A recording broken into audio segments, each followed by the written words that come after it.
not just expecting that you roll into Beis Din, say it's going to Beis Din, okay, right? In other words, that when you show up in Beis Din, you deliver testimony, there's what we call just this cross-examination, right? So you want to make sure that you're telling the truth. So you want to suggest over here that there's going to be two levels of what we call cross-examination.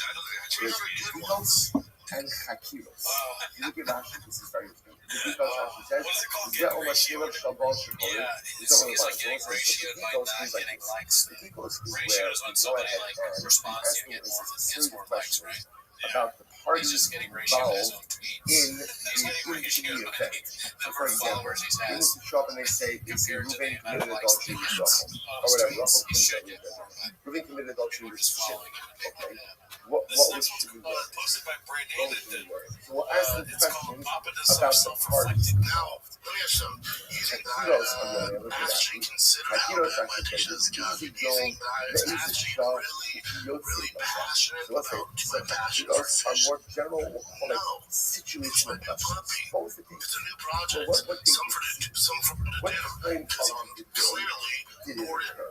So more what we'll call like almost like background information questions about the timing and the circumstances around the event. So I watch this. So the Gemara says we're dealing with the case of their witnesses showed up and they were refuted based on the details, but not in other words, funny for me when I actually hear what he says. So basically, we don't know the fact that we come in for you, we put that with them, back at that ball. What's that focus on, right? And the hope for the year goes back into that ball. It's not. Nice step to plug up and Zach has to take it. There was once an episode that witnesses testified about an event that happened by a big tree. And then Zachai asked them about the thickness of the face. The thickness of the face. Like, in other words, what did the stem, about the stem. Right? So here's the Shaila section. My focus is how specific you have to get with witnesses in order for their testimony to be accepted. I will say, by the way, this isn't part of a much larger motif that we're going to see that the way the system works, right? The way the system works ultimately again is that halacha l'maisa, Beis does not want to put people down. It's not what they want. So we're going to see, therefore, again, what we're going to see is over and over halacha l'maisa. Beis will try to do whatever they can to help as many roadblocks. So again, we're getting to that in a little bit later. But that's not focus. How specific do you have to be in these seconds of this? Anything about something. So therefore, again, we have all these different interpretations in terms of halacha l'maisa, how Rabbi coming and Rabbi manifest secondly. I'm going to have you maybe about the ABI. So again, the bottom line, let's circle back all the way over. The bottom line, you're not focused in terms of what is the nature of the briefing for multi-thing. This is all about first mitzvah.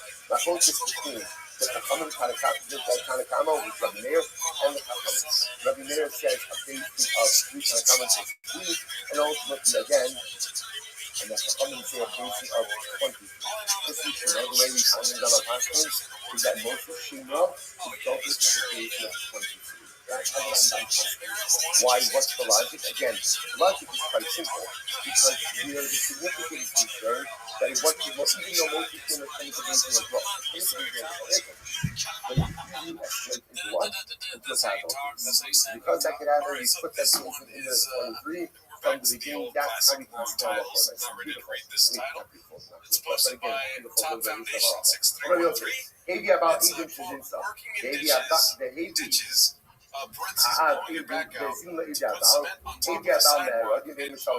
So now we're going to actually the most impossible right, incredible, absolutely incredible. Let's say now we are officially caught up with the rest of the crowd. Struck to everyone. Right? We did it. We always do it. I'm just our own little Hanukkah miracle. Let's say we'll pick up the Eretz Hashem with this Sukkah tomorrow. You guys, everyone. I'll lift your Hanukkah. All right, Hanukkah, everyone. Just will hate on anything like it's just like a salt of the earth job, or just like a hardworking construction worker type job. Yeah, they'll be like, I would rather do that. Yeah. whatever. I guess was he talking about Slapbox? He's talking about Power Slap. Yeah. It really doesn't think about it.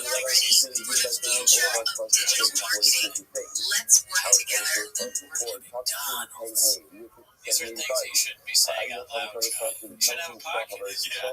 The people filming this are culpable. Yes. You know, there should be somebody submitting it like, hey, let's write down everything Shop's going to say. Let's keep them safe. This weekend, Jinx, there's a bunch of Louis C.K. stuff. I saw that, yeah. So, Louis C.K. had the live streams. He was going around the bounce, doing a bunch of different podcasts. I picked out 3 clips because there's a lot of Louis C.K. clips. This is the first one posted by RVCKYYM. It's called Papa Explains Louis C.K. calling out Joe, but he didn't do T-Fat-K though. Louis, God, no, you're interested. Why? There's no possible way we'll see Louis C.K. off T-Fat-K. It's too bad. He goes on comedians podcast.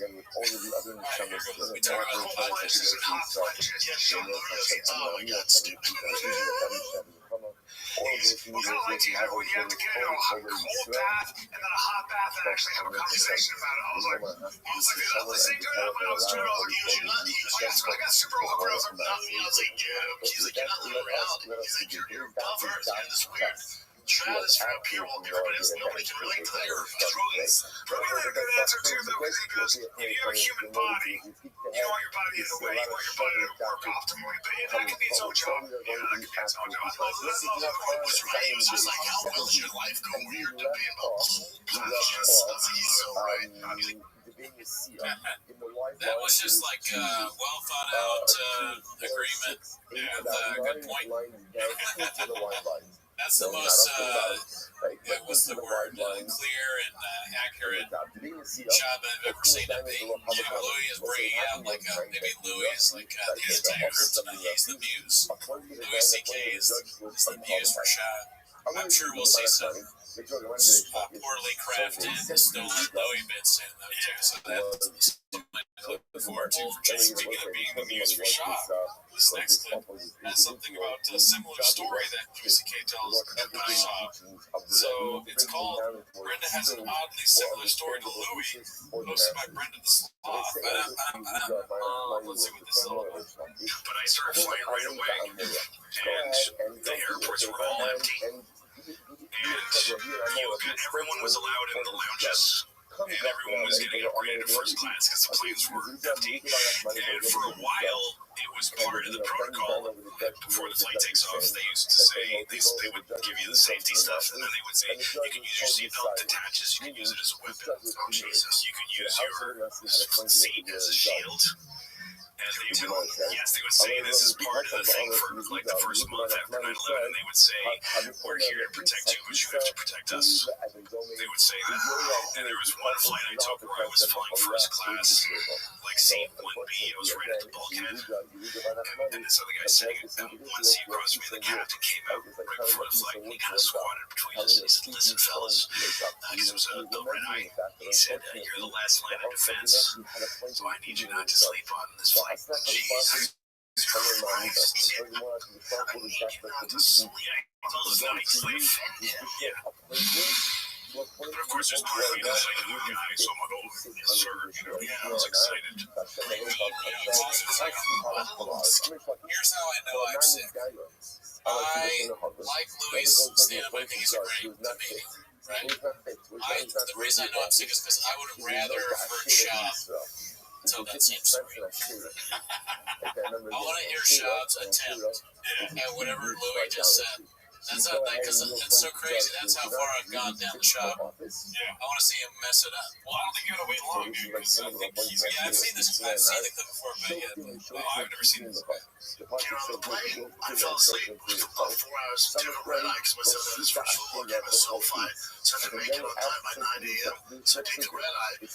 I fall asleep on the plane. I wake up and people, Al, what do you Al? I'm like, oh, I'm sitting first class table. I'm like, what the? Run up in my head, I'm like, oh, it's ISIS, whatever they have, bombs, killers. Oh, I pop up. There's a guy next week, the Hollywood guy. I know he killed the wife. Pop up. And then they're like, he's having a seizure. I'm like, oh, thank God. I sat down. He goes, God, something work going on. I want you on the flight. I'm like, I don't play that. Dude, I ain't gonna let ISIS take over this plane with box cutters. You can have more than box cutters, Papa. You be popping some heads on, mommy. Twisting necks, catching jacks. Twisting necks, yeah. Mommy, something goes super viral like that run with the heads. Yeah, you can do it. That's like planting in a shira next to the Mizbeach. Sid, the Pasuk says, Shneimar, eat some Mizbeach Hashem Elokecha. Says, don't plant an Asherah tree next to the Mizbeach of Hashem your God. So, Sid, on one hand, the Pasuk says, Lo sasu iti, Elohei Kesef, Elohei Zav. So the Pasuk says, do not make gold gods of gold or gods of silver, gods of gold. So the Gemara says, Elohei Kesef, Elohei Zav, Udulo Abdi. So like you can't make idols out of gold or silver, but you can make idols out of wood. Obviously not. So why does it always say gold or silver? From the Rashi, Elohah Abba B'Shvil Kesef, Elohah Abba B'Shvil Zav. It's talking about Elohah. Sometimes when the Torah refers to a judge, is as an Elohim, as Elohim. When it refers to the judge, it uses almost like the same description. So what does it mean? Don't make gods of gold, don't make gods of silver. Don't appoint judges who are motivated by money. Okay, Rav, this is very profound. Rav was a diner. When Rav would get up in the morning and he would go to Beis Din, he would say as follows: essentially, I'm going out to be judged for death. Now, what does this mean? In other words, what he was saying is he recognized the awesome responsibility that he had as a judge, and that if he got it wrong, like somehow again he corrupted the judgment, as we saw in yesterday's daf, he would bear the responsibility for that. So when he would go out of his house for the day, he would feel that weight. Furthermore, less of it. And again, here I'm occupied with judging cases. I'm not taking care of the needs of my house. What he was saying essentially was sometimes being a diet, or sometimes even being, devoting oneself to the needs of Klal Yisrael could be a thankless job.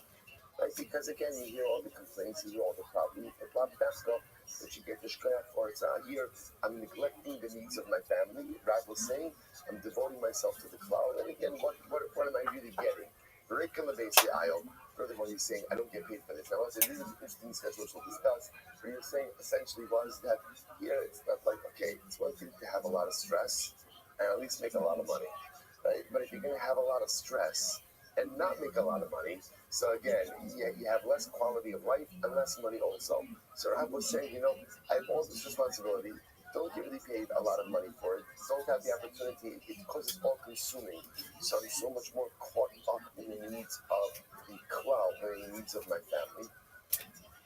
He says, Rabbi, and Halabai, ultimately again, I should come home like the way I left the house. Now, what does this mean? So Rashi says, we'll be very profound. Rashi says, I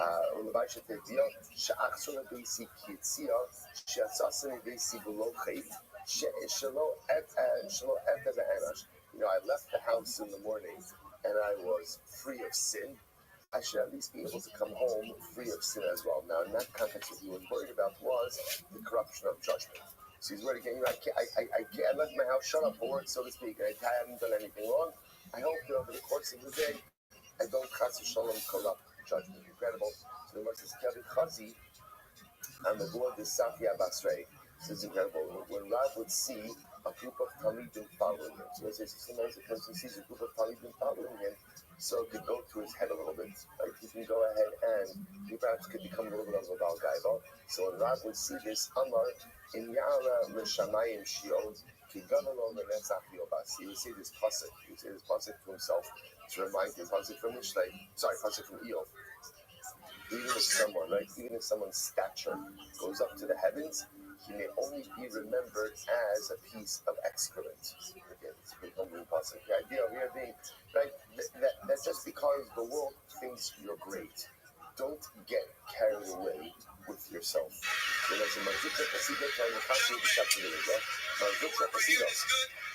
when they were the students, would lift him up on their shoulders on the Shabbos of the Rebbe.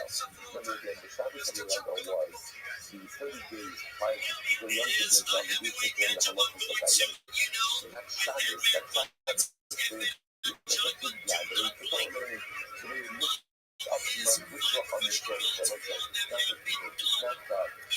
it's not like a celebratory thing. It's not the full older, and that's the real time. That's the real time. That's because the fact that you know it's over there, I thought it was the beginning, so then you hold it tomorrow.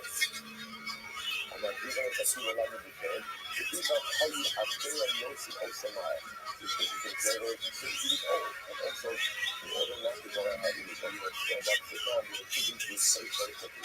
But again, obviously, it's a tremendous display of honor. So the Gemara says, Amahafi, he would say as follows, Kilo the Olam Chosem, the Nezer Ladar Badar. So ultimately, again, wealth does not last forever, nor is the crown passed down for generations. So like I said, the idea over here is that when these individuals would experience moments of incredible covet, incredible honor, they would make sure to keep themselves grounded and humbled. Very profound. Darsh Bakafam, or Darsh Bakabah, I should say. Let's say from where do we know this concept that the rabbis often say, heaven is soon in the day? Was it very profound? Be deliberate in judgment. Now, what does it mean to be deliberate in judgment? Look at Rashi. Now, again, for the judge, what it means as follows is don't just deliver like a rash, like a hasty judgment, but rather take your time in deliberation and take your time in reaching a proper conclusion. So from where do we know this concept of having the swing within? They say, because the pasuk says on one hand, do not ascend when we go up to the Mizbeach doesn't have steps, but rather again the Mizbeach he also has a ramp. So the pasuk says, do not ascend on steps, go up a ramp. The Samachle, the Eilah HaMishpatim, and then it says afterwards, the juxtaposition of Psukim is go up the ramp, right? And these are the laws that you will face before them. What's the juxtaposition? So remember again, a ramp is a gradual ascent. It's a gradual ascent. And the juxtaposition of the gradual ascent of the ramp, the obligation to establish judges says, judges, be gradual, be deliberate in the way that you adjudicate your cases. Take your time in coming to your conclusions and don't be hasty in your judgment. So just instead of also so appears in just understand. Remember, whenever we speak about the Maharal and Pirkei talks about this, that whenever you see a Gemara, or in this case a Gemara, he's talking about Pirkei Mishnayos that speak about judges and how they're supposed to adjudicate. So remember, we'll say, all of us are judges. All of us are judges, right? And we have our own personal courtroom. And anyone who walks into my Dalit Islands, anyone who walks into my personal space, my close proximity, has just entered into my courtroom. And we judge people every single day. We like to say, that we're not judgmental, we give everyone the benefit of the doubt. It's a lie. We're incredibly judgmental. And all of us, it's almost like it's built into us. It's not the Baruch who made us. Now you could fight against it, you could resist it, you could try to change it, but the default is to be profoundly and incredibly and overwhelmingly judgmental. And it's important to acknowledge this, because anyone who says they're not is fooling themselves. But that's why if you're going to be judgmental, you're going to pass judgment on someone, be deliberate. Be deliberate, having assuming the din. Before you go ahead and you pass that verdict on someone, take the time to make sure that the judgment you're passing is really the correct judgment. Sorry, I'm Rabbi Eliezer. How do you know that a judge should literally, again, not go ahead and walk on the heads of Klal Yisrael? Now, what does this mean? Rashi says,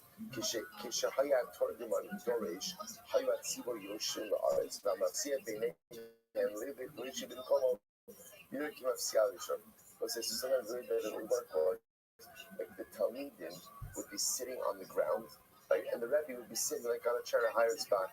So if the Rebbe came late, or the Dayan came late, he would have to walk through the seated crowd. And what does it look like? It looks like he's walking on their heads, which is another way of saying, how do we know that the finish up? So the Gemara says, Shene'emar, lo sala b'malo, so someone like Ela mishpat ma'asher tasim, asher tasim. Everybody, the pasuk says, right, don't walk on steps. to the Mizbeach, but rather go ahead and walk on the ramp. And then it says afterwards, Be'elam Mishpatim. So the Gemara says, I Asher Talamdim. Why does it say Elam Asher Tasim?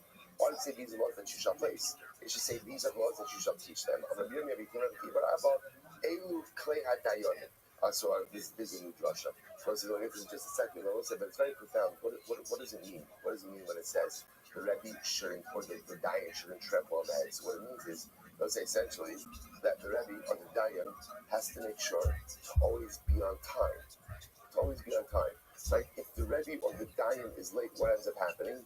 Like the Talmidim are there, they're already seated, and when the Rebbe walks in, it looks like he's going ahead and walking on their heads. So essentially what it's saying is, timeliness, the Rebbe should be on time. Which I want to say, such a profound idea. What's really the deeper lesson in this? Anytime you want someone to do something, it doesn't matter what you say. The best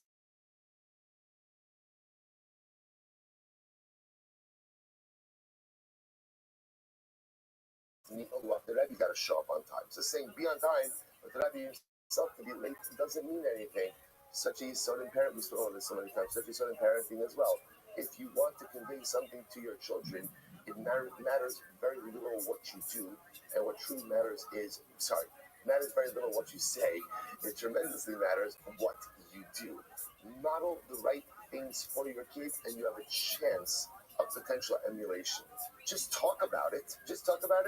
Chances are they're hearing very little of what it is that you say. Tremendous Gemara. Anyway, Gemara says, so this is ultimately against the utensils of the judges. Rafuna went out,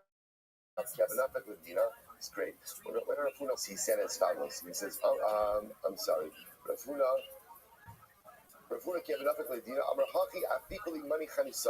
give me the tools of my trade. What are the tools of my trade?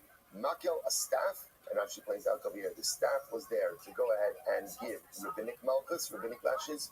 Mitzua, give me a strap that was there to administer biblical malchus. Shofra, give me my shofar that would excommunicate someone. And sandala, a shoe for chalitza. These are the tools of the trade.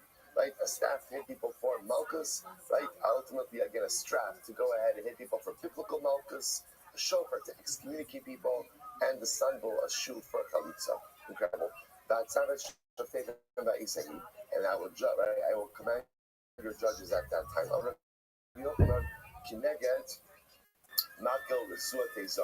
So say what that means is that telling the judge, make sure before you use the staff and the strap that you are very careful.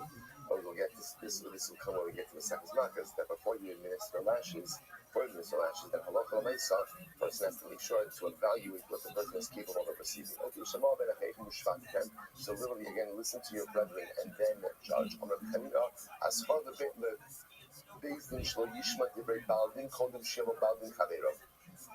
This teaches us that the judge should not listen to the claims of one litigant before the other one goes ahead and shows up in case. This is very important.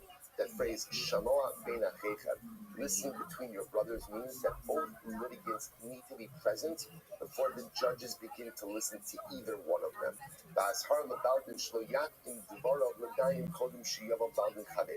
And this also teaches us that one litigant shouldn't begin to advance his arguments before the other litigant shows up in Beis Din. So it's like this double prohibition. The judge should not listen to either litigant before both are present, and one litigant shouldn't begin to advance his arguments before someone else shows up. Kari beinami shamea beinachecha. Good. The kind of says from here, Vilotisa losasi ushvatetem tzedek. We shall adjudicate justice. Amrish Lakish tzedek es hadin bi'achakach chatchei. Make sure ultimately again what you're about to say is just, and then only afterwards should you articulate it. Bein ish ubein achiv. Pasuk says again, what does that mean? Amar Yehuda afilu bein bayis lavi. This is very profound. When adjudicating a case, the Gemara says, make sure to adjudicate it appropriately, and don't just go ahead and content yourself with a simple judgment. For example, so the Gemara's example here, Reuven and Shimon are brothers. They inherited a estate from their father, from Yaakov. So what happens? Yaakov left behind a two-story house. So the judge can easily say, okay, Reuben, you get the first story, first floor, and Shimon, you get the second floor, Shalom Yisrael. No, don't don't adjudicate like that, but rather, again, you have to look at what's the value. What is everyone getting? Are they getting equal amounts? In other words, it is so easy just to content yourself with hasty judgment, because, again, it's simple, it's easy, it's straightforward. Don't do that. Make sure you're doing a proper job.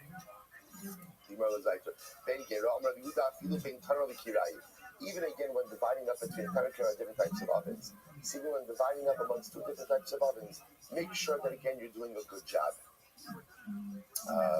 Fine. So the Gemara says, so it's also such a profound idea. If you're going to do something, do it right. Like, in order to be taking on the responsibility to be a judge, take the responsibility seriously and perform your tasks with diligence, which of course becomes such a profound metaphor for life.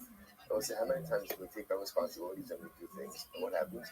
We do it 75% of the way. Now, obviously, 75% is better than zero, but you know what's better than 75%? It's 100%. First, take pride of ownership, take pride in what it is that you're going to do, and if you're going to do it, then keep yourself open to it. But don't do it half-hearted, right? Don't do it half-baked, because at the end of the day, the feeling of accomplishment is not there, and the final product reflects your lack of commitment. And this is true with whatever you're going to do in life. So the word says, you're going to be a judge, okay. No one tells you have to be a judge, but if you're going to do it, give it 100% and do it right. It's so incredible. Fine, so let's get part of Mishpat. This is interesting. What Rabbi says, what it means is, if there are two litigants and one of them you have a very warm relationship with, don't give someone preferential treatment. Rabbi says, if there are two litigants and one of them you really don't like, don't go ahead and mistreat the one you don't like. Okay? So listen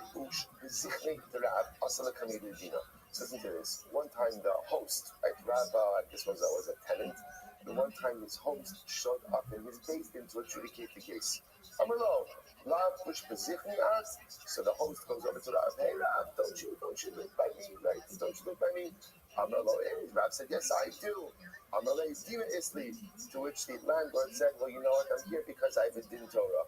Top of Ches, 8a. So Rab said, I said, oh, so sorry. Now that you mentioned the fact that I am your tenant, I cannot adjudicate your case, right? I have a conflict. But don't worry.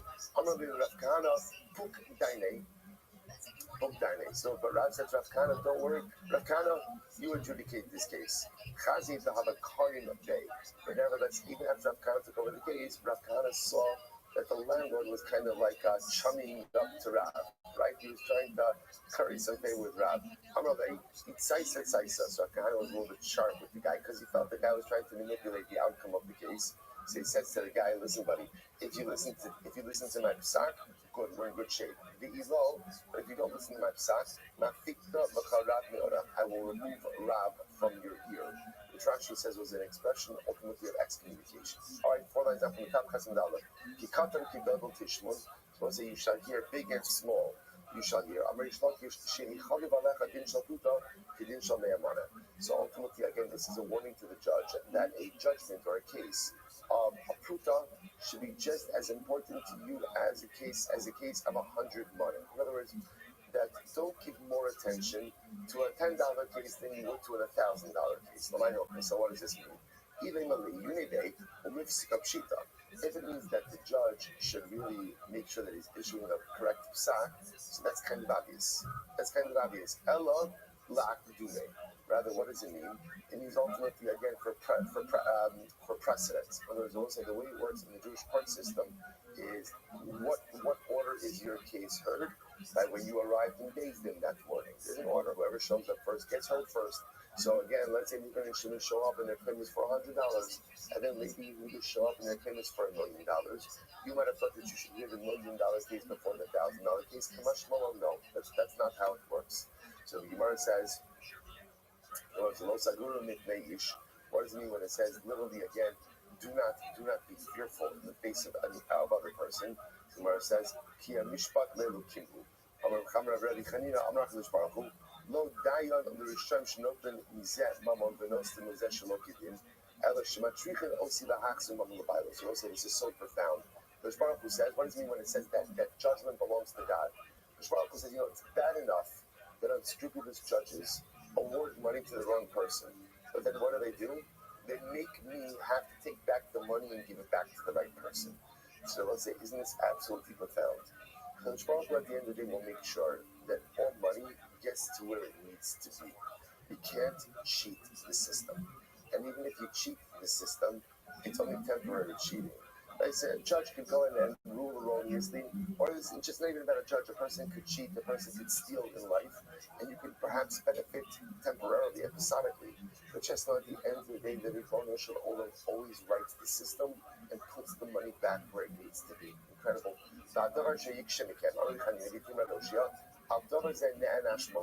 Let's listen to this. So Moshe Rabbeinu said, when dealing with the judicial system, Moshe Rabbeinu said, whatever is complicated. Now, just to give you context, right? So remember, the pasuk was, this is in Sefer Devarim, where Moshe Rabbeinu was reflecting on the creation of the judicial system. So they created a whole hierarchy of judges, and then Moshe Rabbeinu said, no, whatever is very complicated, bring to me. So interestingly enough, the Gemara understands over here that this was gaiva, this was arrogance on the part of Moshe Rabbeinu. Gemara faults him. Moshe Rabbeinu was punished for this display of arrogance, saying, whatever's complicated, bring to me. Because they will say what happened when it came to Benos Tzlafchad. Remember again, the daughters of Tzlafchad, their father died, Tzlafchad died, he only had daughters, and no one ever knew this case never came up before about what to do with inheritance. Everyone said, remember again, we only had daughters. We just did this, we spent a lot of time on this. Right? So what do you do in such an inheritance case? So amazingly enough, Moshe Rabbeinu was unable to answer this question himself, so he had to bring it to HaKadosh Baruch Hu. This was his punishment. He was arrogant in saying, whatever is complicated, bring it to me. And so when a complicated case came up, what happened? He was unable to answer it, and they had to take it to HaKadosh Baruch Hu. No. Nachman Yitzchak says that's not what happened. Does the pasuk say, and I will hear you?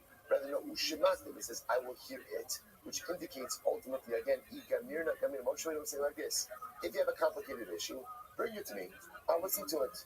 If I know how to adjudicate it, I'll give you an answer. And if not, I will go and learn and answer you. I want to say, by the way, how profound is this? Moshe Rabbeinu said, the Gemara says, no, Moshe Rabbeinu being arrogant.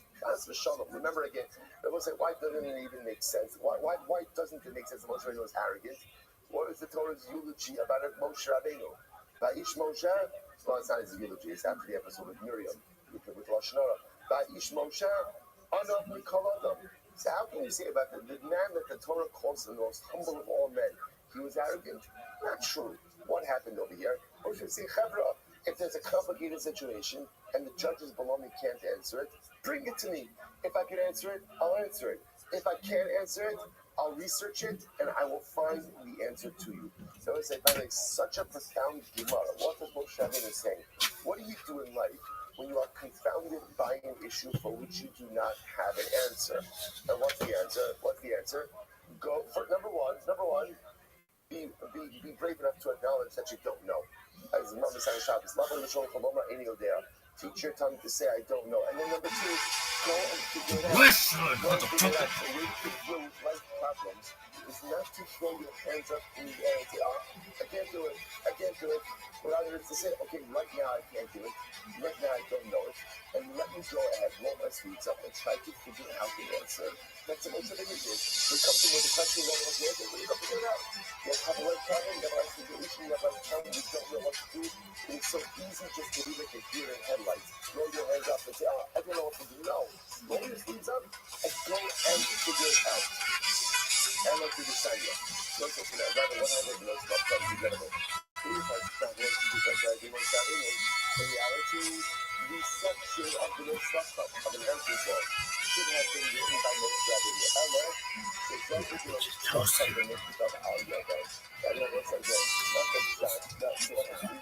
The daughters of Tzlafchad were very meritorious. Why are they meritorious? Number one, because they had a profound love of Eretz Yisrael. Well, this one. They not want to leave them. Their fathers want to leave. This is legacy. They had a profound love of Eretz Yisrael. Nobody wants to leave. And furthermore, they're obviously incredibly righteous because they wanted to do whatever was right to the Ashkelon. Because of their righteousness and personal piety, the exception was really being them and not human God. Nothing talks about doing no shedding in charity. Furthermore, how is it possible the person should have survived no shedding? And it's called the person should have survived though. Because it's one of the like the three the person was the guy who violated standards publicly. No one knew what to do with it. Right? Because it's actually ridiculous. One of the only two times that jail is mentioned in the Torah. Is brought to you by Prize Picks. How about a hand for Raul Vallejo, Fernando Castillo, Carlos Sosa, Michael Gonzalez? That's where you would clap. Violing John Dees, and this is the great Team Madness on the bass guitar, everyone. What an episode we have for you this evening. This is indeed the #1 live podcast in the world, and so much in store for tonight. Very excited about it. And before we get started, here's a little more from the amazing sponsors who made it all possible.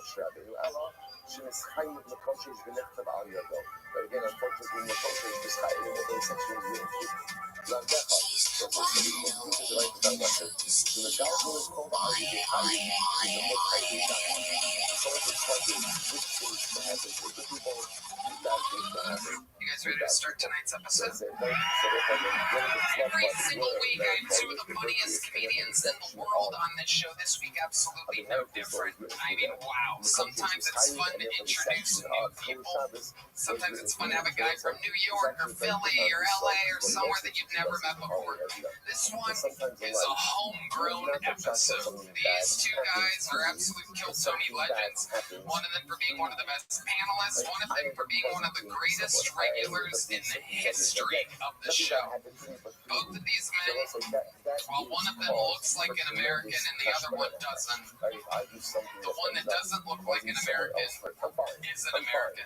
And the one that doesn't look like an American is actually from the land of Estonia. Ladies and gentlemen, tonight's guests are Ari, Maddie, and a son of boss.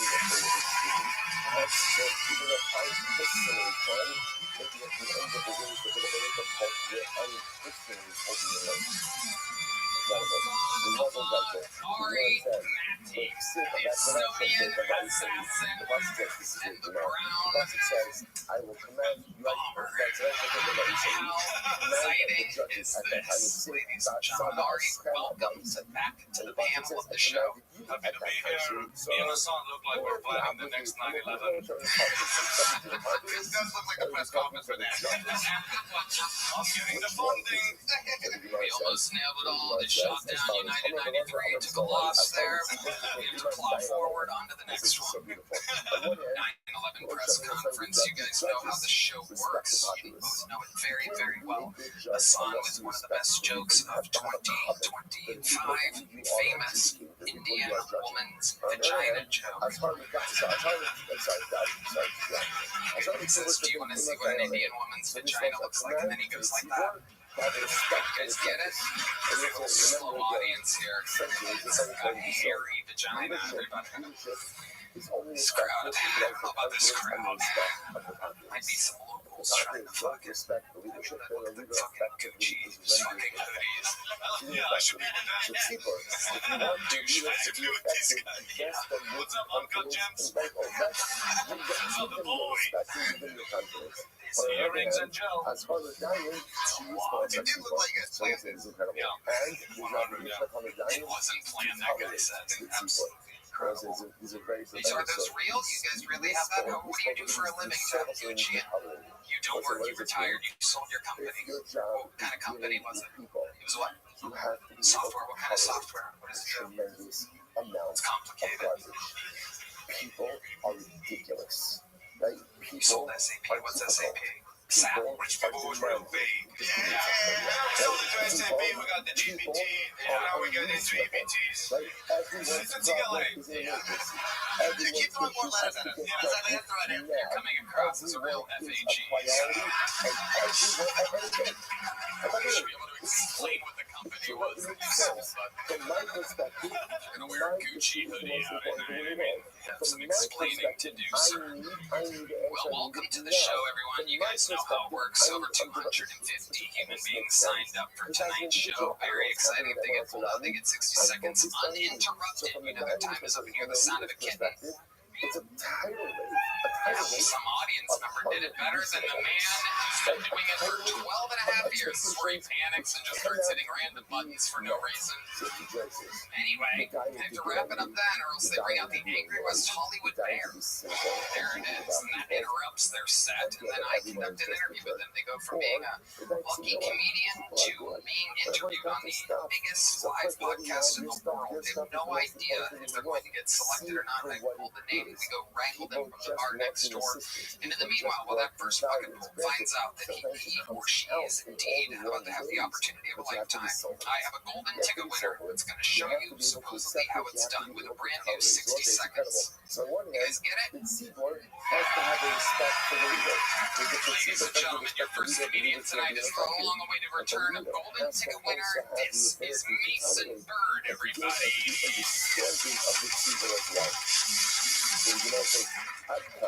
This is incredible. I was walking late at night, and I saw these two women walking down the street, and one of them looked at her friend and said, "Oh my God, that guy is so cute." The other lady looked at her friend and said, "It's not like he can catch us anyways."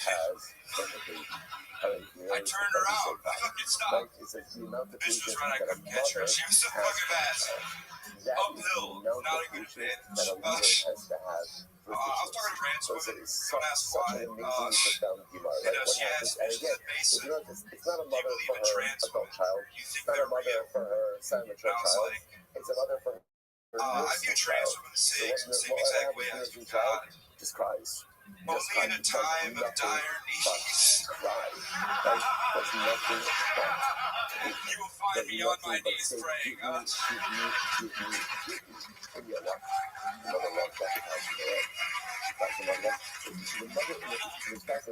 There you go, Mason Bird, ending with a big applause break there. Is there something else? I'll do a quick little, okay. Think abortion should be legal? Alright, every time you get one, you get a teardrop tattoo on your face? There you go. Way to set the tone. Mason Bird with the first few minutes of the night. Welcome back, Mason. Thank you for having me back, Tony. Absolutely. How's it going? Pretty good. I got fired from these mics. Was it because of talking about it on this show? No, I was 28 days late and they caught me stealing 3 sandwiches. When you hire you know you're going to steal some sandwiches. What are we doing here, man? Yeah, what are we doing? You were 28 days late. In a row, yeah. Oh, God. In a row. I was like 3 minutes late every day because I hated my boss. It's horrible.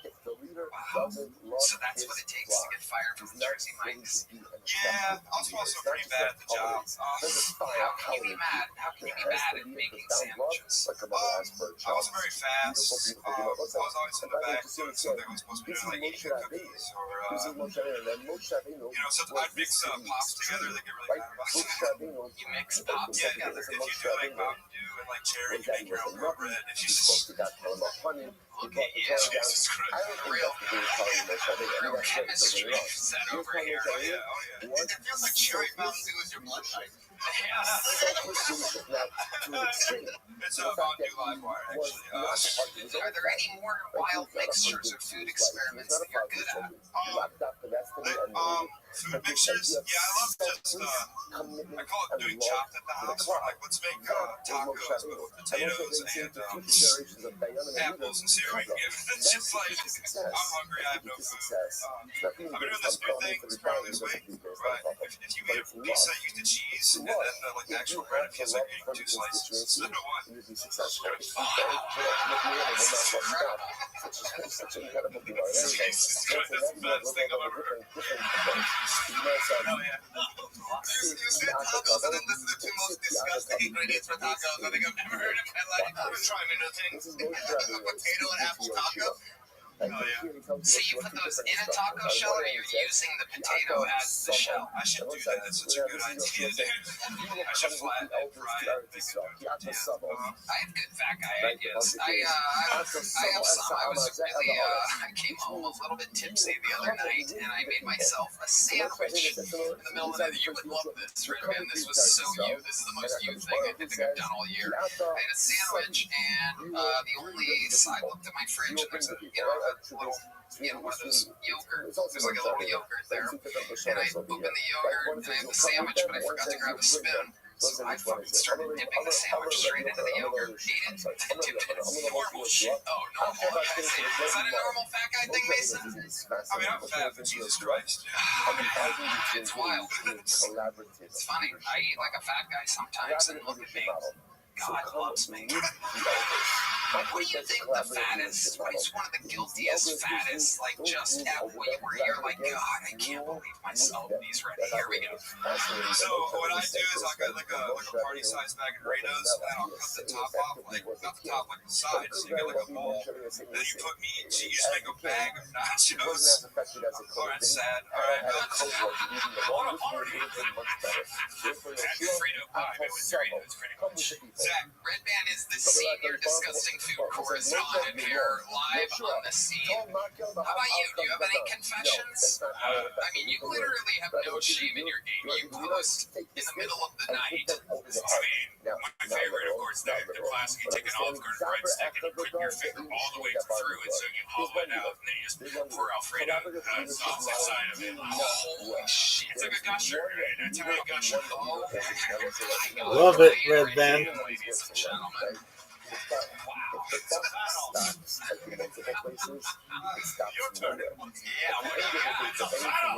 do you top that, big boy? Oh, man. I gotta try that later. He's hard as a rock right now. For those of you just listening to the podcast, he has a blatant direction at the thought of a hollowed out Olive Garden breadstick filled with Alfredo sauce. Did you eat that or have sex with it, Red Band? There you go. Mason, anything else crazy happening in your life? Let's see, half-black sister, Half-black. she's addicted to, I think, keyboard duster, so that's a fun thing we're doing. Keyboard duster, it's like women, I guess. So she's half-black, so you guys have the same mom? Yeah, my mom came back. What do you mean? She's older, so what they say when she go by can never come back. Oh, yeah. You have an older half-black sister. And what does this computer duster addiction, how is this affecting her life? She got into a car accident when she was sleeping. They made her pass out with her kids in the car. Oh, boy, wow. Sorry, Shelby. Sorry, Shelby. Wow. I used to do that shit too. Yeah, it's like, Wait, what? Wow, our senior top pick correspondent is here. I can tell you're from the Midwest too because of this hip hop. Like, we used to shoplift keyboard cleaners from Myers, and we would be like people with whippets, pretty wild.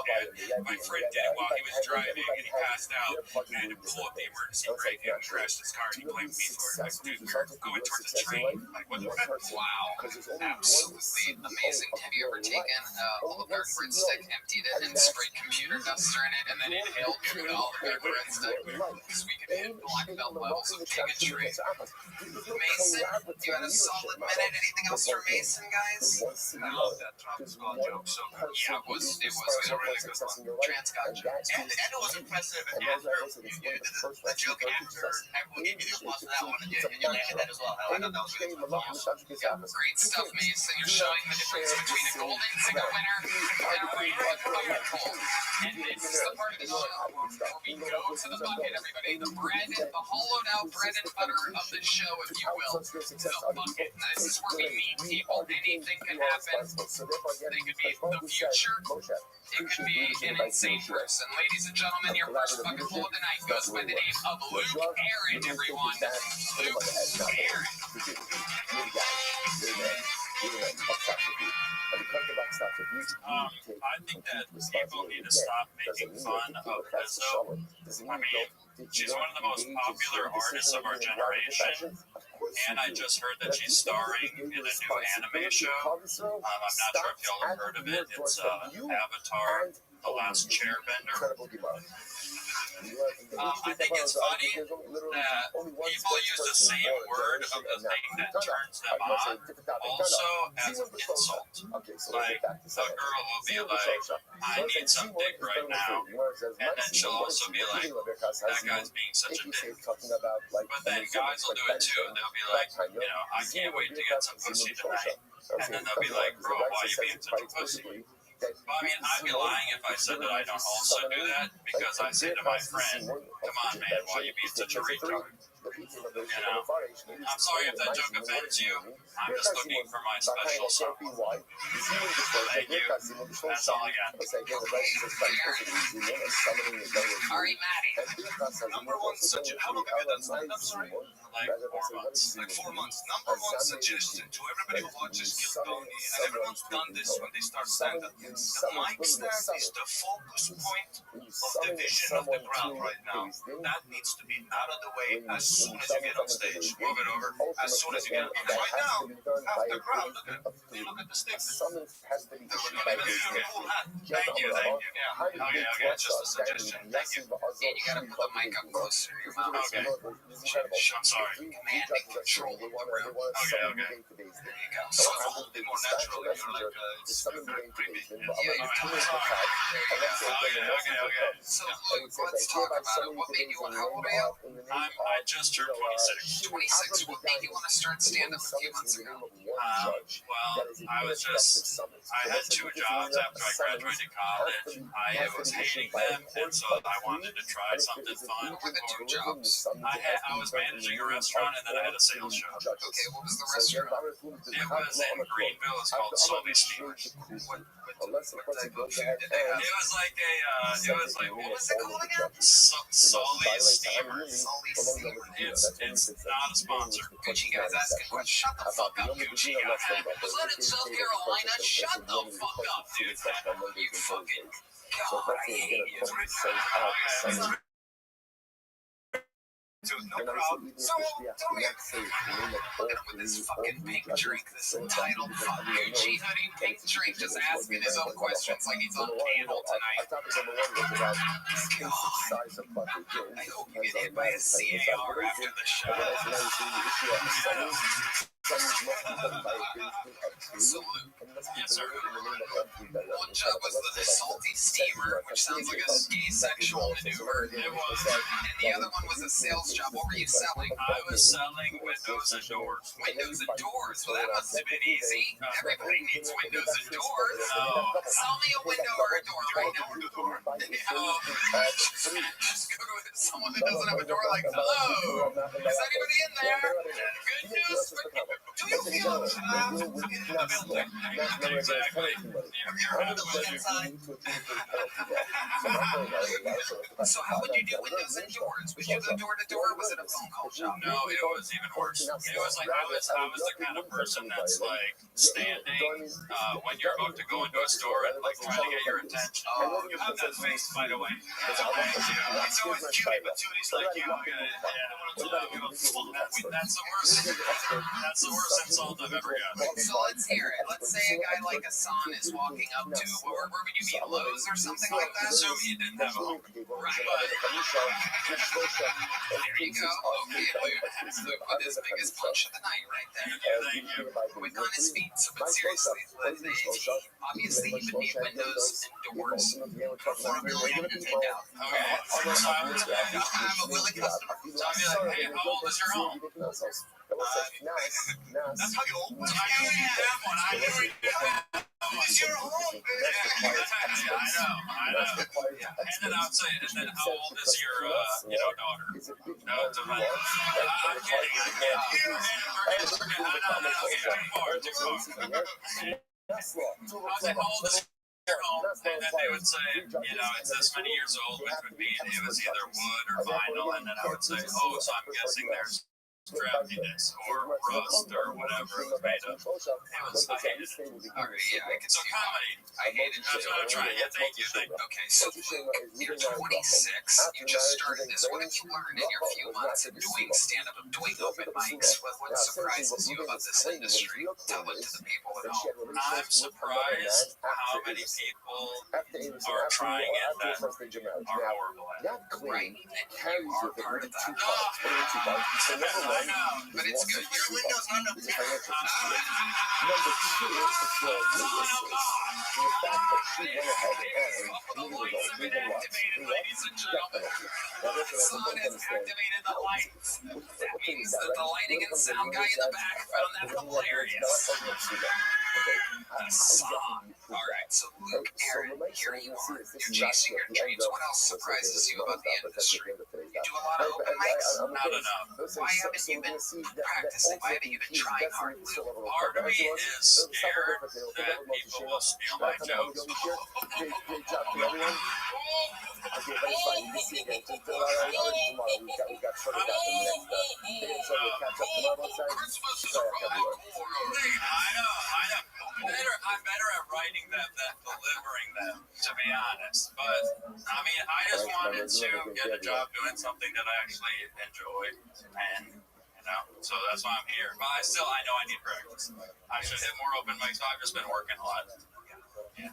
Working at what? A guy just the other week said he works at. What should I say? Will I get in trouble? I don't know. I don't know what you're about to say. I work at a Jersey Mike's? hotel and resort type deal. A hotel and resort here in Austin. Okay. And are you having fun doing that? It's a job.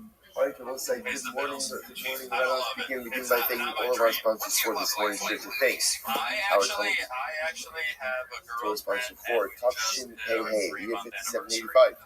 I know it's on the sponsor of the Tulsi Spot at ROTHSCHILD. We're dedicating all the children's instructions this year.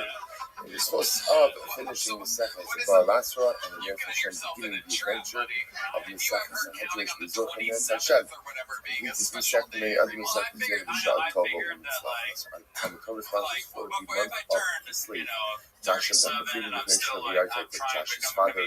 You saw Yehuda and Chaim falls over Rachel, sending him out the exorcism of their parents. But Yitzchak Leib, the Merit of Cohen, Sarah Rachel Bas Baruch Avram, Hinda Bas Hannah Chaim, and many of their dear friend, the brave soldier, beloved husbands, fathers, the therapist, Naftali Gordon, Naftali Yonah, Shem from Gamoka, Yishis Miriam, and Daniel Gizal, whose yard site is today. He was killed by sniper fire while in his tank in Gaza. He looked at the merit of our home his Neshamas, together with all of the other Neshamas, together with all of the Neshamas of Kedosh Yisrael. And the Nets Hashem have an Aliyah, Hashem have even the family Shav and the Chama. All of those who need us, those who have what they can claim, all the Yisrael. Sponsorship of the Hashem. Bring Omar has to do the Shalom and the Kara that allow our holy soldiers to be successful. The whole mass.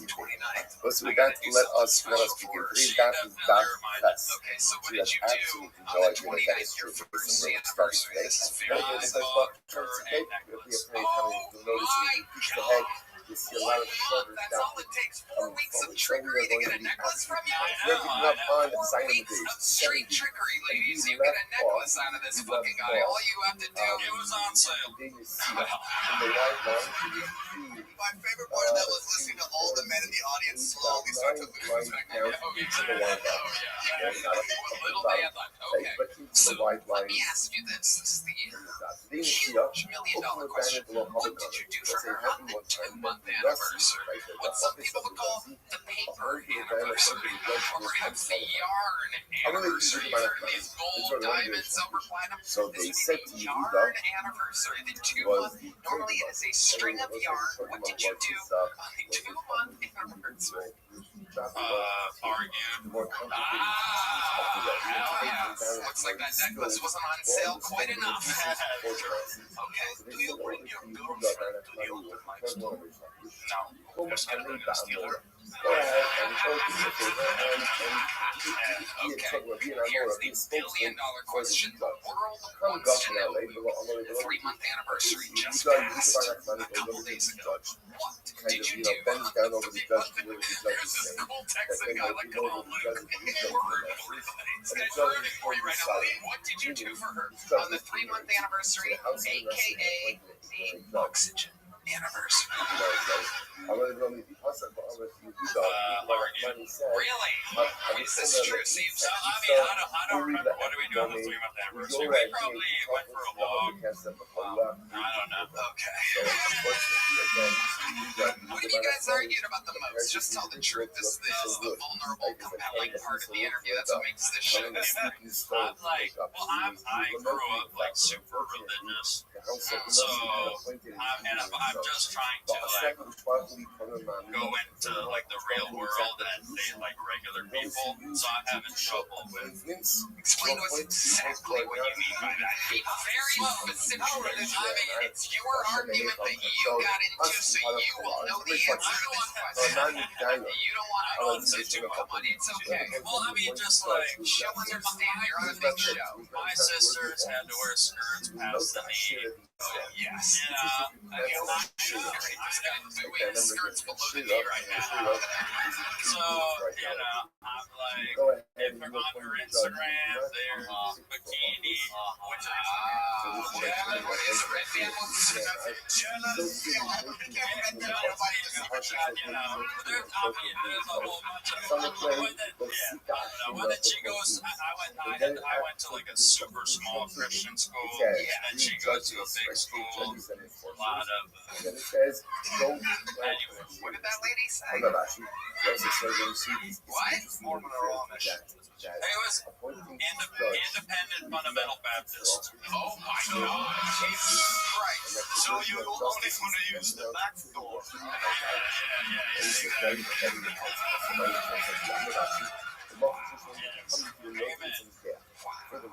So what types of things? What's the most religious thing you've ever had to do? Is that really how long That's a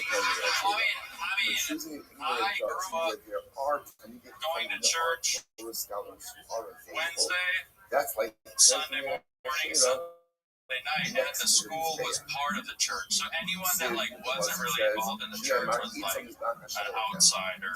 So anytime I would even like, I'm going to the grocery store, I'm thinking like those people are like lost people, and the goal is to tell them exactly recruit them, and you would go up to them and you go, so and how old's your home? Exactly. Wow, that is crazy, Luke. So what do your parents think about you dating for 3 months when you seem to think is a straight up whore? By the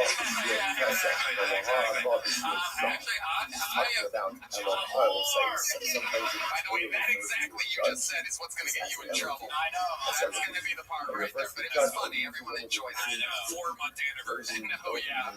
4-month anniversary. But yeah, we'll see. We'll see. They met her. I brought her home with me for a wedding. Oh, what did you wear? Not enough. Wow. Well, Luke, a very compelling interview. Welcome to the art form of stand-up comedy. Here's a little joke of your 4 months in. Sign up again, Luke. Congratulations. Oh, lucky Luke getting 4 months into his youthful career. Barely practices. Oh my God. That sound can only mean one thing. Make some noise for the lovely Heidi, everybody. Brilliant, smart, beautiful, charismatic, tits. Tits. Who loves tits? There you go. Hello again, our dear friends. The holidays are in full swing, and so are the Grinches out there trying to steal your data and personal information. This is the busiest season for online shopping, so hackers are putting in overtime, but there's a simple and easy way to protect your data and sensitive information. ExpressVPN. ExpressVPN is an app that hides your IP address and reroutes your online activity through secure encrypted servers.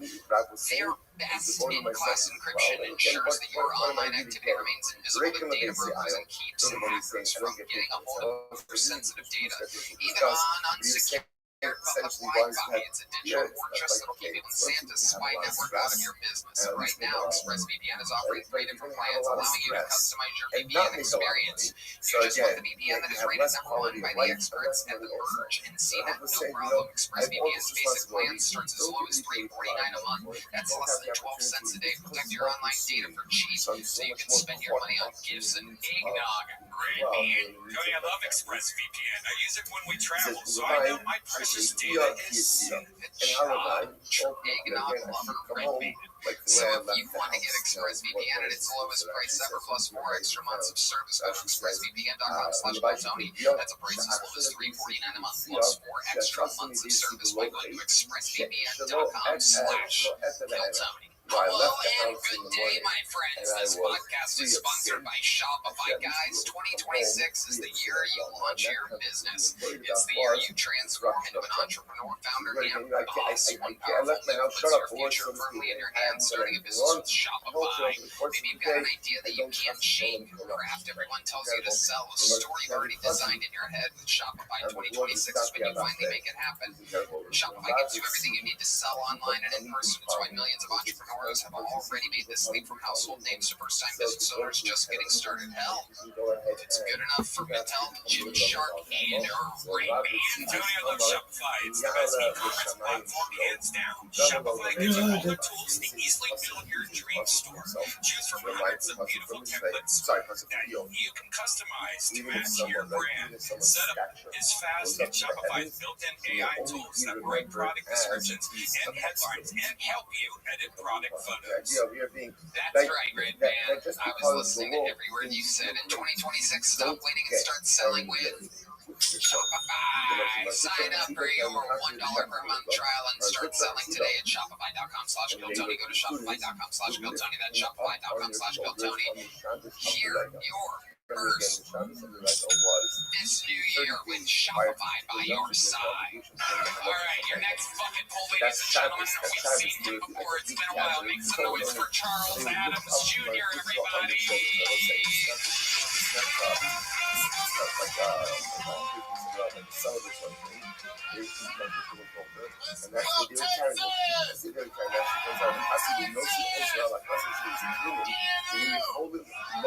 They fucked up my parlay. Though. I kind of had to win it.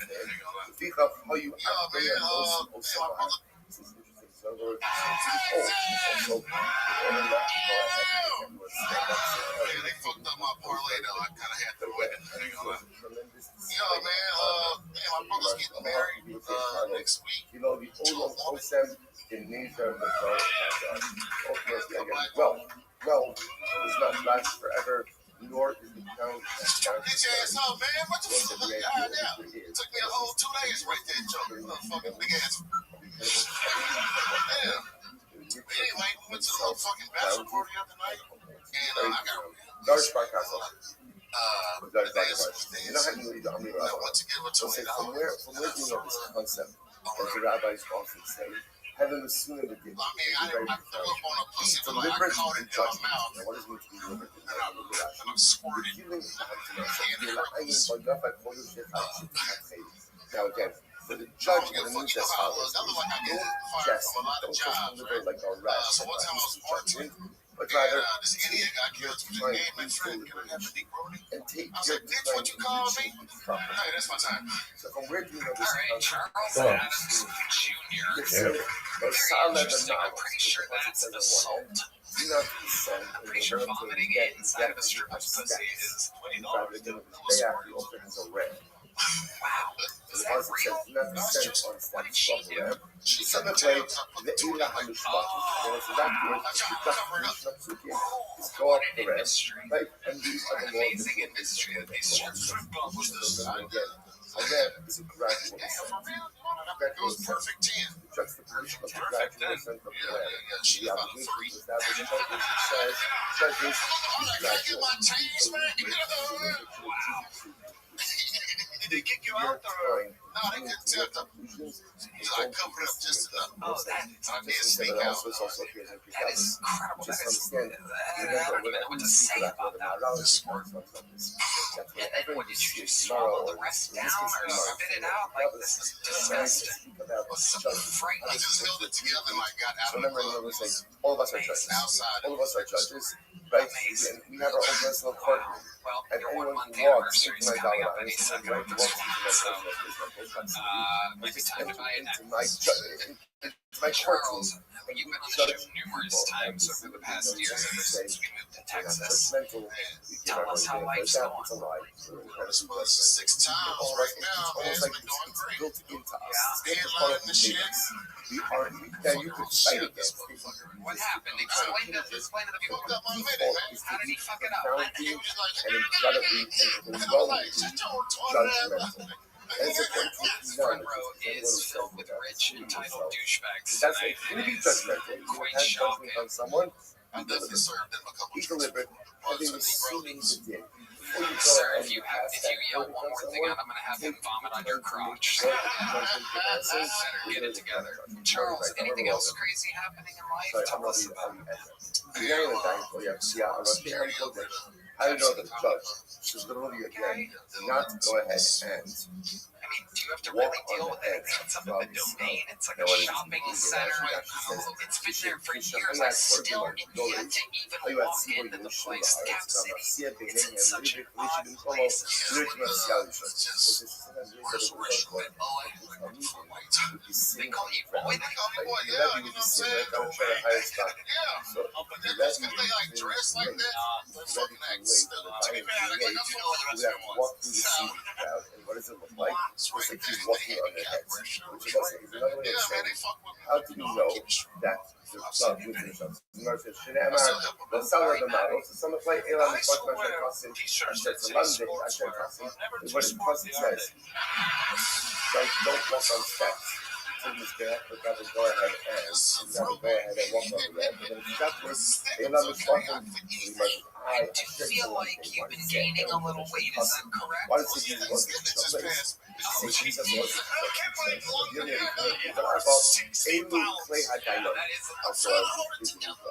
You're supposed to cut the turkey. Does the zipper close? That's a good question. Does the zipper on your jacket close? Does the zipper close? I mean, no, not right now. Because I'm nervous. It's like, just stay on it. Always go on time. Like, let people dying in this lake, what ends up happening. And to come meet him there, Charles, very what's crazy? So you and live when by Rabbi yourself? walks in, it looks like he's going ahead and walking on their heads. So essentially what it's saying is, Two I do bedrooms. this. Let me How just many go ahead. bathrooms? If you want to say such a Two profound idea, bathrooms. what's You have really your own deep in us on this? Anytime you want someone to do something, I don't know this shit. doesn't matter what Okay, you but say. here's a big The question. best way to What do you learn have someone in your to do something refrigerator that would is surprise us? model That's yours. So if the Rabbi wants to come meet him to be on time, Oh, you know the answer to the Rabbi's this. got to show I'm up. trying to think of So a number be on two. time, What's that the first Rabbi one? himself doesn't Red mean man, don't make anything. a chicken But noise. he's so That is so rude. That is as well. disrespectful If to you your want chicken to in your bring refrigerator. something to your I got baking soda in there. Okay. All right. There you go, Red Man. It's an opportunity to It's only 6 seconds left. He's taking bong rips tonight. That's a new thing he's been doing lately. Is bong rips before the one he takes a thing a week. Just talk He about it. does Just it talk in about anybody it. sees. Nothing More professional than vodka Red Bulls and bong rips. And it says, this My refers also to partner the here, events we Brian attended Red Man. with Buddha. Went out, Chalk is filled with bacon fat. went to work. Went out to Charles, what's your love he life said like? as follows. He says, Your love I'm life. sorry. Oh, Buddha, shit. Buddha gave another thing. I'm a money Chanisai. Give me the tools of my trade. What are the tools of my trade? Okay. Makel, a staff. What exactly And is going on? out here. The staff is there to go ahead and give. And if Malchus, and touches, How do you know it's that? smart. How do you Give me know a other strap guys are that was fucking there normal? to administer biblical Malchus. You looked at her Shofar, hands. giving my chauffeur that will communicate someone, and Sandalo, a shoe for Chalitza. These are the tools of the trade, right? That's the people for Malchus, right? Ultimately, I get a strap to go ahead and make people physical Malchus, shofar to community people, and the sun will shoot for them. Check it out on somebody. So I How'd you Travis end up Showcase finding that her DMs? and I will remind your judges at that time. I'm going to be open on Oh my Neged, God! Look at you, not just filled looking with for what trouble. Let's see what that means is that means is that make you tell the judge, make sure before you use the stand and strap that you are very careful. Yeah, it's infuriating, isn't it? Not this, but before you use the person has to be sure to value what the person is. Some more benefit you should so literally you're going to listen to your brethren and then as far as the basis where you should be very proud, don't call you sure about this listen to us, that judge should not listen to the claims of one religion before the other one knows how it shows up. It's very important. That phrase, Samoa Pena Pena. Listen between your brothers means that both religions need to be present before the judges begin to listen to either one of them. As part of the boundaries, the Yak and Gemara of the Italian code is never bounded. And the foot fetish It joke at the same thus, time. that one religion It's shouldn't impossible to begin to do advance that. I arguments just did it. before the other religion shows up. After or So plus like the double whatsoever. No, it's prohibition. okay. No, The it's judge okay. The people should online not will go, listen wow, to that the girl religions sucks. before both are judges. And if one religion shouldn't begin to advance his arguments before someone else shows up. Sorry, the Nami Shamira.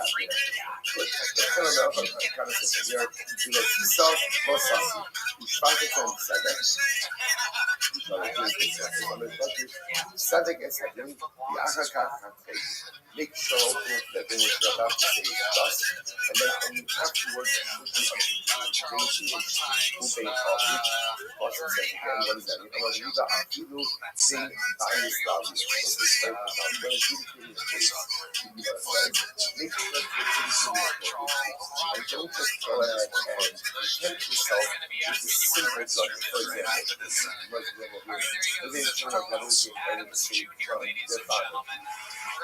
Yaakov. So what happens? Yaakov left behind his storylines. Okay, then you get the first story, first floor, and you get the second floor, Shalom. No, again, what's the boundary?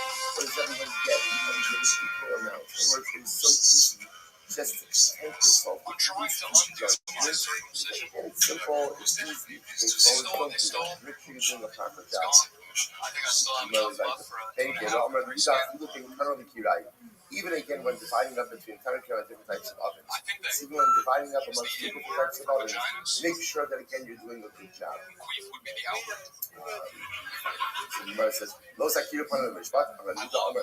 It's also such a hard idea. If you're gonna do something, Specifically, it's like battleship. take your responsibility seriously. Go, your turn.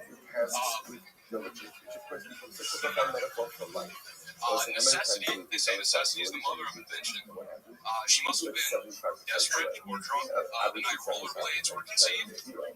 I'm not sure who the father would be in that analogy, but I'm sure he wonders whether or not his son is gay. Don't do it half-hearted. Don't do it half-baked. Because at the end of the day, even if it's whatever you're going to do in life, you might say, you're going to be a judge, don't go get you. And if you do it, you're going to have to most happy fine. So once again, and you don't know most happy most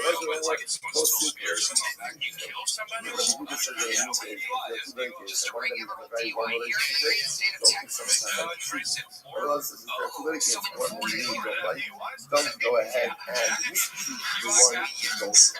So, your first DUI, they put a strap on your leg. Says you know how technology I'm alone. Life is significant.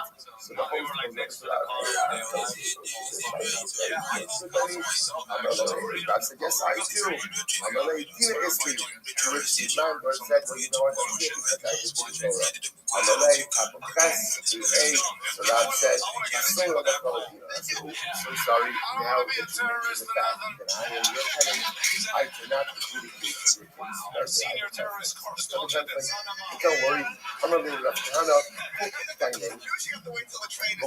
so Rab says, Raftana, don't worry, Raftana, you adjudicate this case. I find this so interesting. I've never heard of a alcohol detecting ankle The bracelet landlord was before. kind of like chumming up to Rab, right? He was trying to curry some favor with Rab. I'm not like, Saisa. I was a little bit sharp with the guy because he felt the guy was trying to manipulate the outcome of the case. So he says to the guy, listen, buddy, if you listen to my psak, good, we're in good shape. If you don't listen to my psak, I will remove Rab from the field. Rashi says there's an expression ultimately of excommunication. All right, realize that from the top Chesed Dalet. Kikatan kigadol tishmut. Let's say you shall hear big and small. You shall hear. So ultimately, again, this is a warning to the judge that the judgment or a case of a pruta should be just as important to you as a case of 100 money. In other words, that don't give more attention to a $10 case than you would to a $1,000 case. So what does this mean? Even though it's Monday, and this is a pruta, it means that the judge should really make sure that he's issuing a correct psak. That's kind of obvious. Ella, what is it? Yeah, I had to wear It like an ultimately, ankle again, monitor for to precedence. The way it works in the Jewish court system is no, what but like order someone spilled a beer or is something your back case kill heard? Like somebody. when you arrived in Yeah, David, what he was, it in was order, just a whoever regular shows up old first, DUI gets here hurt in the first. great state So of again, let's Texas. say No, you're in going the to great state show of up and your Florida. claim is for $100. So in But then Florida, maybe you you show up and your claim is for $1 million. You might have thought that you should give $1 million to the So, $40,000. was it your first DUI? That's not how it And on your works. first DUI, Gemara they put a says, strap on your ankle that could sense alcohol. what does it mean when it says literally again, do not be fearful in the face of any other person? Gemara says, Ki mishpat levu We were like next to I'm the going to come car. Rabbi Chanina, I'm not going to spar who. Yeah, No I dayon also l'rishon myself, shenopen actually.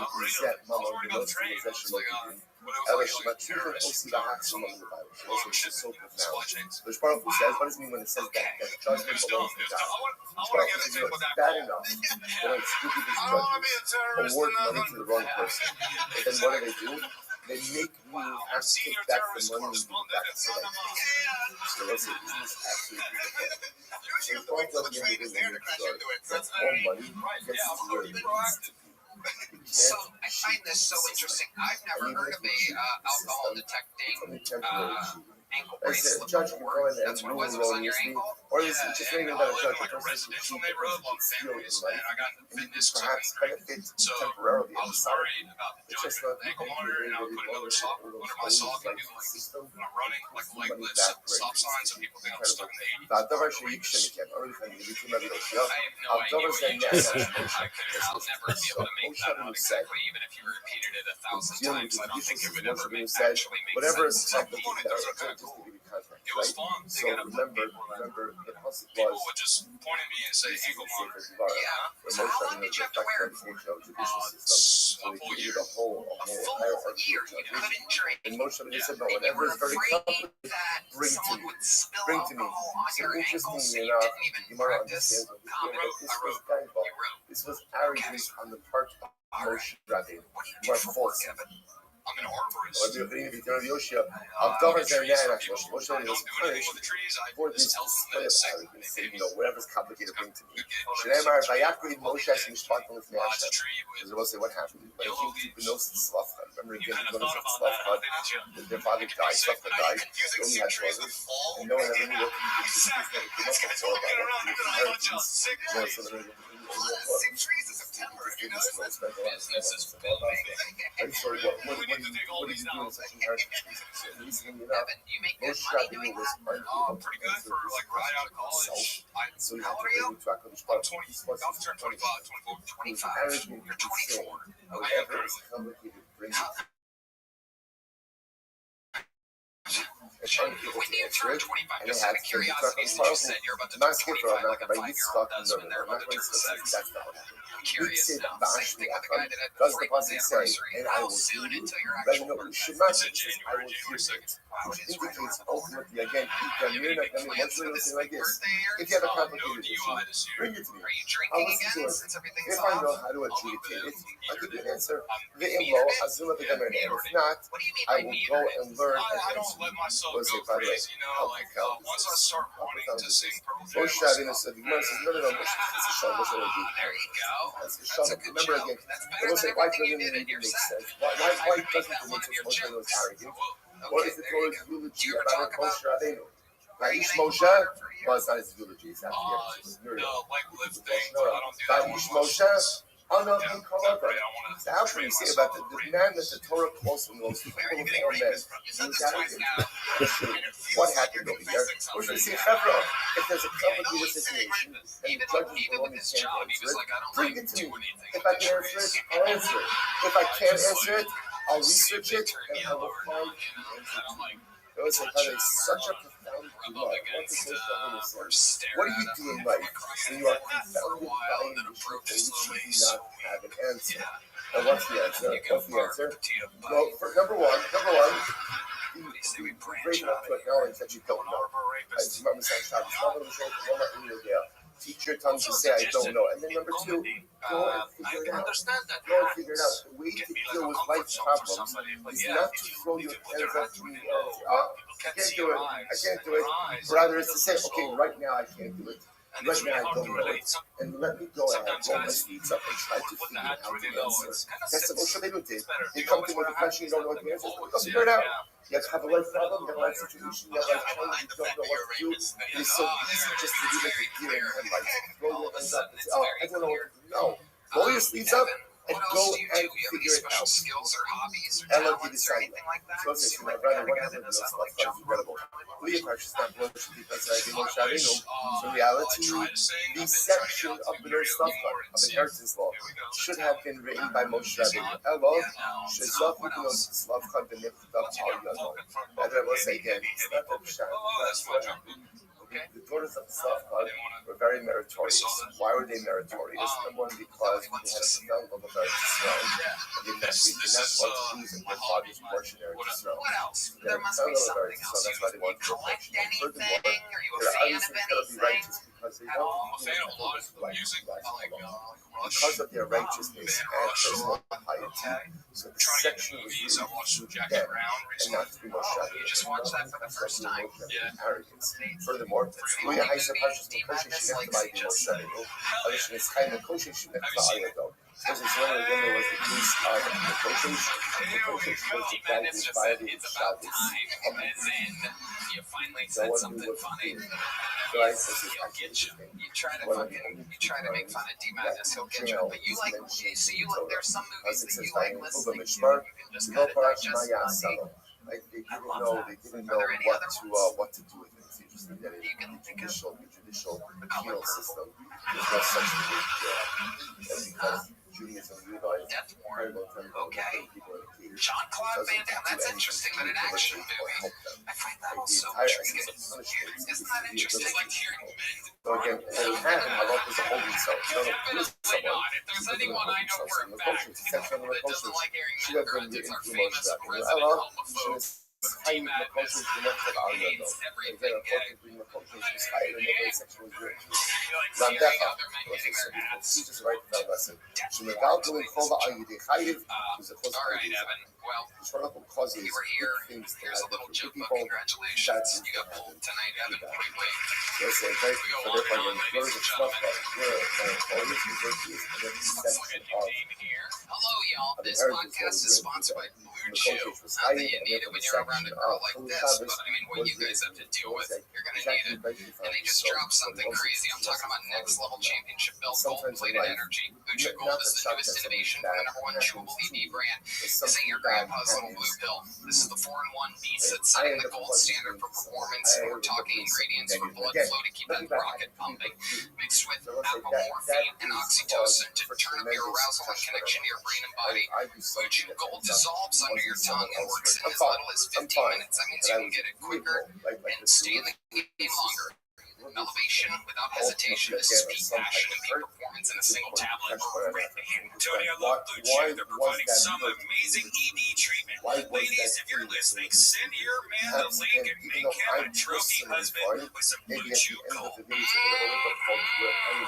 life easier by getting harder and discover your options at BlueChew.com. We've got a special deal for our listeners. Get 10% off your first month of Blue Chew Gold with code Tony. That's promo code Tony. Visit BlueChew.com for more details on important safety information. And we thank Blue Chew for sponsoring the podcast. So remember, when you want to get hard, just type in the word Tony. See what happens here? Make some noise for Alexa. Here is Harry, everybody. Alexa, here is Harry. Or are you talking to the Damn, bitch. Which one is I had a great Gemara says? Thanksgiving this year. What's I going saw a on Native here? American guy on Tinder. I Not really, celebrated the Dan. traditional way by giving him It's syphilis. so beautiful. On one hand, What's up? It's hard to date as a trans person because here's the thing. Straight men view trans women the same way they view Taco Bell. For the people They want it when they're drunk. They're ashamed of what it does on to the other their hand, asshole. as hard as that, so as hard as guys, You said so damn, it's bitch. super shit. They must die. Yeah, she was putting out blazes with that. Have respect. Dude, I love fucking with straight guys. Essentially, it's very important to be so. Leadership. Hey, everybody. Alexa, here is Harry. I'm legally blind. I had a great Thanksgiving this year. I found a Native American guy on Tinder. I celebrated the traditional way by giving him syphilis. That's funny. It's hard to date as a trans person because here's the thing. Straight On the men other hand, view as trans hard women as dying, the same way she's they was view a Taco super. So Bell. it's incredible. They And want it he's when not they're the drunk. on the dying. They're ashamed of what it does to their asshole. Also, he's a very good guy. So he's useful. But he's so much in the listen, what does this mean? This person is confident. Dude, I love fucking with straight guys because sometimes they don't realize I'm trans. You know the name for those type of people? Retarded. Sometimes they'll come up to me and they'll be like, yo, can I buy you a drink? And I look them dead in the eyes and I'm just like, No, man, I fucking Right? People are unreasonable. Right? Everyone's problem is an emergency. Everyone's issue Very is funny. dealt with now. Everyone is a priority, and everyone. And again, and by the way, it sucks. I can't turn that it voice makes off. sense. From my perspective, That's the sound that my comes out issue when I is the most orgasm. important thing in the world. From my perspective, I need the answer. I need it now. Did really From my well. perspective, Here I is need Harry. to. Showing the boys and the girls how to do it. I'm focused on Absolute you. dominance. So from the guy Welcome. Thank you so much. it's a title. It's like looking in a mirror or something like that. It's my arch nemesis. It's like my Venom. This is my Venom. It's Venom Hinchcliffe. I love it. Alexa, how long have you been doing stand-up? About 5 years. That's awesome. See what I mean? 5 Or, years. Where at? you know what? I started in Cleveland, Ohio. Oh, nice. Look at that. All three are born and raised? Yeah, I think I opened for you at one of the glory holes at the truck stops in Warren. Okay. Just want There to you assist. go. People just want Very funny. It's true. Guilty as charged. Welcome, Alexa. This is absolutely incredible. So 5 years, how long have you lived in Austin? The About seaport 4 years. has to have a 4 respect years. for What made you move to Austin 4 years ago? Comedy? No, I was actually working in construction sales because I got fired from doing porn. Oh my goodness. How did you get fired from doing porn? Well, here's the thing. This is the only thing I learned from doing porn. I am mad at sex. Okay. I know this because they flew me into the shoot. They flew me on Delta. They flew me back in Spirit. For the constituents. Somebody can have the shop side. Kasha Yusa Ome Asayo. The amount of This is amazing. So you only did it once? No, I shop for the company's called Ruby. It used to be called Gmail Strokers. You probably know what it is. That is the But that tracksuit, oh, that's all I'm saying. But no, it used to be called Gmail Strokers, but no, the name was offensive. It's not a mother for her adult child. It's not a mother for her assignment child. It's a mother for her nursing child. So what we're talking about is like that's nothing. Does nothing but say give me. And yet what? Mother loves that. The mother Oh my God. Okay, so you did never corn chips. Yeah, because back then, like, trans people couldn't get because I like transition BC and for good Christians, that means before Christ. No, for trans people, it means before kingdom. Okay, so you're a throwback. You're like back when trans people used to get like bullied and stuff. I know, and that's honestly I loved it because I can only come with being called a perfect. One more thing that you and I have in common. Absolutely amazing. The mother also needs the child in order to be able to this is incredible. So it is this very mutual relationship. And my match here today. The So, Caitlin, you and I. Oh, yeah. This is amazing. So, Alexa, what surprised you about shooting corn? Honestly, probably the biggest thing that surprised me is that the guy will fuck you on camera, and they get really offended if you don't fake orgasms off camera the same way you do on camera. So, like, when you say fake orgasms, you mean like moaning? Because I don't like sex. Explain what you mean by that. I've been raped too many times to like sex. I've been raped so many times I bought my mom a t-shirt that says, my son got raped 4 times. All I got was a daughter. Right? Oh my God. I think now's the time to play the Netflix sound effect. I don't think that's the lost our contract. I mean, that's great, don't get me wrong. Let me ask you this. Did the guy that raped you, did he happen to comment on how yellow the trees were getting right extreme. beforehand? The fact that he was not part of He was only focused on how yellow my teeth were getting. Okay, alright, that's a wild answer. Alexa. Alexa, So you literally don't like sex? No, I don't. Like, the only thing I ever liked in the bedroom was one time my ex-boyfriend got on top of me, put my legs over my head, and then he died of a heroin overdose. Success. While trying to have sex with you? Yeah, pretty much. I'm from Ohio. You know how it is. Yes, a lot of people do die from heroin overdoses, especially in Northeast Ohio. I'm 6 years sober from meth and heroin. Okay, alright. So say that Gemara goes on about a different Gemara says, "Sit at the table." How did you get sober? What helped you get sober? Watch this. Honestly, This is I'm Moshe dying, Rabbeinu to be quite speaking honest. to Yoshua.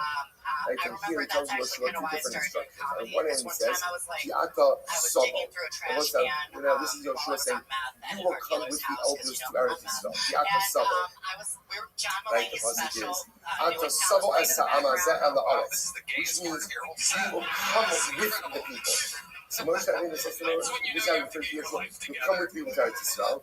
And HaKadosh Baruch Hu says, Ki Ata Sabo. You will bring the people. You will bring the people, right? It's really, it's also Moshe Rabbeinu. There's two different personas. Like one says you'll come with them, one says you'll bring them. So say which one is it? I'm Rabbi Yochanan, I'm Rabbi Yochanan, I'm Moshe Yoshua. I'm Tabaskin to the dirt in life. Moshe Rabbeinu is this Yoshua. I'm advising you to collaborate with Probably both, besides cock. So come with No, just kidding. But no, I was down. Like, I got back into what I was like doing like before I did all that. Like, I started college at 16. I studied Russian language and Mandarin. Politics. I wanted to be a lawyer when I was younger. Can you say things in Russian? But it could very well be Moshe Rabbeinu saying, listen, Oh, shit. it wasn't as effective as it could have been. Looks like Had I someone's had gonna a have a cohort pierogi in his eating the ass world, later. it would have been much better. So therefore, Yeshua, Ata Sabo, come with the You're people. about to get a little potato Come with filling HaKadosh up Baruch there, huh? Hu. He says, Moshe, you're wrong. Yeshua, Tol Makel Bahat Al Kadam. No, that's not how it affected. You put words. Rather, what should you do? You want to be the leader, take the stick and hit them in the head. Now, literal. not literal, This is but understanding amazing. daber efer b'dar ve'ein shnei dabar Wow. Here's I one love the leader. energy you came Here's out one with, leader. by the way. You took Collaborative over the leadership stage. models Beautiful do job. not Always. It is incredible. There is Clearly, one you are leader made and one to do leader. this. Now listen, now what is it? My goodness. So how do you make money now, It's Alexa? fun. If the I have buck an OnlyFans. stops like in Okay. multiple places, Not going well. I only have one subscriber. at the end of the All day, right. for any Yep, I female, pay could good be money effective, for whether that. it's an 18 or a something, right? And it's the thing. So, Wow. There's gotta Where be can a people leader. find your Now, OnlyFans? again, We'll it probably doesn't get mean that more person now is- if you want to promote it. like, that doesn't mean Yeah, that that Jasmine person doesn't Steele develop 7 people on decision. OnlyFans, At the end stream of the me day, and strip there's chat. no There shared you go. Red Man multiple just made leadership. multiple What's the accounts. part that I want to come back? Remember, this is one of the first lessons that we go up, one of the first lessons. Okay. Where do we Alexa, find this lesson? tell And us some- what else Like, would remember again, surprise here's us how it about says. being How it says. trans in Both Texas. created You've been two here great for women, 4 actually, and I'm years. always like, go. Is And Rashi there posted anything Gemara else that that says you deal that with? Do the you make a moon good said cup to of the coffee? moon I've said, noticed "How that can trans you do people this?" make the best Aim, baristas. Do you drink shame, coffee? malachim, Oh, mishtashim, no, those are the b'kesar. non-binary. Two kings Okay, cannot good to know. I share don't know the the same difference. crown. You can tell by He the says it purple doesn't color work. hair and the Doesn't work. annoyingness in their voice. You're right. I like that. So Don't you're make yourself kind smaller. of So there's the anti-trans. sun, that's the No, mahar, yeah, no, I the don't think large people. I think it's a luminary, mental and illness, the to be moon, quite which is the honest. smaller. Yes. Keep going. Keep going. You're about to become the next First lesson president to of the United States. It's our message Keep is the like, momentum it's going. not just a Keep feeling telling like, us. like You're organizational very or close. You national. could win the It's 2028 a election if you just personal. keep. I just found out Listen, that people who is Texas responsible for your success in life? and Who the is front are responsible? literally like, I'll Do you know vote what for if that you were bitch. answering? It keeps it rich. It keeps it You rich. could What win the if you were 2028 like election if you just success keep. in life? I just You found know, out that my people wife joke. was so Texas and the front are literally like, I'll vote for that bitch. and my kids, they have their heart. And my friends, they have their heart. The Amazing. rabbi and the rebbe, So you and the did rebbe, everybody become has, God? everybody When did you has start to their feel part like to God do within your life? I was like, The naturally. first time my Do you know dad's did who's was inside me. successful? Your Success in actual life? father? One person. No, I mean, I'm from Cleveland. You think I know my CEO actual of your father? life. Only one I CEO. don't know anymore. And that's Honestly, it is one of those things. I do think it's a mental illness. It was from probably my Aim, earliest shame, memories. I malachim, remember. mishtamshim, miketz I afos. would always put There's on no my mom's dress, collaborative hiding in her leadership closet, model. things like that whenever she was at work. There's one So CEO. just from my There's earliest one memories, and then at person the time, who is you had to wait responsible till you for were 18 success to in do your it. life. So just That the minute is I turned you. 18, I And started. that's why I was in the Amazing. first lesson. What did your mom say Aim, about that happening? it's a mantra. Aim, She shame, said, malachim, I mishtamshim, don't miketz want to afos. live with a Two freak, things. and then she kicked Do me out not for a little bit. share the same crown. But she's come You around. became Honestly, popular she's one of my with biggest the supporters, and I You love live my in mom there, more than and anything. you are Oh, that's happy with stuff. amazing. You know, like where things are going. And you know you could be Tibetan. Resist the temptation to outsource your success to other people. Take the reins. You are the king. You are responsible. So therefore, again, Kadosh Baruch Hu says, Moshe, appreciate leadership advice to Yoshua. Collaborative leadership, it's not the way it works. Yoshua, literally take your staff, hit him on the head, not literally. Figuratively. You're the guy. You're the man. You're the man. The buck stops with you. And because the buck stops with you, you take complete responsibility. Again, doesn't mean you're a dictator. Chas v'shalom. Doesn't mean you don't engage in certain decision making in a collaborative fashion. Of course you do. But at the end of the day, the responsibility of Klal Yisrael stops at your doorstep. You and only you. Incredible Gemara. The Gemara says there's literally only one spokesperson for a generation and not two. Tana. I will say a different topic. Tana. Zimun b'shlosha. Okay, so a little bit back to Sanhedrin. Zimun b'shlosha. So I'll say Zimun is done with three. The Gemara says, my Zimun, what is Zimun? Ilim averkas has Zimun. If you say it's talking about like a mezuman, like benching, Batanya, Zimun abirkas, Zimun b'shlosha. I'll say it doesn't work because the Brisa says quite explicitly that Zimun, which literally means summoning, right? And birchas Zimun, which is benching, is takes place at three. The chitim of Bereshit Kamefarish, maybe it's explaining it. My Zimun, what does Zimun mean? Birchas Zimun. Batanya, that can't be why. Zimun b'shlosha, birchas Zimun b'shlosha. Let's say again, the Brisa says quite explicitly, Zimun, a summoning is done with three. And birchas Zimun is also done with three. Ella, my Zimun. Rather, we'll say, what does Zimun mean? Azamne l'din. Right? When you summon someone to a din Torah. When you summon, it's literally a summons. When you summon someone to Beis Din, when you summon someone to Beis Din, ultimately, again, that has to be done by a Beis Din of three. A summons has to be issued by a Beis Din of three.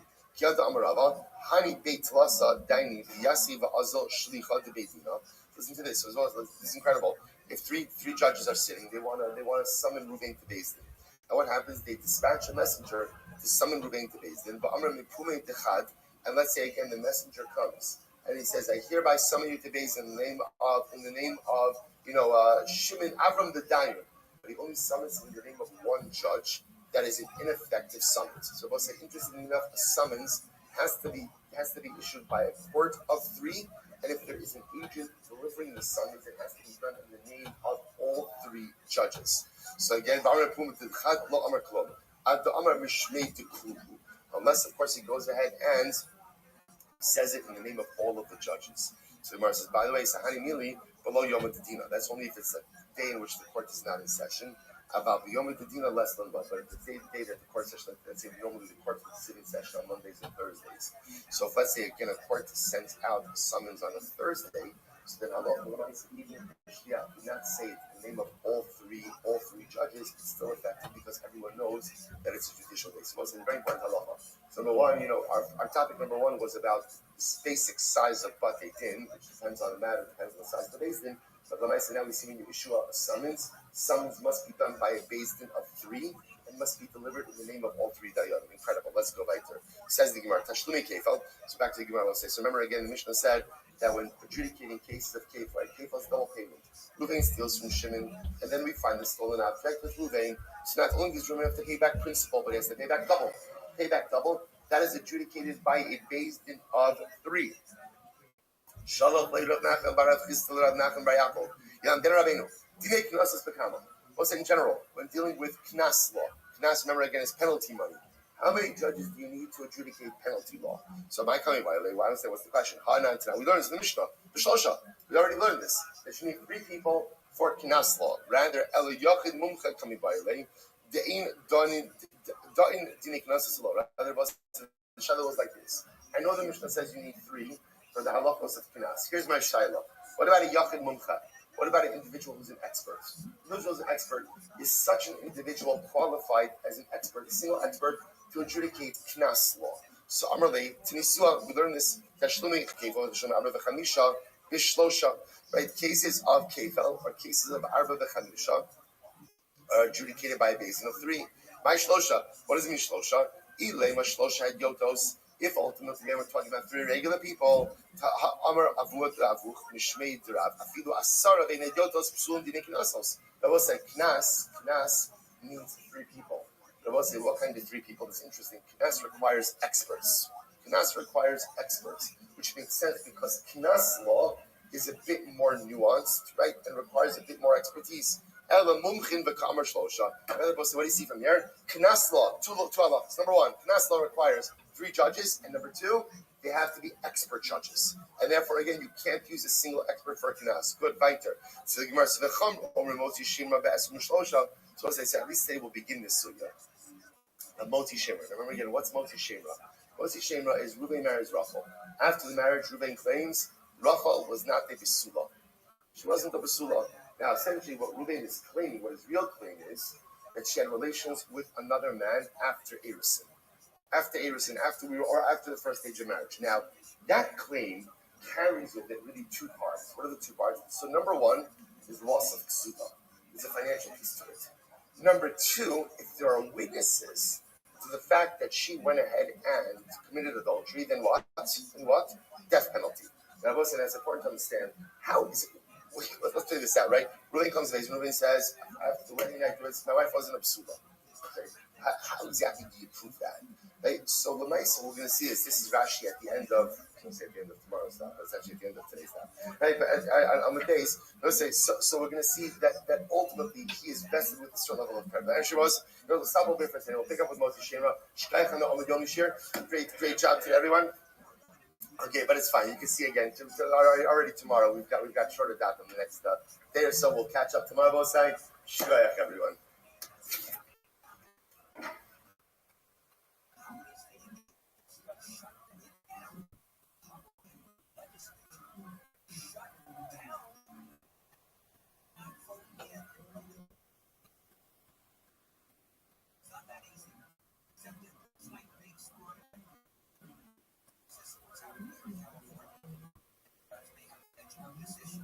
All right, Jabosai, good morning. Let us begin by thanking all of our sponsors for this morning shift. To thank Howard Thomas, our sponsor.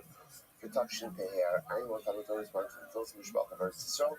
We're dedicating all of the Shiurim and Droshes this year in the support of completing the Sechs Bar Basra and Baruch Hashem wading into the holy waters of the Seches as Hedron and Yisrael Chamer Hashem to finish this Masechta. Mazel with Bracha and Mishar Tavon Mitzvah as our Talmud responses for the month of Kislev, Josh and Becca Friedman. Dedicating all the Shulman Droshes this month, creation of the yahrzeit of Josh's father, Yisrael Yehuda Penra Chaim Rafal, Zichron the Bracha, and the supposed to the safe return of our hostages and the security of all of our holy soldiers. Sammy and Malka Esterson, we're dedicating all the Shulman Droshes this month in memory of their parents, Yitzchak Leib and Aaron Cohen, Sarah Rachel Bas and Baruch Avram, Hinda Bas Henneth Ephraim, and in memory of your dear friend, a brave soldier, beloved husband, father, skilled physiotherapist, Naftali Gordon, Naftali Yonah, Shemi Kol Yamol, and Beatrice Miriam, and Daniel Yigal, Kolton, and the American Bar Talmud Torah, all of the Neshama Slav and Aliyah, the families in the Chama, all of those who are Refuah Shabbat, and with Kol Chole Yisrael, which Baruch Hu should bring home our hostages with Shalom and Bekarov, and our holy soldiers should be successful. Let's read that. Let us begin with a lot to do today. Beautiful, beautiful Gemara ahead of us. A lot of beautiful Gemara ahead of us. Today's daf is daf Zayin 7. We are picking up on Vav on the days, and we left off. Where did we leave off?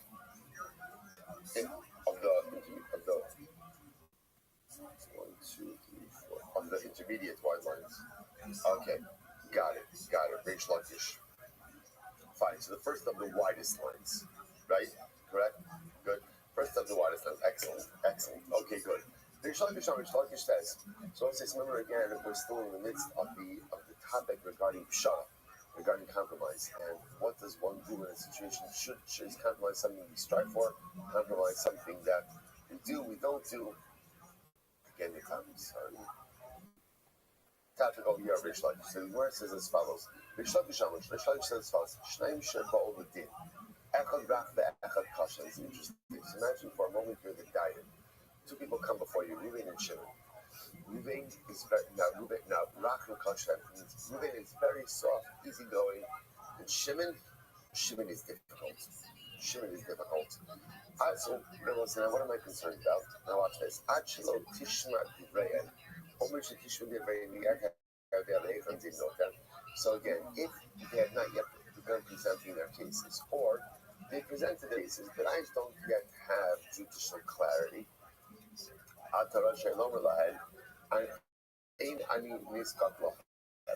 a judge has a right to accuse himself. So either before they presented their cases, their sides, or after they presented their sides, but the judge doesn't yet have clarity as to where things are heading, the judge has a right to recuse himself. Why? Now what is the judge concerned about? Shema mischayiv chazak, v'nimtza chazak lo fro. So what is the judge concerned about? I'm concerned that what's going to happen, Shimon, who's the very prickly, difficult guy, what's going to happen? He's going to lose the case, and he's just going to come after me. He's not going to let up. And the truth is, I don't want to deal with it. So interestingly enough, so if it's before they presented their cases, or even after they presented their cases, but before I have a sense of clarity, I have the right to recuse myself. However, Shemon is chayiv chazak v'nimtza chazak v'feil. But if I already heard your sides, and I already have some semblance, I already have some level of clarity as to kind of which way the din comes out, and if I heard the sides, and again I have a little bit of clarity as to how this is going to shake out, I don't have the right to recuse myself. Why? Literally again, do not. We'll see exactly what sakura means, but for our purposes right now, don't fear anyone. Don't judge an obligation to be fearless. So don't be fearful of any person. I would say what a profound Gemara. We talked about this a little bit yesterday, which is in life. Sometimes you have the ability to not get involved.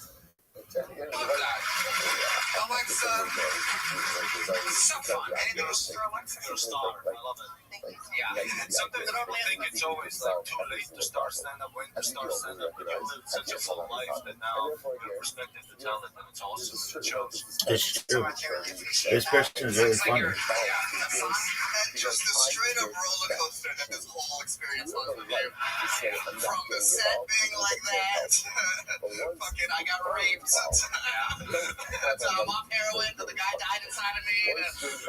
You could be president, so my dad raped me. I'm like, just amazing. Just shitting on people with purple in the hair, and you have purple in your hair. There's a bunch of purple back there. There's a little bit back there. You are a pure entertainer, so funny, so raw. I love it. Hell yeah. Alexa, sign up again, pretty please. Let's see if you can catch this joke. Oh shit! Got it! Unbelievable!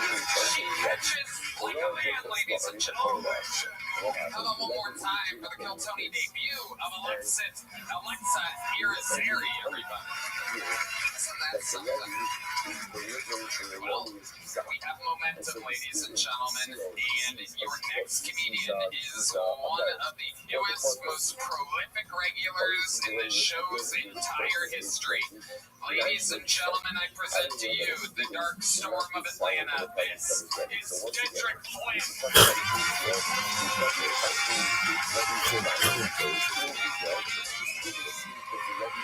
Kill Tony.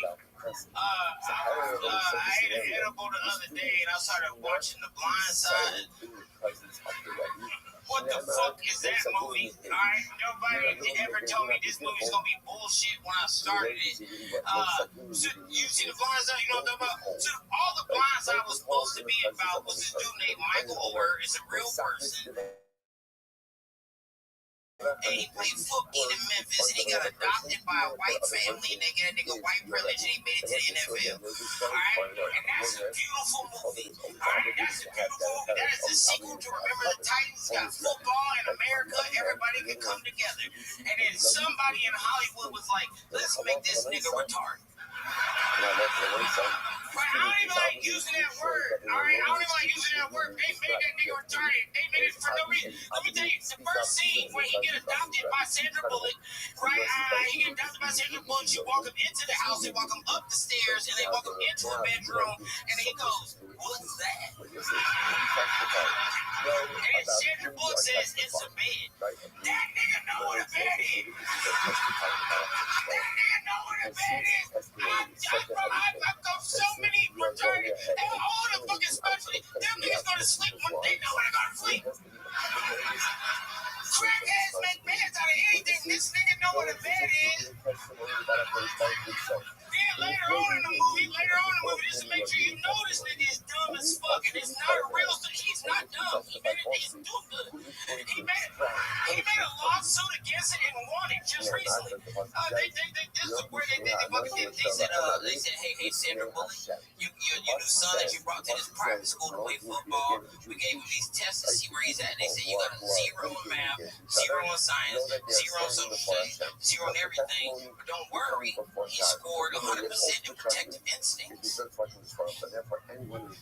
not a test they give humans.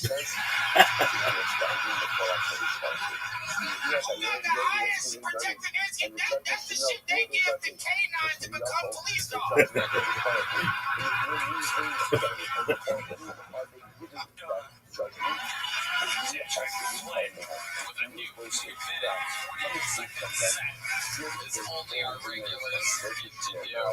Very powerful. The dark storm has arrived.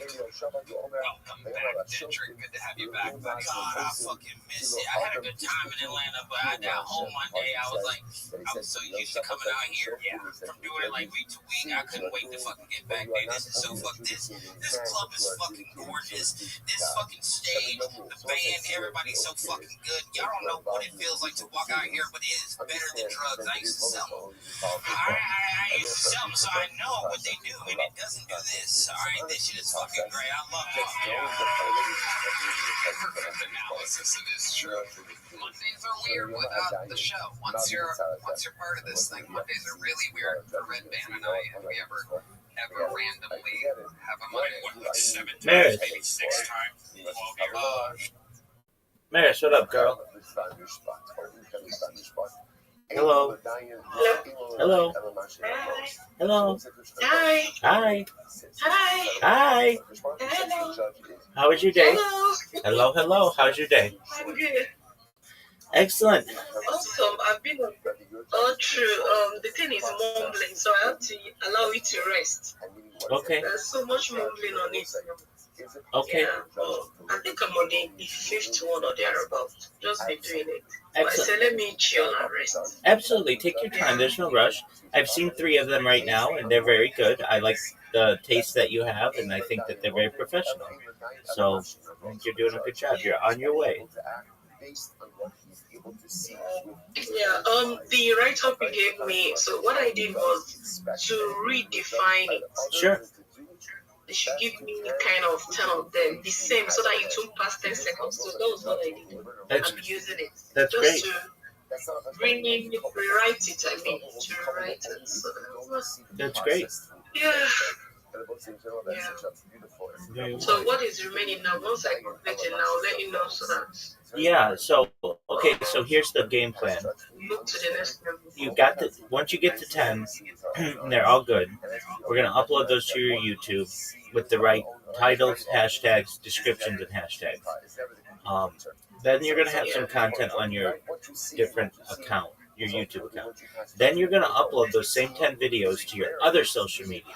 So things like Instagram and TikTok and Imager and Pinterest, everywhere else that you can upload a video, so that you have content there as well. Then what we're gonna do is I'm gonna teach you to join Yeah. different X communities using your X account, different Discord communities, different Telegram communities, different Facebook communities to increase your network, because your network is your net worth.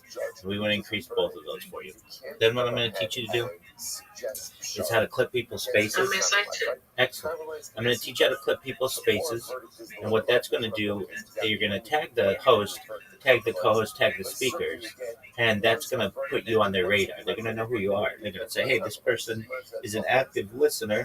They provided us some great alpha from our own space. It's basically like inflating their ego a little bit. You thought it was what they said was so good that you wanted to make sure that other people heard it and that you shared it.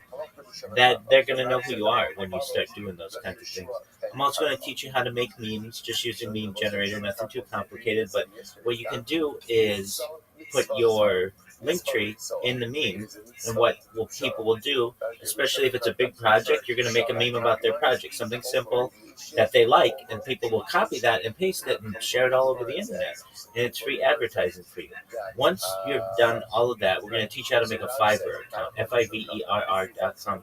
It's basically a third-party marketplace that allows you to complete gigs for people anywhere from $5 to $500, anything in between. And it could mean that somebody wants you to generate a video just like you've created, or perhaps they want you to post something on your social media for them. Whatever you want to do, you have the opportunity to do for them. Then what I'm going to teach you how to do is how to show yourself. This is the most important part, perhaps, of anything that I'll teach you. This is how to get your pitch down. So you're going to hear a lot of people in these show spaces, and they all do it the same way. I've heard it countless times. They do this. GM to the host, GM to the co-host, GM to the speakers, GM to the audience. I'm new to this. I don't really know what to do. I just need a job. Can you send me a job? DM me with a job. And that's fine. At least they're trying. But you're not going to even come close to that. You're going to be able to come in and say, GM, everyone, my name is Maris, and I'm a Web3 marketer. I would like to help promote your project on my 30 different social media platforms.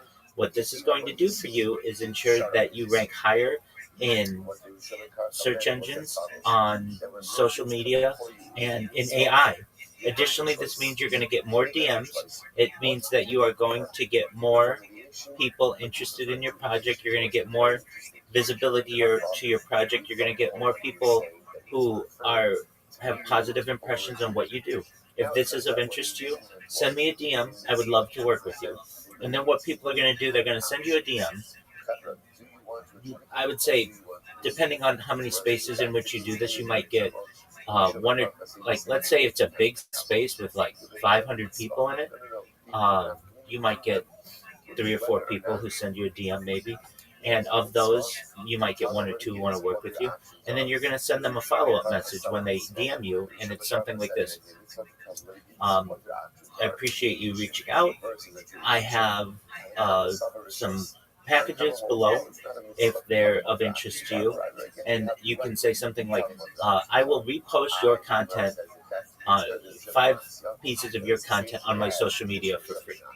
Why would you want to do something for free? This builds the relationship a little bit. It allows people to test the waters and see if you're really serious about helping them. And all you have to do is hit a button 5 times. It's not like a big deal. And then you can say, for $5, I'll post your content on 5 of my different social media accounts. What does that mean for you? You're going to take their content and you're going to put it maybe on your YouTube channel or on your Instagram account or on your TikTok account or on your Reddit or Imager or Pinterest or any of the other accounts that you have. You're just going to upload it and you're going to say, "Hey, check out this project. It's really great. If you want to connect with the people, here's their website, here's their link tree." That's it. You're basically just going to promote them on 5 different social media platforms. And then they're going to give you $5. You might have somebody who wants your second package, which is you'll do it for 10 social media package, 10 different social media platforms for $10. Same thing. And then to do all your social media, you might charge $20. And what does that mean? If you have somebody who says, "Hey, here's $20. I want you to promote my social media everywhere you can," then you say, "Great." And then you're going to do it in your Telegram channels and your Discord channels and on Imager and Pinterest and Clubhouse and Blue Sky and Mastodon and Truth Social and all the other ones that you created. And then that's going to be free money for you. And all you have to do is just use your phone and press some buttons, and then you're going to build relationships with these people. They're going to see results. And then what they're going to do perhaps in the future is come back to you and say, "Hey, I've got a new post. Is there any way that you would promote it again on all your social media?" And you say, "Yep, it's $20 again." And you might build relationships with people, and you may say, "I really like you and I like working with you and I want to work with you in the future.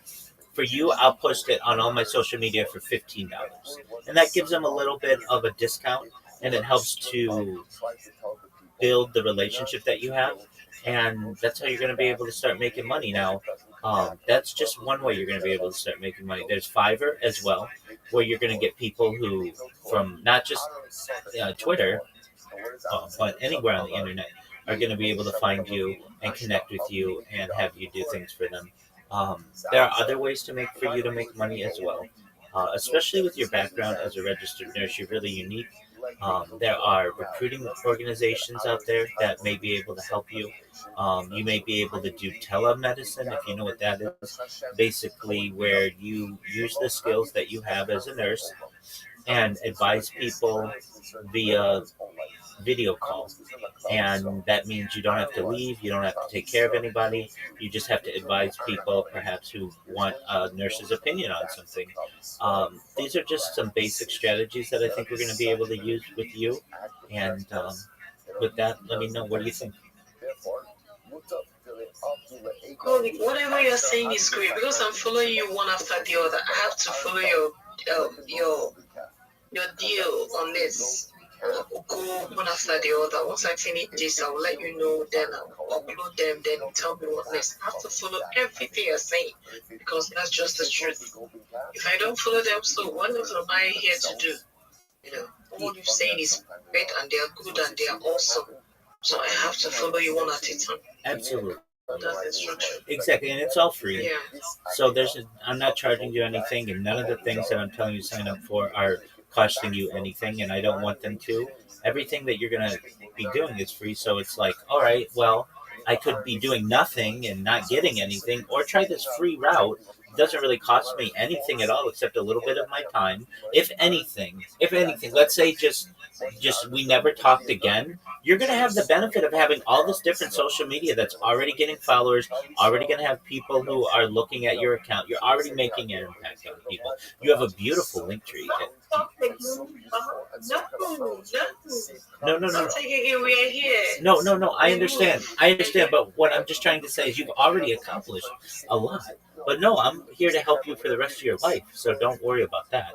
But just know, like, you've already accomplished something. You have better social media than 97% of people on Twitter right now, so that's really great. And it's really good. It's really attractive. It's exciting. when I go to your Linktree page, I say this is how everybody's Linktree page should look. It's everything that you'd ever want. So the plan is now you just got to create those 10 videos. We're going to have you promote those on your social media. And then once you're done with that, we're going to teach you the other things. Also, the pitch that I give you, we're going to have you, I mean, I'll write it out for you, and then I'll also write the different proposals. So you literally, all you have to do is read it in spaces. Now, the first time you read it, are you going to get a bunch of people who DM you? Maybe not. Okay, it might take you a little while. You have to understand though, if you do this enough, I do it every single day, and I've done it every single day for like 50 days in a row, and I'm already one of the most famous, most popular people on Twitter Spaces, and I've gotten 2,700 followers in 50 days.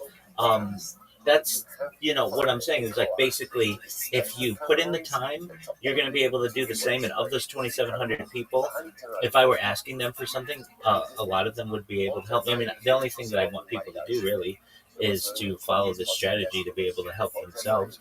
And I've already had of the 2,700, like dozens of people do the same thing that you're doing to be able to improve themselves.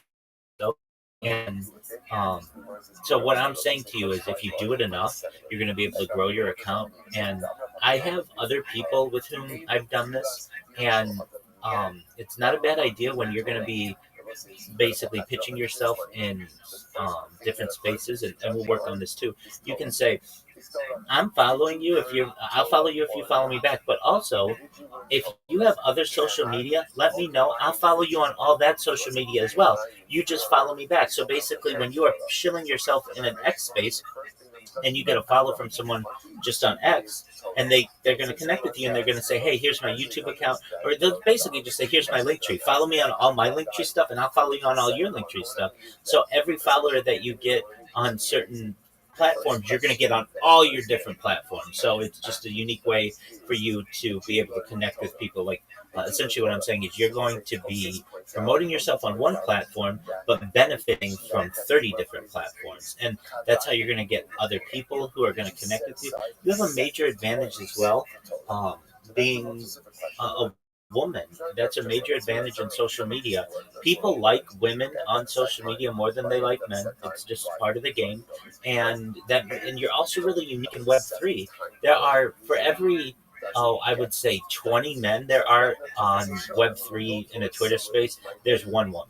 There are just not that many women in it. So you should know that like you're unique, and people are gonna want to connect with you, and you're going to use that to your advantage, and you're going to be very successful in doing it. And you just have to say to yourself, or at least know that, all right, it's currently December 16th, 2025. If I do this, like Rabbi says, get all my stuff together by January 1st, 2027, so like in a year and a few days or whatever, you're going to have thousands of followers on all these social media platforms, perhaps, and you'll certainly have done quite a few different jobs for people. You'll have your pitch memorized like the back of your hand, and you will have a secondary form of income. You're an RN, a registered nurse, as your primary source of income, but you're going to be transitioning to a Web3 marketer, and then perhaps even sometime next year, maybe early next year, we'll start working on your YouTube channel, like you really wanted to. Like you wanted to be basically like a medical influencer, at least in terms of using the nursing knowledge that you have on YouTube and some other platforms, and we'll help you with that as well. Now, we have to be careful with that, especially from a medical standpoint, because YouTube is very, very strict on some of the things that they allow people to say from a medical point of view, but we won't let that get in our way. So long as you keep things pretty general, you're going to achieve all the goals that you want. And it's once you get that first client, you're going to come to me and you're going to say, Rabbi, I got somebody. Okay, what do they want you to do? And you're going to say, well, they just want me to post their content, but will you look it over and make sure it's good? And I'll say, yeah, let's look over the post that you want to have. Once we think it's good, you can always go back to the client and say, this is what I envision that we're going to do to promote your project. Does this look good to you? They're going to say, yeah, that looks great. You're going to post it on your social media, and you're going to get that first $5 or first $10 or first $20, and it's going to be a really great day in your life, and that's not too far away, so you should be very excited about that. channels become raging rivers onto So themselves. happy Such a listening tremendous this from you. Honestly. Sometimes I'm so happy. You are kind, Rabbi. You are kind. Well, thank you, Mary. Honestly, you're kind and you're awesome. I appreciate You're you. so awesome. Thank you. Absolutely, that's what I'm here to do. You're very kind. Taking your time to tell me this. I can't let you down. I Yeah. need to do this. Let's all the videos done. Absolutely. Your link tree is better than like anybody's link tree I've ever seen. I really mean that. It's amazing. Thank you so much. Absolutely. So I need to add some things there. The Pinterest is not there. So I think later I'll add some. I mean, Okay. Pinterest, Contra is not there. I don't think Fiverr is there. It's Okay. not. That's okay. Pinterest, Contra, whatever, Dribble. Okay, Dribble is there. How about Upwork?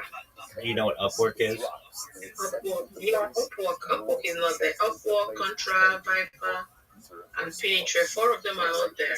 Excellent. You'll get that in time, and you're gonna. I mean, you already have the best link tree that I've ever seen. It's just gonna get better from there. And imagine, like you have that link in your profile. Somebody clicks on it, they're gonna see everything that they have ever wanted to see about somebody, and they're gonna say, "Now, this is a person who knows social media really well. I want to connect with them. I want them to promote my project." So many people come in and they say, "I'm a reply guy." And I say to them, "What does that mean to you?" And they say, "You know what? I really don't know." They just say, "I hear people say it." I say to people, I see in your profile that it says that you're a Web3 educator. What does that mean to you? And they're like, I don't know. It was what my friend had on their profile, and I copied it and pasted it. And I understand that a lot of people don't know some of the terms that they're using. We're going to make sure that you know everything that you need to know, that you're educated, that you have confidence in what you say, and you're going to be able to help other people too. I mean, once you're all done and you're on your own, I'm going to say to you, when people say to you, "Hey, your content is really great, your social media presence is amazing, how did you do it?" You can always connect them with me and I can walk them through the same thing. But what I want you to do is pass on the information to them, and you say, "Hey, this is all you do. You create a link tree, you connect all your social media to it, you create some simple videos so that you populate on social media, and then you're just going to, basically pass along the education to other people, and you're going to then be your own version of a teacher." And that's not that far away. I mean, I literally could. I've already done this when people have said, "All right, so what do I want my link tree to look like?" I've sent them your link tree, and I've said, "This is exactly how you want it to look." I understand if you're not able to get absolutely every one of these accounts, because sometimes people run into issues with their location, or maybe a platform isn't allowed in their country or something like that. But overall, this is how you want it to look, and they're like, "Oh wow, that's really good," and basically that's all your hard work that you've put in. So you should be excited. I'm glad that you are. You want to complete the rest of those videos. You could probably get that done, in the next 24 hours or so, and then we're gonna make sure that you've got the titles correct, the descriptions are correct, because that's really important. You can have the best content in the world, but if it's not labeled properly, no one's ever gonna find it. And so we want to make sure that it's labeled properly and that it's different. Like, we don't want the same title and the same description on every single one of your videos. We want to alter it just a little bit, but we still want to keep it pretty consistent. And then what you're going to be able to do is put that on all your other social media. What you can do, if I had any advice for you at this point, aside from what I've told you, go and Google your username, right? Like, just Google your username and take a screenshot of it. And you'll be able to say that on today, December 16th, this is what Google's front page looked like when you Googled my name. And you're going to have maybe 1 or 2 different things there, but give it a month and you're going to have the top 10 results. And you're going to say, wow, what we talked about really did affect my web presence. Like, before, if you typed in my name, you might not get me. You might go to the wrong result or something. But this time next month, you're going to say, I dominate everywhere. You can look me up on Bing. You can look me up on Google. You can look me up on YouTube.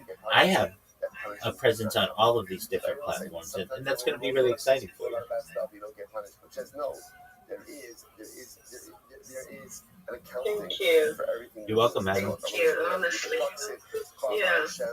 Okay, let me go back to the video and finish up. Then once I finish up, I'll tell you I'm done, I'm ready. Excellent. Do you want to see all of them first before we push in Absolutely. into the YouTube? Absolutely. So what you do is just you don't have to send you don't have to send them to me one at a time. You don't have to send them to me one at a time. Just when you have all 10 of them. Okay, oh, When you send check it through the link tree, right? No, I don't want you. Don't upload them yet. No, don't upload them yet. Just when you've got all 10 of them, send me them. I'll look at them. I'll say these are great. Now we're gonna work on your titles and your descriptions for them. Once you get that going, I'm gonna have you upload one of them to YouTube. I'm gonna look it over. I'm gonna make sure it's good. And then once I see that you know how to do at least one on YouTube, I'm gonna say, okay, upload the other 9. Then you'll have 10 on there. And then I'll look at it and I'll say, okay, this looks really good. And then I'm gonna send you a list of the other social media that you want to do the same thing on. And then you're gonna do that. I'll look it over and make sure it's good. And then from there, you're going to start populating all that social media, and we're going to work on the next part of the strategy, okay? Let me go. Just start again. Excellent. I just had to give internet some time so that the video was mumbling and saying sort of things. I felt that, I've kind of populated it too much. I said, let me give you some time and talk to you. Certainly. And you can always say in your prompt, please make sure to speak clearly. Okay. So why don't you try that? Okay. Excellent. All right. Just really okay. Yeah. I will. Absolutely. All All right, madam. Keep me updated. Thank you. You're welcome. I will. Thank you. You only have what who wants you to have. Bye. When you see something, it's because the Ribono Shel Olam didn't want you to have it. Yeah, that we take one off when we back tape those episodes so that we can take a Monday off if we ever want to. Oh, look at this. He sends just straight man on stage. There he is, Deep Madness. You heard the blind side like I'm talking about?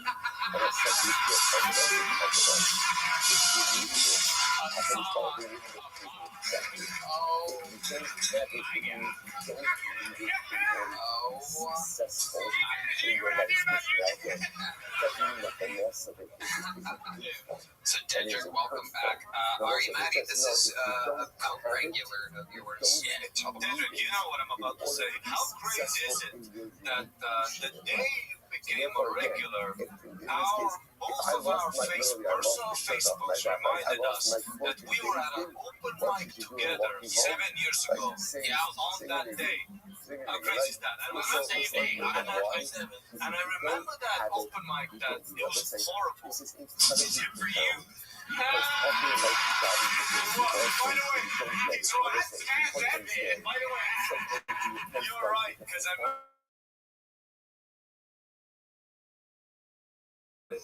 I didn't see you for I didn't even know you live in Austin. And I saw you at Sunset. I just wasn't sure it's you. Yeah, because we never really talked, and then you became a regular, and so that shows what happens if you just stay persistent and keep writing and keep pursuing your dream. So that's awesome. That is true. I mean, imagine if he would have started and been scared that people were just going to steal his jokes and perform that often at all. You sent me a great message, and that made me real happy. Like the same night that you sent it, and I saw you because it was on your Facebook, because so I didn't get the message when you saw me. I thought actually the whole Kill Tony Mafia family has been fucking great to me. Actually last Monday I was at David Lucas's house filming his fishing podcast. This nigga is rich as fuck. And David Lucas is the fucking Black Georgia Tony Soprano. His house just got shit in it for no reason, and he's fat. He definitely is fat. Is that a new grill I'm seeing there? Yeah, no, I got a better now. I'm not going for now. I'm doing good. I got the Kill Tony tattoo that I got that sitting to you. I got my I got made a regular. This shit's fucking fantastic. I'm making so much money. I bought my mama Uber from Augusta, Georgia to Atlanta, Georgia on Thanksgiving there and back. I'm doing good. I couldn't pay to fix the car. You need it in order to I be always love successful. to see it. I always love to see the come up. You know, when we first had Cam Patterson on, he said, "I'll never stop wearing sweatpants and white t-shirts and sandals." That shit ended like 3 weeks later. He hasn't worn it since. When David Lucas became a regular, he also got a new grill. It was a George Foreman, and he made everybody grilled cheeses. Let the person on move and have a conversation. You constantly say Terrible the same teeth, too. thing. David Lucas does? Yeah, David Lucas got bad teeth, but he cooked good. Okay. Wait, did you just add another layer of grill? Just do like a magic trick or something? Well, here's the thing, Tony. I'm not gonna lie to you. I already talked to the band. We was working on this song that we want to do right now. Kill Tony right now. We gonna debut it right now. Okay. Okay. Okay. Oh, shit. Give it to me. How about a hammer digital? I showed up on the money just to kill Tony. I'm making blue facts, that's on red band. I'm making blue stacks, that's on red band. I'm making foreign money, I gotta call the RA. My pocket's looking good, you can call them Heidi. And my pocket's fat, David Lucas. Yeah, my pocket's fat, I'm talking David Lucas. Yeah, my pocket's fat, I'm talking David Lucas. First round regular. My sense is good, but ain't enough on regular. I showed up on the money just to kill Tony. Here y'all. Showed up on the money just to kill Tony. I showed up on the money just to kill Tony.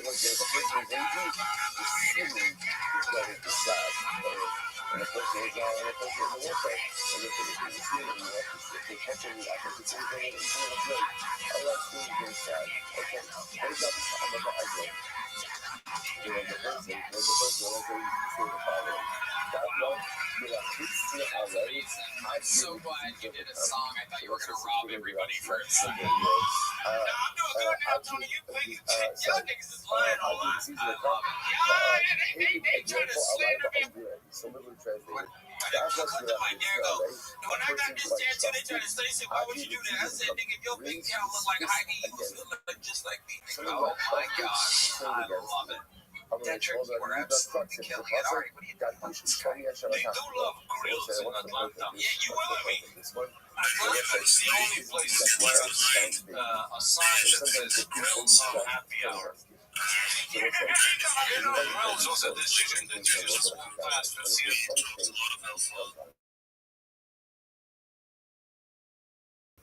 In every single real spell, people will always that's not. I don't mean that as a goal. I just don't count it right now. What can you do? Human beings are frail and fragile, which is no one is perfect. And so often in life, we feel that like if someone loves you, or like that they should always be there, they're always appreciated. And no one could always come through. And no one could always be there. And no one could always perform. And this happens all the time. Like I love someone, I trust them, I believe in them, and they don't come through. And I feel so betrayed. Meanwhile, it's not an act of betrayal, right? What is it? It's just human kite. It's just human kite. No one's always on. No one's always perfect. And sometimes, again, I feel like if you love me, you've always got my back. I do love you. Of course I love you. But I can't always do anything because I'm just not perfect. And so those moments when someone who we love and someone who we trust, it really depends on quote-unquote betrays us. It's so hurtful. Betrayal, or not betrayal, is just too strong of a word. They just don't come through in the way that I expected them to. The feeling of betrayal is so profound. Meanwhile, it is a betrayal. They're just a human being. And it's so important to us in those moments to recognize it's not an act of betrayal. It's just a moment of human frailty. Even the people sometimes who you trust in greatly raise with this. Now again, sometimes it means that people who I really trust actually betray me. Yeah, that does happen also. And that's even much worse. But even not an act of betrayal, there's sometimes people who I put a tremendous amount of trust in are not there when I need them. But it's not because they don't care, it's just because they're human beings. So they might realize that. How do we talk about this is incredible.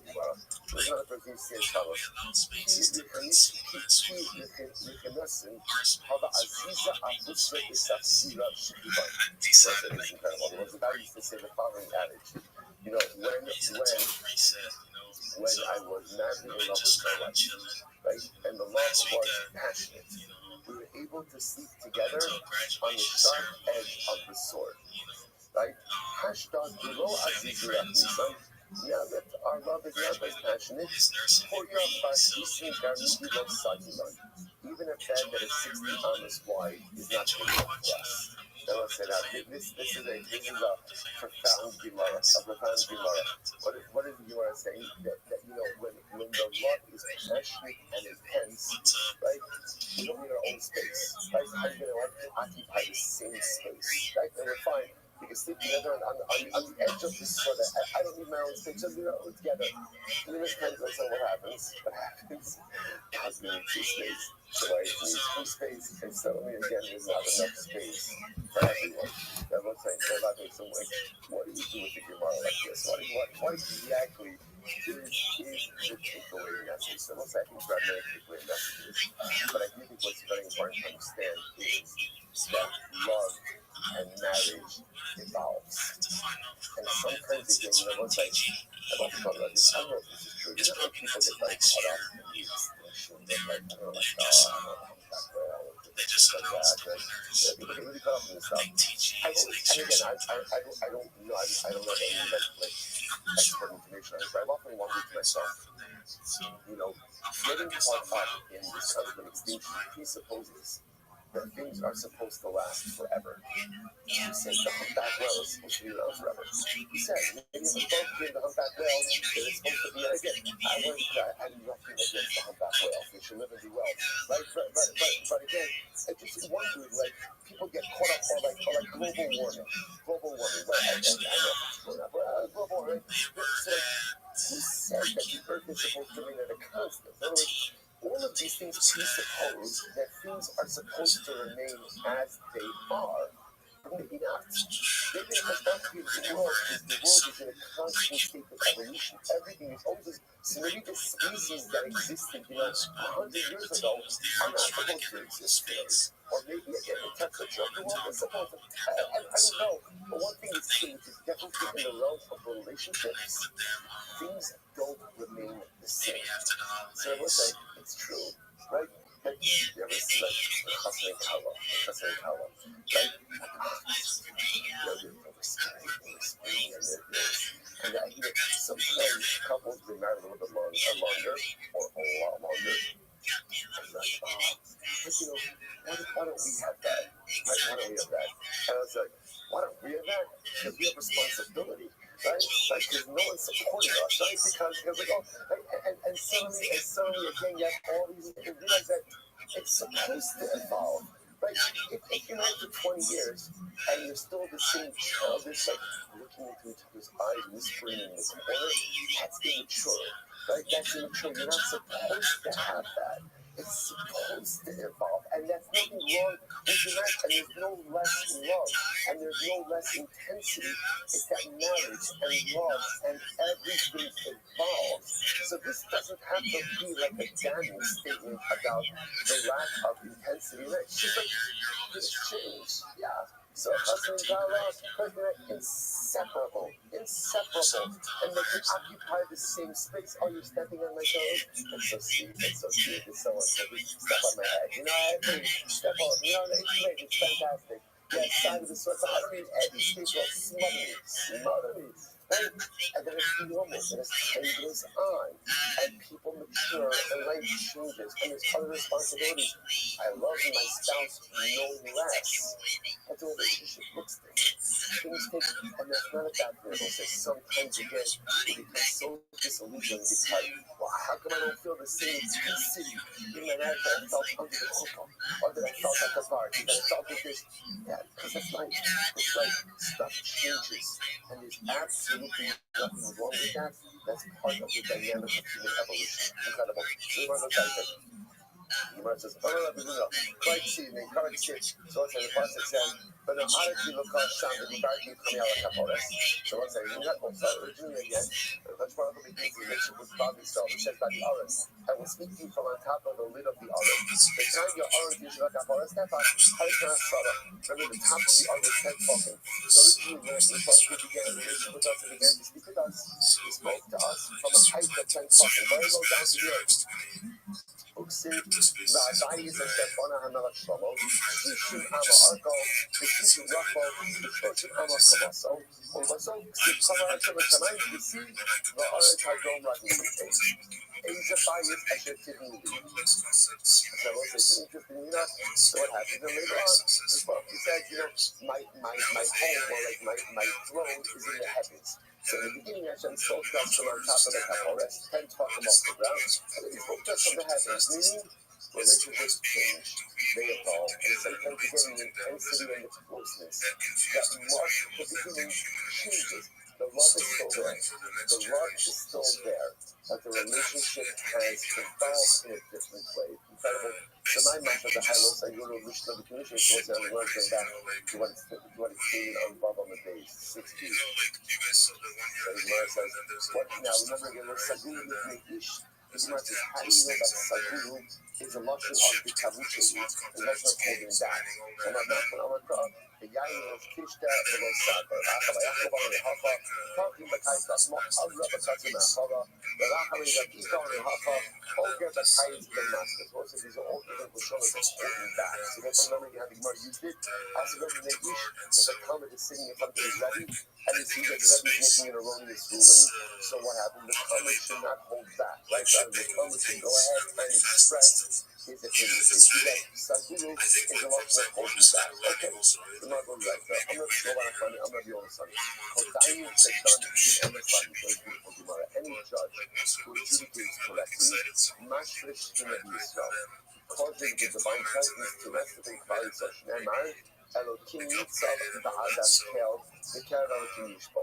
So this was a very profound, since judgment is ultimately reserved for HaKadosh Baruch Hu himself, if a judge adjudicates correctly, brings the Shekhinah into the world, so that he's acting instead of God. The whole time she's acting everybody, though, and any judge who does not judge appropriately, glory to the Shekhinah to be started in Israel, causing the Shekhinah to depart from Klal Yisrael. שנאמר, ישוד עניים מעמך שדיונים עתה אקום יום השם. אורם שובן אחמני. אורם שובן אחמני. אמר רבי יוסף. כדאי שנוטה מזה, ונוסי מזה שלא קיבל.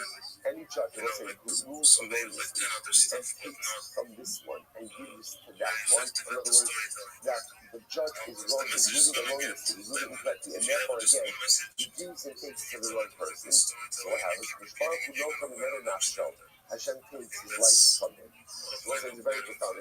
This is talking about someone who intentionally perverts judgment. Now remember again, the Dayan acts as the Sharia, as the agent of HaKadosh Baruch Hu. That's what he's doing. So therefore, when he goes ahead and he corrupts judgment, right, and he judges erroneously, he's corrupting the fabric of the world. He says, you cut the fabric of the world, I'm going to take your life. Shenemar, I'll take Zoldal, Kibahu, I'll take Be'ani Bishar, Keshem, Yari Rivam, the Kaba Eskovean Nefesh. I'm going to show it my earlier son. The Olam, he wrote the Peril of Mari. The Olam Yura, a giant, Kibu, Heref, Munakas, Lope, Yura Kosea, the Yehedim, Yusuf, Olom, Kachal. What's the last line? The Dayan should see as if a sword is dangling between his legs, and ultimately again, Gehenna is open beneath him. That's the responsibility he should feel for delivering proper judgment. Shneimar Zayin on the day 7b, Shneimar Hine, Nita Social, Shlomo Shishin, Giborim Sadar, Glory Giborim Yisrael, Kulam Akudechem, Lumadin Yakama, Ish Chavo Ayikom, Pacha Balela, Tachro, Shal Gehenim Shadoma Laila. Okay, so what's the Gemara quotes the Pasuk of Shalom Bala? Shach Yoshia, you think about Nachaba Yitzchak, Magic Sik, what's the meaning of the Pasuk? Base David Kama Hashem, Dino Medake Mishpat, the Sivu goes on Miyad Osek, the Chi Baboker done in the Chondom, and done in what does it mean? Only in the morning you judge, and the whole day you don't judge. Ella, this is in Baruch HaDavar Kiboker, Amu. This is very profound, right? It means to be judged like this. Judge, if the matter, right? If the judgment is as clear to you as the morning, then say it. They love, I'll tell you. But if not, don't say it. So we'll say this is in Karmita Tam Gemara. What it says is like this: Judge, when did you issue a ruling? Once you issue a ruling, only if you are 100% sure. If you're not 100% sure, don't say it. If it says give it to you in the morning, say it. If not, don't say it. So we'll say, by the way, it's not just a statement by judges, but it's a good way to live life as well. Like, in other words, don't say something if you're not sure about it. Like, if you're 100% sure, say it. If you're not 100% sure, probably better to hold your tongue. So you give her something say to wisdom, you are my sister. Meaning what? If all the Kabbalah say first right line, if all the Kabbalah they not ultimately. If something is as clear to you as the fact that your sister is prohibited to you, or if you have such clarity on a particular matter, as much clarity as every person knows their sister is prohibited to them, then say it. If you lack clarity, don't say it. Don't say it. How much better would the world be if people lived by this principle? Right? If you know 100% that it's 100% true, say it. If you don't know 100% true, that's not just an important piece of information for the judge, but for people in general. A search in your shidduchim, if you have 10 people, right? 10 people are based, and they're all sitting together in your judgment. So literally, again, the kola, the chain, where the yoke of responsibility sits upon all of them. When you have a group of people engaging in judgment, there's collective responsibility for that judgment. So that's obvious. There was always that come to a group. Even if a Talmud is saying in front of his Rebbe, so you might say, because it's a Talmud that is Rebbe, the Rebbe has all the responsibility. The Talmud does not. So much more I know that even the Talmud has awesome responsibility. Incredible. Whenever Rafuna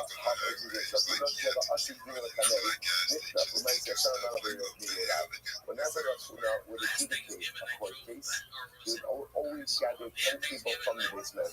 Why? Amar. So that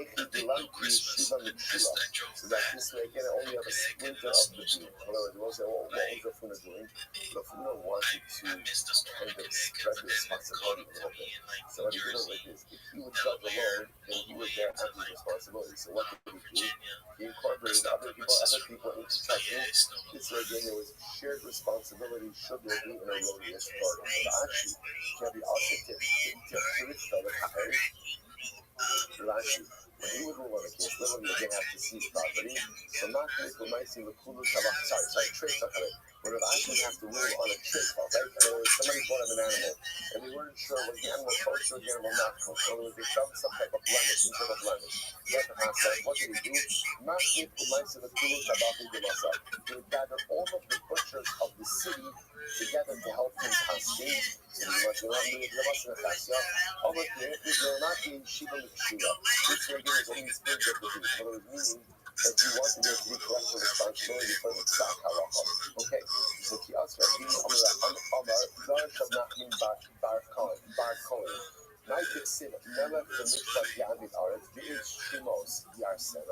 What does it mean when it says that literally again the king in his justice will uphold the earth? But a man of gifts will destroy it. If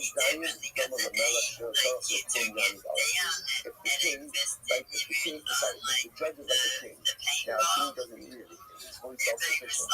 So if the judge is like a king, meaning again, he judges correct judgment and he doesn't rely on anyone else for anything, his judgment will uphold the earth. In Zohar and Kohen, the Machazah, they sacrifice the Asherah. And ultimately, again, but he's like a Kohen, he walks around looking for gifts, right? Because the Kohen is sustained, ultimately, again, by Shumas and by Shumas. So he's dependent on others for gifts, also what's the concern. If he's dependent on others for gifts, that could sway the judgment. Such judgment ultimately destroys God. That's what I'm saying. We'll stop over here today. We're fine. Not get worried. Right? We're absolutely fine. About a week from now, we're not going to get short.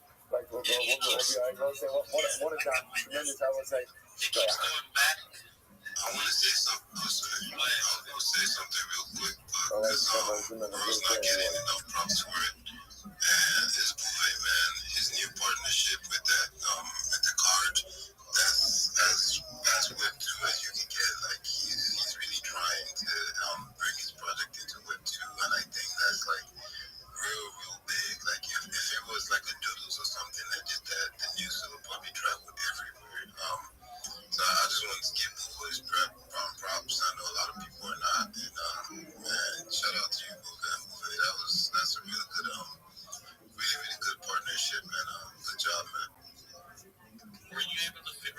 get the card? No, I haven't. I'm home today, so I'll do it today. But it's just news that's like it's incredible, right? And like having a project from 18 do that is big. All right, it looks like good morning. Good morning. Let us begin by thanking all of our sponsors for this morning share to thank our Talmud Torah sponsor. The annual Talmud Torah sponsor from Closer Shbach of Eretz Yisrael. We're dedicating all of the shiur and drushes this year in the zuchus of completing Maseches Bar Basra and Baruch Hashem wading into the holy waters of Maseches Sanhedrin and Yisrael. And Hashem finish this Masechta with Mazel with Bracha and B'Shar Kabbalah Mitzvah. As our Talmud Torah sponsors for the month of Kislev, Josh and Becca Friedman. We're dedicating all the shiur and drushes to this celebration of the Yartek of Josh's father, Yisrael Yehuda Ben Chaim B'Chal Zichron Lebracha. In this I always support, man. I always envious of those also. Because we have a lot of history together from the Eugene Africa spaces and what you've done and all that. I appreciate that a lot, man. So, and yeah, for as Eugene, yeah, I really didn't wanna. No, I mean, I said it in another space too. And you heard, like I said, having like many projects in Eugene and each doing their own thing, it's kind of like sometimes not good, you know, because we're each going our own way. But you know, like if we imagine, like somebody said, imagine like a board ape card or like an ape chain card, right?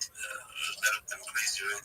And they got connections with like MetaMask, Coinbase, and all that. So, but then like you have to do what you have to do. But you know, Frostbite still started like trying to bring everybody together with the mining and everything. You know, mining and spaceships, and then minting the Project 9 with that one gem, and then involving like the other communities and stuff. And yeah, we did that, and then it's good, and everybody, like Frostbite is like very positive and like respected, you know, but of course it's not gonna reflect on the volume or and all that, because basically you're doing everything for everybody else, right? And so, but that is kind of like the vision for it. And then like this card, yeah, I think the first crypto card to like partner with like a chain collection, right? So I think from this others can also get some kind of like role model and then see what kind of opportunities they can bring. Usually we like to kind of like paint the way, and then another collections or somebody else usually gains from it because they kind of get like a new idea or they develop it and then like they push it further. So now I'm like kind of just waiting what other people are gonna think of after seeing that. It's gonna be cool, you know, because after, for example, the mining, the first self-staking contract, a lot of collections is thought of like different ways to stake and like that developed the chain, I think. And then from the spaceships, there's like the first random seed selector contract. So from that, a lot of people, you know, thought of like different ways to do that to win stuff.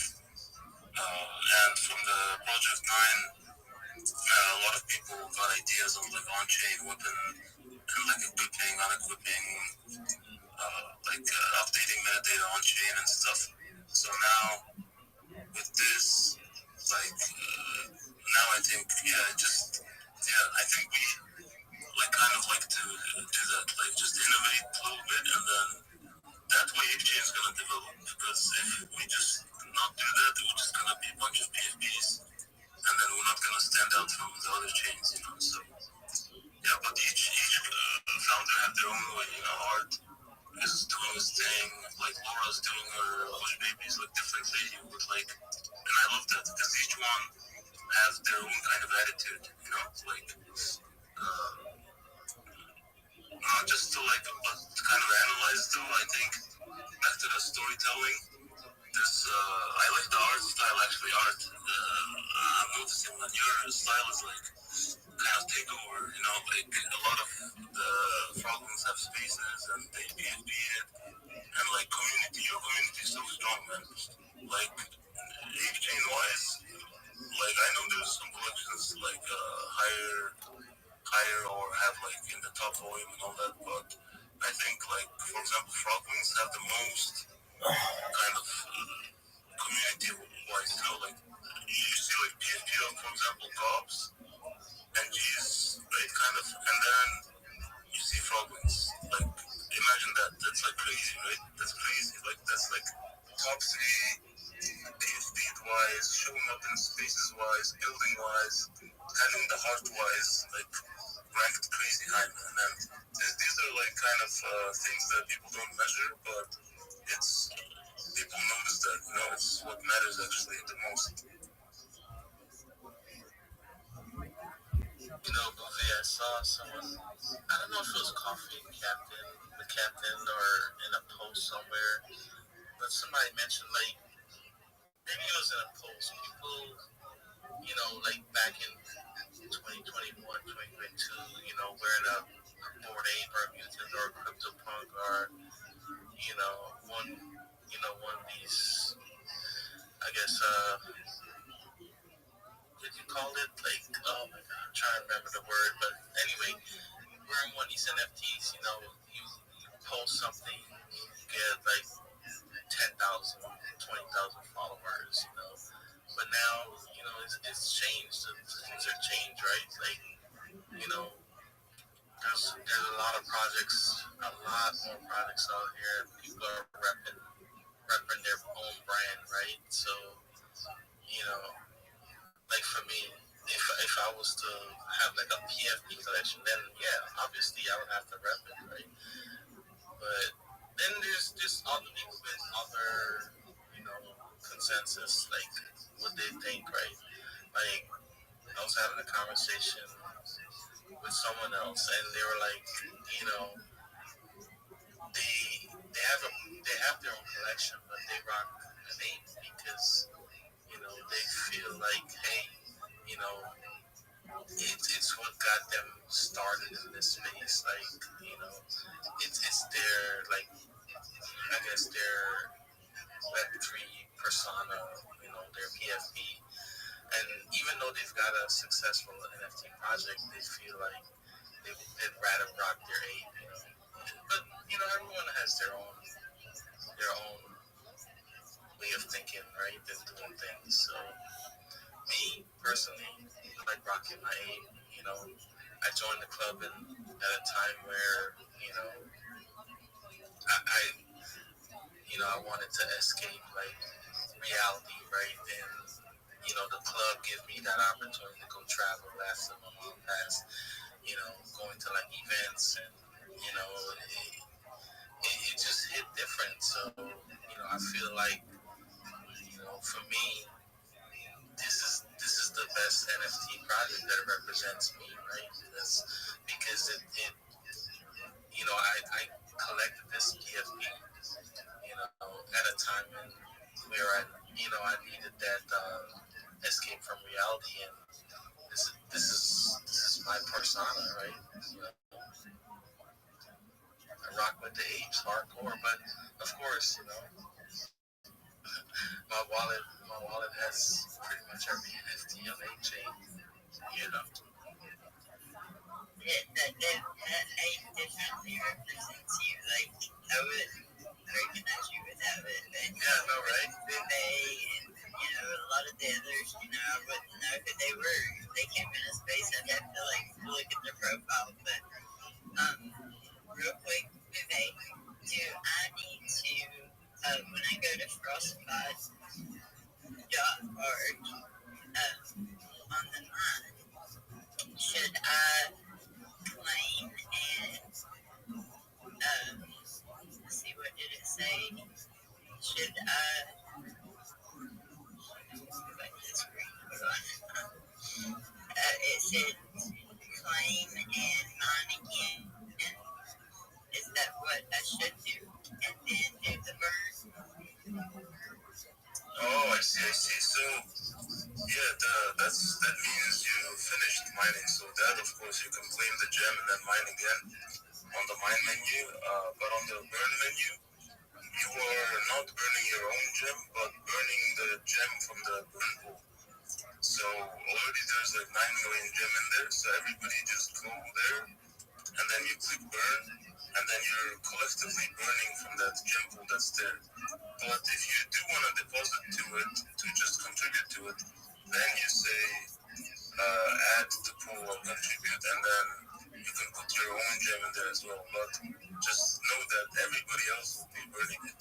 So every time you click that burn gem button, it's gonna burn from the pool, sending it to the burn address. So that's what's gonna happen. Whoever burns the highest or the most, and quantity wise, or whoever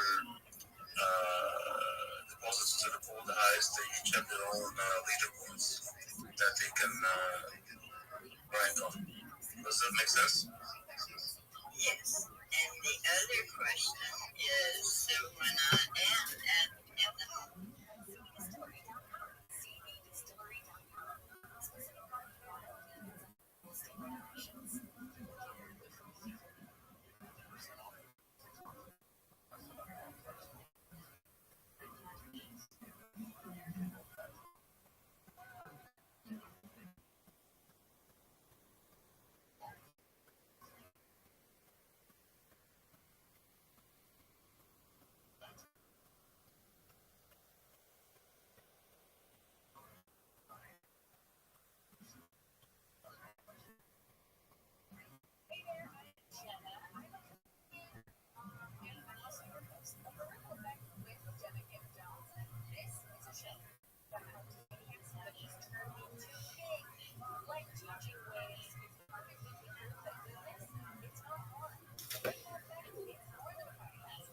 Get a sign and they're like, I feel like that. There's a lot of white people in here. These gold teeth are called grill. Atlanta. Yeah, you with me? Atlanta is the only place where I've seen a sign that says grills on happy.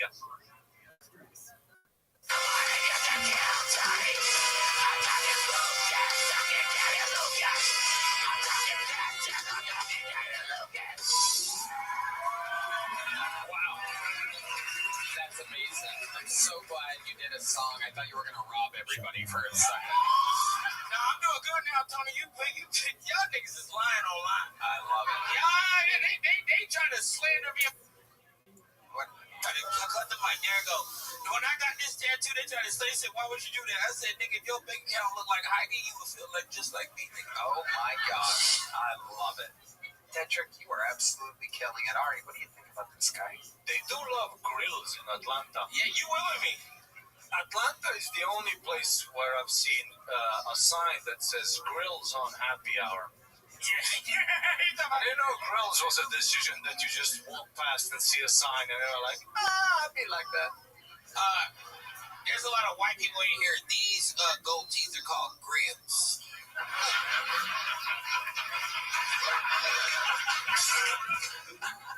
Turn of our hostage is the security of all of our holy soldiers. Sending about the Esther, dedicating all the Sherman Joshua's this month memory of their parents, Yitzchak, Leib, Hanan, Cohen, Sarah, Rachel, Baz, Baruch, Adron, Baz,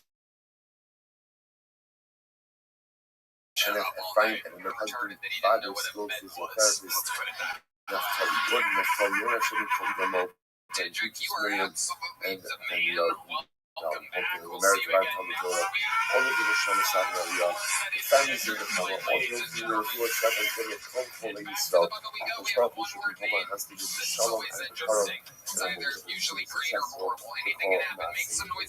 Listen, that let us do with a lot of beautiful Gemara ahead of us. Not a beautiful Gemara ahead of us. Is that sign 7. You have to pick up on both of the days. You left off. One more time for Mitch, everybody. As y'all can tell, I'm used to pulling out. So yeah. Okay. My name's Mitch. It's like fine. So the first of the Mitch, widest with an M. Right? Correct? That was my nickname. First of the widest. School. And then finally I moved out. Here's something like he says. So let's remember again, we're still in the midst taught me that my name was my nickname was a hand-me-down from my mom. What does one do in a situation? But it's cool because my mom taught me that my nickname or that my dick is a hand-me-down from my dad. Because it's Talk about small. your Rish Lakish. So the Rish Yeah, says as my follows. bad. Rish Lakish Just a little says nervous. as follows. We got Shrine this, Shel boys Ba'ol and girls. Echad Rach Ve'echad Chacham. So naturally for a moment you'll decide. Speaking of which, I don't have much luck with the ladies. So, Ruvain I is don't know very why, now. but my Ruvain parents now. could decide on one Ruvain thing, is and very it was soft. that I needed a Growing. hat.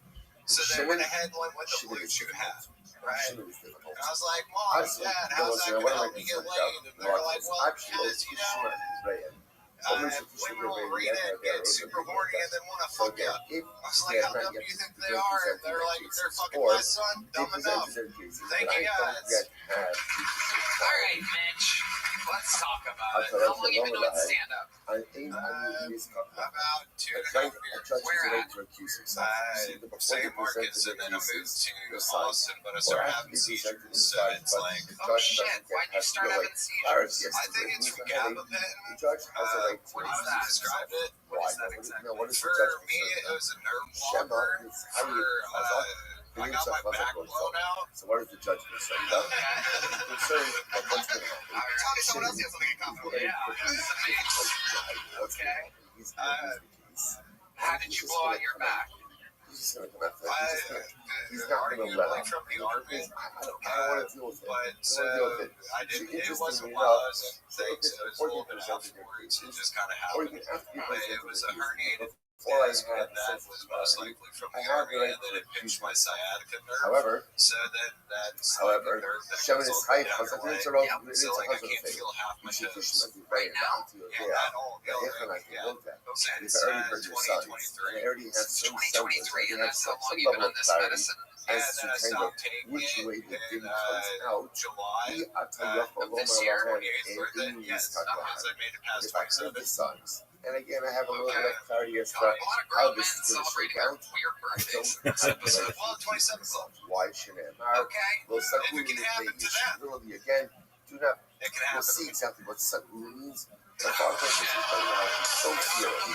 Innocent human The judge has an on the obligation to be stage, fearless. fueling every Don't be once in a fearful while of any person. strikes. So let's say He has whatever no mercy for people that have a lot of seizures. You don't get into the 27 club by being a to random not get fan. involved. And again, you're right. I think So, when we're young, You stop taking that medicine, and then how soon after did the seizures start? Like 2 weeks. naivety, I feel. Okay. Yeah. And then what's that like? I As we don't get know. older, we recognize. The girl that was with me left And therefore, again, like in a puddle of my own there's a blood. certain amount of dispassion. Why were you in a pile of blood? You Not hit get yourself. involved this because Oh, I shit. can't Yeah, I was like, change. And she just You left are you right like that? to say I'm not getting involved because I can't help it. But once She what? you smoked my weed. you I don't was have legal a right in Austin, Texas, and then once you're involved, and ultimately, again, yeah, she was high. see You're the freaking the process. fuck out on the floor. No, it was right in the morning, so I was in When bed. Shomikaka says, You had you know I know When that if a you student say is that it's sitting legal before in his Austin, you just the mean law is regular weed. You're making it or it's with some kind of weird Delta 8 or something. Well, I have family that, hopefully have watched this that are in different states, and I don't want them to look down upon me. The You law is think the first that law, and you the whole law. smoking marijuana once in a while is going to be what? And essentially, Right. that the Rebbe is delivering the erroneous Alright. and so I the mean, student sees, of course, So, you're sure American. that you had the Or the seizure, purpose. she smoked your pot Or after is that? it the way the rich person is But I mean, you're positive that she smoked how pot do you know that a after? student should not be She said, silent in the yeah, presence of I his left you, I once again, smoked some pot, and then I talking about left. things where Yes, the she Rebbe said is asking that in case Rebbe my is the guy, cat, the Timothy, student is there, the student was sees going, that the Rebbe is mistaken in what like, he's about. asking her, like, So I'm I don't know not, I that have in such a text scenario, She the woke student should the not cat be Timothy. silent in the presence of the Timothy. Rebbe. Shnamar, lo sagul like yipeyish. timid, Do not look at see, the courageous careful. cat, like courage, You're going to see courage, really what I lo think sagul I really was just means. saying Don't be false. Don't crazy. be I'm false having in a the seizure presence right of now. another person. It's not burnt Lo toast. saknis tivarach on the English. Do Okay. not withhold your words All right. in front of another person, Okay, even if that let's other just skip person this. What did you do in is the your army? Rebbe. And listen, so again, there's this very fine line. What exactly does that mean? Fire sports specialist, so like I would get cover great for his coordinates Rebbe. for Right? field artillery, and then send it to field artillery so they would shoot it Well, a nice song. No, this was back in 2016 to 2020. Does me sitting here give you some sort of PTSD? Amazing. What do you do now, Mitch? How do you survive? VA disability. I'm actually looking for a job right now, but it's hard because I can't drive for another until the end of this month. Why? Know Because of about seizures. whom you Have are you figured it out? testifying. When's the last time you had your last seizure? 3 months ago. Okay, and what exactly happens? Is there something that tends to give you a seizure? Yeah, it's always whenever I'm waking up. Potentially out of people's lives. And how many do you think you have? Sense of responsibility. Four. Witnesses You always bite know your it's tongue as and if leave you're a giving mess. testimony about a part of himself. But it's maybe before How long you do they are giving last? testimony.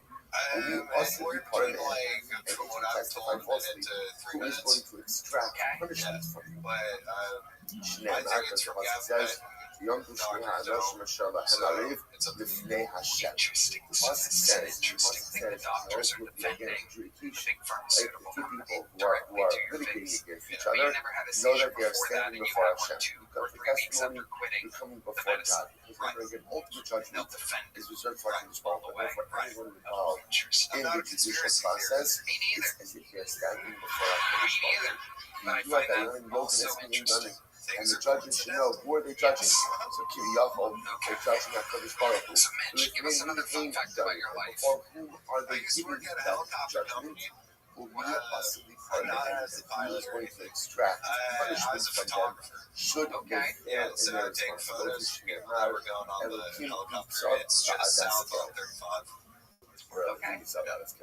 Emil Shabbat Omer, Leomer What's your love Lashoftim, life like now, Mitch? Reumat, and Osim, Kilo Adam Tishpitu, Dim Lashem. Because it says, they said to Shabbat said to the Shoftim, he said to the judges, see what you are doing, You live by for you yourself? are not only Yeah, I live by adjudicating myself man, with my but you are cat. adjudicating, so to speak, God. Cat, timid, So what's this? timid, The idea C, here is, the third, or whatever the fuck. Timothy, courageous cat. How long have you had this cat? 3.5 years. I got one after my back got blown out. corrupt the process. You just Yeah, notice it's the crazy. process. I got a Just know freezing that from all myself of this trying is to get happening my back blown up. When you get a seizure when you're having sex, Mali Bitsaraza. So what's it? We have to see the schema of judges, but you know it already. so I forget it.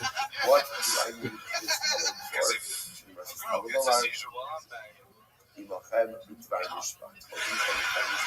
Some people are into that. so after they found out about it, I'd woken up with them like this flashing light in my eyes at night. Mishpat says to the judge, your job is not I had my to first ensure blue chew in Mexico. Oh, really? but Is it your a brown job is to chew? ensure that the process is open. Okay. What was that like? And you what is Crazy. it? First time For a I've ever judge, you never will say, is it possible that a judge Yeah, it's delivers like, an erroneous I ruling? Is don't that even know possible? how to continue life without it.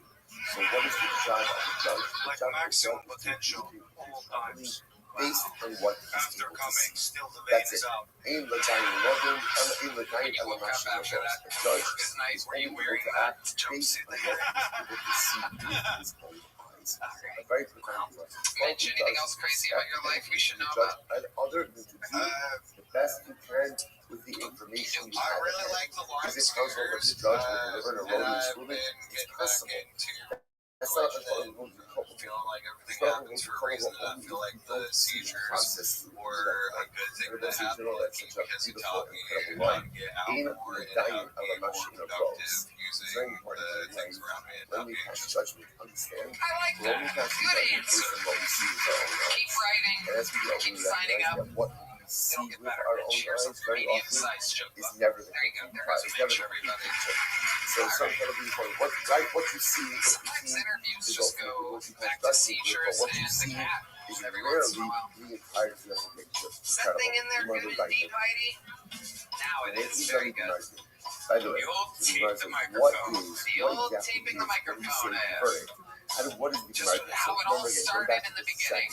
12.5 years ago, we were taping our microphones together, and now look, back at our roots. One of the biggest shows in the The world. approach of And we have red duct tape. That's how you know we made it. halacha l'maisa, Back once when we first the started, we judge just had reaches a regular old verdict, black duct tape. you can't go ahead and Okay. suggest You guys still having fun out yes, there? you just compromise, right? Compromise to be Back successful to the book of before a verdict is delivered, ladies and gentlemen, make some noise for Sancho Pancho certainly Villa. again, once a verdict is Sancho made, once it's like, Pancho Villa. says, okay, when's the verdict? What's considered A lot of people can't I'm tell not even talking about by looking at me. Tony but I am a veteran. all right? I used So to let the the crowd judges say, guess Ruben, what branch I you're was chayiv, in. Shimon, But you're with every Bata. guess, my feelings could get hurt. Halacha More and b'Shimon more. Karpa. So So I'm Rav just said the telling y'all, halacha follows I Rabbi actually Yeshua served 6 ben years Karpa. in high school JROTC. So you're supposed to Shimon Karpa is what you said yesterday, is that? I'm just kidding. I'm just kidding. I was only in high school for 4 years. Mitzvah mitzvah. No, It's a I should mitzvah also to mention keep after sharp. high school, Right? I Okay, went and Shimon served in the Karpa Marine is Corps heard, for 4 Shara, years. compromise, Let's go, hoorah. over mediation, over I was 5'3" when I went in, so and then I came out at 5'1". So So I lost 2 inches where it really mattered. right. So But Rav there's a said, lot of disadvantages to being short, but some advantages to being short and Marines. For instance, when I would walk through fields with tall grass, I didn't have to worry about snipers anymore. I would, however, have to keep my eyes peeled in the sky for like hawks. Another large birds. Crazy story, a hawk actually tried to pick me up one time. He got like a foot and a half off the ground before dropping me. I guess Mother Nature was like, yeah, too much cholesterol. Thank you, I'm Sancho Pancho Villa. Sancho Pancho Villa, I gotta tell you, dude, you are one of the most adorable things I've ever seen in my entire life. I didn't know that baked potatoes could do comedy. This is absolutely adorable. How old are you? 31. 31 years old. Have you ever accidentally, you look like you would accidentally like roll down a hill or something like that. Do you roll? Bullshit. Yeah, whenever ice is over in Texas, I gotta be careful. What is the Very type of easy. science It's all 7 heavy. You have to be My scared. mitzvah, That's incredible. Sancho Pancho Villa. Absolutely amazing. Did the kids used to bully you and make you a soccer ball at any point? Give them the choice. Nah, most of the kids in my high school were the same height as me at that time. So. You prefer mediation? Amazing. So what do we call you? Are you considered what are you? We thought the whole Just a time regular 5'1" Mexican. Okay, all right. I guess it's the width that kind of makes you look. Yeah, you seem a little. Kevra, do you want to drink it? It's also my eyes. My eyes. You guys are shaped the same. He's just slightly taller than you. Old Sancho Pancho Villa over here. So tell us about your life, Sancho.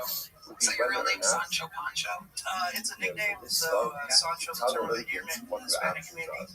This is the Mexicans laughing at you right now. If you're wondering what that noise is. It pretty much means side dude. Side dude? Yeah, side dude. Kama Sabra Okay, why do you go by that? Kama holds no, it's not Oh, I know. Whenever I used to work out a lot, you have to like write. fit. Tell I used to like sleep around with I like didn't where it says if that's the case, but it's Really? You You mentioned this last time. You're like proud of like fucking guy's wife and shit. I'll be Behind everyone when they Yeah, come home. Tarash, I get out most average size windows. 5'1".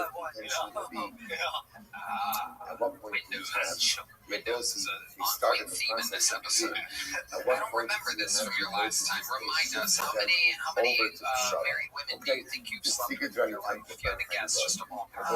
Not too specific, probably like 18. This argues hard for every So time this is what you're into specifically as married women. Well, I'm not answering that much anymore. Can you fucking imagine, by the way? Can you fucking imagine? Like, Charles Adams Jr. was mad that his lady was hooking up with Tyrell. Imagine, just for a second, imagine. You pull into your place early from work one day, and you see this fucking human pillow crawling out of a fucking window. This Tempur-Pedic Tommaso over here. That's blasphemy. Fucking little That's softy blasphemy. Sancho. So that interpretation This little fucking garbanzo. What do you think about all this? It's almost like karma took it out in real time. Whoever told you blasphemy, You're gonna fucking hit your band over? Fly one. That's the deal. Wanna be a side piece or be a wide piece? My goodness gracious. So when's the last time you slept with a married woman? Oh man, not to be specific, probably like 3 months ago. Wow. So, like, where did you find this woman? Give us an example. We want to walk a day in the life of Sancho Panza. I'm gonna turn by that fast. I'm not about that. Come on. Now, give us I the don't real saw. tea here. Like hanging out, just like on the bar scene. I'm really good at like shooting pool. was the son of I can shoot pool really well. stood up and tried to talk Just to hanging people, out, drinking, and not then I see someone that kind of looks heartbroken. I'm like, hey, looks like you're having a hard night. Like, just trying to be that laugh or shoulder to cry on. It's always those guys that They fuck killed your for. wife. I don't saw this. Remember the big handsome guy? What is I don't say myself? I'm not. He no shamana no And they'll be like, oh, just my, baby daddy ain't shit. If I don't do what the people want, because I was like, it's supposed to get a woman with like baby, like no shit baby daddies. Motivation or self-preservation. Wow, you a small motherfucker, huh? 3 months Hashem ago was the Cohen last one. Take us Lo through exactly what happened. I was concerned like this. I was concerned not about his own life. Yeah, but that one exactly 3 months I ago. don't know. How did you find out? Yeah, so I was at a pool and I was just like waiting for my turn on the table. Now, when you play pool, are you like visualizing seeing the cue ball? That'll be such a I'm one with the ball, yeah. And so like I was looking around and like my buddy, I got in the restroom and I saw some girl just kind of like sad at the end of the bar. And I do okay for myself monetary wise, so I was like, How tall is the bar? if they killed me, That you hump on? probably like we're like a little if they build the golden path, like shorter than like chest deep. And so I was like, hey, girl, like how you doing? You alright? Looks like you're sad. And What did she say? And she was just like, oh, my baby daddy be tripping.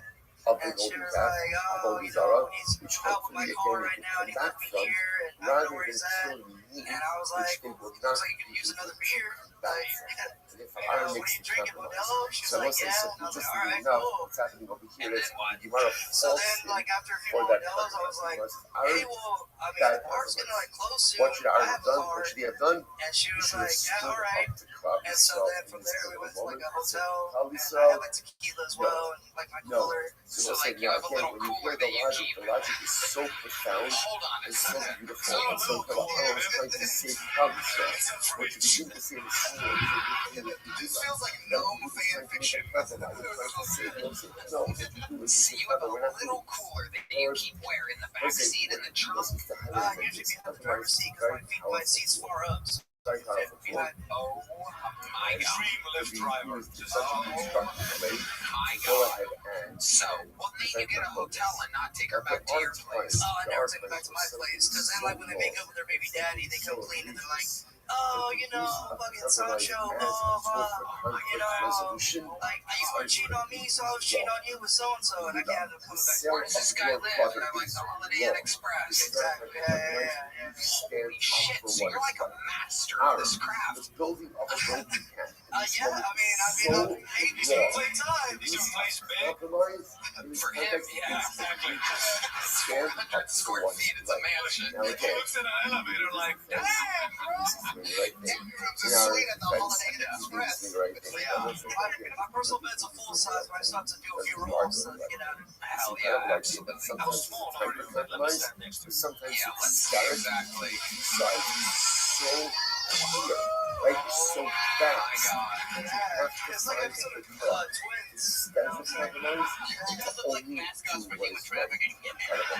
I'm sorry. Ari, if you stand there too long, he's gonna be asking you why you look so sad. Wow, Sancho Pancho Villa. I am going to give you what appears to be the, I can't remember how was the set. Is it okay? So anybody's baby. I'm gonna give you what appears to be a huge joke book. A massive joke book. There you go. Ladies and gentlemen, Sancho Pancho. Alright. Before we name out, we're gonna go wrangle that person. In the meanwhile, we have a special treat, ladies and gentlemen. Oh my goodness, there's the lovely Heidi, everyone. If you learn All right, hold on a second, because we have a special treat, everybody. This is this man's first time ever doing stand-up comedy. This is a new friend of ours that comes from our newfound friendship with one of the newest Texans, the great, powerful. We're not going to get into that. Let's say, Well, I guess we'll just get to it. We'll talk about it in the interview portion. But for now, ladies and gentlemen, this is the Kill Tony debut, and his first time doing stand-up, a special treat. This is the debut of Make Some Noise for Jedi, everybody. This is Jedi. Did you set aside set frames to take? So that's the more specific question. How are you guys doing? You have to have a set time. Why do you have to have a set time? Why? I've just been informed by my wife that we're expecting a child. Have a set time for it. Usually, Let me finish. We're expecting a child to so come out with some serious allegations against someone in my day. Instead of have its own set time. Did you learn? And I think this child has a pretty strong case. There's no Torah in my life. I'm just I kidding, have I'm it not married. because everything comes from Torah. But I would get married. I've been looking for some love The out more we here. learn, the more we know. It just seems like the women Everything here, comes from Torah. My ability to be they're a older proper women, Jew junior comes high, from high. Torah. Hey, wait a My second. ability to be a I proper wasn't human going to tell being those jokes, comes but I actually from am Lord. looking My for a ability woman. to be a good husband, to I'm be a looking good for a father, woman, to be a good friend. All of you this know, she has to, from listen, my because I word. talk a Therefore, lot. after 120, She the also first has question I'm asked to is, mix it up in the bedroom a little bit. because if the answer Maybe to that start on question her is no, back, that's the show. maybe move to her Then stomach, we're maybe going to her have to go on knees. after that. We'll see. Chances are everything Also, is a little bit disastrous. wow. The answer is yes. But if I could leave you with The one thing, it's just that not all middle-aged single men without children are pedophiles. Because a lot of us are. Thank you so much. Take it away, Redhead. Jedi, specializing in pedophilia jokes, ladies and gentlemen. Gambling is all pedophile jokes tonight for his debut set. So Jedi, first of all, how about one more time for Jedi, everybody? Why don't you tell these fine people, Jedi, what you do for work? I work with the wonderful Mr. Woody Harrelson. Those additional Love you, channels will brother. not develop in The time. great Woody Harrelson, who just so happens to be those newfound fan of Kill Tony and one of the coolest people in the world. And significant you've channels been of water. This his is very similar. stand-in. So So, when to they're this setting point, to this cameras and doing Hey, everything Rabbi, that they have to do for Rabbi. Woody Harrelson, You know, most he of what doesn't have happens to with be there for Macro that. You get to just be there. Yeah, that's me. 25 If you years can't we've been hanging out shut it together. down. He's Stop basically it. family to me. And It I love him so much. But or I should say, Solid cat. but if my hope is So, Jedi, what made you want to start stand-up channels acting? become raging rivers. I was kind of like, you need to go get on Kill Tony. I mean, I do this every day on the set with cameras in front of me. But 25 years I've heard you need to do stand-up. I can't. I'm I not didn't funny always when begin the somebody fight. I can tell didn't really begin jokes, my but focus. But often like I mean, I don't know. I'm here. What made, I love it. What made you commit to purely pedophile jokes here By tonight? Divorce. Dani Buda Gamba, even the comes was I saw ultimately again. I just got on set when they said, hey, you gotta get on Kill Tony. I had some people help me write some stuff. It's like, is it okay for other people to write jokes? I mean, I've done that for comics. So I just went with it. I could write. It is true, and Jedi is the life of the party when everyone's hanging out. And I'm telling you, Woody and his whole crew knows how to have a lot of fun. There's an unbelievable amount of creative energy and marijuana and tequila, and it turns into a lot of fun every time we hang out. And you're always the life of the party. We never hear a pedophile joke that. That's the first time I'm finding out about it started. And I know that I'm not that close. I know. I love kids. I have 4 nieces. I love them to death. Or They're do great. nothing, or worse, even cause fuel on the bet you fire. do, Jedi. It's just you cause fuel on the fire, you do nothing. Just Once the river for overflows, some you don't get information, it up, it's just legal age of flowing. consent in The Estonia. planks will settle into place. In those pivotal moments of my Is progress, it really? fine, But you legally have to say that in a dressing room. sometimes I get started. So Jedi, tell us what's something crazy that you've seen out there, while filming. It's got to be a crazy job. It sounds like a show that hasn't been made yet, like Stand-In. It's like a fun fact, part of the crew is McConaughey's Stand-In, and you are like buddies. You guys hang out, and you kind of look like Woody, and he kind of looks like McConaughey. Well, it's incredible. We make a lot of jokes about these guys all the time. It's like we're doing our own show with these cats, you know what I mean? It's pretty awesome. You guys are going to love the show. It's called Brothers. It's going to be on Apple TV. I don't have Apple TV, so I won't see it. But it's pretty fun. And these guys, I mean, I have so many stories. I don't know if I can say whatever I wanted, but I want to keep working. And what happens when you respond? You open up a whole other There's a lot of standing around, when he's, either playing hacky sack or looking for a color book or something, and Matthew's giving me statistics on a Texas football game. I want to spoil that you I was on the sideline with them on Friday night, Texas versus Texas A&M, and it was a lot of fun. Me, those two, the governor, fucking rolling around, popping wheelies on touchdowns and shit. It was an incredible thing. Woody is the best marijuana on planet. Do you smoke weed? I smoke a lot of weed. I'm going to do a little plug. It's a store called The Woods in West Hollywood. It's out of control. I mean, you can see those tree houses. I've been there. You have been there. It's like birds and shit. Yeah. They got rid of two of them because PETA showed up like, what do you got? Yeah, these birds are all fucked up. This bird is not what he is, then. He was fucking fucking. These birds are fucked up. Rio, Molly, and George. I believe we kept George, but the other birds like were getting high. And PETA showed us all these birds are here. We love animals, you know what I mean? But a couple of the birds were a little out of control, Amazing. How does one get into the stand-in game? I guess you just have to be cool as hell, and people have to want you to be around them. You have to have a good energy and stay positive all the time, right? I mean, I just kind of, it was so crazy. I was working on a show called Low and Grace. I don't know if you remember that. You never saw it. You don't have a TV. Often is not punished for 2 or 3 thefts. Oh shit, I can't go to like race jokes forever, but I don't want to end my career in the first night on stage. We're not ending it until you're just getting started. But how do we get into the I met through our director, Jimmy Burrows, who created Cheers. He introduced us and said, you guys are going to love each other. I was like the lead guy working on the show. I was like, it was crazy. I don't even read the scripts. Jimmy would come in and he's like, hey, I don't say sometimes the way the world works is you do a lot of bad stuff and you don't get money. No, there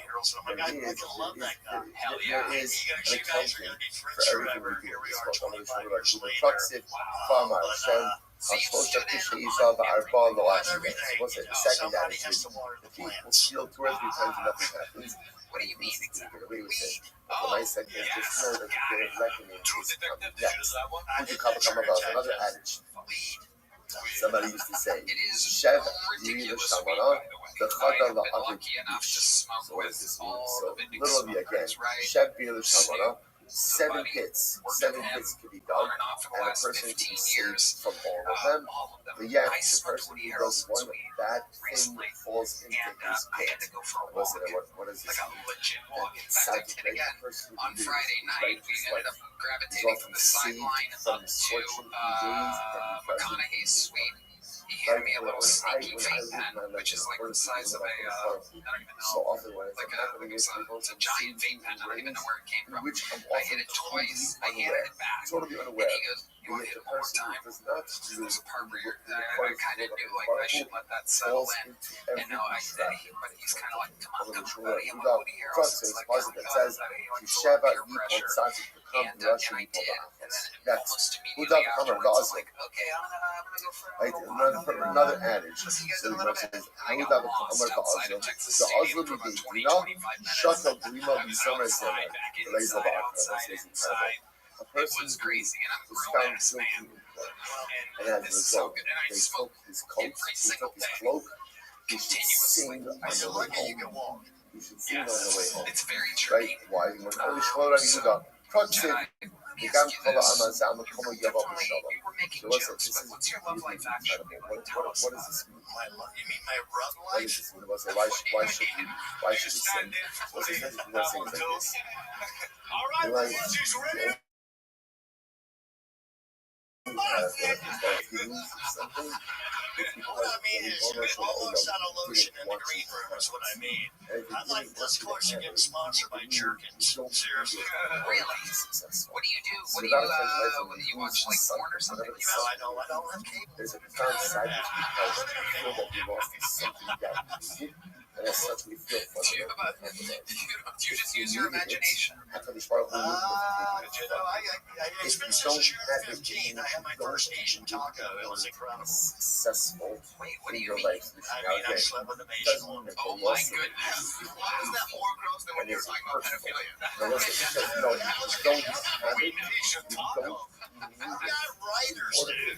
Come on. So, this Asian taco, Therefore, how again, exactly, where in did you this meet case, this girl if at? I lost my literally, I lost the shirt off my back. I Just like lost the my great state of cloak Texas. invasion.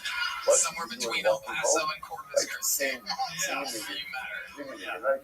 Okay. So And this what one did label, you why? learn that day? Was that your Don't first have Asian it. woman that you It was. What did you say? Hey, I'm gonna give you this taco and just don't fall in love. And I was like, I kind of did.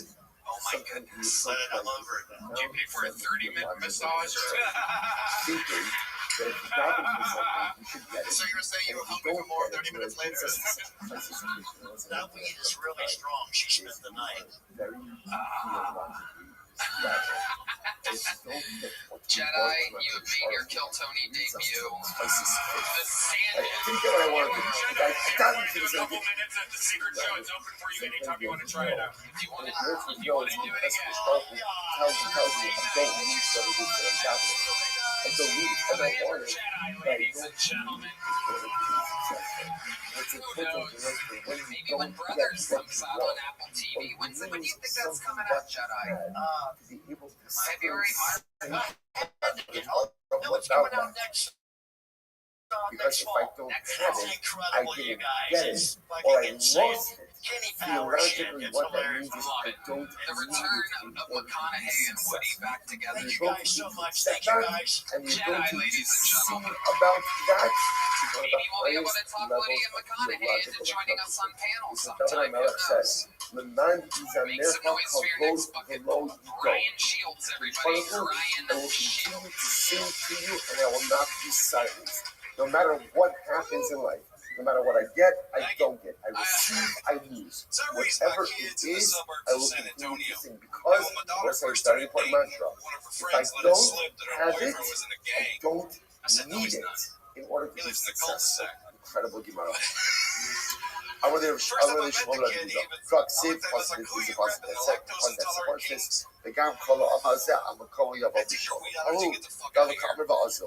I know, like, So we'll say, so look, again, all I'm saying another is that you adage. can't Another process adage. dairy or Guy certain used to say, multigrains. I'm not afraid literally, of the way it's literally translated is there was a person yeah, who fuck off, Tanner. have a I'll couple hit of you us with a who milkshake and a constantly bagel say right this now. same thing. Naima, Like, and I see this all the time. That needs to stop. I don't know who needs to Naima tell them. means Maybe if it's a me, person but is look, dozing, literally means if how are a you person is supposed to dozing, ignore these cooler streets with chakra, peanut allergies a and basket autism? is lower. In other words, the person would carry the basket on the head. So if a person is dozing, I know the some of you basket ladies is are still carried worried a about little walking bit alone in the lower. park or going to your Also, car what at is night. it? Just start moisturizing with peanut oil. Isha Minamenes, Yeah, Sash Alo take his Shashi, breath Gonzalez away. Bo, Tilcho Malakto, Shaka, Klomar, And that doesn't work. It's just my dad voice. Let's go. Hey, they freeze because it activates their autism. It's a That simple was like adage. seeing the It's a tiger simple of the adage. dog. All right, Ryan Shields, welcome to the show, Ryan. All Or, right. Give it up or for a say a stand-in for different a way, fat, creepy fuck. laziness could often be seen in the product. Yeah, somehow you make Jedi look like Dave It shows Chappelle. almost like you see this in life. That's incredible. Things Ryan, that how I long you really been on care stand-up? about, things I really care about, 14 get years. done in a Holy certain shit, way. man. Wow, that's Things that I crazy. don't Where at? care In the about, Liver King's get done backyard? in a certain way.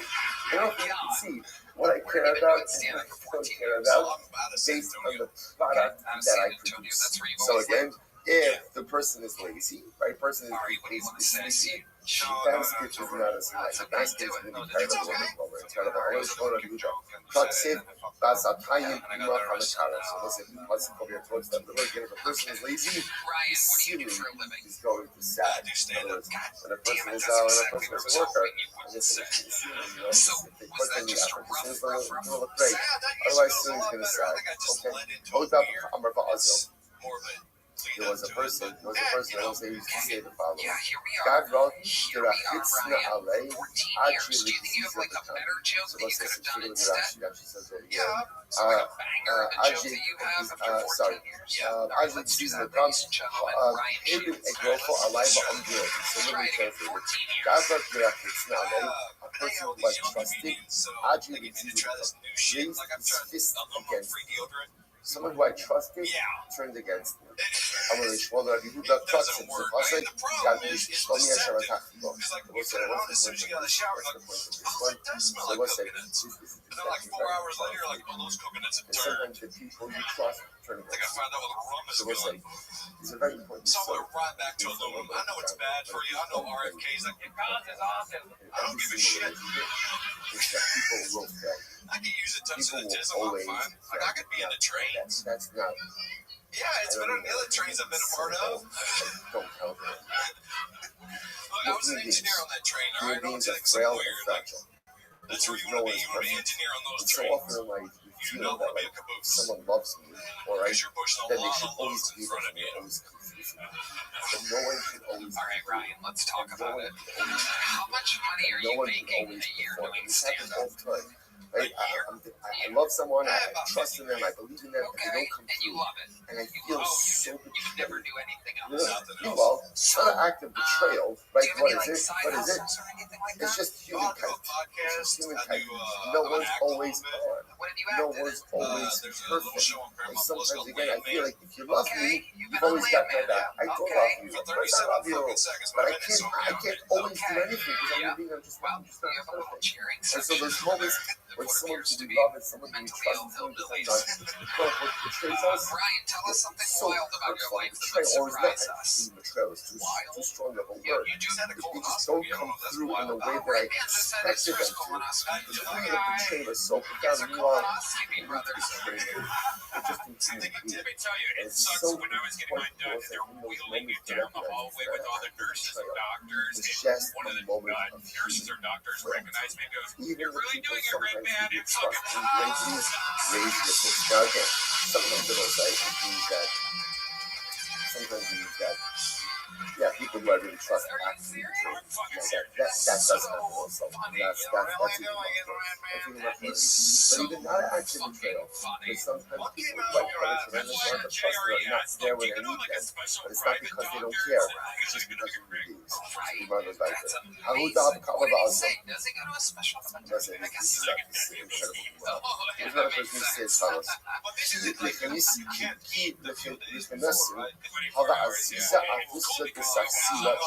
would have loved to have seen that reality. I used to say the following adage. You know, when I was married the old lady in right, Requiem and for a the Dream, love like the was kitchen, it's just like, passionate, hello. we were able to sleep together on the sharp Cupboards are like edge of the shaking. sword. Right? Hashtag below as Just we cereal boxes spilling our themselves love out is of not the as passionate. For your Bashisin Garnuki love Sakima. Even a bag that is 60 on the Just squad is floating not Olive Garden breadsticks so in the listen, air. this is Just a Alfredo sauce pouring out of the kitchen sink. what is you want to say? That you know, when the love is passionate and intense, Oh, that's right? amazing. You How don't did need you our make own it through that space, 24 right? hours You time? know, occupy the same space, right? And we're fine. We can sleep together on the edge of the sort of, I don't need my own space, and we're all together. And this time goes on, what happens? Husband needs his space, the wife needs his space, and suddenly again there's not enough space for everyone. That was saying, they're like, listen, wait, what do you do with it like this? What exactly is the way you message? So what's that group that made you message? But I think what's very important to understand is that love and marriage evolves. And sometimes it can, it's like, I don't know if this is true. I almost just fainted right then. That is the most red man thing I think I've ever heard. And again, I don't know. Hold on. Let's go back. What type of food were you chewing and then spitting out? Getting caught up in this constant extinction. Leftovers from the place, it was like a steak. Things are supposed to last forever. Chewing it and drinking the juice. He says, maybe if the boat being a humpback whale, then it's supposed to be, and again, I've already got nothing against the humpback whale. It should live and be well, right? But again, I'm just wondering, like, people get caught up on like global warming. Global warming, right? Global warming. So like, who says that the Earth is supposed to remain at a constant? All of these things presuppose that things are supposed to remain as they are. Maybe not. Maybe at the start of the world is in a constant state of evolution. Everything is always. So maybe the species that existed, 100 years ago are not supposed to exist today. Or maybe, again, the temperature of the world is supposed to. I don't know. But one thing is clear, which is definitely in the realm of relationships, things don't remain the same. So I will say, it's true, right? That you ever see, like, the chassan and kala, right? Like, oh, this is so cute. They're doing for whispering, and this. And sometimes couples been married a little bit longer, or a lot longer, and like, oh, like, why don't we have that? Right? Why don't we have that? And I was like, why don't we have that? Because we have responsibility, right? Because no one's supporting us, right? Because like, oh, and suddenly again, you have all these, you realize that it's supposed to evolve, right? If you're married for 20 years and you're still the same childish, like looking into each other's eyes, whispering in the corner, that's immature. Right? That's immature. You're not supposed to have that. It's supposed to evolve. And that's nothing wrong with your marriage. And there's no less love. And there's no less intensity. It's that marriage and love and everything evolves. So this doesn't have to be like a damning statement about the lack of intensity. And it's just like things change. Yeah. So chassan and kala, first inseparable. And they can occupy the same space. Oh, you're stepping on my toes? That's so sweet. That's so cute. It's so wonderful. Please step on my head. Please step all over me. It's great. It's fantastic. Yes, side of the sword. I don't need any space. Well, smother me. Right? And then it's normal. Then as time goes on and people mature and life changes and there's other responsibilities, I love my spouse no less. But the relationship looks different. Things take, and that's not a bad thing. I will say sometimes again we become so disillusioned because, well, how come I don't feel the same intensity in my marriage that I felt under the chuppah, or that I felt at the vart, that I felt at this? Yeah, because that's life. That's life. Stuff changes, and there's absolutely nothing wrong with that. That's part of the dynamic of human evolution. Incredible. So the Gemara goes weiter. The Gemara says, "Amar Rabbi Huna, Kraik Siv, May Karak Sit." So the pasuk says. So what says incredible. So originally again, Kodesh Baruch Hu begins his relationship with Klal Yisrael. It says by the Aron, I will speak to you from on top of the lid of the Aron.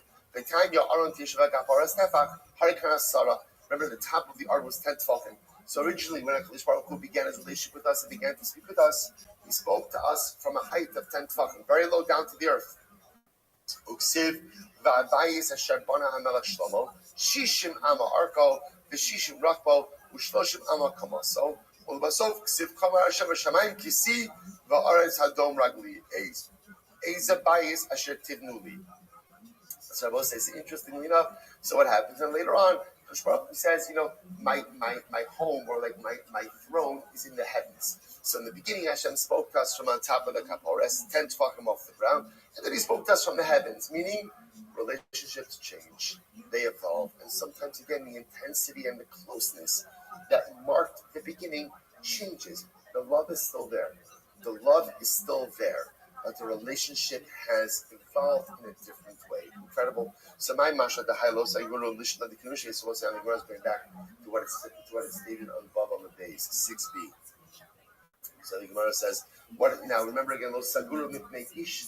The Gemara says, how do you know that saguru is a lashon of the kavushe, is a lashon of holding back? So Rav Nachman Amar Kra, v'yayin lo shtishta v'lo sagar. V'achar v'yakov amar v'hacha Kachin Bakais Lachma, Agra Bakasima, Fala, Ravachariz of Ikar Mehacha, Olger Bakais Ben Maskas. Also, these are all different Lashonas of holding back. So, therefore, remember again, the Gemara used it.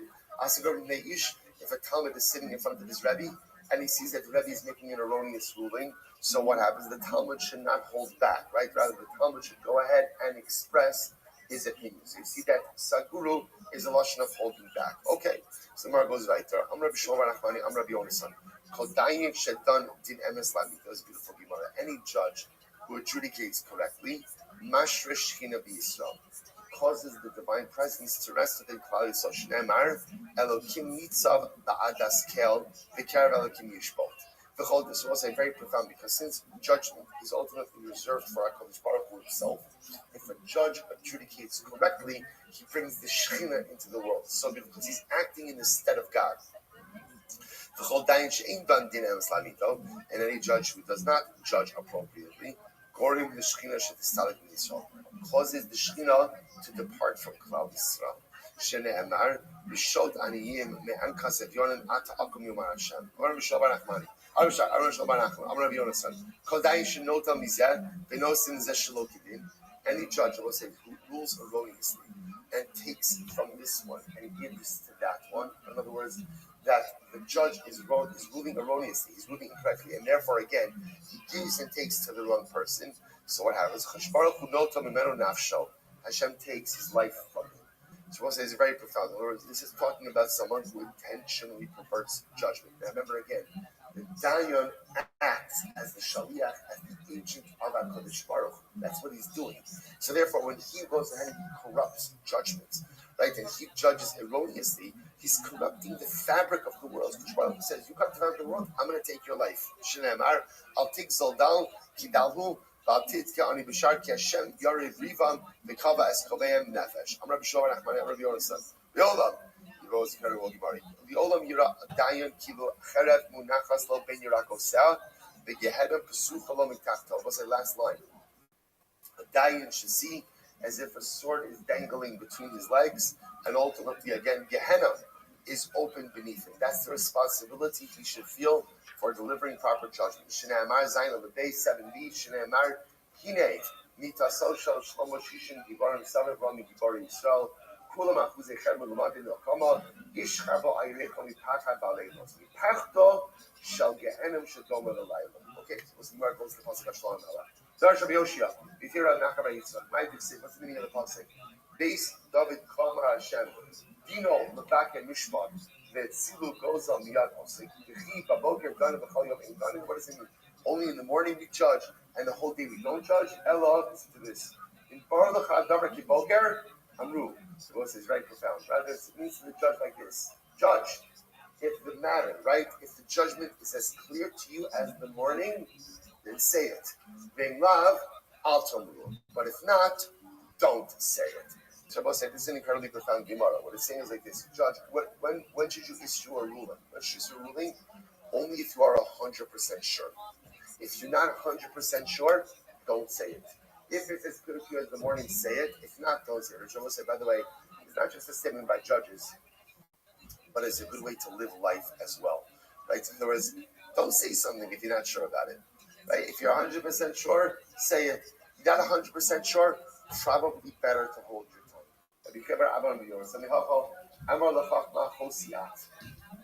say to wisdom, you are my sister. Meaning what?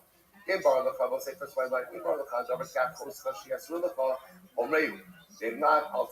something is as clear to you as the fact that your sister is prohibited to you, or if you have such clarity on a particular matter, as much clarity as every person knows their sister is prohibited to them, then say it. If you lack clarity, don't simply say it. How much better would the world be if people lived by this principle? Right? If you know 100% that is 100% true, say it. If you don't know it's 100% true, it's not just an important piece of information for the judge, but for people in general. Asar sheyoshin b'din, kola tava b'tzavar, b'tzavar kula. So what's the incredible Gemara? If you have 10 people, right? 10 people are based, let's say, and they're all sitting together and they're judging. So literally, again, the kola, the chain, or the yoke of responsibility sits upon all of them. I will say, when you have a group of people engaging in judgment, there is collective responsibility for that judgment. So That's obvious. Now, so what does that come to include? Even if a Talmud is saying in front of his Rebbe, so you might say, because it's a Talmud and it's Rebbe, the Rebbe has all the responsibility. The Talmud does not. Kamash Mullah know that even the Talmud has awesome responsibility. Incredible. So the Gemara says, Rafuna,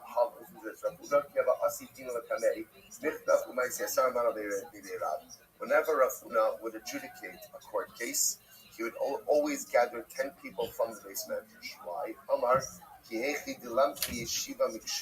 so that this way, again, I only have a splinter of the deen. In other words, we'll say, well, what was Rafuna doing? Rafuna wanted to kind of spread the responsibility a little bit. So what he did was like this: if he would judge alone, then he would bear Apple's responsibility. So what did he do? He incorporated other people into his judgment. What's interesting is like when I could eat, how long it took to become poop was like 7 hours. I did wow. Not a lot of people know this, but that night Red Band diarrhea and his strippers pussy in perfect time. Brian Shields. Somebody bought him an animal, and they weren't sure was the animal kosher or not. They found some type of blemish, some sort of blemish. They had to ask him, what did he do? He gathered all of the butchers of the city together to help him. He wasn't great. He wasn't connecting here tonight. Sign up again. Come back. It's a short drive from San Antonio. Brian Shields. Very interesting. Brian Shields. Okay. So he also had been Bar Cohen.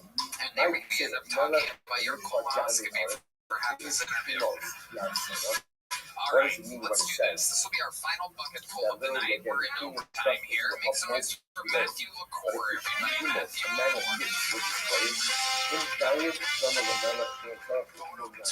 Thank you. I was about 11 years old on a play date. My friend Kyle, the first time I walked in on him, it's fully self-sufficient.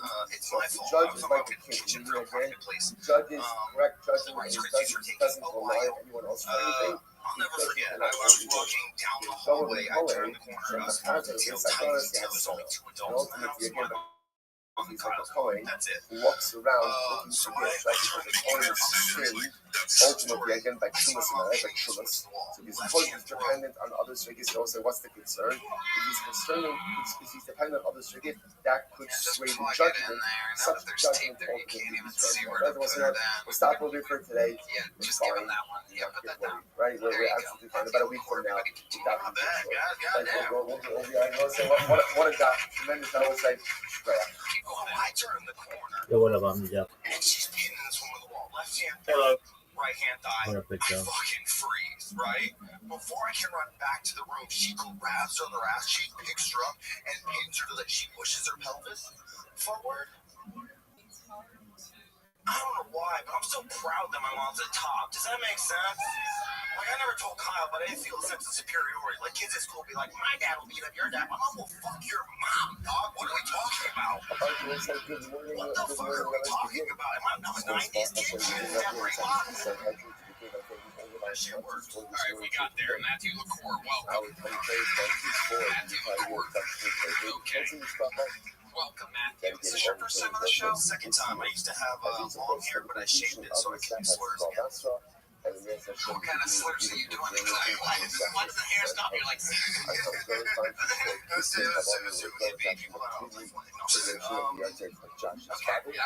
how long have you been on stand-up? I say like 4 to 5 years, but I started taking it seriously until I was almost. When was that? About a year ago. It's a bit short time. Somehow 8 times funnier than a guy that's been doing it 14 years. What do you do for work, Matthew? I actually work at Cap City. Okay, all right. So that's the second employee from Cap City tonight. How do you like working up there at the domain? I'm just trying to do everything as close to getting out. Yeah, I'd be a dog guy too. It's awesome. My son and I were tour guides at the Comedy Store. It's just any young comedians, that's the number one thing that you get closest to the comedy. I mean, of course, you can do open mics, but you can only learn so much from a guy who's 14 years in and still at Narbar. So you can learn from professional comedians. Yeah, they get good comedians. That make it close. You sometimes, like, how do you get on stage? I can't say the sometimes. Because that's like the bonus of most people. Also depends where you're going at big time, right? Like the Comedy Store has 3 rooms, and those rooms all have comedians doing 15 minutes. So you end up with 16 comedians in one room, 14 in another, and 8 in another, and then they flip 3 of those rooms, do it all again. Whereas Cap City probably only has what? 2 comedians, 2 rooms. But there's an opener, feature, and a headliner, right? That's 3 show pretty much. I'm just trying to get as much time as I can. Where were you a door guy at? Tell us, we don't know. I was a door guy at Sharkhead Police Lounge in Australia, and I was a door guy at another club in Vancouver. I remember Yuck Yuck, and I've been to the Comics Lounge many times. Yeah. Comics Lounge didn't work out so much. I had to do some work. I was watching too much comedy. Nice guys though. You were once on a show many moons ago in which me and Joe Rogan invaded Melbourne, Australia, and you were randomly on that show. Yeah, I did a guest spot. You guys were doing the theater, and then you came down to the club. This was like fucking magic. Okay. Yeah, and also that night was one of those magical nights where, somebody was missing. And they gave me 3 minutes, I ran to like 5 and 4. And you guys didn't see that, there was my weed in the back. That's cool. Perfect. It all worked out perfect. It was awesome. Matthew, tell us something crazy about your life, your real life, that we would find interesting or compelling. You were on the show once before. You had enough time to think about a second interview on this show. You're in it right now. Thursday night jiu-jitsu. You look like you did some ear stuff. Yeah. The only thing I didn't get, the fucking ears. Yeah, the fucking golden fire. If you just smash your ear between I know it. I actually tried it. You put 2 bricks and smash it, but my ears are so fucking malleable. Pull them up in your ass and nothing happens. I love those ears. Thank you. It's all for show. Don't you do a podcast with Brian Cowan? That did not work. Don't ever disrespect me like that. Oh, I get it. Sorry. I just don't like that. Randy. I wish you could chew that joke up and spit it out. But yeah, you came out and you did like, you went straight into material, and it was like multiple. The last joke, of course, the mic's such a fucking mishap, but in stand-up always that happens. There's heckles, there's whatever, so you have to adapt to that. But sometimes, when you come out here, there's a lot of pressure, and sometimes it's good to leave a bit of silence before you go into material, so the cognitive functions, like, get accustomed to what you look like. So sometimes if you go, What's the cognitive functions? It's like, I think I have something. So sometimes if you go straight into it, they miss the first joke. But I get it. You want to get it out. Get it out. Sometimes silence has more information than noise. It's very true. And like there's a whole thing of you want to get as many jokes as you can out, but sometimes you just gotta quit when you're ahead. My mom will fuck your mom, got a big laugh. It was after the meow and the set right. Fair. That's true. Okay, so Matthew, I'm gonna be honest. Jiu-jitsu, that jacket, you kind of seem like you could have some real bad qualities too. That's fair. That's Give us an example of what the douchiest thing about you is. Douchiest thing? Well, to be honest, I had an affair.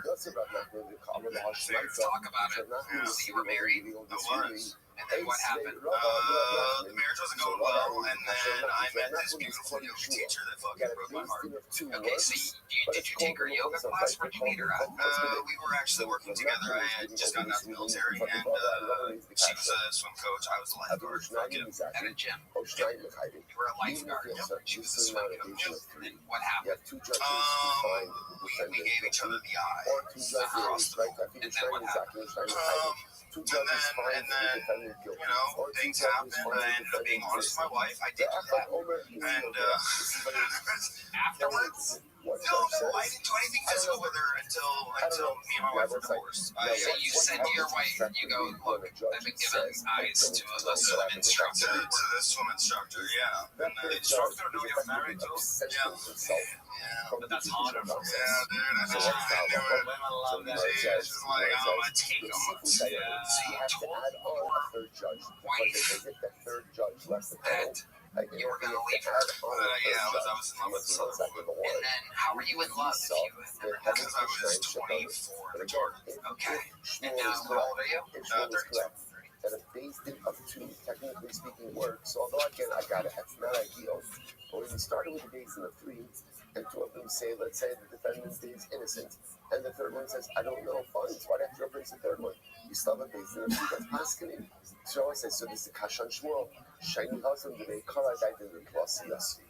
Hava, love, I died in the plus yasi. No, there's a very big difference. When the litigants sit down and their intention is to be judged by a base din of three, you got to close out the process with a base din of three. And if one of the judges says, I don't know, he's effectively absenting himself from the process. You have a deficient base din, and now you have to go ahead and fix that, right? That has to be remedied. That has to be remedied. Now, again, what Shmuel is referring to, what Nachman is referring to, is where a person of Chatila sits down with a base din of two. Okay, so the Chatila sits down with a base din of two. Technically speaking, that is going to work. Incredible. I say, by the way, So, how long after you told your wife, so you started hooking up with the swim instructor shortly thereafter? And how long did that last? About 3 months. 3 months, and then what happened? You said she broke your heart. How did she break your heart? She decided to stay with her husband. Wow, this is amazing. This is so fun. You have a right not to get involved in certain. How did she break your get involved, you can't go ahead and say, your wife? I don't You know, go, I don't look, have an I've been opinion given on this. eyes to a swim instructor. To the swim instructor, yeah. And the instructor know you're married too? Yeah. How many times But that's harder for us. Yeah, dude, I knew it. Women love that. She was like, I'm gonna take them. So you told decide once we're in, we have to present ourselves to the process. Not going to present yourself. We're gonna leave her. Yeah, I was Once in you're love involved, you have an And alliance. then how were you in love if you had never done because it? I was 24 in Jordan. Okay. Incredible. And now how old are you? 32. How long after you told your wife, so you started hooking up with the swim instructor shortly thereafter? And how long did that last? About 3 months. 3 months. And then what happened? You said she broke your heart. How did she break your heart? She decided to stay with her husband. Wow. Oh my God, this is so hot. Yeah, this is amazing. This is so hot. This story is a 151 Mexican win. Yeah, perfect. Sancho B is going to be finding the shallow end of that pool real quick. Yeah, if your wife is banging and you show up and it's this guy, cauliflower, you're a douchebag, then you're like, I get it. But Pancho? Yeah. Fucking Pancho! She's going to be sipping that backseat tequila any day now. What's Pshara? And then like, what? Now you have no wife, no new love. No, I'm with somebody in a stable relationship, yeah. Do you regret leaving your wife at the time for her? Do you think? I regret the way I handled it. I was 24. Yeah, 24. Versus the goal of Yeah, I wish I would have handled it are very different. Did you save anybody's lives as a lifeguard? I mean, I hope silly kids that do know how to swim.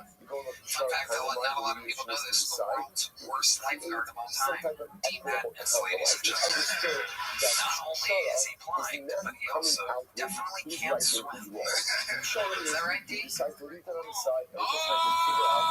it's always so much surprise with this fucking guy. Of course he can swim. You swim a lot, D?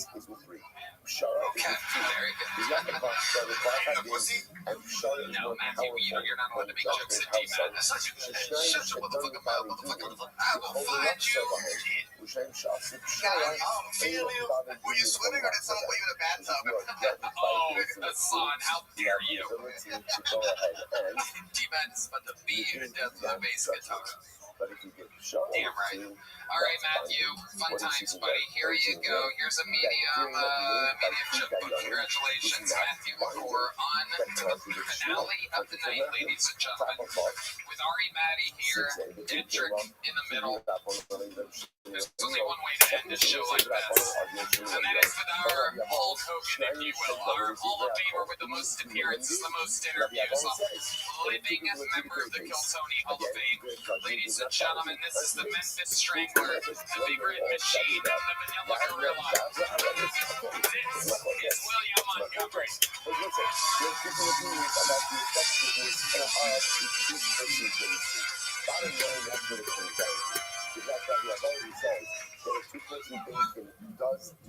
I told Red Man about Black Friday, and he said they already get February, now Friday.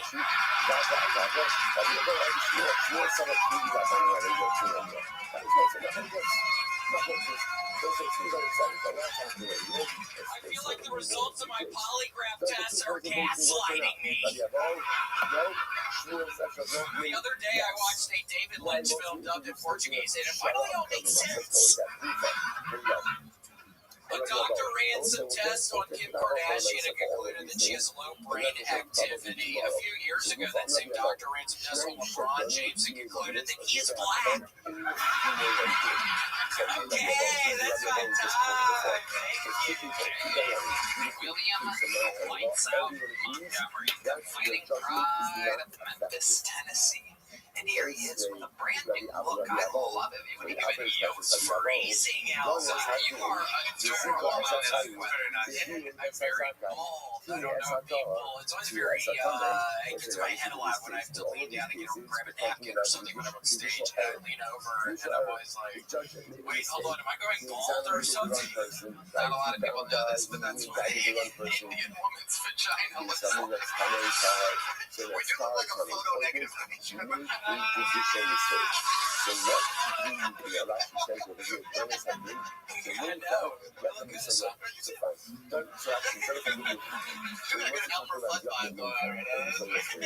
Thank you. Yeah, I bought a bunch of these hats on eBay. I've been going on a tear, Tony. I grew up with this hat, but I got some other ones coming in the mail. And I actually caught the FedEx, the bitch that works at fucking FedEx. I caught her today not delivering one of my packages and stuff, so it pissed me off. And I said, hey, thanks so much, I'll grab that from you. And she doesn't even look up to do, she doesn't even look at me. Wow, no, I think I'm going to try to do something to her next time. I think like what rapper and stuff. What exactly do you mean? There's a place you can walk when you're walking out to my place. There's a place where I'm going to put some string or some rope or something, and her stupid fucking ass is going to trip really very guy. The little guy walking over to that. Yeah, just on eBay. I've just been on eBay a shit ton. You can't tell the Kill Tony regulars are making a lot of money. You have William on eBay. Say that. No. Oh, okay, that's right. You know, it's not. No, but seriously, I mean, it seems like this year the economy is maybe not as good. That's what I'm finding. Maybe people just don't think I'm funny. I don't know. I think I'm doing a wonderful show up there, but it's less and less tickets being sold. I mean, it's starting to get to a real nightmare for me. So, Tony, that's why I stopped. You got Ari Matty coming in with custom-made jogging suits. You have Dedrick, who's only been regular for like 4 weeks. What the fuck? How's that real? His fucking money. I don't know. Yeah, you have 15 Oriental rugs that you've been talking about the last couple. They were from eBay. They were kind of cheap. What is your thing with not admitting that you've done well for yourself? It's okay. I mean, I'm 38. There's hopefully a decent amount of time for me to live. It could all just end tomorrow, Tony. I have to be just so careful. And I'm stressed out about it. I'm still in the bug. I still have not done the row machine. It's very sad. I have. So your sciatica acted up, and you've been taking a big break from the row machine, and that has affected you in a great many ways. Is that correct? Yes. It's been about a month. Wow. And are you thinking about getting back into rowing? Yeah, I have to. I have to just force myself. I've been staying up all night. I finished a puzzle. Everybody would be proud. I think I finished a 8,000-piece puzzle in 2 days. Less than 48 hours, and I'm starting on another one tonight. Wow. I went through, I've been method now. I get all the pieces up, I get piles of them, and I get them separated into the colors while I'm also looking for the edge pieces. Now, not to say Wow, that so Way scarier than the jiu-jitsu guy. Yeah. That guy doing puzzles? So organize the colors while also looking for the edge piece. That is amazing. I had never heard of that approach of doing puzzles like this. What was the last puzzle you did? What can people expect to see on the puzzle that William Montgomery did? Oh my gosh, talking about the last one, the one I just finished. Yeah, what's on that puzzle? The one I literally... Yeah, let's hear about it. It's a pain. It just does not fit in with the way I want to live my life. You have a choice. What's the choice? So people can go ahead and people do this all the time. They come up with different hashkafas. People are guessing. Some trains. What an idiot. No, it had nothing to do with fucking wolves and trains, dumbass. Wolves and trains. You think I'm doing a fucking puzzle with wolves and trains? No, this puzzle was an open fucking refrigerator, Tony. I worked on a fucking watermelon for a while last night. What else was in? I don't know. That was the most exciting. That had a lot of red in it. I had a bunch of red pieces of red pink classic. You can see the seeds too, probably, right? No, this one. See, this one is a texture. I was looking for the red, specific red texture with that red. Interesting. Yeah, it's almost like dark pink. Yeah, it was like a dark pink color. So there was just a refrigerator with just a watermelon in it. A cup open watermelon. That's the whole puzzle. There's also a gallon of milk. And I think the system of the world wants to know what else was on Tony. I have been drinking a bunch of milk, but not with my protein shake, because I'm doing the Roman shake because I'm eating 2 giant bowls of what is this cereal? Branded mini. Oh, you love Frosted Mini-Wheats. This is my mom's favorite cereal. Oh, it's wonderful. Yes, all of the fiber. I'm eating that and hurting myself a lot right now. Tony, I've got to get out. I've got to snap out of it. It's getting scary. Thomas, I don't want to hear it. It's getting real scary. I'm literally planning on tripping the fucking woman from FedEx tomorrow, and I don't think I should be talking about it right now. We have a nice-looking police officer, some nice guy over there. I don't think I need to be talking about this. The police love us. They'll cover for you. Yeah, I'm gonna get her fucking ass tomorrow. I have something real heavy coming tomorrow. Yeah, very heavy. Keep warning me. But I gotta snap out of it, Tony, so we'll see. Okay. Right. What are you going to do if this FedEx woman is carrying that box to your place, sees the string, and steps over the string? Exactly what's your plan then? Maybe just straight up assault or something? Like a mud ball. A mud ball. It's been raining. A mud ball. Yeah, mud ball. You're going to accumulate some rocks in it. I've never even heard of that. Oh, a mud ball. Yeah, well, the guys back in Memphis, my buddies and I there, one of my friends lived on this very dark street, and the cars would go very fast, and after it would rain, we would all be on the side, and we would honk these fucking just things of mud and rocks, and we would slam into the glass windows, and we would all go run and hide, and it's very exciting. I did that a lot growing up. Balls of mud rocks, right? A mud ball does sound like a slur that I would call Hassan in the green room on a Tuesday or Wednesday night.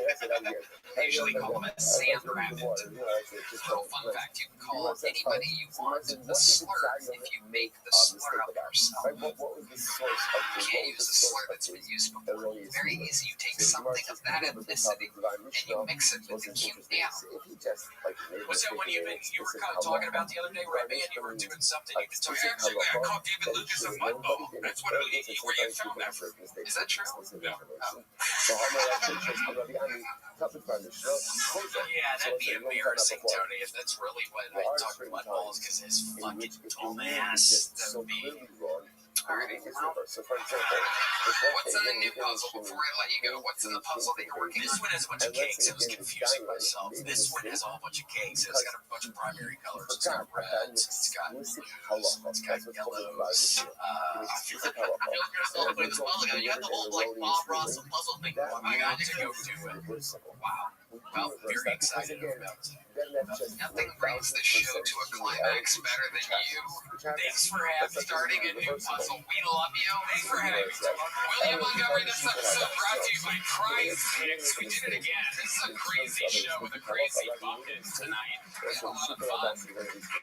Somehow, other than the regulars, somehow the trans woman stole the show. The drawing from Ryan J. Ebelt is in. It is absolutely incredible. That is indeed Asana Mod and Ari Maddie. Let's see what the local artist Chris Rogers drew there. Oh, it's Dedrick. Dedrick. Pre-grilled Dedrick. Fredman.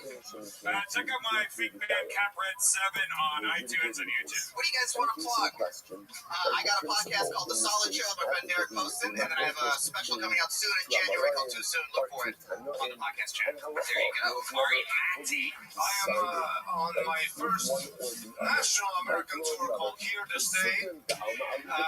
And tickets are really low at the moment in Atlanta. We have 900 available, 3 sold. So for the love of God, do you like me or do you like me? He is one of the best stand-up comedians. AriMatty.com. It's a brand new tour. He's being very humble right now. Pre-sale start. The dying task is like the other opinion, the one who does not yet become in consensus. So what's the halacha? Hanu shikol adas. So let's say that's an example of shikol adas. Here's an example of where the dying should have known that common consensus is with one of the opinions. Like he ruled with the other one, so this is going to be a case of personal liability. So let's say we begin to see a lot of very interesting things over here, right? So if the dying makes a mistake with a clear, explicit halacha, then the ruling is reversible. If he makes a mistake with what's called shikol hadas, suddenly it's not explicit halacha, but common practice is one way, and he ignored or he forgot about common practice, so the din stands, but he becomes personally liable. Fascinating. Maybe this whole thing is my focus tonight. Well, one whole thing. Are two judges capable of rendering legal decisions? Can you have a two-person based thing? So this discussion between Rabbi Avo and Shmuel in reality is a machlokes tanor. So say, what do we see? This is incredible. Here we go. Bitzua, so the mayor says bitzua is another word for pshara, for compromise, mediation. Bitzua is done with freedom. The mayor says, come say pshara b'yachid. No. So compromise, the process of compromise can even be done with one diet. I don't say, I'll point out over here. Rashi says bitzua is pshara, is a compromise. Interestingly enough, it looks like that lashon of bitzua, being compromised, actually we're going to see comes from this past week's parasha.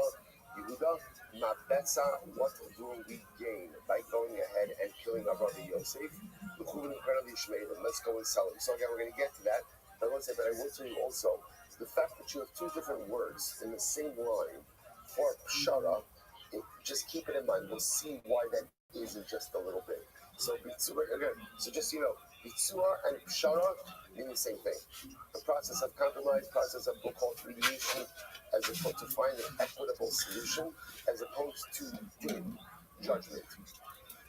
So again, machlokes. So our mayor says even pshara needs 3. So come say no, pshara can be done with 1. So scientifically, I'm much the pshara din. So we assume everyone compares mediation to adjudication. And the Gemara source machlokes. My love, how can we forgive source machlokes? Umar savadin b'shlosha, umar savadin b'shnayim.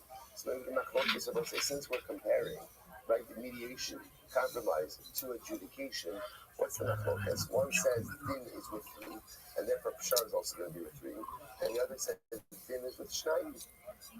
No, everyone agrees, all of these opinions agree that adjudication requires 3 dayanim. So what's going on here? So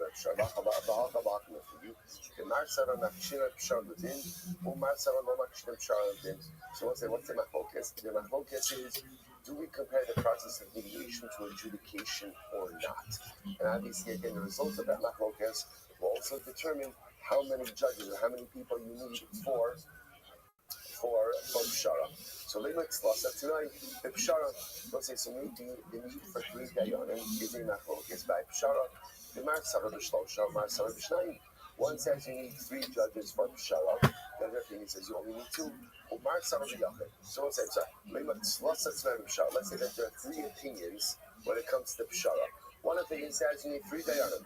One opinion says you need 2 dayanim. One opinion says you only need 1 dayan. No, not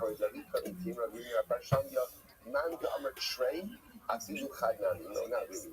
Because the opinion that says you need 2 dayanim for pshara will also agree that 1 would suffice. So why does it say that you need 2? So everyone say there's a godless of having 2 people for pshara. What's the godless of having 2 judges for pshara? They can also serve as witnesses to the mediation process as well. It's very interesting. Fine. So the Gemara says, so let's say, what do you see from here? Pshara in a tzricha kinyan. So you see from here that pshara doesn't require a kinyan. Now, what does that mean? Pshara doesn't require a kinyan. So let's hear this interesting. So let's say Reuben and Shimon have a dispute. They decide that they sign up for pshara, mediation, not adjudication. And I will say that's a right they have to. In other words, when I have a legal dispute with someone, you have to choose. Do you want game or do you want pshara? What's the two-different processes?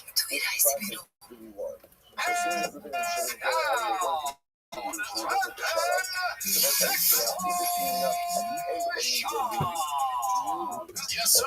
Monday morning. It is 8:30 a.m.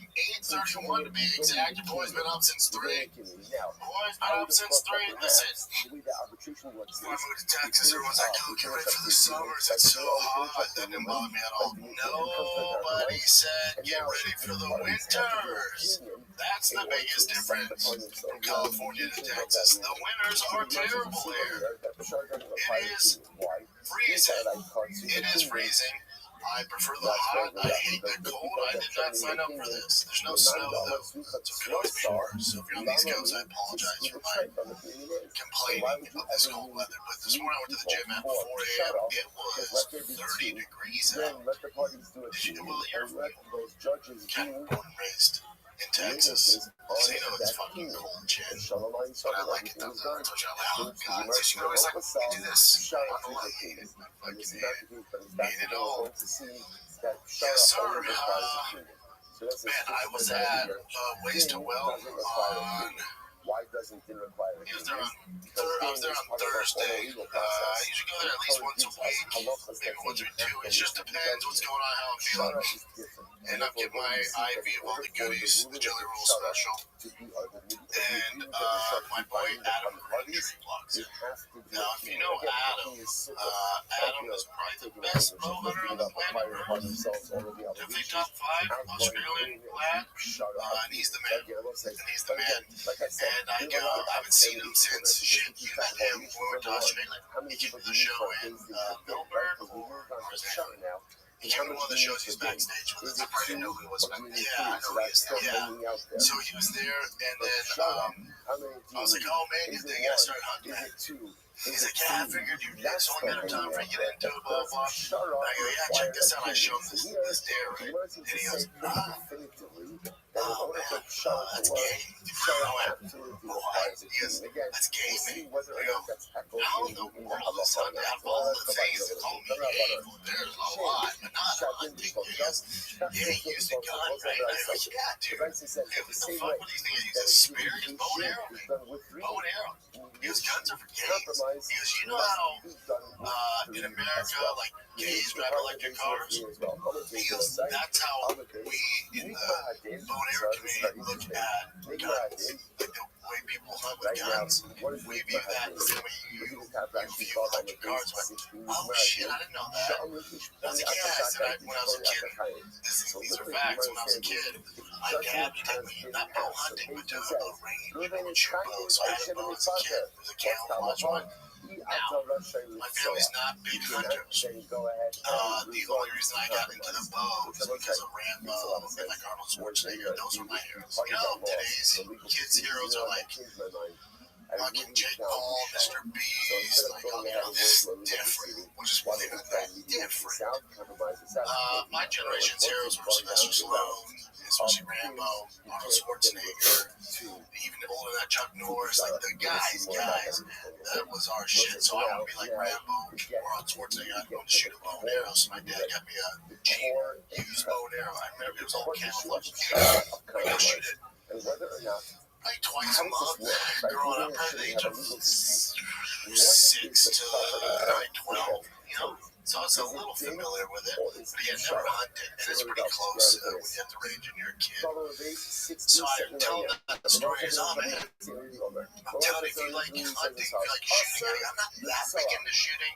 I had fun hunting, but I'm not that big into it. After about 3 months shooting guns, I'm over it, I know. That's why you get a rolling, man. Like me, like routine and all this, and it's all mechanical. I'm like, all right, sounds dope, man.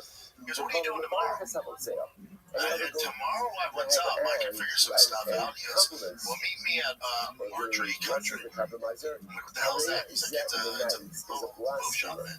All right, he goes, meet me there at 11:30. So that morning, that was Friday morning, so that morning I met a guy at Facebook Marketplace, sold some wheels for my old drugs, and I went straight there. In my head, I'm like, I'll be here maybe 30 minutes, meet Adam, and maybe shoot some bows and give me some pointers and I'll get out of there. Dude, I was there for 4 or 5 hours. Adam's like, dude, you need to shoot this, do this. I went down there with a bow, arrows, freaking giant thing to shoot into, and then he goes, this is the bow you want to use, and he goes, I'm at my boy Tank, teach you the proper way to shoot this bow. Dude, I've been super fortunate. I've had some great coaches in sports.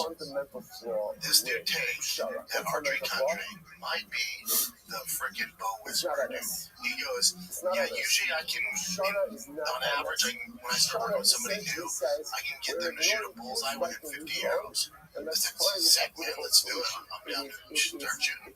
I got, through his coaching, I got the bullseye within 5 arrows. And then your boy was just bumping them together, dude. Like, I was there for it. I couldn't get enough of it. Went home, I got this thing to aim to shoot the racks on in the backyard now. Freaking doing it nonstop. I love it, man. It's dope. I can only imagine what hunting's like. I'm sure it's a lot more fun than hunting with a gun. But it is so cool, man. It was so cool. And I was like, man, a bow and arrow, like strong enough to take out these big ass animals. And he was made. He shoots at 80 pounds though. I think Rogan and Cam shoot 90 pounds. And he goes, 80's kind of all you need. He goes, it also depends on your reach, you know.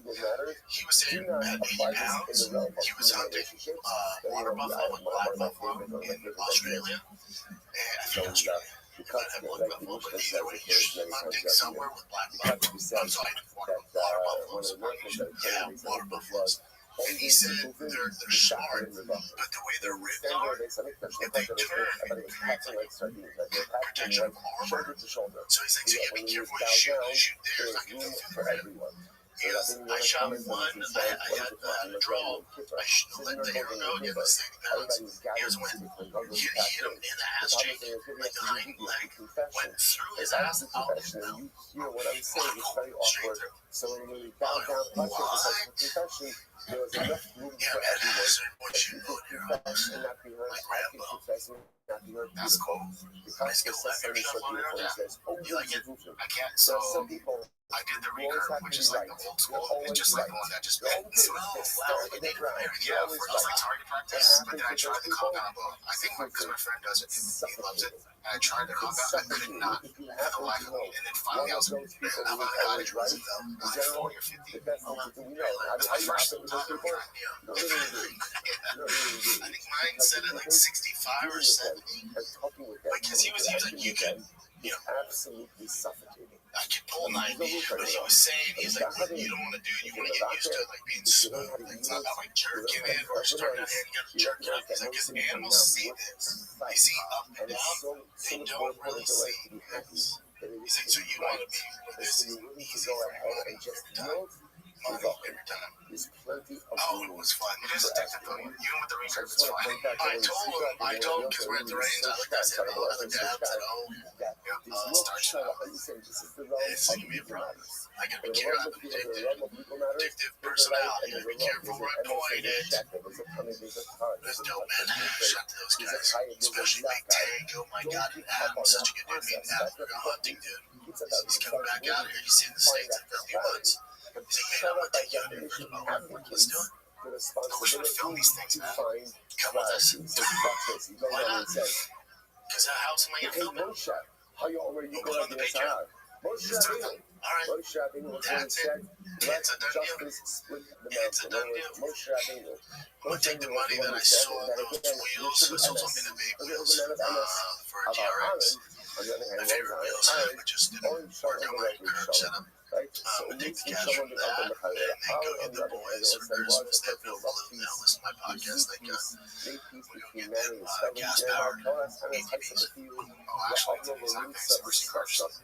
No, why did the kid first? Here's the problem.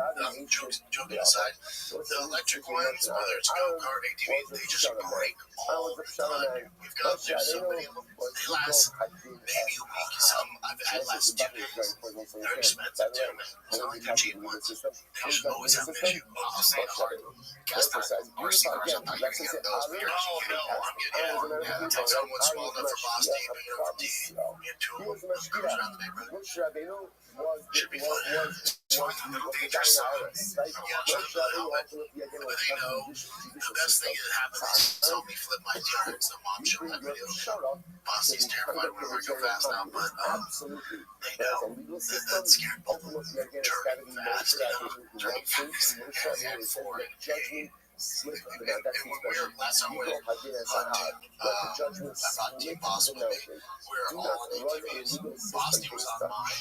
These 2 were from, but T had his own team. Fine. Yeah, I remember I was in Lake Havasu, I got a few of them. And then we're making a left turn because you can drive on actual streets. So I wanted to go faster, and I freaking almost really, you gotta be really careful. You be careful of rolling. Yeah, especially ATVs. They'll be all right. Often coaches as I just well. go around there right now, and then eventually I'll put on a trailer, take them out to the country, shoot bow and arrows. Oh, it's a great land, baby. Living off the land, Texas style, dude. Take a little break, man, because 2026 is the year you launch your business, the year you transform into an entrepreneur, founder, boss, one powerful move, put you in your future firmly in your hands. Start your business with Shopify. Maybe you've got an idea you can't shake, your craft, everyone tells you to sell. The story you've already designed in your head with Shopify 2026 is when you finally make it happen. Shopify gives you everything you need to sell online and in person. Entrepreneurs' names, the first-time business owners just getting started. We use Shopify for Drive Fast All Gas. I came much Shopify for a long time. They're the best for business. They set up super fast. Shopify is built in an AI tool that writes body descriptions and headlines and everything. Product photos. Marketing is built in too, right? As you grow, Shopify grows with you. Handle more orders, expand into markets, and do it all from the same dashboard. In 2026, stop waiting, start selling with Shopify. Sign up for your $1 per month trial. Start selling today at Shopify.com/shop. SHAB. Go to Shopify.com/shop. SHAB. Shopify. It's about to be a god. Season 5 of Stranger Things releases December 25th. I count down the days. Who's counting? There's only 10 days. I can't wait for that. The last 3 episodes, I think, episode whatever, 5, 6, 7 episodes. Like the person who stole, now in this context, he's being a Hosea, means theft. That's why I point out how interesting this is. That the same word for theft is also used for compromise. Botsea, right? Bitsua and Botsea. Yeah, Botsea. Why is that? Why would you use the same? Because if you think about it, by the way, so compromise is going to sound strange. Is a shtick of theft. Right? Why is it a shtick theft? Why is there a little bit of theft? Because at the end of the day, you are going ahead and removing something that may belong to someone else and giving it to the party. Everybody's agreed to that process, but Lamaisa, again, Ruben may be right, Shimon may be wrong. The property may be belong to Ruben, or if you compromises, you're taking part of Ruben's part and giving it to Shimon. So I just want to point out, remember we saw before, that there are two different words for compromise, Shara and Bitsua. You're going to see, by the way, depending on which words you use, it shows how you feel about the Shara process. Using Russian of Shara sounds like Shara Hakila. Using the Russian of Bitsua sounds like Shara is a Bidya. But again, we'll see how this plays out. In any event, all the Baruch is doing is using like one of the projects, but we're just using a different application. So almost like this is also what we call mitzvah avot ba'avera. It's very nice if you want to set that out. Beautiful. Stone. It's such a bracha like that, bracha like that in acts of blasphemy. Here, man says, "Lo ne'ama b'osei ha'alokim neged Yehuda." Okay, but it's incredible. And here it says, "Lo shne'o b'osei ha'alokim." It's really said ultimately again by Yehuda. What happened by Yehuda? She'ne'ema v'yom Yehuda rachav ma betza ki na'alot esafi. Like why should Yehuda say? Why should we kill our brother? That's what Yehuda say. What did Yehuda say? Let's why should we go ahead and let's just go ahead and sell it. Gemara says this is so let's look at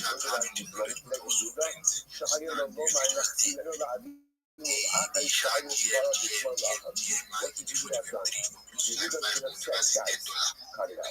So you should have done. You should have had a stop it. I know we all tremendously dislike Joseph. In fact, we all hate Joseph. But this is not what we do. It's not what we do. And Yehuda should have taken the responsibility and should have returned Joseph back to his father. Yehuda says not better. Now understand what it says fashion. So Yehuda is taking it as a compromise. As a compromise. You want to kill Yosef.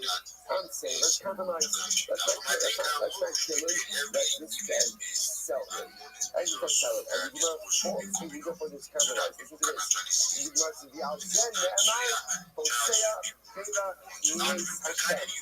About this, the Pasuk says, if you praise Yehuda's compromise, you are blaspheming God. The Gemara is holding Yehuda tremendously culpable for his decision. You had the right, you had the power to bring Yosef back home.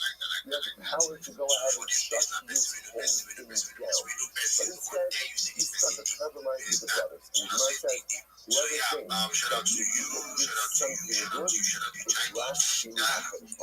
Now look, there is much to say. Much to say about this. So look at the Ibishur says something actually to make you not confident. But the Ibishur says like this. He says, give Yehuda a break.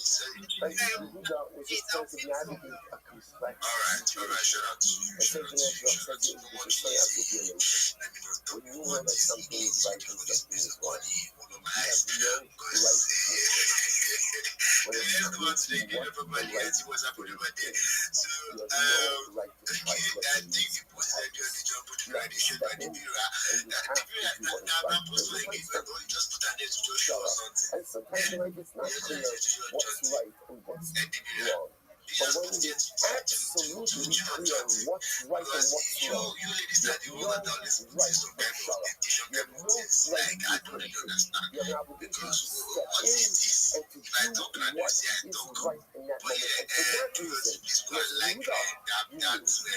you knew, you had an understanding what was supposed to be done, and you failed to act in a responsible way.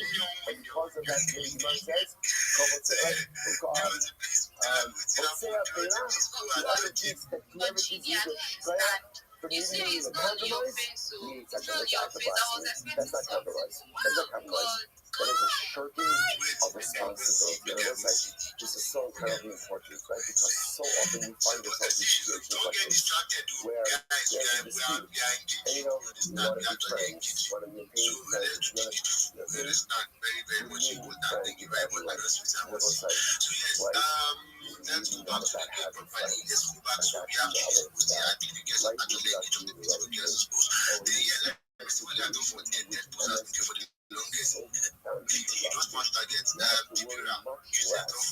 about people being your friends and worry much more about doing your part to maintain and carry out such incredibly important. So it was about really safety. To me, someone saying that that's not a pastor in front of your Rabbi, right? Except in one situation. When you're at the pastor in front of your Rabbi, remember what? And we're getting a piece of Bitcoin in the cemetery. When you see someone doing something wrong, you have an obligation to step in. I don't know that he's right here. Feel it out. When it comes to matters, obviously, when it comes to right and wrong in this world, you gotta see that in and make a difference. You will be perspective and make a difference and be giving good. How often do I give the opportunity to step in? It's uncomfortable. But to step in and to right the Lord, that becomes a moral obligation. Incredible. Rabbi Shimon says, we'll say this is the other side because I remember again. I do like, you know, Rabbi Lazar, Rabbi Lazar holds that Shara is essentially awesome. Right? Right? Awesome Shara. Comes on the Shav and Karcha and says, mitzvah mitzvah. Wow. Both sides, opposite end of the spectrum. And the Rabbi says, it is a mitzvah to compromise. A mitzvah for Shara. Dinana, Emes, Umishpat, Shalom, Shaftu, B'Sharif, and Allah B'Makom, someone says, so now, is he quotes over in the Pasuk? Quotes over in the Pasuk from Zechariah, and the Pasuk says as follows: Emes, Umishpat, right? So literally again, truth and justice, Shalom and peace. Shaftu B'Sharif, and adjudicate in your courts. The Muslim doesn't even say, hello, the Muslim Christian is part of Shalom. The Muslim, and the assumption is like this, the Muslim making the assumption that Mishpat is Din, and Shalom is Shara. So how can you have both? How can you have adjudication and mediation, right? How can you have justice and compromise? Or the Muslim say Shalom, and Mishpat, basically Mishpat is Shalom. This is beautiful.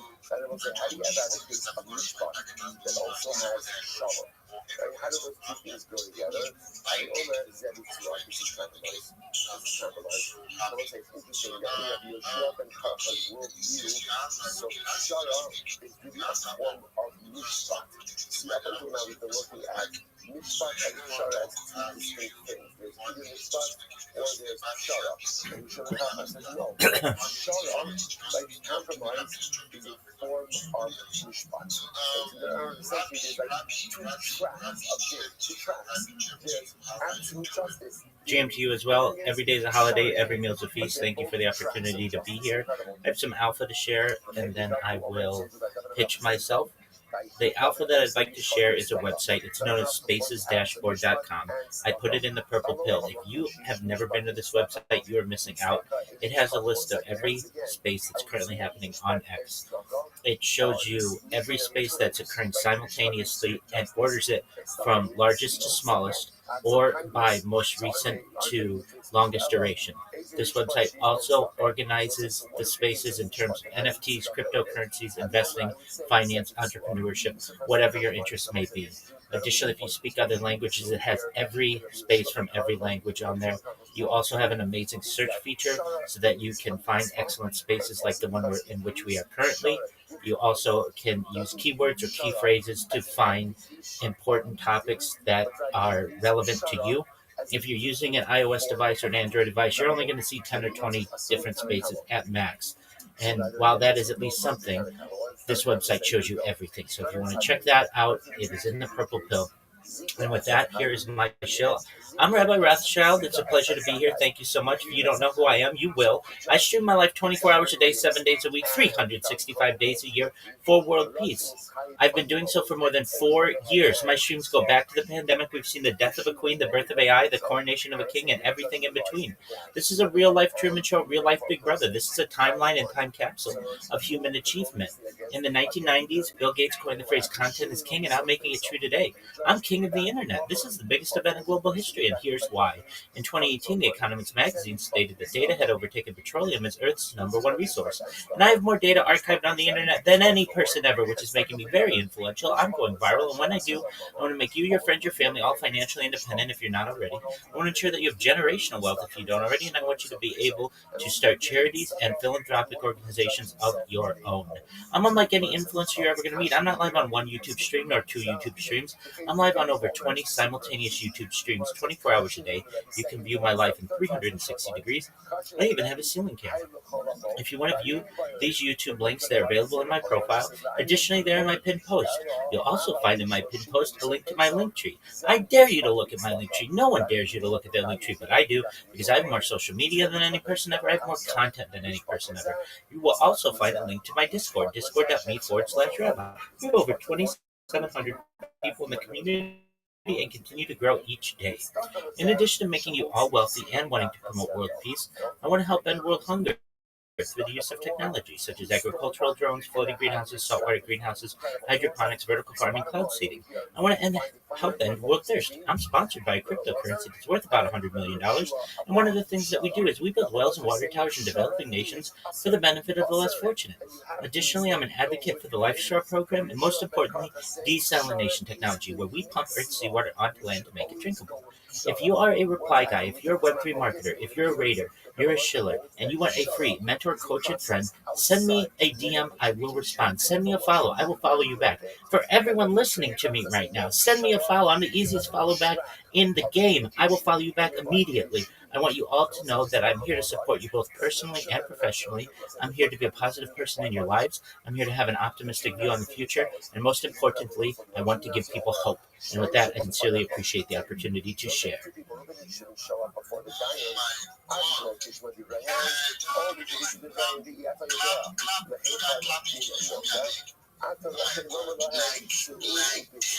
So I said, this is fascinating. If the litigants come up with a dying, and the dying either didn't hear their respective side or heard their arguments, but really doesn't have clarified in his mind at all which way this is going to go, he has the right to say to him, Chevra, I think you should go to review.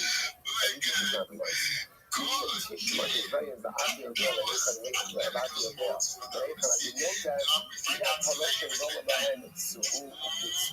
However, wants to judge here their respective opinions, and also has a little bit of clarity in his mind, some clarity in his mind as to which direction we should go. Cannot send them to mediation. In other words, one side, essentially, what's the process of judgment of Guinness begun? As manifest by the fact that the judge already has a little bit of a vision in his mind where this case is going. He cannot recommend Shara. Go ahead, my friend, and thank you so much for your high praise. Thank you.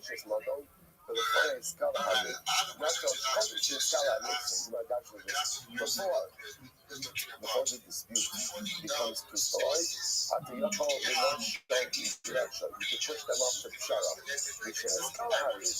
But once again, the dispute has become revealed. Where was the judge has some level of clarity as to which direction it should go. This is an excellent question. They have it in languages, and then they also have where the host is based. So you can generally just see the flag next to the person's name, and that allows you to be able to organize a little bit better. Certainly they have based on language, so English, Chinese, Japanese, all of Arabic, whatever you're interested in. And you can also use the search function for flags as well to find discussions that are more relevant to you. And I absolutely invite anybody who's interested in finding excellent conversations such as this one, check it out, Spaces Dashboard. You don't have to register. It's completely free. You don't have to connect your Twitter account. It will show you. Right now, you guys probably don't know, there are over 300 English-speaking spaces going on. And when this one ends, you're going to want to connect with excellent individuals who are just like you and to be able to expand your network. And that's an excellent resource to be able to do. All right. Thank you very much. I just connected with you. I just shot you ETF back. We'll just talk about it. So, thank you very much, Rabbi, for being this piece and giving us that account for. Because honestly speaking, if you are a healer on this piece, I think this is All right, well, it's like good morning, let us begin. Of course, God Hashem, begin Rabbi Sanhedrin to begin by thanking all of our sponsors for this morning's Shirky Tank. Our Talmud Torah sponsors for the entire year of Tavshin Hey, the Tilson Mishpacha, dedicating all the Sherman Roshos this year as he's supposed for the completion of Mesachas Kol Basra and the Yetz Hashem, the beginning of a beautiful journey into Mesachas Sanhedrin. Our Talmud Torah sponsors for Kisley, Tabalim, Lutova, Joshua McFriedman, the creation of the archetype of Josh's father, Yisrael Yehuda Ben Arav Chaim Rifal, and the source of the safe return of our hostages and the security of all of our soldiers. Semi and Malka Estes in memory of their parents, Yitzchak Leib Ben Aaron Cohen, Sarah Rachel Bas Baruch Abram, Hinda Bas Kenneth Ephraim, and in memory of their dear friend, the brave soldier, beloved husband, father, and still season therapist, Naftali Gordon, Naftali Yona Shemi Komdamo, Beatrice Miriam, and Danielle Yigal. We hope that in the merit of our Talmud Torah, all of the Talmud Torah, the families in the Chama, all of those who need a report shall and give a close day Yisrael. We both come to return our hostages to Shalom and the Kara and allow our holy soldiers to be successful. The whole Maaseh Yedei. Let's read that. Let us begin. Today's daf is daf Vav. Daf Vav 6. We are picking up the Nes Hashem on Hey on the days we left off with Shita, which is 2, 4, 6, 8, 10, 12, 14, 15 lines up in the bottom. So it's coming in, we're moving in the midst of the riveting discussion regarding essentially how the adjudication of financial cases works. Remember again, one of the things that we've seen also, the dominant thing that came out of yesterday's talk was you can't pass in without permission. No passing without permission. And the idea being, again, now what level of permission means, how different permissions work, if does Babel work there to Stog, does there still work to Babel, so on and so forth. So that, again, we had that discussion. The bottom line is, right, Yora, Yatin, wants to be permission from some higher authority in order to be able for a Talmud Chacham to pass in on Shabbos. So the Gemara says, Pshita Lepalga. So the Gemara says, Hakamar Duhaim. So now the first Gemara, essentially the question it doesn't answer, but it asks is, can a person receive partial permission? So let's say you have a Talmud Chacham. Can you give permission to Talmud Chacham, let's say, to rule on certain matters and not on other matters? The Gemara says, yeah, we actually dealt with that. We dealt with that already, right? Where do we see that? We saw that in yesterday's daf, where Rav was granted permission to go ahead and pass in on Dinei Mamonos, monetary law, Isser Beheter, that is a prohibition, but what wasn't he given permission about? Bechoros, like to pass in on the womb of Bechor animals. So we definitely see that there's the concept of granting partial permission. Okay. The most Altanai, what about granting permission with a condition? Now, what does this mean? So if you look at Rashi, Rashi says, Kigon ad shana o ad shnasai v'lo yoser. It's actually very interesting. Can you give timed permission? Of course, can you say like this, so-and-so Talmud Chacham has the ability to pass down matters of halacha for the next year, for 2 years. So it's not just like, it's not a blank check. There's a time, does that work? So listen to this. Rabbi Yochanan said to Rav Shimon, Hari ata b'rshusenu ad shetavo atzleinu. You are hereby under, you are operating within our rishus until you come back to us. Rav Shimon, Yisrael Polish Minanu V'Yarav Rav Shimon left Eretz Yisrael and went to Babel. So Rabbi Yochanan told him, B'rshusenu rishus v'shinu v'chalom. You have permission to come to Shilas until you come back. So what do you see here? The is the ability to go ahead and time rishus. You can go ahead and halacha give rishus for a certain duration for Pesach halacha. Incredible. All right, let's go back to the Kufa. Amar Shmuel. Shmuel said as follows. Days shaganu dinei hen din. So we'll say, what's the halacha? There's two people that welcome back to Moshe Ben Sir. So the Gemara says it's also good for Amar Shmuel. Days shaganu dinei hen din. If two people go ahead and if you would have told me that Jake Paul, when he first started fighting, would end up fighting Anthony Joshua on Netflix, but ultimately, again, they are told you Jim Gordon started more realistic. That's the function that we're talking about. Jim Gordon's more realistic. technically it works, I but think they're that's called a base or they're called a Democrats.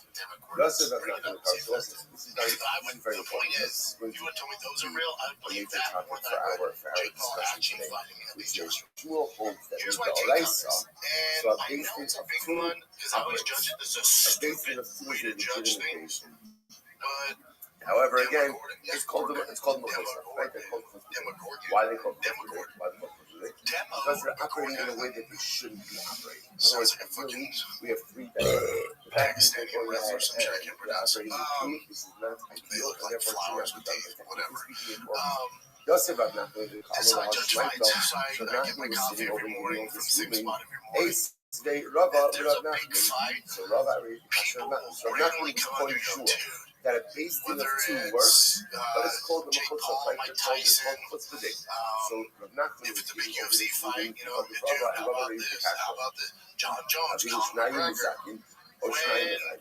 Even The if you're dudes and the ladies at Summerlin Coffee are like, but Anthony Joshua, Jake Paul, what's going to happen? I'm like, oh shit, this is going to be a big one.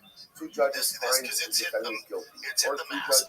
judges find the defendant innocent. My mom or dad are Omer like, okay, Jake Paul really fight? I'm like, oh shit, it's on your radar? One This judge is going to be a says, big I don't know. boy.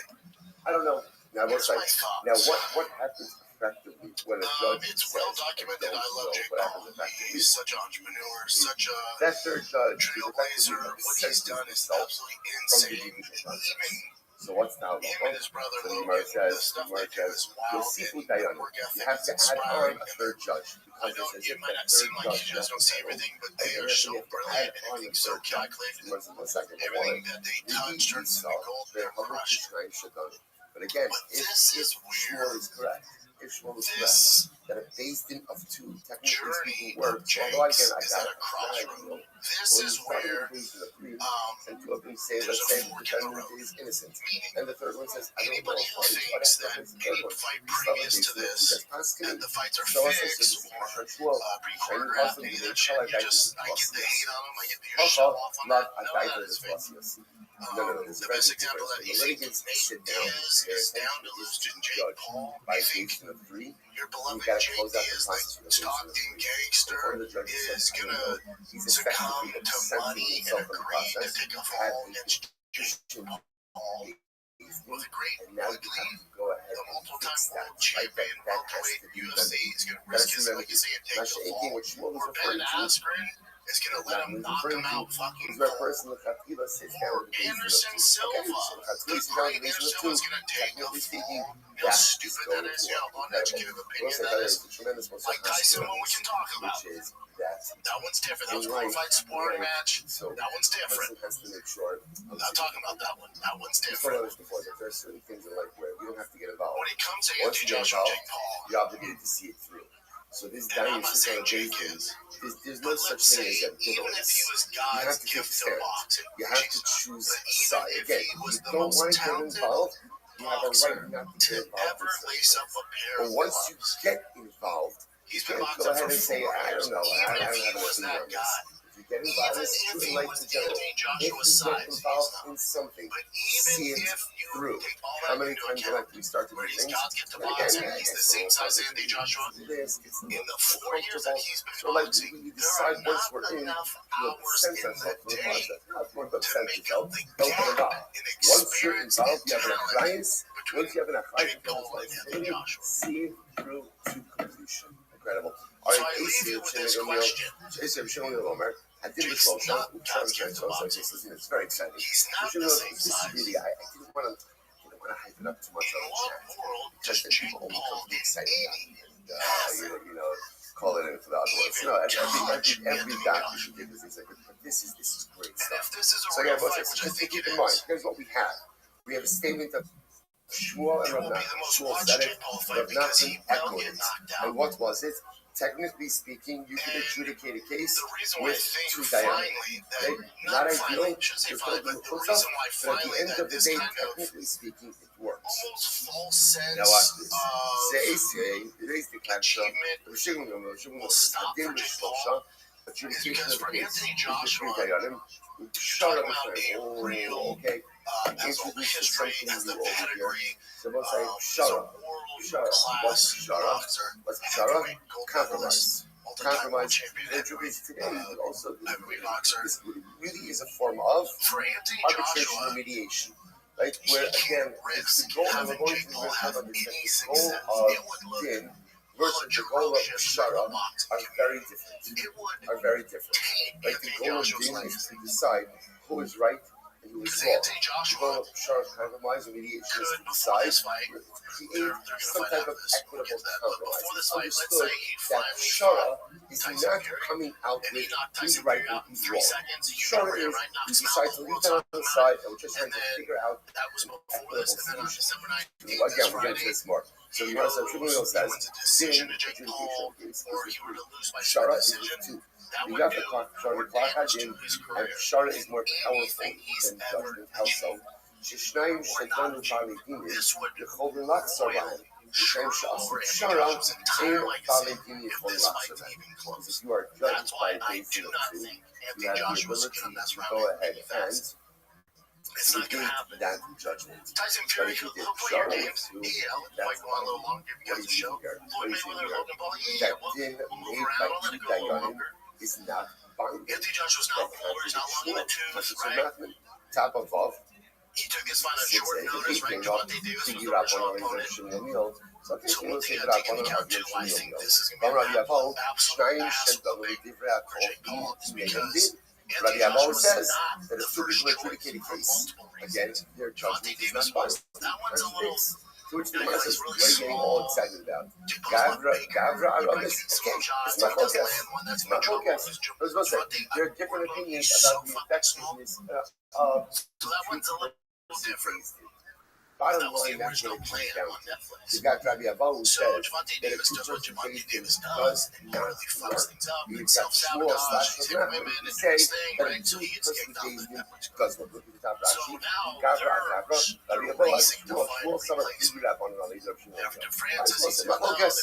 Not focus. So it's very exciting. So last time we go here, does a two-person case work or not? Rabbi Abba, no, Shmuel / Nachman, yes. Now he wants to introduce the din of pshara. Here we go. I'm Rabbi Abba. I will say we'll get to Kalavot Salamais for all of these things. And that's probably tomorrow. So Gufa, I'm Rabbi Abba. Shnayim shedanu dini mamanis. You're going to call in dinei and din. So again, Rabbi Abba, we just quoted before. If two people, two dayan, adjudicate the case of matters of law, everyone agrees that the judgment is not that. Especially around this time frame. Ace Rabbi Abba, Gones hadin. V'zika es ha'chayiv, v'chiyeh es ha'zakai, tineh es ha'dar, tireh es ha'tameh. Okay, now listen to this case. In all of these cases, we're talking about judicial error. Judicial error. The judge made a mistake. He exonerated the wrong person. Right? He indicted the wrong person. Kind of go in there and have something that's tameh, tahar, then that's tahar. The point is, he made a judicial mistake. So what do you do? Now Rashi says that he had done a second. The mumchad, that's on the suburb. So Rashi says, done a second. So he must be talking about a yachid mumchad. So a single, an expert, an individual who is an expert. So what happened? He made a mistake. So let's say what happens. What happens when a dayan makes a mistake? So what's halacha? Masha asa asri. What's done is done. Listen, what do you mean what's done is done? We do not reverse the ruling. Like the ruling stands, but what's happening? It's an erroneous ruling. How do you deal with that? When the shalom is fascinating. The judge himself becomes personally liable. So in other words, the judgment stands. So let's say for example, we're going to change the base and the chin owed him $1,000. Right? So meanwhile, so let's say the dayan ruled that indeed shouldn't owe Reuben $1,000. And then it turns out the dayan was wrong. He was totally wrong. So what's halacha? The halacha is you do not give back $1,000. That's it. The thing stands. But what? The judge himself is personally liable to pay Shimon $1,000 to make it whole. So there's the judgment stands, and there's personal liability. So the Gemara says that was I'll just point out there something in just a moment. Mishal Yidei, so take people that come on. Boki Lashina Saranasa Miyad. Kari Masha Asa Asui Ama Dina Dina Dino Dina Lehada. That wasn't helpful. For our purposes, why is he brought down here? What do you see from here? You see from here that the judgment of the singular judge is binding. Is binding.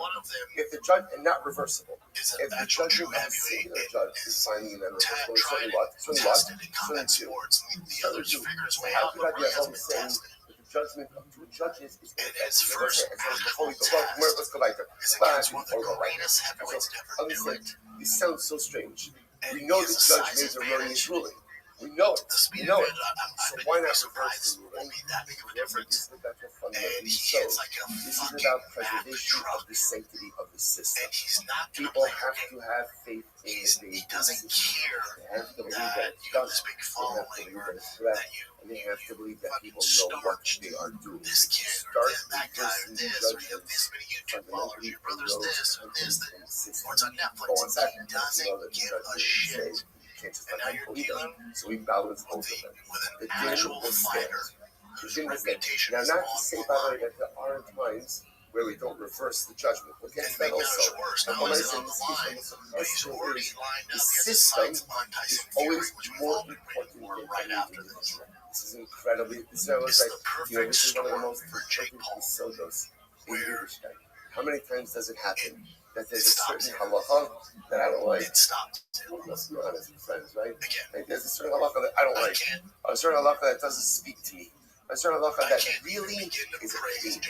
It's a pain. It just does not fit in with the way I want to live my life. So you have a choice. What's the choice? So people can go ahead and people do this all the time. They come up with stuffers. It's incredible to see how many hashkafas are created from convenience. Like they come up with different hashkafas, different ideas. So they will say, Yiddishkeit 101 is you fit yourself to the system. You don't fit the system to you. Sham Shafal Hirsch brings down that he says, what happened over here, right? Moshe Rabbeinu was going for one extra day. They sold the golden calf. So Sham Shafal Hirsch and he says, they didn't stop eating it. But they wanted, the problem with Yiddishkeit to mold yourself to the system. They wanted a system that molded them, that molded it to themselves. So Sham Shafal says, what's the difference between idolatry and monotheism? In Yiddishkeit, I am making myself in God's image. In Avodah Zarah and idolatry, I make God in I decide what I want, and I create a system of theology all around that. In Yiddishkeit, yes, I can start with the immutable eternal truth, and my obligation is myself. One of the hardest things about Yiddishkeit is one of the most beautiful things, and one of the things that is the core reason why we are here for thousands upon thousands of years, which is we do not make the system in our image. We make ourselves and everything else in the systems in our Baruch Hu's image. That's what's unfolding. Remember, it's like, how come what's the case over here? In other words, why is it that you see over here eating one judge? How come the Kibbu are like, but the case where the litigants accepted the ruling of one judge. We already saw this before, right? The litigants, if the parties agree to something, then of course it's going to be healthy. So if that's the case that they accepted this judge upon them, then why, when it turns out that he's dealing with erroneous, why is it that halacha l'maisa, the judge has personal liability? They're even saying Damulei, Dayan Lon Din Torah. Because again, we're going to show said to the judge us in accordance with the laws of the Torah, i.e., Yitzhak judgment. That's what they signed up for. When it turns out that the Dayan gave them an erroneous judgment, he's going to be personally liable for that. I'm going to suffer the Rabbi. The Tabamai. So let's talk about this just a moment. So first of all, already yesterday's stuff we saw the ability for a Yachid single expert to judge. Now what we see is that judge made a mistake. There's personal liability. Now I know what you're thinking. That is this shtim with what we learned yesterday, right? I didn't learn that if you have permission to ask, what do you have? Immunity, right? You have like malpractice insurance. So again, we'll see how that stinks. We'll see how that stinks. By the way, Get it? How they It's learn not hard for me. Is this a new If you're a young kid and you said, great. you know what I want to do? Okay, that's it. That was good. I know that everybody's ready for more. No, that's it. Just nice. Gemara says as follows. Gemara says, what did the Dayan make a mistake about? Like, what was the source of his erroneous ruling? So the Gemara says, even with the topic of our Mishnah, so this is interesting. See if you just made a mistake in the explicit halacha. Our Mishnah means explicit halacha that he should have known, but he didn't. Or I was going to say, sometimes people make mistakes with explicit information. For Hamar Rav Sheshes, Tabit Van Mishnah, Choser. So what's the what we talking about before? There are certain times in which the ruling is just so clearly wrong, the ruling is reversed. So for example, let's say again the Shimon came to the basis, and let's say again the Dayan made a mistake because he forgot about an explicit halacha. That's what's called a Dvar explicit halacha. And as a result, he delivered an erroneous ruling. That ruling is reversible. We do reverse that because again, then that's just 1,000% human error, which happens. But such a ruling is reversible. So the Gemara says, Ella the Tabu Shikol Hadas. No, you didn't make a mistake in terms of an explicit halacha. Rather, you made a mistake. Let's say Shikol Hadas is one of these things. Shikol Hadas means you made a mistake in analysis. Shikol Hadas literally means weighing of opinions. You made a mistake about how to weigh opinions. What does this mean? As you go to Shikol Hadas. For example, you go straight to my Tremorah. The Trigiyad. What is my help for some Lokimar for Lokimar? Let's say, for example, we're going to came to the Dayan. The adjudicated case. And the case in question, like the principle in this case happened to be a machlokes between Yamarayim or two Tanoim, and halacha was never fully decided, right, with one or the other, right, one or the other. The sugyan da'alma, but generally the consensus is like one of the opinions, right? So in other words, the matter is a source of machlokes. There's not necessarily a definitive or clear moving one. But again, common practice is in accordance with one of those opinions. But the Dayan passes like the other opinion, the one who does not get common consensus. So I said that's an example of Shikol Hadas. Here's an example of where the Dayan should have known that common consensus is one of the opinions. Like he ruled with the other one, so this is going to be a case of personal liability. So let's say we begin to see a lot of very interesting things over here, right? If Dayan makes a mistake, clear then the ruling is reversed. If he makes a mistake with what's called Shikol Hadas, something that's not explicit halacha, but common practice is one way, and he ignored or he forgot about common practice, so the din stands, but he becomes personally liable. Fascinating. To which the Gemara says, maybe his entire legacy is on one whole thing. Two judges capable of running the legal decisions. And you have a two-person And Anthony Joshua is where these guys go for these. And Shmuel. The reality is in that focus. And this is where they come to die. What do we see? This is incredible. Here we go. Bitzua, which shows different there. That's what Meir says. Bitzua is another word for Shara. You watch Francis where Ty says, Jesus Christ, give him to me. Watch this. Is done with 3 days. So compromise, the process of compromise can even be done with one day. That was a point out over here. Rashi says Bitzua is Shara. It's a compromise. Interestingly enough, we're going to say that anything else? I don't know what to tell you. Actually, we're going to see comes from anything else I don't want to tell you. There's no way Joshua do a weak game by going ahead and killing above the mistake. It's moving incredibly shmei. Let's go and sell it. So again, we're going to get to that. But I will tell you also the fact that you have two different words in the same line for Shara. Just keep it in mind. We'll see why that isn't just a little bit.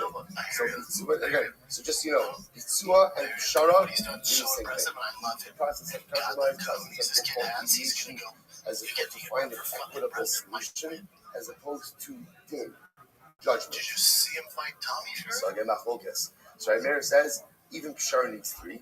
The Chacham say no, Shara can be done with 1. So Sabbath I'm not sure Shara So we assume everyone compares mediation to adjudication, and the Gemara says machlokas. My love, how come if like so machlokas? Umar savadin b'shlosha, umar savadin b'shnayim. And the machlokas of us says we're comparing, right? Mediation, compromise to adjudication. What's the machlokas? One says din is with and therefore pshar is also with and the other says din is with shnayim. Lord, the kuli alma din b'shlosha. No. Everyone agrees, all just to make sure that adjudication requires 3 dayanim. So what's going on in the Shabbat? Umar Sarah Nakshim Shabbatin, Umar Sarah Lomakshim Shabbatin. So what's the machlokas? The machlokas is, do we compare the process of mediation to adjudication or not? And as we see again, the result of that machlokas will also determine how many judges or how many people you need for Pshara. So they must trust us tonight. If Pshara, let's say some need for 3 dayanim, by Pshara, the Marsala is one says you need 3 judges for Pshara. The other says you only need 2. The Marsala is so what's that?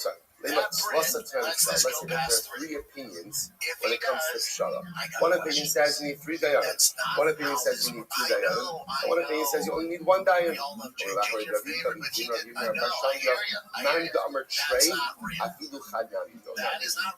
opinion that says you need 2 dayanim. This is how it should go. Most agree that 1 would suffice. The Amr Tray. So why does he say that you need 2? Anything but If you really hubby alay sahadi. So there's a guy who's because I've been talking 2 a lot people about it. It's the from fight Shara. nobody Once saw the guys coming. have 2 Jake days, Paul 2 versus judges from Anthony Shara, Joshua they live can on also Netflix serve December as 19th. witnesses 2 to worlds the collide in mediation the process ring, and as well. DraftKings Sportsbook has the action covered. They got your back, Fine, man. well, it says Bet on so. every What round, about every you? punch, So every let me know. knockout moment So with say, what do live you see betting from and here? fast payouts. Shara Always is a ringside for the action. So you see from here Download that DraftKings Shara Sportsbook app doesn't today. require a team. New customers bet 5, and What if is your bet that? wins, Shara you'll instantly get paid 200 bonus bets with the code SHOP Show. That's So code let's say SHOP we're Show going to in partnership with they DraftKings. The decide crowd is to yours. sign up for Shara. Mediation, not adjudication. By the way, that's a right we have to learn. When I have a legal someone, we have to choose. Do we want din or do we want Shara? What 2 different processes? Which process do we want? So seeing the different should we go ahead and we're going to mediation, we're going to Shara. So most likely, so now, interestingly enough, and bonus bets which expire in 7 days and will not require additional terms or responsible resources. So DKNG.co/audio limited time offer. All right, Jen, that's now, enough of my I would ranty have thought rant that on would Jake have Paul. I'll make the it way very the clear. arbitration Love works Jake, is love what you he's doing, finish love everything he's up about. the agreements, right? You finish up the ruling, Can't tell you how it is on you here. come to a compromise, Do and it. now the Got to parties tell have to him to do make sure a everything's in opinion place. in order to Gotta make accept sure the that the world terms is and turning conclusions of as it that should. ruling. So the Gemara says, you see from here that Shara doesn't require to why. These are like thoughts of opinion. What do you got, bud? Last was the doctor. This If you just thought came that out Shara needs recently. opinion, This is Laman Damar yeah, Sricha that's what we're Tzvasa talking about. Lamali Yeah, kind of leave it. Trade MMA can definitely why for would now you because ever of the need personal stuff that he's going through, and he goes for into more Shara? detail. Just let there be Just his 2. divorce, right? Then let the parties do Yeah, it. let's get And this. So let this the is judges just now. witnesses December on 15th, that 2025. kingdom. This is from Ilya himself. He says, over the past several weeks, I've made a difficult decision. And this is not the case, but in fact, again, we're going to see I made the that difficult Shara decision to always temporarily requires step away from so let's defending my just point title. that over here.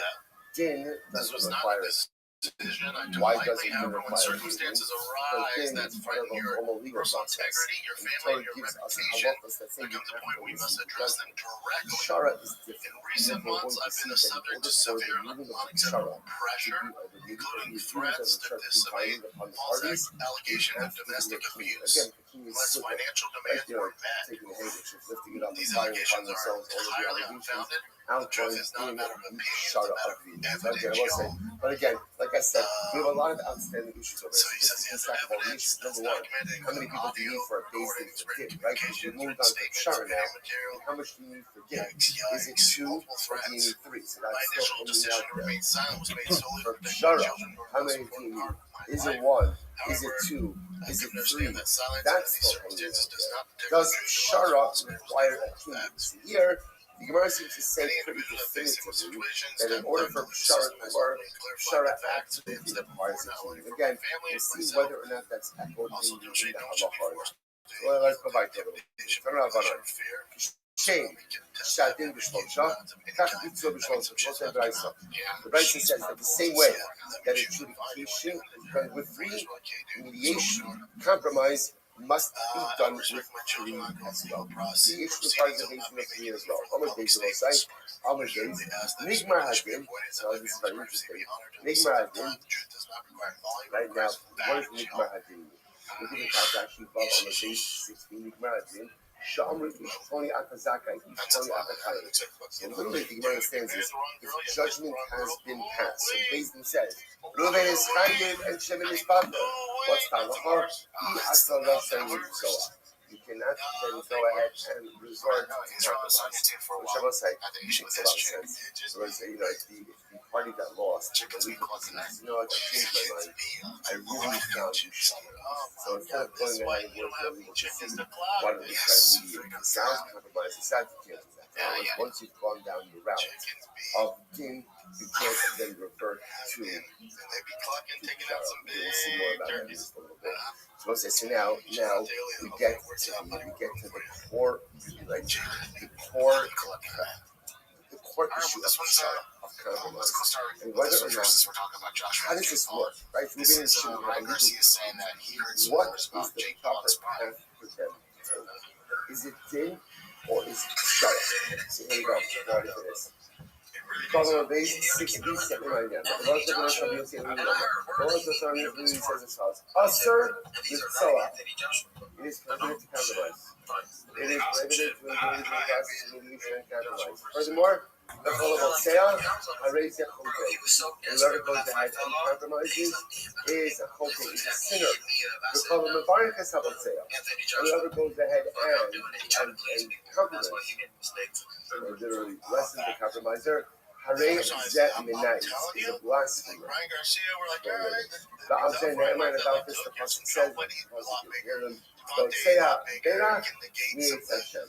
The Gemara is actually over here to mean he who blesses. The compromiser blasphemes Hashem. Alright, so what do you do? Ella, Yikov Hashem Eshahar. Let judgment with the mouth. Shne'emar, Ki HaMishpat HaElokim. Because ultimately justice is justice. This is our first little thought. That was our first little thought is, when you have a dispute, what do you do? You ultimately go to Bezdin. What does Bezdin do? Listen, what's Bezdin's job? What's their job? What's their job? To decide who is right and who is wrong. And in every case, if someone is right and if someone is wrong, so what is the fundamental flaw with Shara? What's the fundamental flaw? I'll do it right now. Oh no, it's not evidence. It's not evidence. Shara is not evidence. Shara essentially says we're ignoring who's right and who's wrong, and let's find an equitable solution. It's compromising MS. So Rabbi says that's not how we should operate. We should strive for MS. Granted, I was like, does din ensure MS? Does din ensure MS? No, why? Why? There's human error. But at least din is an attempt to arrive at MS. Shara is an application of the classic practice. Shara doesn't remember who's right and who's wrong. Shara, let's just find, let's just find the next compromise. So the Lord is ideologically opposed to the concept of Shara. Don't be surprised. I'm trying to do this in my marriage all these years, right? Again, please understand, right? The application of this is purely in legal matters. Do not apply this in the realm of human relationships. One of my favorite ideas.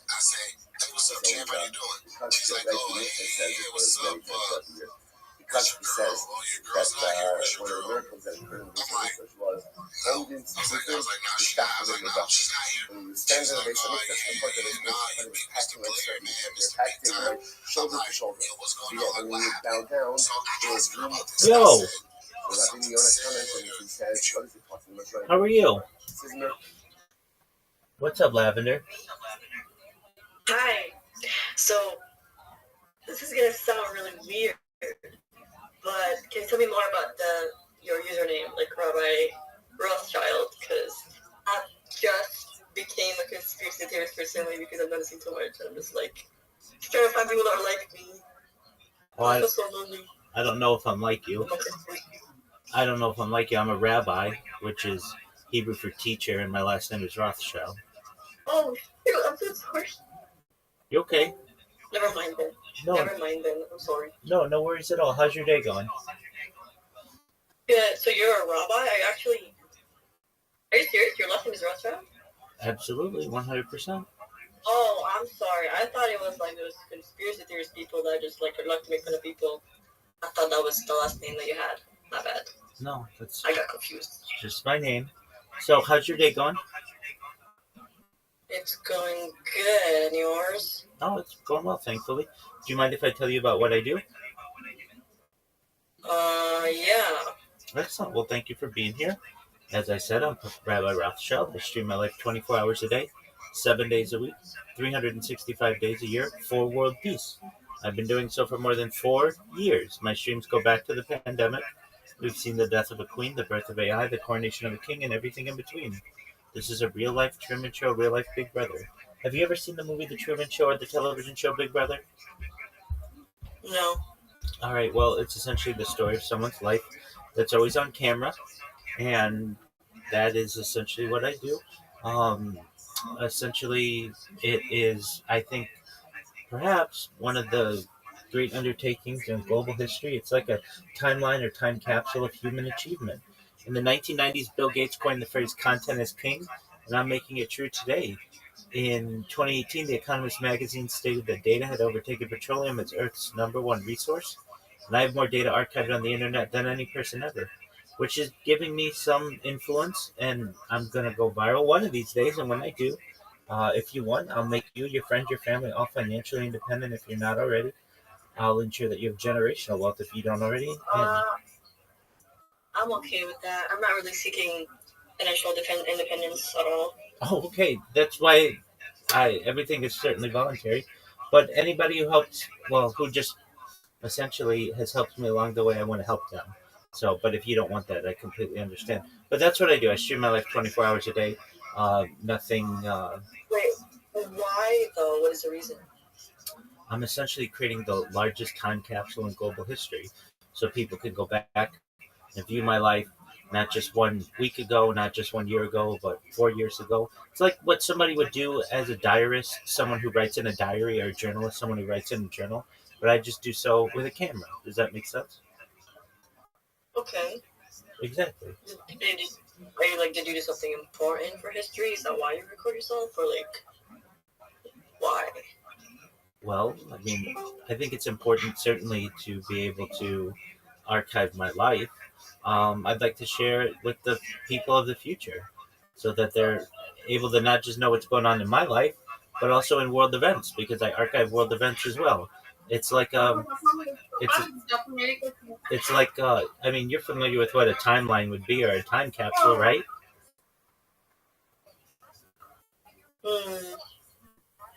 I don't know if I understand. Okay, well, that's fine if you don't understand. Basically, Where do you live? Do you live in America or like I don't know. United States, yeah. So I've streamed as far north as Santa Barbara, as far south as San Diego, as far west as the Pacific Ocean, as far east as the desert and mountains. I've streamed in Beverly Hills, Los Angeles, at Disneyland, basically everywhere in Southern California. Okay. Yeah, that is interesting. But, There you go. I've never seen that before. There you go. I like mama. You like good mama.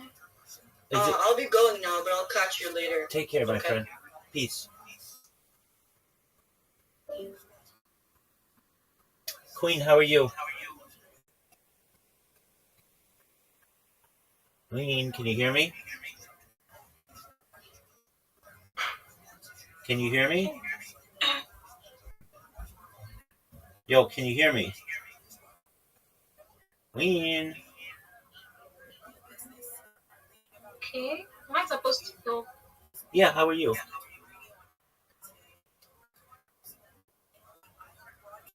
Hello? Hello. How's your day going? Hello. How's your day going? I'm good. I messaged you on Twitter not quite long, so you sent me your Discord link to join. So I'm here. Absolutely. And then I sent you a list of social media accounts to create, correct? Yeah. Yeah, okay. Does what I communicate to you make sense? Yeah, I still have to go through it. Okay, you still have to go through it. We'll go through it, and then if you have questions, you let me know, okay? Alright. Can I just send a message on Twitter? Yeah, certainly. If you have questions, you go ahead. Thank you. You're welcome. What up, Preds Wealth? How are you? Fine, how are you doing too? I'm well, thank you. Preds Wealth, have we communicated on X? Yeah. I just, it seems you came up on a space on X. So I was like, I'm going to join in immediately. So that's the reason why I just joined in at the moment. I didn't even know you would be on live. So everything I just thought I would just be joining a group or a community, I mean. So I don't know it will be live at the moment. So how you guys doing? We're well, thank you. Okay, so did I send you a list of social media to create? Not at all.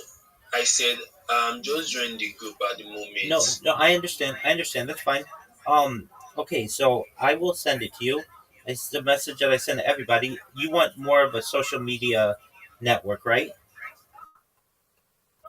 Yeah. Okay, excellent. So I'll send it to you. Do you have a link tree? Do you know what a link tree is? Not at all. Okay, so Yeah, basically, I know what it is, but I'm not having a link tree. okay, well, it's free and something that you might want, um, because you want more business, right? You're a Web3 shiller or raider, correct? Yeah, Okay, I and do both. okay, excellent. And you're a reply guy? Sure, yeah. Excellent. Well, I want you to be more than that. I want you to be a full on social media marketer. And so I've just sent you a message on Twitter. What I want you to do, if you would, please read my message on Twitter. Make sure it makes sense to you. And if it does, do what's in it. And I'll help you if you have questions. But basically, it's going to help you increase your social media footprint so that you're able to go into spaces and not say GM to the host, GM to the co host, GM to the speakers, GM to the audience. I'm a reply guy. I'm a shiller. I'm a raider. If you want to partner with me, send me a DM. I mean, that's fine if that's what you want to do. But I want you to be able to come in and say, hi everyone, I'm Press Wealth. I'm a Web3 marketer. I have over 30 different social media platforms on which to promote your project. I will help to give your project more visibility, which means more DMs for you, more people buying your NFT, more people who are buying your cryptocurrency or whatever it is you may be doing. Additionally, I'm someone who can help you to rank higher on search engines and in social media and in AI. If this sounds attractive to you, please send me a DM. I'd love to work with you. That's what you want to be able to say, right, Preswell? Yeah, you just made everything perfect. It seems that's massive. If I can just say that, okay, in that aspect, will you be the one helping me with the communities and other groups?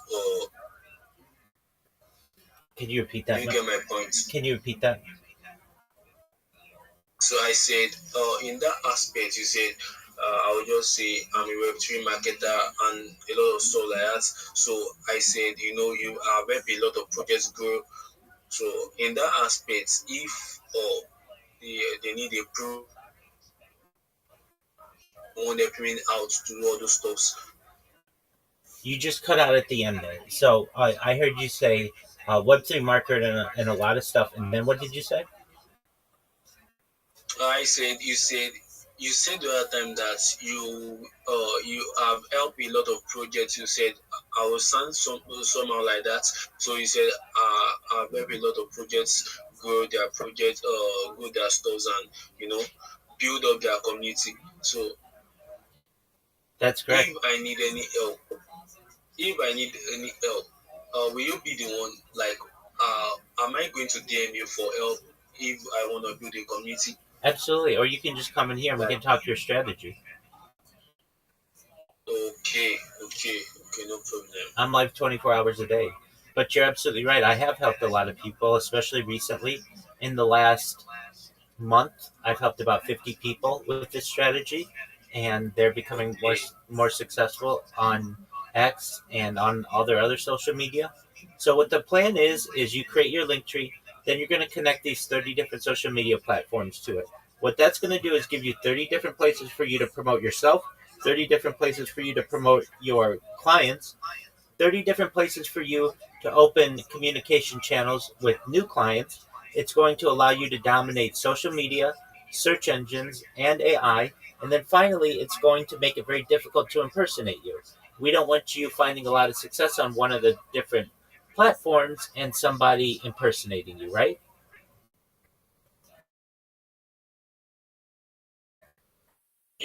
Points. Yeah, I just got a point. That's kind of amazing. Like, that's amazing. So I will try as much as to reply to your DM on X at the moment. I'm not checking out there, but I'm kind of busy right now. So when I'm off on this call, I will check it and give you a feedback. And about what you just said, that I'm going to connect my different platform, different channels on that link tree. So I will get to that very soon, as soon as possible. So I don't know, maybe this is this only for streaming, or is there another chats? I don't know, maybe there's any community like a channel or a community where I can just put a message to you on Discord here, You because could I'm only seeing chat. Okay. I've seen it. Okay, I've seen it. Thank you so much. So I'm going to reply to your DM on X excellent. immediately. Okay, if you have questions, Yeah. let me know. Okay.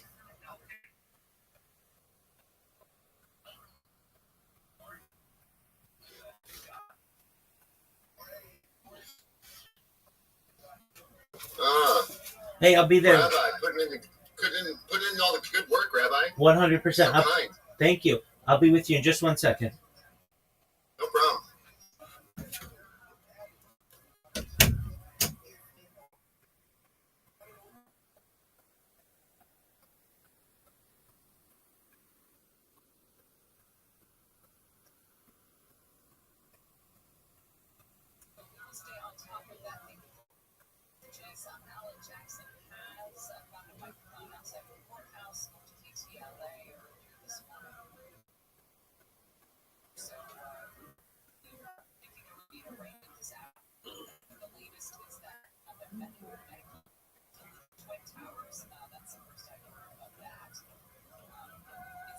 I'll be back.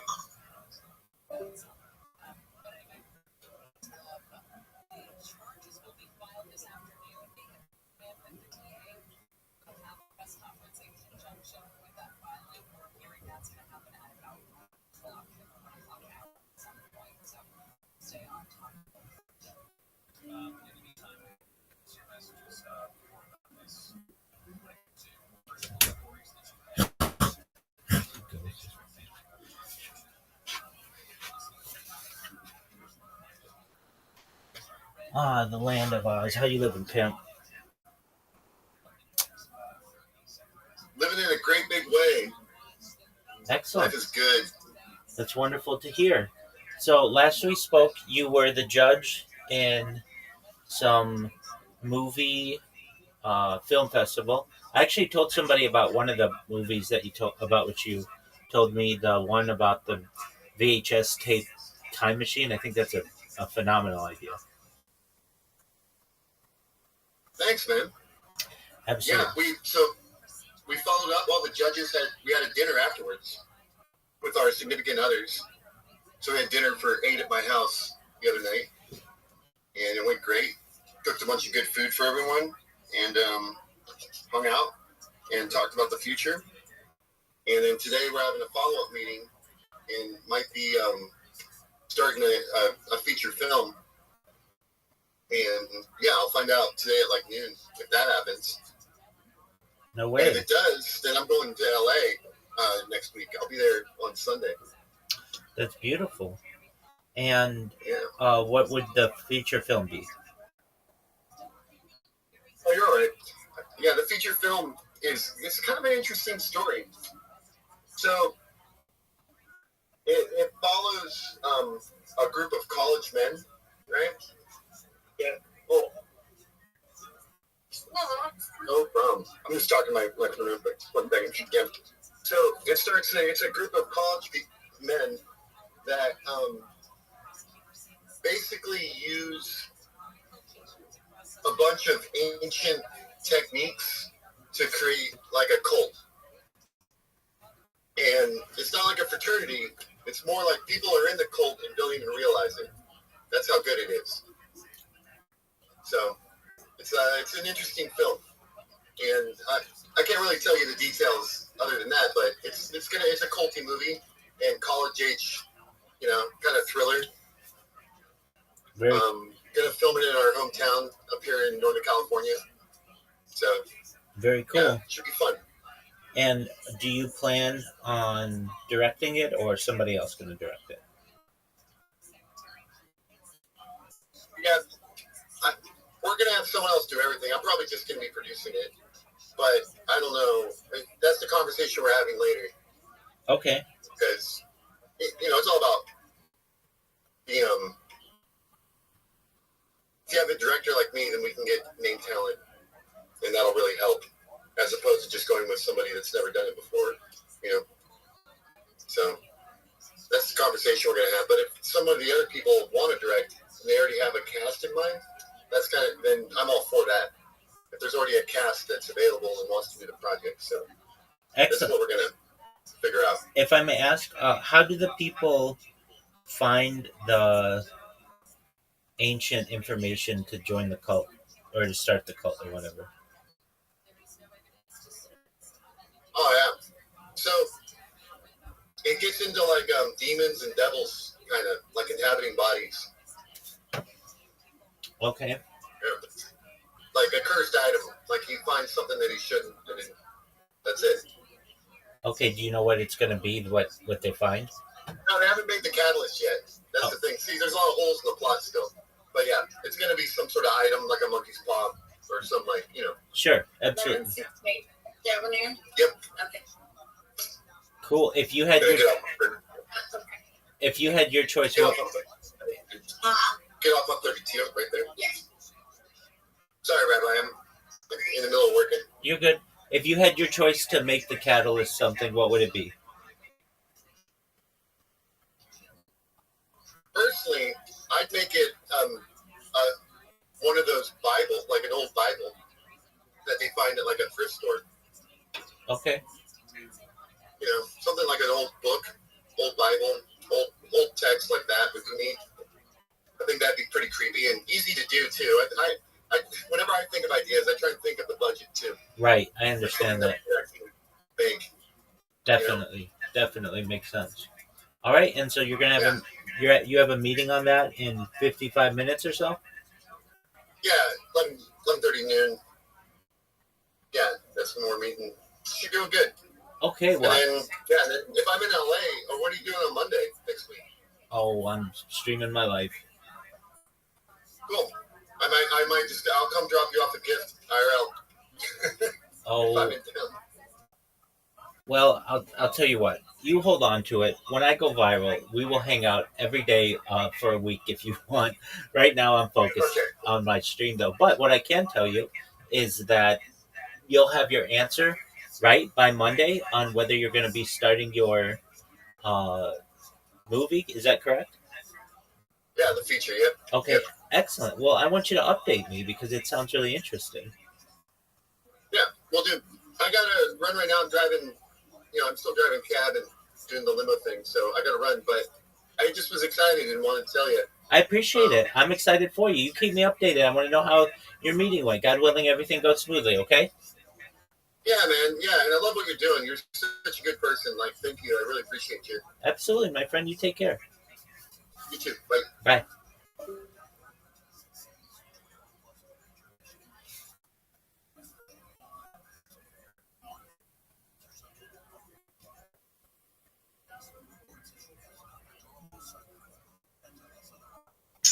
I said, okay.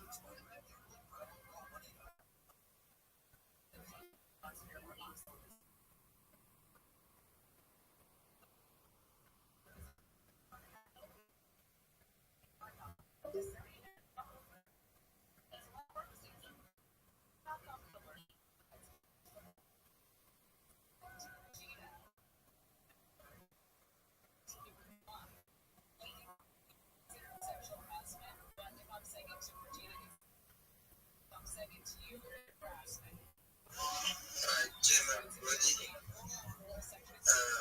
Welcome to this space.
I love this woman.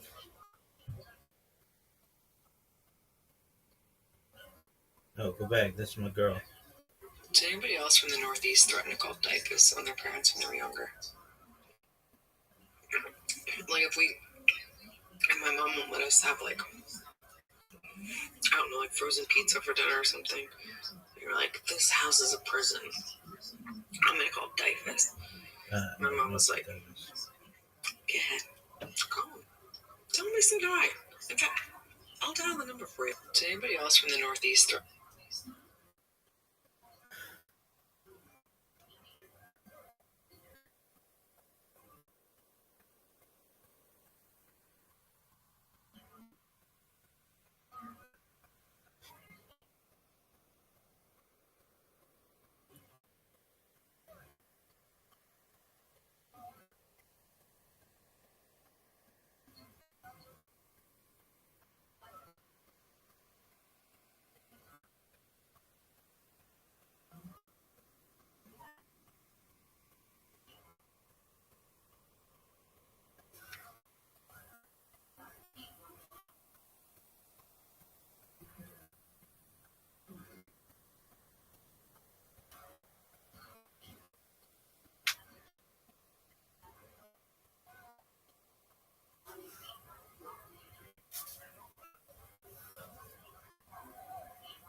In the beginning, there was darkness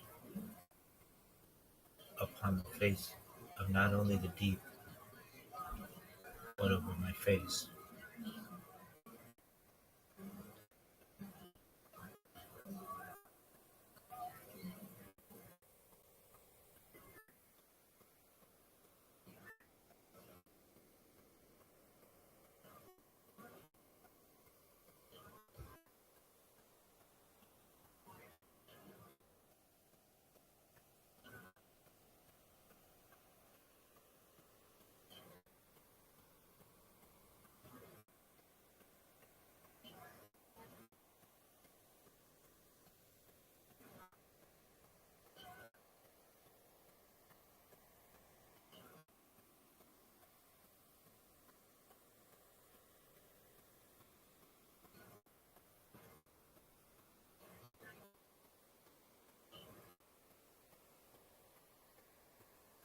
In the beginning,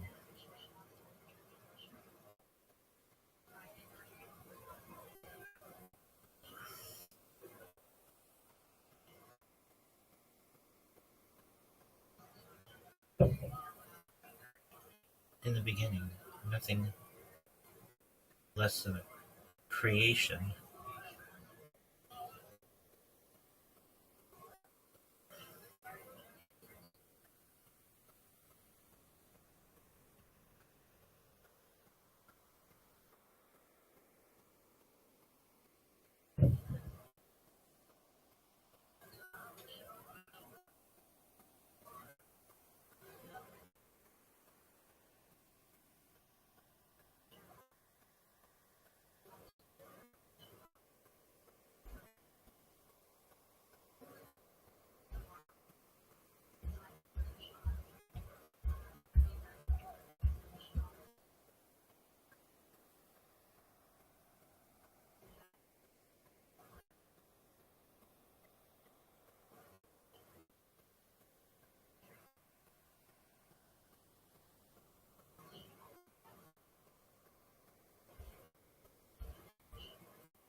In the beginning, I created a story about the heavens and the earth, and the earth was formless and void, and darkness was not only upon the face of the deep, but upon my face as well.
I had been blindsided, and an overwhelming amount of fear caused me to run without direction.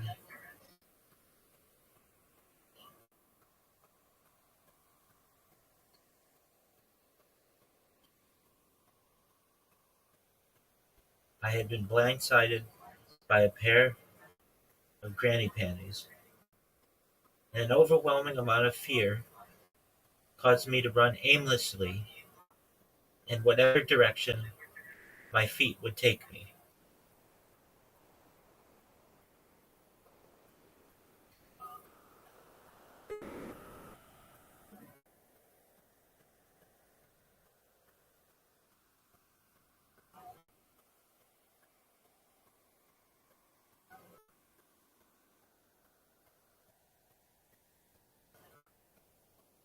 I ran out of sheer desperation in any direction I could find.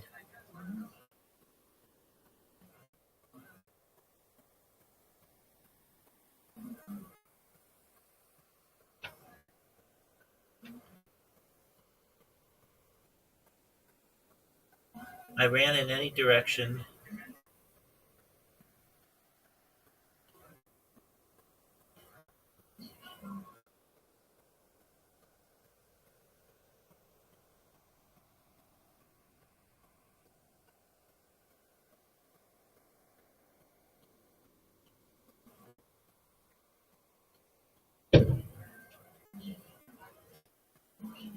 I ran and I ran and I ran until I was absolutely exhausted.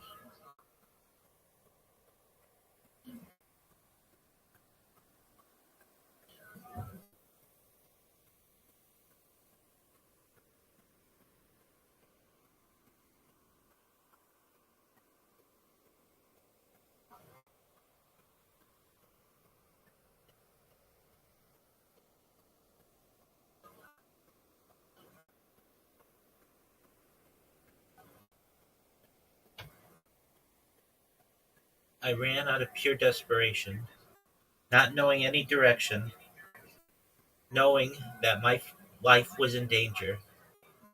I ran like a Klansman.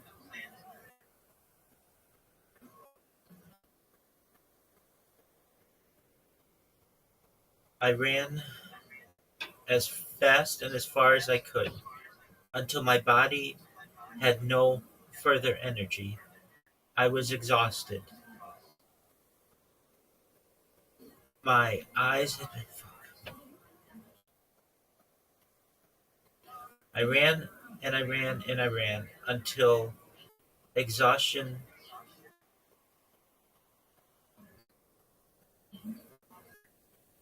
It was at that moment that I ran, and I continued to run. And I ran and I ran and I ran.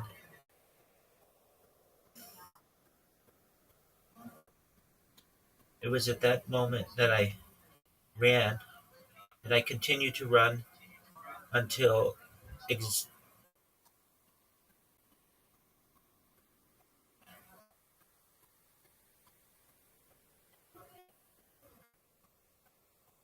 the cloth had blinded me, and I ran.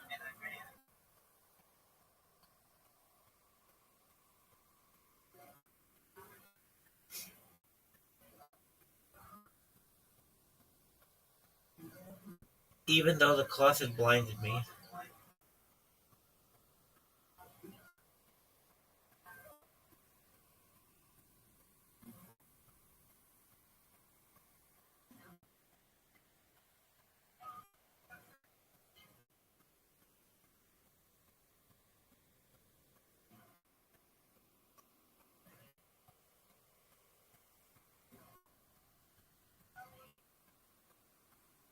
although I lacked vision, I ran as far.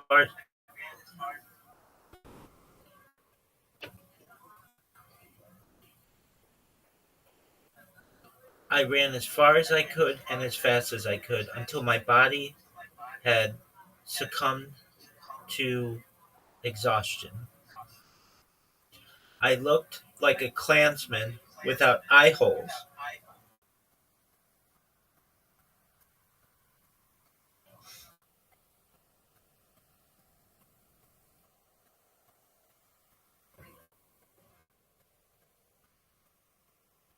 It was at that moment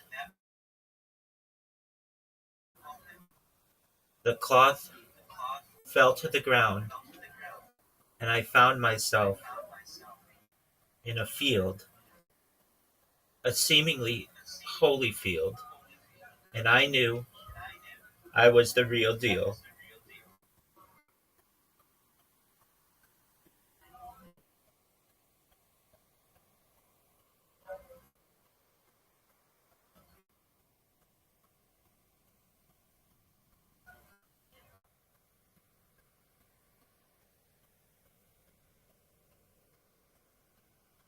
As I looked to the heavens,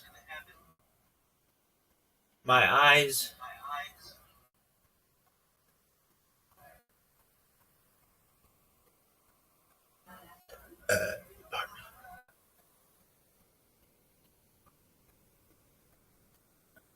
as I looked to the heavens, as I looked toward the heavens, I saw that the sun began to become dark. It became blotted out like an eclipse. It was like the 10th plague. I tried to focus on that which was obstructing the center of our solar system. It was at that time that I began to be able to see the detail over that which was causing an overwhelming darkness in the sky.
It was at that moment that I was able.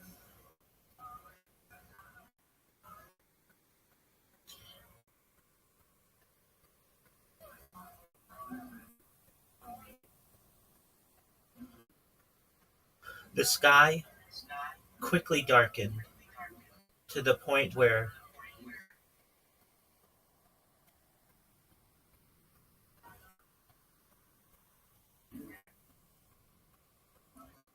the sky quickly began to resemble one of those magic eye puzzles.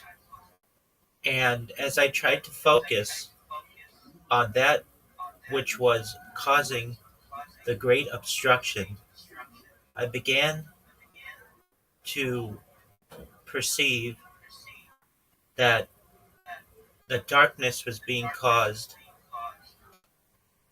not by a natural source, but women's underwear.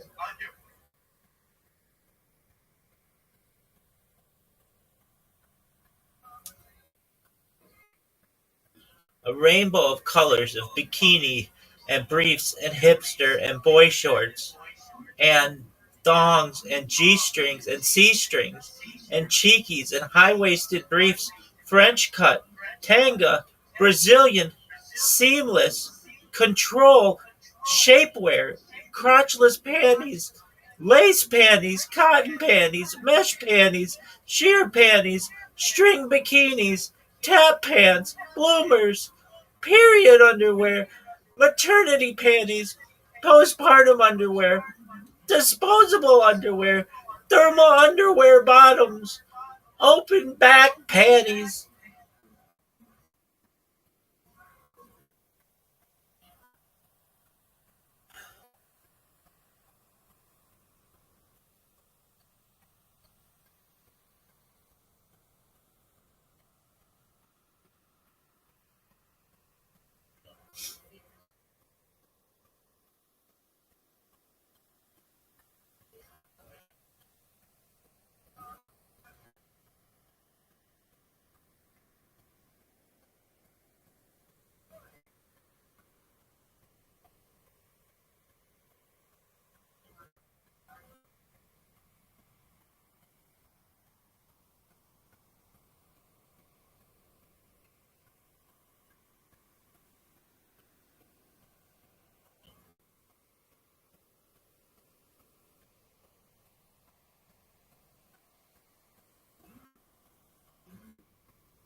In the beginning, I created a story about the heavens and the earth.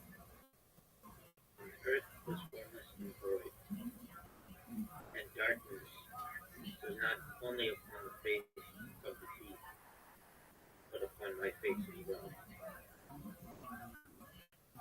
I had been blindsided by a pair of granny panties. An overwhelming amount of fear caused me to run aimlessly in whatever direction my feet would take me. I ran as far as I could and as fast as I could until my body had succumbed to exhaustion. I looked like a Klansman without eye holes. It was at that moment that the cloth fell to the ground and I found myself in a field, a seemingly holy field, and I knew I was the real deal. As I looked toward the heavens, I saw that the sun began to become dark. It became blotted out like an eclipse. It was like the 10th plague. I tried to focus on that which was obstructing the center of our solar system. It was at that time that I began to be able to see the detail over that which was causing an overwhelming darkness in the sky.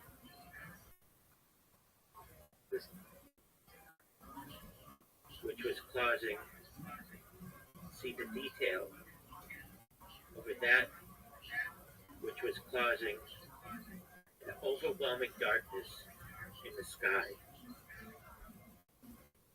The sky quickly began to resemble one of those magic eye puzzles, and as I tried to focus on that which was causing the great obstruction, I began to perceive that the darkness was being caused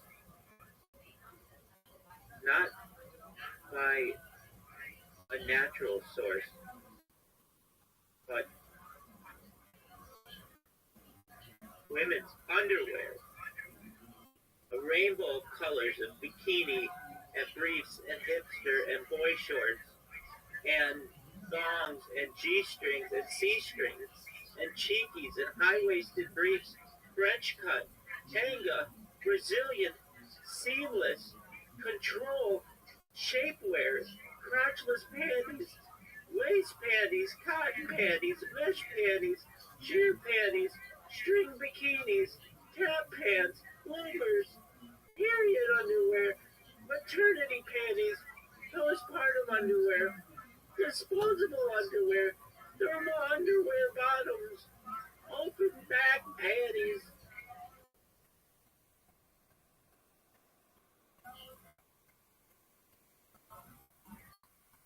A natural source. I began to perceive that the darkness was being caused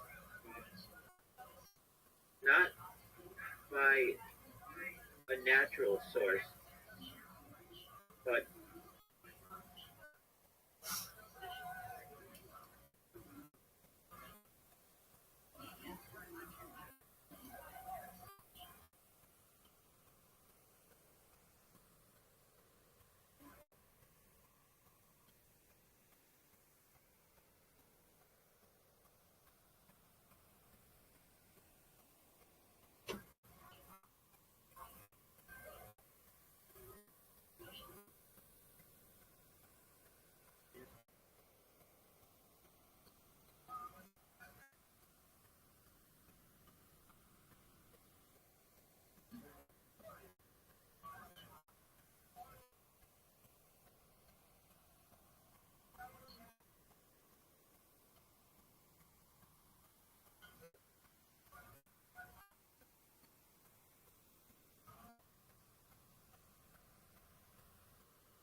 it was like a rainbow blizzard of tea bags and ruffles.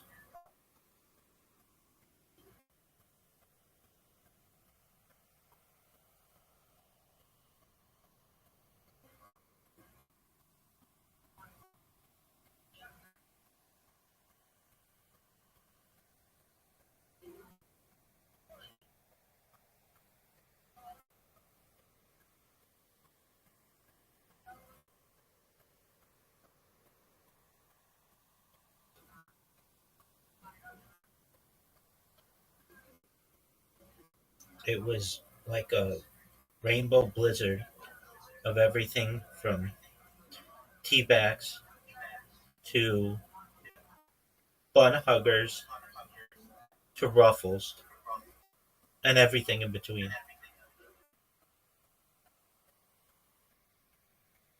It was like a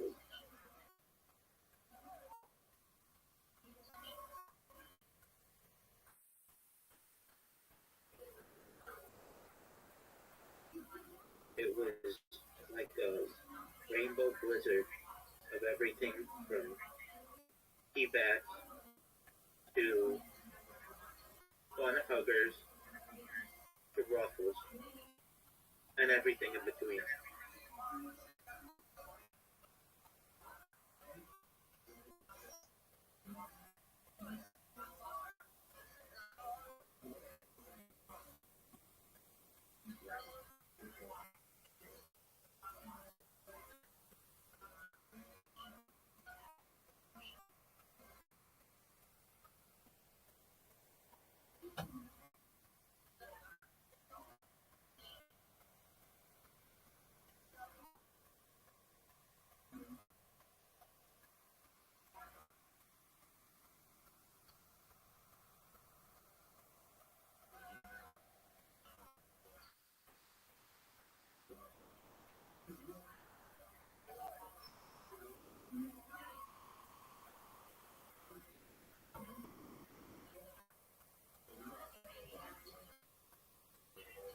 As the cloth rained down upon me, I began to notice cottons, and linens, but not mixed. Damn it. As the cloth rained down upon me, I began to notice cottons and linens, but not mixed.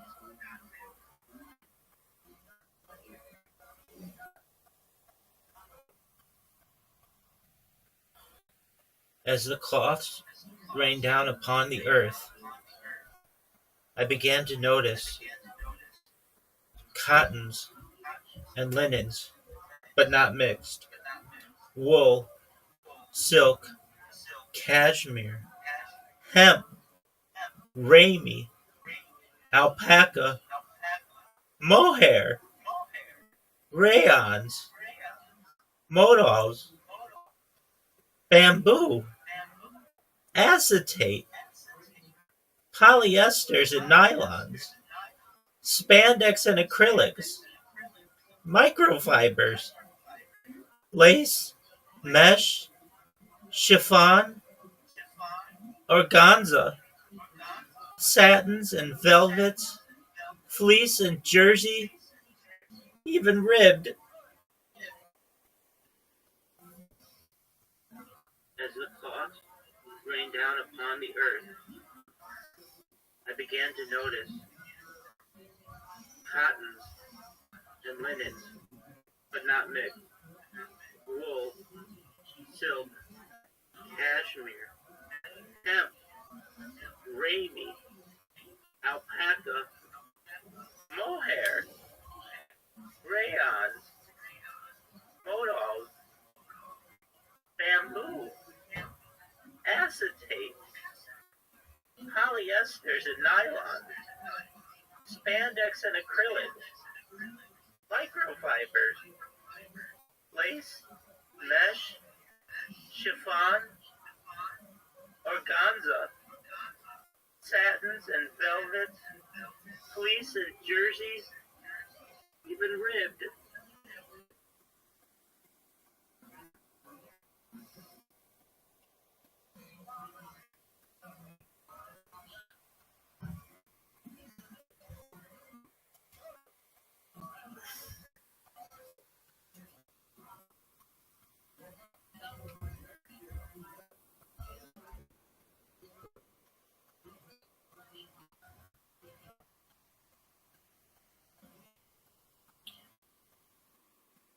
Something like, talk to me, like what's going on? What are you upset about?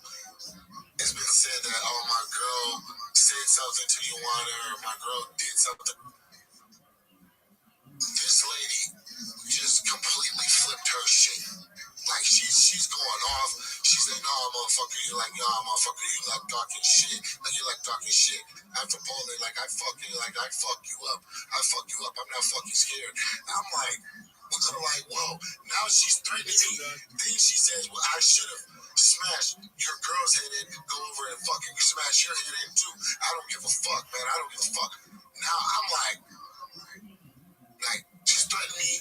Now she's threatening my girl. I was in New York, and I was in New York. I was feeling myself. I was drunk. I shot my shot. I was shooting my shots. I was shooting my shot. I tried to smash. Right? Her manager, the entire time we're at this event, is like subliminally trying to drop messages to my girl, like trying to try snitch. Right? My girl already knew this. Right? It starts getting more and more confusing. Basically, he was so silly shit. Basically, they saw each other at a place, and then Joanna tried to find him. She said something. He said, "I'll knock your ass up to Joanna Jason. I'll knock your ass out," or something like that. And then you look at the history of town between both of them. There's like, he shows the receipts. Yeah. Come on, come to the bar where I'm at. Slightly disrespectful, kind of shows you guys don't know how she, I respect whenever it comes to speaking with men. You know what I mean? But you know what? Never that. What's your number? She didn't send me your number. She just shared her location with me. Right? She shares her location with me. I go to the bar. We chill, we have some drinks. I see the type of attitude she has. You know, it wasn't really clicking or going nowhere. So it looks like it was what it was. I'm like, cool. I took my ball and I went home. I take my ball and I was home. I'm not making shots today. The shot's not going in. But there's more back and forth. This situation happened a few years ago, and I guess it's the first time they saw each other afterwards. This is when Jamal now with the girl. I believe he's with the girl now. I don't think he was with her back then. Because it was with this girl back then. Yeah, so two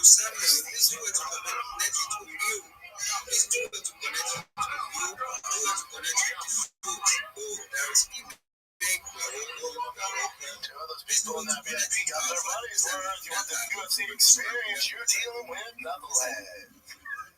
And this is Jamal's girl. Been moving all day. Yes, I've seen the news. I usually ignore it, but this insight will address it. The bank, right here with us. He's the one raising his hand. All you need to do for him is just for you to go to his TL. When you get to his TL, please do well to quote for him. We want to take him out of shadow ban. If it happens to you, feel free to come to our community. We will definitely be here to support everyone of us. You understand? Alright, I'm definitely on OX Master right now. I can see 20 likes, 6 bookmarks, 1 quote. Pariston is here, Rio is also here, Official Ekobi is here. I can also see Ali is also here. Ali, go and engage another post right now. You are welcome. Yes, Ali, you are welcome. Deadby is also here. I see you. You yes, you are also welcome. Close the door. You are also welcome. Based on tech, I see you. Emmy, I also see you. Perfect man, I can see you. Queen Shy, I see you. Please let me bring Queen Shy. Please let me bring Queen Shy to the dashboard. Jennings, I also see you. I see you. Martinus, I see you. Zenon, I see you. Maliki, your soul, you are here with us. You are also welcome. I also see you. Let's do well to connect with Maliki, your soul.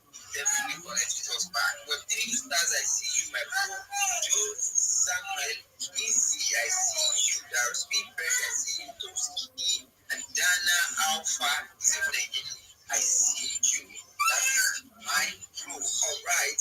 As you can see that we have Step Bank with us. Yes, again, I just want to remind everyone of us that you see Step Bank raising his hand.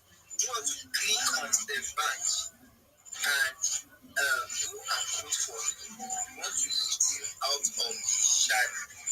And you want to lift him out of the shadow one right away. Alright, I hope Wallflower, you back? Wallflower, you back? I just got off bike now. Just went to bike. Yeah? I just got off the bike. I just highlighted from the bike now. I just mentioned my bike.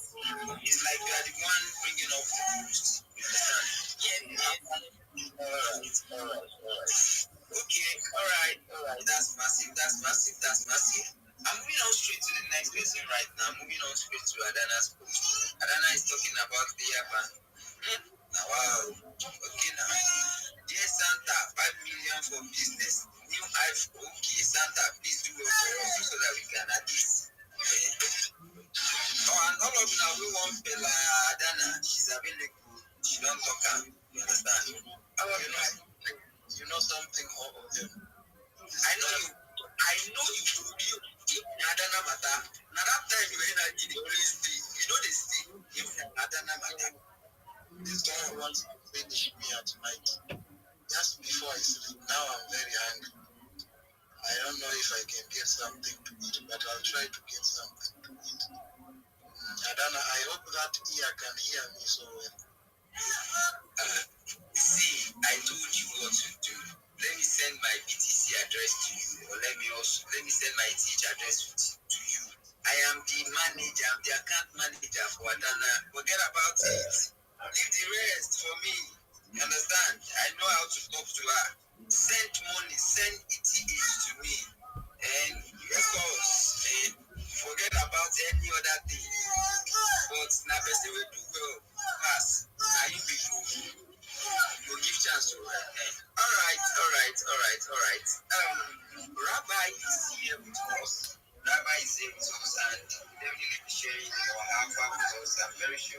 So let's give him the chance to also speak for tonight. So why we also engage on all those posts on the diaspora space.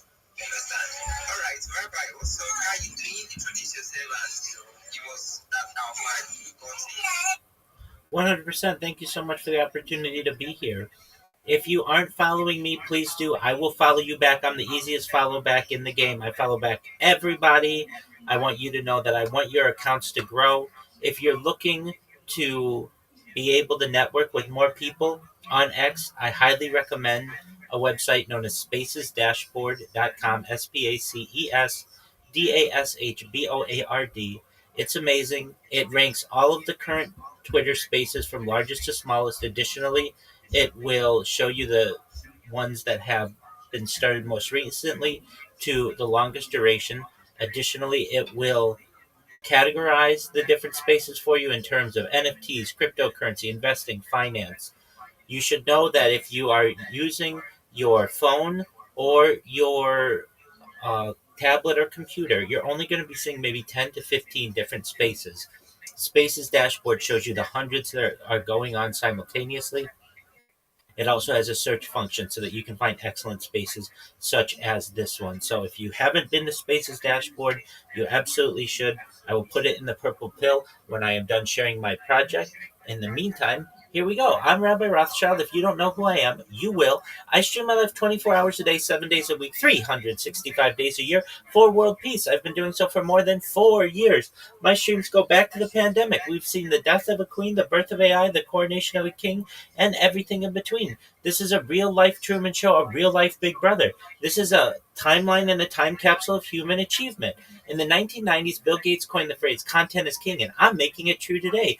I'm king of the internet. This is the biggest event in global history, and here's why. In 2018, The Economist magazine stated that data had overtaken petroleum as Earth's number one resource, and I have more data archived on the internet than any person ever, which is making me very influential. I'm going viral, and when I do, I want to make you, your friends, your family all financially independent if you're not already. I want you to have generational wealth if you don't already, and I want you to be able to start charities and philanthropic organizations of your own. I'm unlike any influencer you're ever going to meet. I'm not live on one YouTube stream nor two YouTube streams. I'm live on over 20 simultaneous YouTube streams 24 hours a day. You can view my life in 360 degrees. I even have a ceiling camera. If you want to view these streams, the link is in my profile. Additionally, you'll find it in my pinned post. You will also find in my pinned post a link to my link tree. I dare you to look at my link tree. Nobody dares you to look at their link tree, but I do because I have more social media than any person ever. I have more content than any person ever. You'll also find a link to my Discord, discord.me/rabbi. We invite you to join our community. We have over 2,700 people, and we continue to grow each day. In addition to making you all wealthy and wanting to promote world peace, I want to help end world hunger through the use of technology, such as agricultural drones, floating greenhouses, saltwater greenhouses, hydroponics, vertical farming, cloud seeding. I want to help end world thirst. I'm sponsored by a cryptocurrency that's worth about $100 million, and one of the things that we do is we build wells and water towers in developing nations for the benefit of the less fortunate. Additionally, I'm an advocate for the LifeStar program and, most importantly, desalination technology, where we pump Earth's seawater onto land to make it drinkable. If you are a reply guy, if you're a Web3 marketer, if you're a raider or a shiller, and you want a free mentor, coach, and friend, send me a follow. I will follow you back. Send me a DM. I will respond. I want you all to know that I will support you both personally and professionally. I'm here to be a positive person in your world. I'm here to have an optimistic view on the future. And most importantly, I want to give people hope. And with that, I sincerely appreciate the opportunity to share.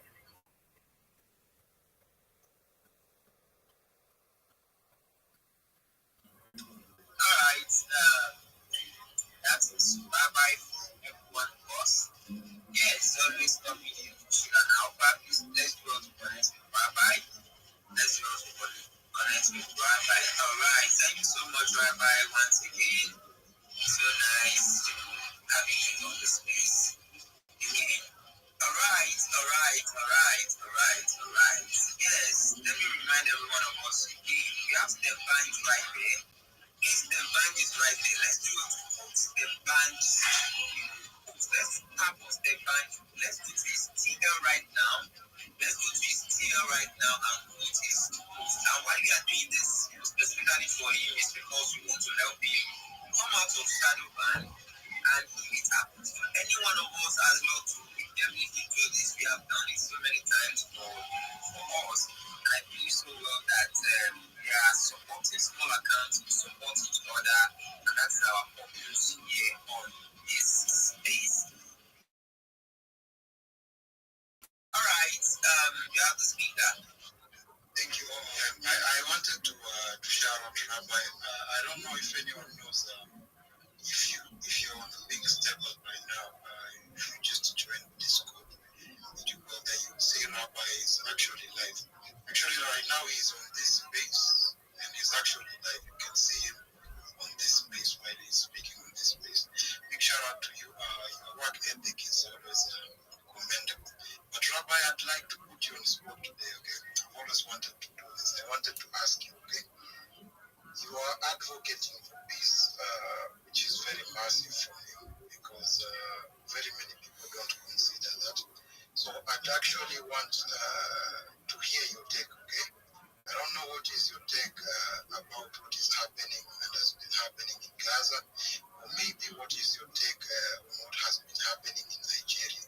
Both of the two, if you can comment on maybe both of the two, and what are your ideas, and how do you think we can find peace in both locations, whereby both parties can feel safe and maybe coexist, most probably, without having to cleanse maybe ethnically, or maybe feel unsafe in their places of where they live again. Absolutely, Oreo. It's an excellent question. And yes, I am an advocate for peace everywhere in the world for all people. And when you have this type of mentality, it's very easy to say that my overall universal belief is that it is not right of me to put my hands on you, nor you put your hands on me without consent, no matter who you are, no matter where you are. And in a place like the Middle East, I know that certainly there's been strife there for hundreds and even thousands of years. And really, I don't know if I have a permanent solution, but what I would do, and not just there, but in Nigeria, Ukraine, anywhere else, is sit both sides down at a table. This normally isn't done, even in diplomatic situations. And I would live stream it so that the whole world could observe what was going on. And we take out a map, and I'd give each side a crayon, and I would say, for the next year, you're going to draw the border and we're going to abide by this, and the whole world is going to witness this. And if this is not followed, then perhaps there may need to be United Nations intervention. But for the time being, for the next year, you draw the border, and we live by that. And then we'll come back next year. And if you want the border to be the same, we can. Or if it needs to be changed, it can be. This is at least a peaceful way for people to hopefully be able to coexist in areas where there is much strife. I don't want people to die anywhere. I am a major advocate for preservation of life as much as possible and as much as is reasonable. And in places that you mentioned, I feel that there is not enough education, and there is certainly not a live stream of the diplomatic relations of the meetings that are going on. And I think that would be of extreme benefit to both sides, but also to the world, to be able to get an eye or a portal into what is going on and what's happening in Nigeria as well. There needs to be more education to the world because many people don't know of the travesties that are occurring. And to give people a view into what is going on will hopefully be able to allow people to have more education and want to promote peace everywhere. Because if we don't have peace on earth, we are never going to to be able to unite on some of the bigger issues that may affect humanity in the future, like perhaps getting off world, perhaps terraforming of other planets. It's nice for us to be able or to want to have discussions about space exploration and those types of things, but that's really not going to be realistic until we have peace on earth everywhere in every country. And those are my beliefs. I, again, don't feel it is my right to put my hands on anybody else without consent, nor you put your hands on me without consent. I want peace everywhere, and I don't want anyone to die. Oreo, does that answer your question? Big shout out to you. And maybe the last one, just the last one, okay? This one has been in my head for a while, okay? What do you think we should do about the situation of the United Nations right now? We basically know that there are countries that hold the veto power when it comes to voting in some matters, okay? And having that power might sometimes inconvenience the efforts to reaching peace agreements and such. So do you think these powers compromise decisions when it comes to reaching resolutions? And do you think these powers should be lifted to get to a point where every nation that is the member of the United Nations has equal voting power, and every nation can be listened to and their voice listened to, so that we can get to a resolution whereby we find a solution for such situations that we are in right now? Oreo, another excellent question. And I don't think the United Nations is fair, and I don't know anyone who is really a huge advocate of the United Nations. I think that it's in many ways a very corrupt organization. Uh, since its founding post World War II, um, I have personally been extremely disappointed with that which it has accomplished. We still have world hunger. We still have world wars, even though people don't want to call them that. We still have people who are literally every day die of thirst and starvation. And this was not the role of the United Nations. The United Nations, when it was founded after World War II, was supposed to put an end to all war. World War II was fought. In many ways, people felt that it would be the last war, but it certainly has not been. I'm extremely disappointed in the United Nations, and I don't, again, know many people who are proud of it. It should be an advocate for peace everywhere. There should be massive campaigns for peace of the United Nations. I don't ever hear of the UN Secretary General discussing world peace. I maybe they do, but they're not on television. They don't have a podcast. They don't have a YouTube channel. They're not talking actively, and we should know the names of these people. Whenever we start to get the names of them, they change over. The United Nations is not the the final arbiter of peace as many people have felt that it should be. And then much of the corruption lies in the United Nations Security Council. When you give five or so countries more say over all of the rest of the world just because they so happen to be in beneficial positions following World War II, it's extremely unfair. I don't know if I would give one country one vote. I would, if given the opportunity, have it be representational. So by population, at least some aspect of that. That's maybe there could be some aspects of one country, one vote to some extent, but I think that that's not fair to a country like China with 1 billion people, or a country like India with 1 billion people having the same say as perhaps Vatican City with 1,000 people. That doesn't make much sense to me. But then again, I am not the final arbiter of this, but it is unfair to me, I feel, and to the world, that the United Nations Security Council is basically a chokehold in many ways of what may prevent peace in many areas of the world. And I put a lot of the blame in the United Nations Secretary General. They don't do a good enough job, in my opinion, arguing for peace everywhere. They should be on local television. They should be on national television. They should be on international television every single day advocating for peace.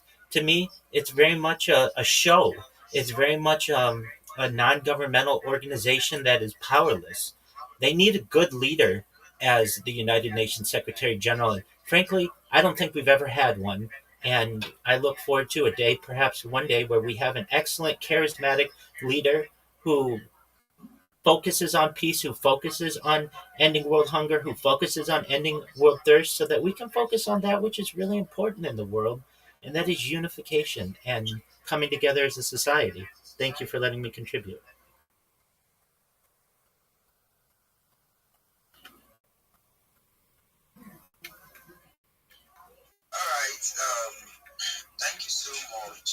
Rabbi. Thank you so much for you for that wonderful question. Actually, I don't know why that question is coming up, sincerely. Maybe because Rabbi is a peacemaker. That's why when you are decided to ask this question and also ask about his opinion on making sure that the world is at peace at light. But I guess, well, this is what it is. Alright, Alpha, please, and Wallflower, over to you. Please, we need to know, are people really engaging so that that is exactly, we are in the session of engagement, you understand? We are not going to say anything for now, at least we are in that session. So right 9:30, we start our conversation and all. Or you're gonna just go and shit on the United Nations? Yeah, those motherfuckers suck. Why? Because they don't do anything. When's the last time somebody was like, "Oh, the United Nations really helped in that"? What? Kosovo? All they do is wear blue hats. Fucking losers.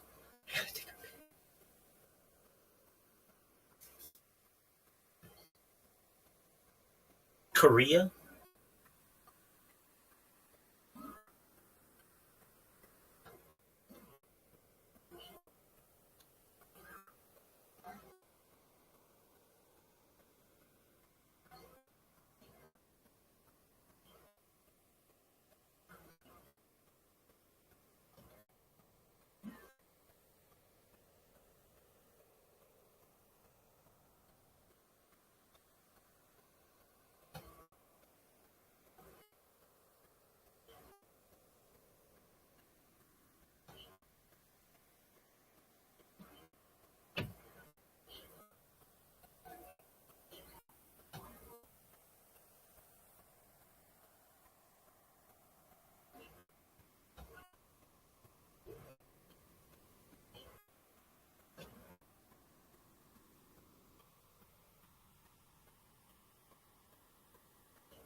Oreo.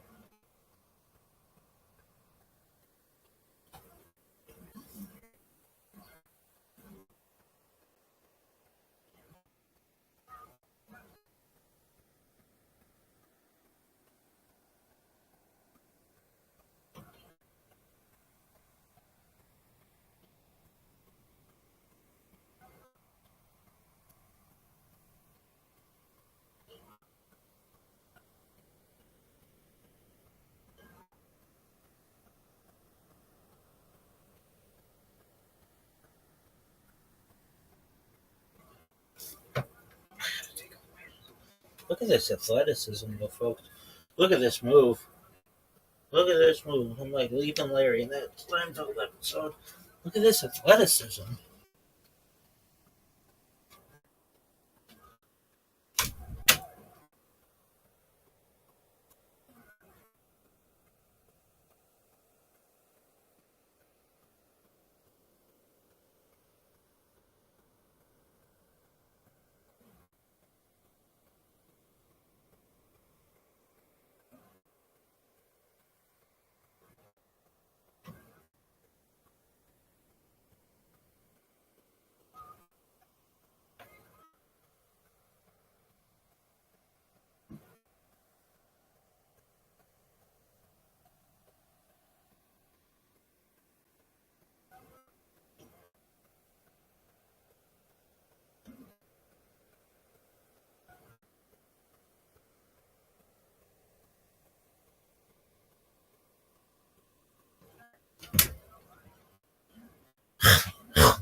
okay, sure. Anyhow, so my recent post, I guess, yes, my recent post, not my pin, my recent post. You can just do well to check it, join the teaching board, explore it. People are not yet on it, but we are having issues connecting our eggs because, yeah, I think it's not what they planned. They are saying. So you say we don't say very competitive. Yeah, I just tell you, she gets like I just tell you now. I don't know. With that,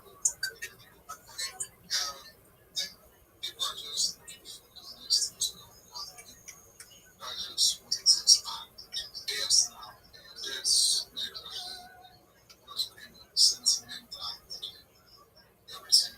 Like, see these guys that do this. Sorry, yeah, nobody expected them to do what they did. It was so good for us.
I noticed to say like, guys, these people are like just sentient, never talking it. Like, I just think, I don't even know if I'm not doing what is stupid again. We had this question,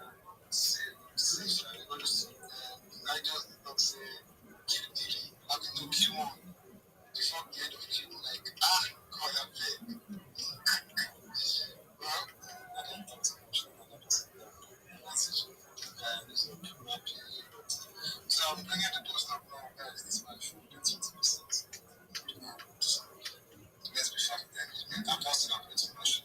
Yes, I'm sure everyone wants to speak. So I said, I'm talking as I listen. My problem is the way I bring it to wrong. I don't talk too much with that because you want to you want to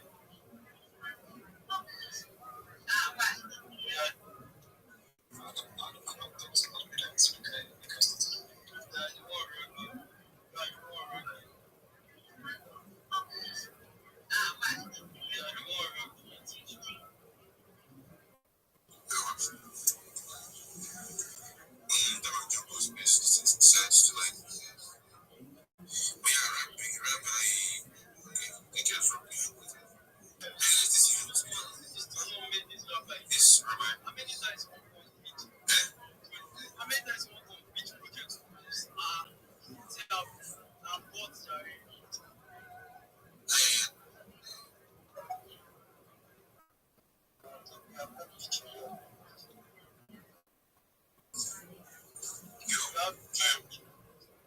Thank you so much for the opportunity. If you're not following me, please follow me. I will follow you back. I'm the easiest follow back in the game. Additionally, hey, Big Pass, uh, do you mind if I share my project? Is that okay with you? Big Pass. Okay, thank you. I appreciate that.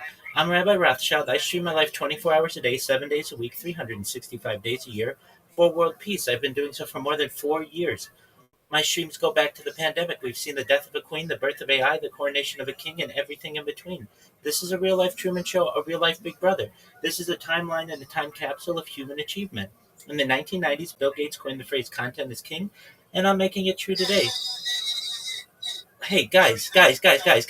I'm not going to show myself in here if I'm going to get interrupted, and you guys are being rude. So please let me finish. Guys, hey, to you all. I okay, okay, so I'll speak slower. Okay? Excellent. Excellent. All right. So, guys. Yeah, apologies. I do this in a lot of different places. I show myself. I never get interrupted like this. I'm going to give you one more chance and then I'm going to leave. Okay? So please, I'll be slow and I'll do what you ask, but don't interrupt me. In the 1990s, guys, bye bye. Take care.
what you talk now. I didn't know he's been here before. Why you gonna think about that? That's the waste of time. She might talk now. I talk now. She I don't even say like he's gonna come and like disrupt the space like a bot. Like I notice if you retreat the space like bots cannot retreat the space, but they don't. I know people it's weird. Like is the third, fourth thing? Yeah, one time we in that space, bro. That guy climbed Twitter like this everywhere. Like everybody hung. Like it's been a while. This one is like a long time ago. Like everybody was like, we had to rub this space up and go.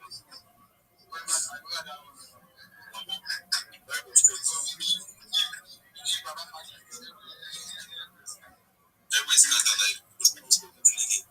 Like I never see virus for space before. That's like the first time. You could notice everywhere just true. The ones that they would come off the one post to push on the jumbo truck. Like they would post like they're in ass with shit. Like guys are good.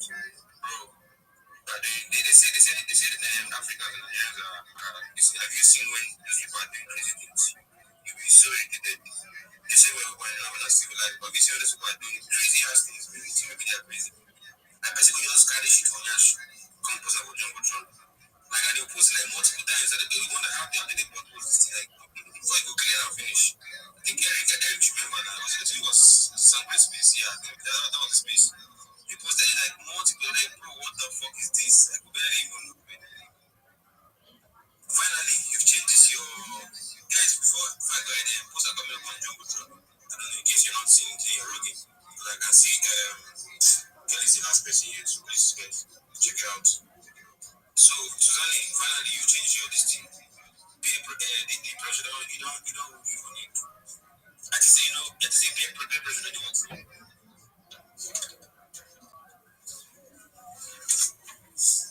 Suzanne, I think you said it maybe, but no, you're about Suzanne. Yo, what's up? Good evening, guys. How are you doing?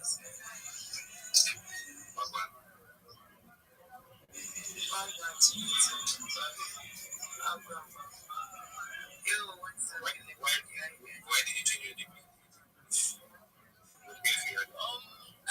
I have to check the sorry. You can put it.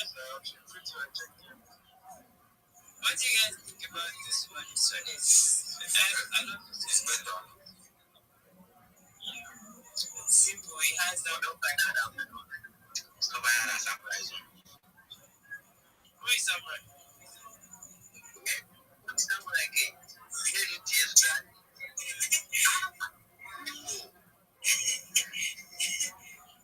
Eric, I see you are not what's the name again today? And what's that name? Eric, how are you? Basically, everybody Jerry for those that are very connected. You guys should connect with me. Just see that now I'm doing that. That is the workout. Basically, my phone workout. You guys should please follow me.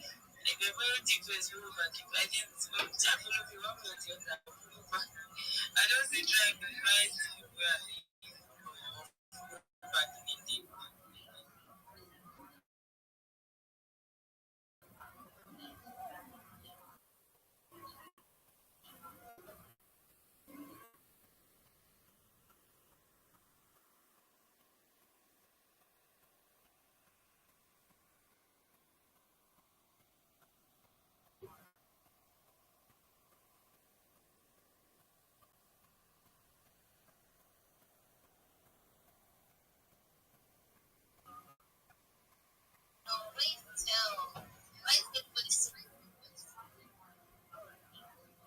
Everybody, you guys.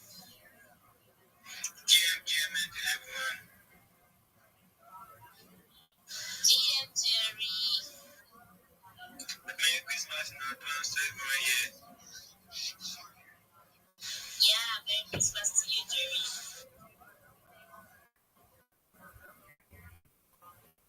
Echo Mark, are you there? Are you active? What's going on?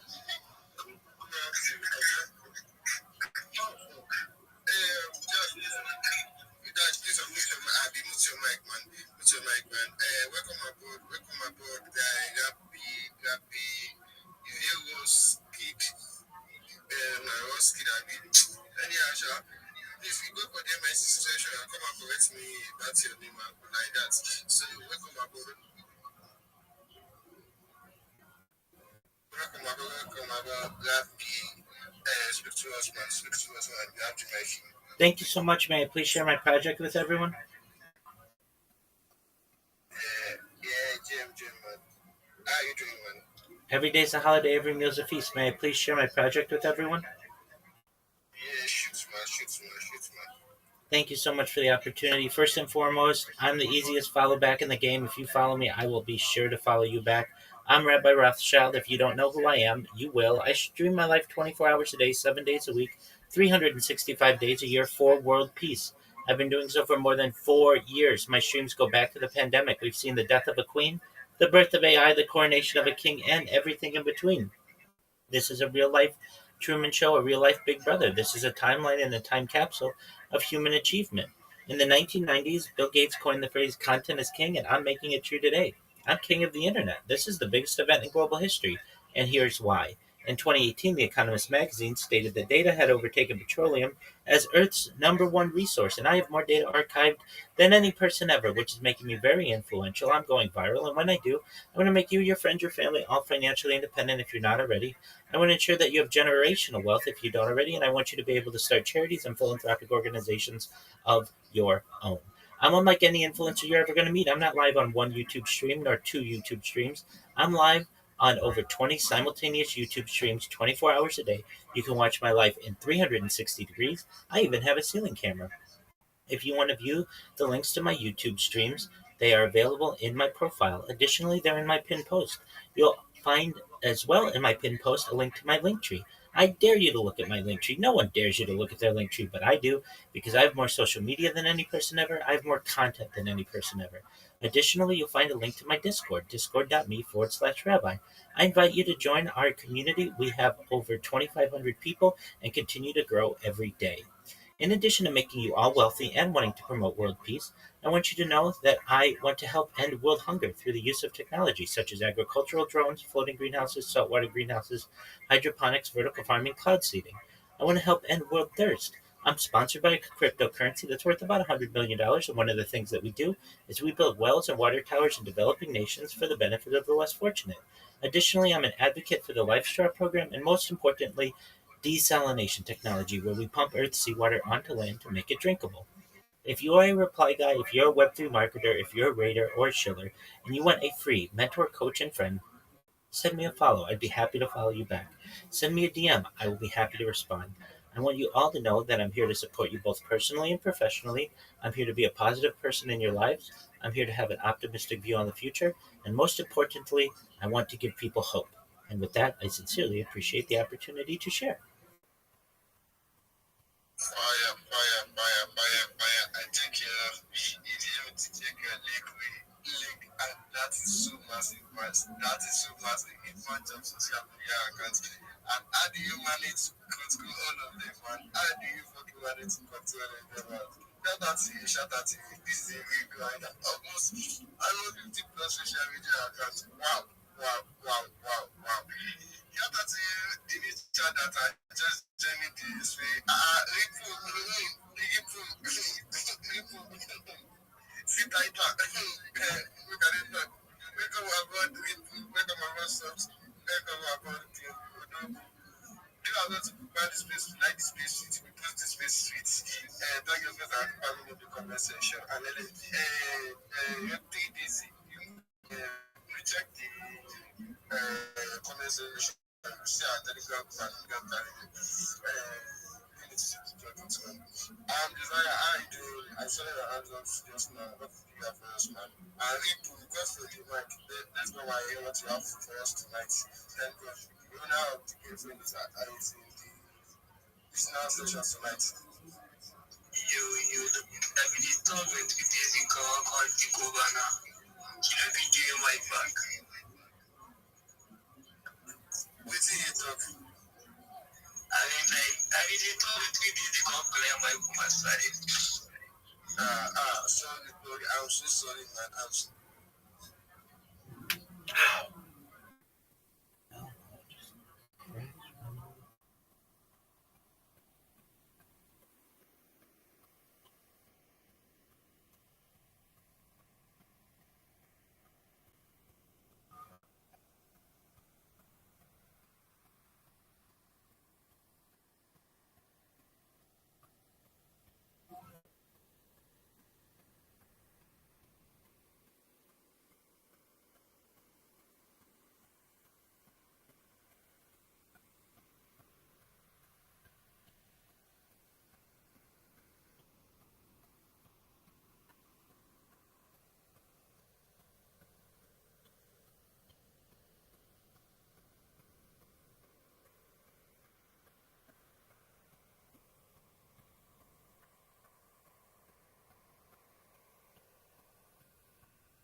Welcome.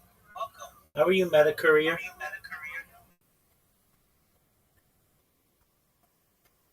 Meta Courier.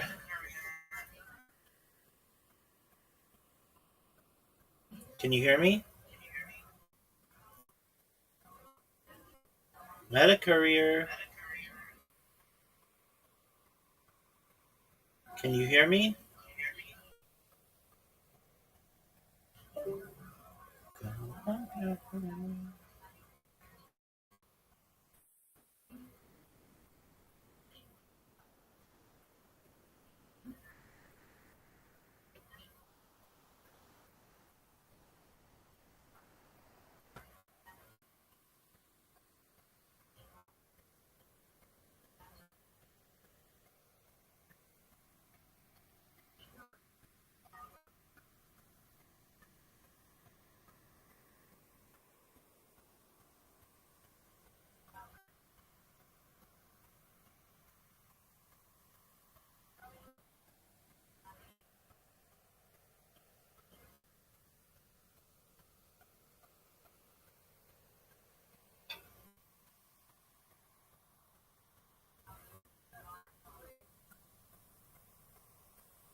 Yo, what up?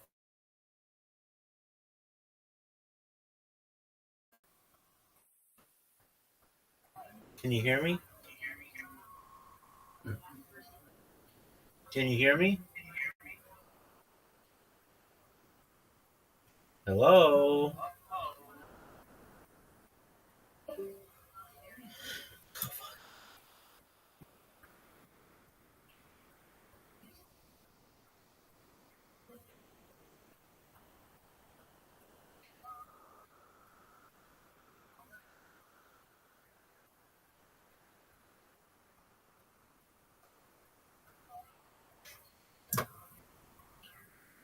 Starting watching so many outlets speculate on what happened. Welcome to social media. I'm in the same boat as most of you because I wasn't even at UFC 323. I was at home drinking wine and watching the fights. So for those who are asking what happened between Joanna and I, nothing. I wasn't even there, so I'm just confused as everyone else. It's a very bizarre thing, but this is her. He did well for himself. She's a pretty girl. Yeah, she's super pretty. Yeah, Jamal Hill, dude. I expect nothing less. Jamal is in a no-win situation. Cannot win. Joanna's beloved. You're not gonna win this one. It sounds like it's more of a Joanna thing than him, right? Yeah, if she's like really went at him like that. And this is her statement on the whole thing. Girls, I worked so hard to earn my reputation, and I'm embarrassed to be in this situation. But when somebody uses my name falsely, without any basis in truth, I will always stand up for myself. And for that, I do not deserve to be threatened. Well, no, I am mindful that I don't care who you are. You just told a dude you're gonna smash his head and his girl. Like, he takes some accountability. And if he goes, what, I'll knock you the fuck, what? Yeah, man, like, he didn't do anything. But he's like, say what you want about, again, say whatever you want about Jamal, but I hope people know he would annihilate her, right? Of course, he knows it too. She knows it too. All right, cool. You never know. Today's society. But I mean, she was trying to explain. She needs to take accountability. Sure. Maybe she was a little drunk. Maybe, that's not the way she should handle it. Saying you're gonna beat his ass and his girl's ass, and he's like, what? I had a debate with Tony here about this actually. This is just a question for you. Like, I think Joanna's perfectly good-looking woman and stuff, but when you think about like going to smash a girl, I don't know why. If I was the UFC fighters, I wouldn't think Joanna. She has that it factor. She would talk about one of the greatest female fighters. I mean, you're not thinking about that when you want to smash. There you are. Oh, yeah. Go on, decide whether a name, good news or bad news. I mean, there's a lot of celebrities where I've got a joke that thinks up to some. In order to have a celebrity, they're fucking forward. But then anyway, because they're famous and they're stuff, me and my wife are expecting a child. Joanna's not ugly. She's attractive. I'm saying, but when I think smash, or like change that man or something like that. Oh, I see what you're saying. I'm going too far into this. An attractive girl, and I think, Jamal, she's single at the time. It's also fighters, she's a fighter, he's a fighter, like, I testosterone on both sides again. No fucking side. No fucking side. Like she was really interested. Look at the same locations. I'm sure she's like, she's at a bar. She said, come by. Yeah. They're both single. Motherfucker, dude, I was hyped. That was more fun. Yeah. But Jamal Hill's in a 5 days like that. All these fucking years. Are you kidding my ass, dude? And fans love her. So he's like, all right, whatever. He does get a lot of hate. Like, I don't know, I don't even wait to the end of a sentence. Okay, this is Dana White talking about the cost of the average fan for what they can go to Paramount and how much money they're going to save. So this is him comparing to ESPN. This is a huge, and the amount of marketing that these guys are going to do on the UFC platform, it's impossible sport not to get even bigger. It was $1,200 to be a fan this year. It's going to be $120 next year or something like that for the entire year. We have huge fights coming out. The White House fight alone will be madness. Now, Paramount already announced plans to increase prices streaming service 2026. Currently, it's $12.99 without ads or $7.99 a month with ads. That's still a far cry from the minimum of $12 a month plus ESPN plus 80 other bucks. That's so crazy. I agree with Dan. It's going to grow. I don't know if it grows it like crazy. I think the number one issue is stars. They need an American star to grow in America. They don't have it. That's their number one problem. And they say, no, it's not that. These guys are idiots. They always say this. I hear you. I do think it's going to grow on Paramount, but I don't think it's going to grow a ton. I think the way it's going to grow is being on Paramount, making it more accessible to the fans or just the casuals. But you need to have a reason for them to tune in. Just being on there, even though it's cheaper, if there's no fighter that they give a fuck about, it's not going to help. So they got to figure that out, Great for us. Yeah, that's why for the fans, it's awesome. This is another thing that's interesting as well. Estimated $200K, cancel ESPN. Yeah, I'll cancel mine. I got to do it today. It's the only reason I have it. Exactly. Yeah. I mean, I watch nothing else on ESPN that I would have that app for. Like all the college football games I find. They don't have NFL. I don't know why the hell I'd have it. Let's take a little break here because this episode of the Shop Show is brought to you by Regit. Let's be real. Confidence in the bedroom changes everything. When you know you can perform, the confidence carries into every part of your life. That's where Regit Go Long comes in. This isn't just another pill. It's a confidence game changer designed to help you get harder and last longer when it counts. All right, Go Long combines 2 doctor-trusted medications in 1 dual-action pill that works faster, lasts up to 36 hours. No more anxiety, no more second-guessing yourself. We got you, man. Getting started is simple. Connect with a board-certified doctor 100% online at Regit.com. If prescribed, your treatment ships discreetly to your door there. Nobody has to know. So if you're ready to level up your confidence in the bedroom, connect with a provider at Regit.com. Use the promo code SHAB, SHAB. Get 15% off and see if your prescription is right for you. That's Regit.com. Code SHAB to get 15% off today. RUGIET.com. Use the code SHAB for 15% off. Let them know I sent you. Regit. Okay, this is another one on Ilya. Remember him and Patty had like a pretty big beef? Yeah. He's pretty much squashed it now. Yeah, it was all fake anyway. Yeah, I mean, it's pretty much saying like, yeah, he made a mistake. Everyone makes mistakes. And the main thing was he was talking about Georgia. Like, that's, I don't want to mess up the wording here. He said something like, "Lad, how stupid are these Georgians, man? No wonder the Russians terrorize their lives," which is pretty crazy to say, but yeah. Yeah, Pat was young. He was wild. Yeah. I also think Ilya's dealing with something that's bigger than this. Oh, yeah. So fighting. So he's like, whatever, man. Yeah. It's all good, dude. I get it. I like that more, too. I don't like that. Yeah, I don't need you to All right, so the Zuffa Boxing finally will have its first event on January 23rd on Paramount Plus, but they didn't mention who was going to be or whatever. Yeah, I wonder who they're going to sign that people are going to care about. Boxing's tough. Yeah. Get people to actually care. Unless it's the ones that we already know, which they're not going to be able to sign, right? I don't know how it works. I don't know. Yeah, I don't know. And I found this fascinating as well. This is the purses for Joshua Van and Pantoja and the rest of the 323 card. Joshua Van getting paid all $1.2 million. Fucking paid. Rob made 2.3. Peter Yan made 1.4. Joshua made 1.2. Well, the only reason Joshua a little bit, people are like, oh my God, he made more than the champ because he's younger, so he's on that new wave contract. So Pantoja probably signed his contract, a year ago, 2 years ago, before the pay increase. And Joshua Van's on the come up, probably just renegotiated, so his is going to be bigger. Pantoja will be bigger when he does it. Yeah, but I was pretty surprised by these numbers because before, that's great. Like 500, you'd be like, whoa, 500K, 600K. Joshua Van 1.2. You balling, son? Yeah. Good for him. Okay. This one I'm sure you're going to love. Floyd Mayweather versus Mike Tyson in Africa next year. And it's going to be an exhibition, too. Get your money, boys. Get your fucking money.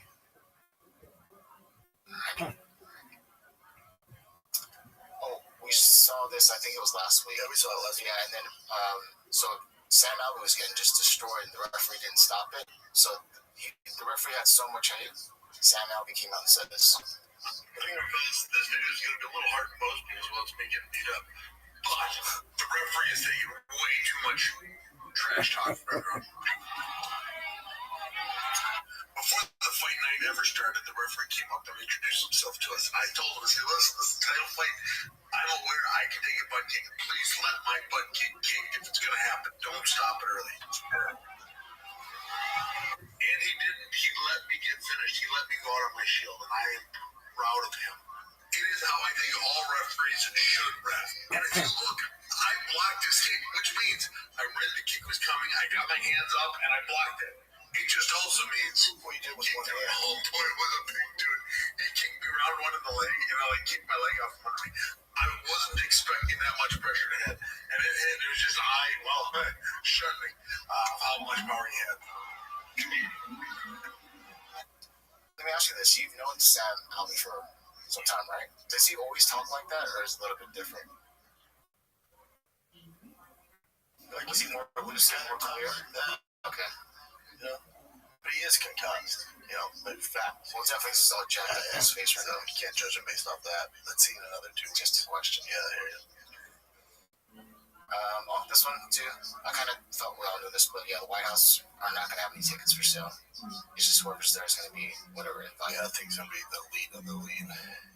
Yeah, boys not going to take it. All right. We're going to have 18 title fights. Okay. That means like literally all the freaking champs. That's impossible.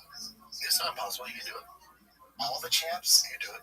Like men's divisions and the females, you can do it. I guess it is possible, but it'd be wild. And BMF titles out there, you can do it. We'd have all the champs. Okay, that's insane. Rob said the UFC said take some time, rest, and he will get that rematch against Jan. Yeah, I just don't know what Marab's team does to beat him this time around. The talent discrepancy was pretty massive, and Peter or Jan figured him out. I don't know what you do. And whoever wins the second fight, so if there's trilogy, whoever wins the second fight, odds are they win the third fight. Because clearly they learned from the first, made some changes, and then they win the third. So I just don't see Marab winning that fight.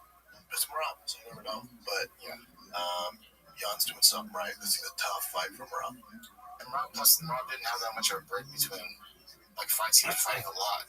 It's just like Volkanovski and without them. Yes, and Alex. There's that, but it wasn't like cardio was an issue. It was a skill thing. It was a game plan thing and skill thing.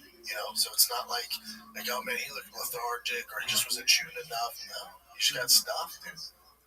So that's a tough one for him to win. Alrighty. This is just some funny stuff that Caleb Presley interviewed Dana White. They're talking about, he's whatever shtick is super funny. And he's talking about Dana White shutting down Stream East. What's that? Remember that? The very popular streaming site. I could have sworn there's something like you're related to it as well, like talking about some streams, a certain website. Oh, and it got shut down. And I had nothing to do with it, but they blame me. Yeah, that's funny. So this is Dan White, and he's talking about Connor too, which is funny. Go ahead. Friday, and he says they already get. Go ahead. I can't fucking wait to do this. Lee Balls has been having a hard time streaming recently on Stream East. Do you want to apologize? You shut down Stream East? I cut down a lot of streamers. Really? Oh, you? Yeah. That's one of my favorite things to do. Yeah. I fucking love Stream East. Yeah, we took it serious and we're after people. Yeah. Dark. You fucking with me? We can move on. How do you sleep at night? It's so funny. There's another way. So Yeah, remember they gave me heat, like, oh, the shop got shut down, stream dark, or whatever. Like, I wish I had that power. I mean, there's some power you have there, but oh, this one is the more serious one. What the hell's data talk about Francis? Yeah, really backtracked. Well, kind of, but not, pretty backtracked. Brown today, he said his PFL deal is coming to an end and he'd be interested in coming back to fight on the White House card against John Jones. You made it clear how toxic that relationship got. You brought up the story about the physicality and everything like that. Is there a world where you guys work together again? When somebody shows you who they really are, believe them. And there was nobody more into Francis than me. When I met this guy, I was like, holy shit, you are what a heavyweight fucking champion looks, all this shit. And I was all in on Francis. I had Francis sitting behind me in the fucking Zuffa section of my seats. And then we were boss, and then he showed me who he was. So you say no interest in bringing it back? Just, I don't know how I can make it any more fucking clear.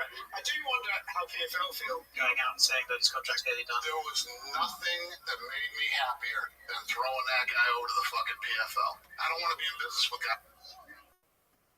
Here's what's interesting to me is, again, I'm just state facts. Just tell me what you think. Can anybody name a fighter that's gone on to make fuck you money? Francis, Connor, insert Floyd, and all these boys that make all this crazy money and they get better. Like Francis made all this money, goes into his boxing, just doesn't fight. So PFL pays all this money, like truckloads of money. Complete disaster. Francis made his money boxing, they let him box, let him do his thing. Yeah, he's fighting for fighters, and then boom, they've never seen him fight. Connor, yeah, fight Floyd, boom. One win in fucking 9 years. So you can see how, if you run a fight organization, you're a little bit like, yeesh, slow down, soldier, slow down, It's never worked out in the company's favor, Yeah. Because if you're an organization, let's say you're a new one, you're fucking Spartacus Fighting MMA, and Izzy's a free agent, or Tom Astoykin's a free agent, are you going to throw the brinks at them? Are you going to throw the bags at them? You're like, history would show this never works out. We never get our return. All right. This is him correcting the situation, the thing that happened. As a man, everybody who is a man knows there's these situations with we're in there and he's telling me that I deserve the $50,000. I want the $50,000. I said, and I get that. Whoever the fight was on the card, we had determined that they were going to get the $50,000. And I'm in there with them for however long we're talking, and I'm like, I'm done. And I had another meeting. And this guy just used to wander around UFC headquarters like this was his house. This guy literally spent the whole day here. Breakfast, lunch, fucking dinner, So I started to walk out, and he put his hand on my chest. He said, we're not done talking yet. And I said, oh, we're fucking done talking. If I, Francis Ngannou came in here and was like physically, but that's what went down. So say I think he's retracted his statement, because I bet Francis would be like, oh, really? We're going to lie? That's what we're doing? And he was like, ooh, this ain't good. Like lawsuits? Yeah. Okay. Yeah, they don't like each other. They go their separate ways. And then did you see Francis was on Ariel's show? Didn't do himself any justice either. If you watch that, he's like, well, Dana said this way. Like, he doesn't do himself any. He doesn't clarify that much. Like, what's going on here? Yeah. Damn it, I had a clip, but I don't know where it is anymore. Where Caleb Presley's like telling him Connor being on the White House record. He seems like he's really awake and really just like, and Dana's just laughing. I know what you're talking about. So it's like, oh yeah, he's really good. Always ready to go. He was super funny. That's hilarious. And this is probably the last one. It's just when Manel Cop won, he called out Joshua Van, and then Joshua Van said straight up, yeah, in Houston, Texas, the big kid, first title defense, yeah. Yeah, that's pretty much it. And then I don't know if you care about the, wait, that was it, actually, never mind, yeah, that's it. All right, kids. Well, you got a big one if you care. Friday on Netflix, you have Anthony Joshua, Jake Paul. It's actually going freaking down. UFC-wise, we got some time off. You got to the end of January before the big Paramount first card. So you got some time to chill, man. We'll get through it. Kids. We'll come up with something here to entertain you guys, but we're chilling on the UFC. That's the UFC's choice till the end of January when they launch the Paramount deal. So it is what it is, man. But enjoy this Friday's fights. Enjoy it with your family and friends.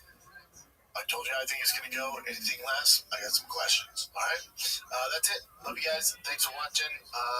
Again, if you want this ad-free, Fire Kid ad-free, I just dropped the whole breakdown of my TRX build. 1380 horsepower, twin turbo Helion, twin turbo, 25 PSI, TRX breakdowns on Patreon right now. It's patreon.com/TFATK. We got merch on there. We got everything, right? I also have Q&A on there, behind the scenes content. It's only $5 a month. So it's the gift that keeps on giving. Give this to your biggest friend out there. It's patreon.com/TFATK. All right. Love you guys. See you around.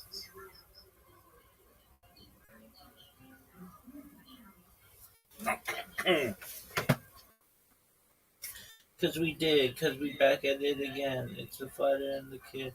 It's really the fighter and the kid. Worst.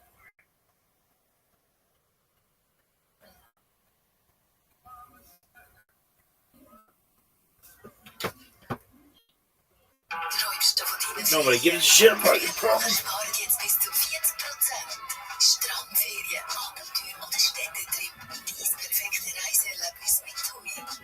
The price line, shut the fuck up. Chewy bitch.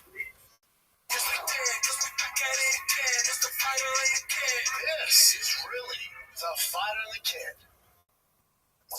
Here we go, buddy. Coming in, it's late night. You're cruising with KS 107.5 Fighter and the Kid. It is 8 o'clock at night. The highway's wide open, a little congested on the 405. A little congested on the 405. We're the late show because we don't people waking up real early in the morning. If you ever see those radio guys who have to wake up over 30, 40 years, don't look good. It's a tough one. They're up at 3:30 in the morning. You never start at 5. Used to it. You never quite get used to it. Some, but not anymore. Those jockeys, they used to make bang. Dude, that used to be a big deal. Yeah. My boy Willie B in Denver's still crushing it. He's a big car guy, dude. Has a car show, does a bunch of shit. But in general, those jockeys are kind of gone. There are still some holdouts, but yes. I love it. I still listen. I prefer to listen to baseball on AM. I like sport. I like college football on AM or ESPN radio. This guy, there's a great, I was in San Diego at 103.5 Rock. 103.5, the Fox. They're so good. They're so fun. They're so professional, right? Like, you get around those real dudes. So good. Like, if you listen to Jim Norton, because he was doing radio for so long, you listen to his podcast, like, this motherfucker is so good. Funny, a couple witty dicks. Like, we're not radio guys. When we listen to, like, the pros, the actual pros. They're timed. Everything's timed in chunks. Yep. Discipline. There's no. Like our boy Rick in Florida? In Denver? Yeah, Rick. Yeah, fuck yeah. Rick and Matt McChesney's out there. McChesney, yeah. He and Kathy. Rick and Kathy. Yep, Rick and Kathy. They're great. Great. There's no more radio, really. Yeah, I missed that. Remember Uncle Pervy was that his name? What was his name? I don't know. Uncle Pervy. I think that's your uncle. There was that guy in Denver. Uncle Pervy here. Hey, kids, going to school. Uncle Pervy. Sorry, call in and say hi to your Uncle Pervy. Call in. Tell your mom sign that. Tell your mom sign the waiver. Uncle Pervy. Maybe I'm wrong. You're listening to KS 107.5. It's Uncle Pervy. Yeah. That is Uncle Pervy. Uncle Pervy. I did his thing in Denver. Probably should change the name of this guy. Yeah, but it was a long time ago. Yeah, it used to be first time I was there. I don't know if that's him. Maybe not. I don't fucking know. Oh, dude, I was thinking about you. So I went to Ways to Well, right? I went to Ways to Wells. I was getting all my stuff, getting healed up, I was feeling a rundown. got my IVs, got all my blood checked out. Your boy's feeling good. In walks Adam Greentree. Okay. So Adam is the best bow hunter on planet Earth. Okay. He's from Australia. Don't know who that is, but I'm like, you would though. He came on my show. Big guy. No, he's not big. No, he's not big at all. So he's there, and he goes, "You don't remember?" I'm like, "Of course I do. Dude, get over here." We give a big hug, and we're talking. And I go, "Oh, dude, you appreciate this." I went on my first hunt like 2 weeks ago. It was really made. He's Australian, but he's really made. I go, "Yeah, you love me." He goes, "Oh, cool." And he goes, "Let me see." So I bring him a picture, and he goes, "Huh." He looks at me, he goes, "Huh." I go, "What?" He goes, "That's gay." And I go, "Excuse me. I haven't seen him in like 4 years." I love you. He goes, "That's gay." I go, "How is hunting in any facet gay?" He goes, "You used to get them." I go, "Guns are gay?" He goes, "Yeah." And he goes, "Guns are how I look at the way you look at electric cars. You know how you think electric cars are gay? I think guns are gay." He hunted crocodiles and grizzlies with a bow. With a bow. So we're talking like, "You ever shot a bow?" I go, "Yeah, when I was a kid, I had a bow. My dad picked the range from probably 7 to 12 years old. I'd go pretty often. It was me and my dad's thing. I had a camo bow, right?" And I said, "Yeah, when I was a kid, I used to do it a lot. I haven't done it a hot Yo, what up, Prit? This Yo. was Thursday. I'm like, "God, I don't fucking know." He goes, "Meet me at a..." Hilly, what's up? Never heard of it, right? Hilly, where you been, son? So, yo, Pilly, do you speak? Hello, Rabbi. How you living, baby? I'm fine. It's been a while. Where, dog? Where have you been? Yeah, I'm great. I just finished my exam today, so I have time to use my phone. Oh, excellent. Okay, how'd your exams go? Yeah, so I've created some accounts on the platform you sent to me. Okay, we'll complete them, and then we'll work on putting some content on them, okay? Alright, no problem, Rabbi. I just wanted to say hi. And Merry Christmas in advance. Excellent. Well, I appreciate you coming in and say hi, and just keep me updated and get that link tree done, and we'll move on to the next step, okay, big dog? Alright, no problem. Thank you. Have a nice day. You too, my friend. You're so sweet. Take care. Yeah. I drive down there.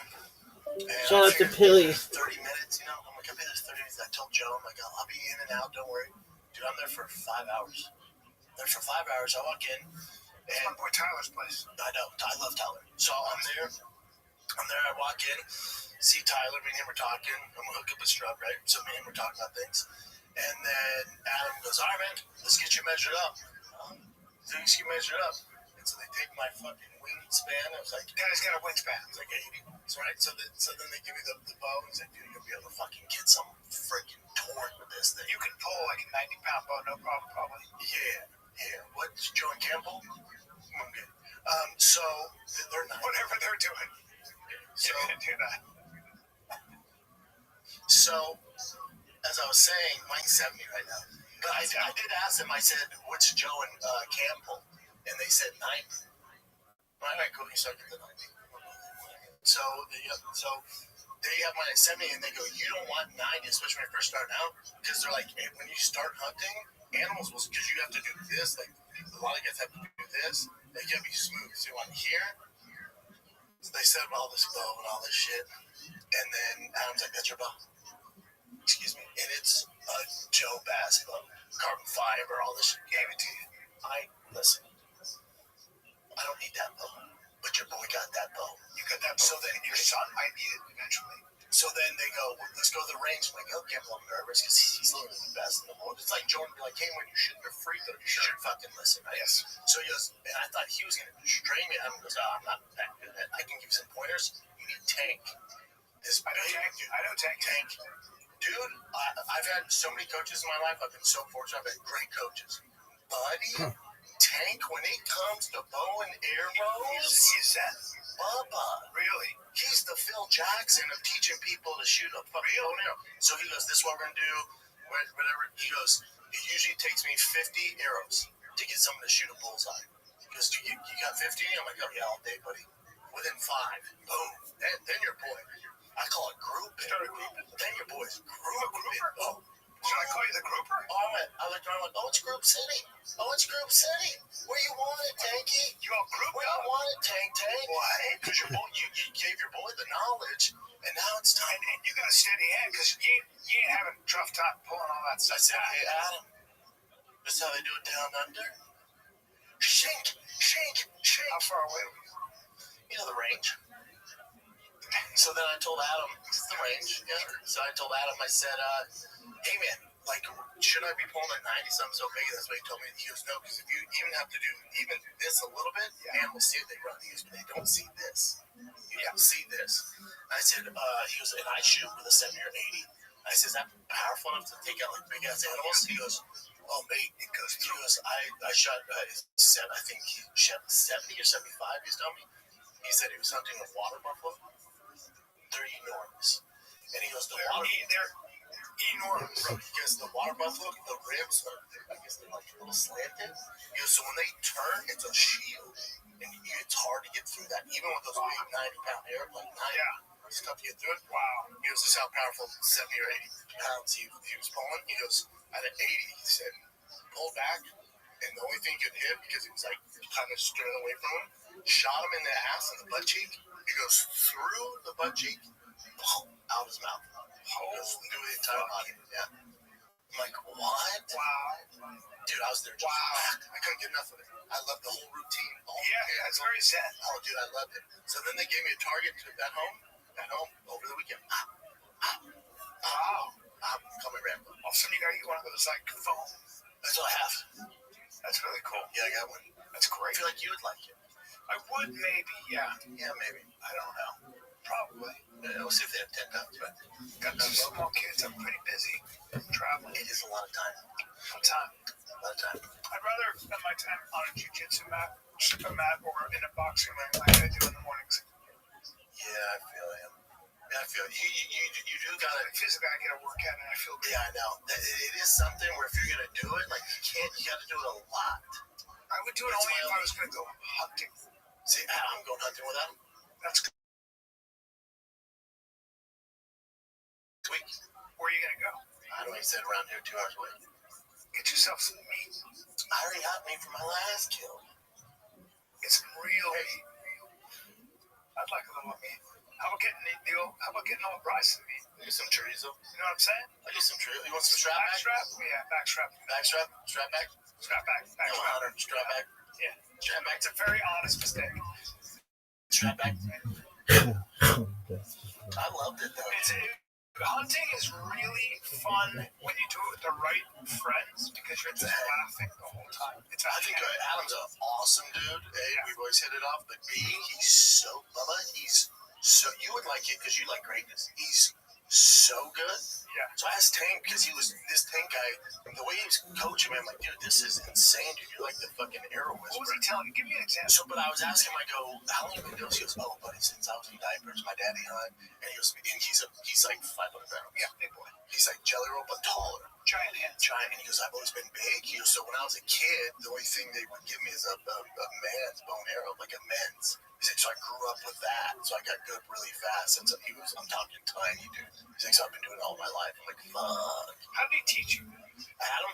Like breathing, stance? Yeah, stance, so feet straight. And then you're hearing that socket when you pull back. Yeah. You pull back, and your elbows up. And then you're not doing this. You're like, it's like a pull through. It's a pull. So you're just squeezing your fingers, all right? Like this. Like, and then what are you doing with that arm? That arm can't be straight because that thing's most people, real bow people, you don't hold it like this. You put it like in this crevice here. So you hold it basically like this. You hold it like this. And then your forearm's out of the way so it doesn't get all these marks. Because I was getting all these marks. I was like, no, buddy, you're holding it wrong. You were wearing a forearm guard. No. Because that'll cut you deep sometimes. Yeah, I enjoyed it. It's very meditative. Yeah, and so I was like, I had to go pick the kids up from school. I got there at 10:30. I go, what time is it? Go 3. I'm like, oh fuck! I gotta go. There's a book called I gotta get going. Zen and the Art of Archery. I didn't know it was gay. Very fake. I didn't know shooting guns was gay. He's gay. Man, there's levels levels to this hunting game, too. Especially if you're hunting grizzly bears with a bow and arrow. If you miss, you're going to have a huge problem. I'm a realist. I'm not ready for that yet. No, we're going to stick to the hoofed creatures. Those stupid deer. Those deers are like, well, now. Oh, no. Yeah. Oh, no. Yeah. We're going to get ourselves some deer. That's a good time. Not as loud. Adam told me that kind of hurt my feelings. What's your pick for the first time? It was be easy for you. Yeah. Yeah, you're ready. First time out. I told him, I see the groups already. Yeah. I said, you see over there? There's farther away. Adam, be blind? See the grouping? Piggy Pooh's a little farther away, though, right? And they move. Sometimes they charge you. It's an issue. I welcome that. I don't think you want a big old... No, I'm dirty. They dice you up. Full-blown dice you up with tusks. Full-blown hunter. But they dice you up with tusks. Oh, my kid. You might just get into hunting. Yeah, bow hunting. You might get into it. To bow hunting, because, again, when I went and shot the gun, I've never been... I like physical shit. You gotta harvest the meat. Put it in a backpack. You also can't, Adam was like, you gotta do it the proper way. He's like, you need to, go out and hunt. He's like, what you did wasn't a hunt. What you did was a murder. That's right. You sat there, they showed up, you shot him. He's like, you gotta have a bow and arrow. There's nothing like it. I'm telling you, you're gonna love it. It's incredible. Even with a rifle. Because when I was shooting, whenever I go to the gun range and I shoot, after about 10 minutes, I'm like, check, please. You need a challenge. Yeah. You need to be tracking a specific kind of animal. Oh, that's a doe. We're looking for bones. My ultimate goal is, I want to hunt you. Huh? What? You know how when you're hunting, they say go for the older one? Yeah. Because he's at his... Can I ask you a question? He's at his... No, I get it. Yeah. What have you seen, what happens when the hunter becomes the hunted? Yeah, you know how when you see those old stupid deer, you're like, buddy, it's go time. The winter's coming. I'm gonna do you a solid. You know what I say? You know what I say? Because I'm so good. Kind of like that, right? I'm so good at being. I'm so good. You're skinny, so you hide behind the tree. I'm so good at staying hidden. And I go like this. When I see that you're hunting me with your team, I go like this. I go. I've been waiting for this moment my whole life. To die? No.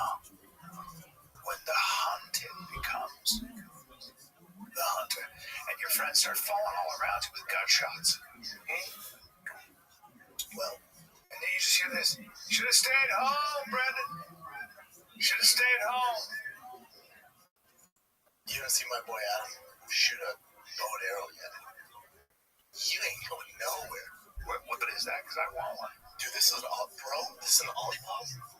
I'm not sponsored by him. I don't work with him. Buddy, when I say fucking refreshing, I know that I sound old right now. I'm a hunter, dude. When I say refreshing, their ginger ale will fuck me sideways. It is the... Dude, this is the Chris Apple. When it's ice cold, it is the best thing that will touch your old crooked teeth. Go ahead and get you... Remember, it's not ice cold. Imagine that ice cold. The ginger ale, the classic cola one, buddy. See, that ain't it, is it, Chen? That's simply pop, bud.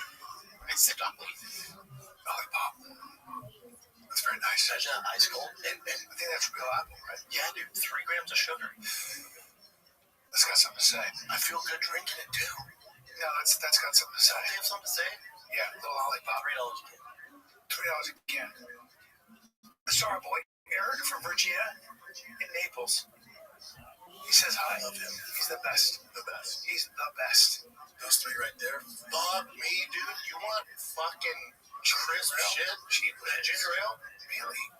This is gonna sound real stupid and Red's gonna make a threat about it. Dude, I just figured out. I tasted it. I went, holy fuck, this tastes like ginger. My girl goes, oh, ginger's in the name. It's ginger ale. I went, holy shit, you're right. Well, fuck me sideways. I'm a ginger lover. They have to be cold because this one's a little lukewarm, so it's not as good. Those fucking things, buddy, you're living, bud.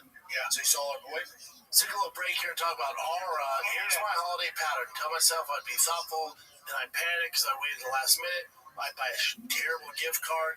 This year I skipped the panic and I gave Aura Frame a chance. Let me explain what this is, guys. You download the app and you connect to Wi-Fi, and in your frame you you have just video and pictures that change all the time.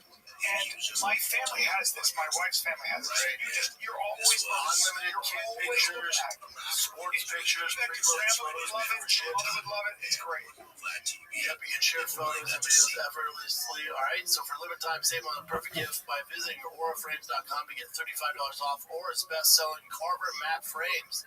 Named #1 by Wirecut by using promo code FIGHTER at checkout. That's AURAFrames.com.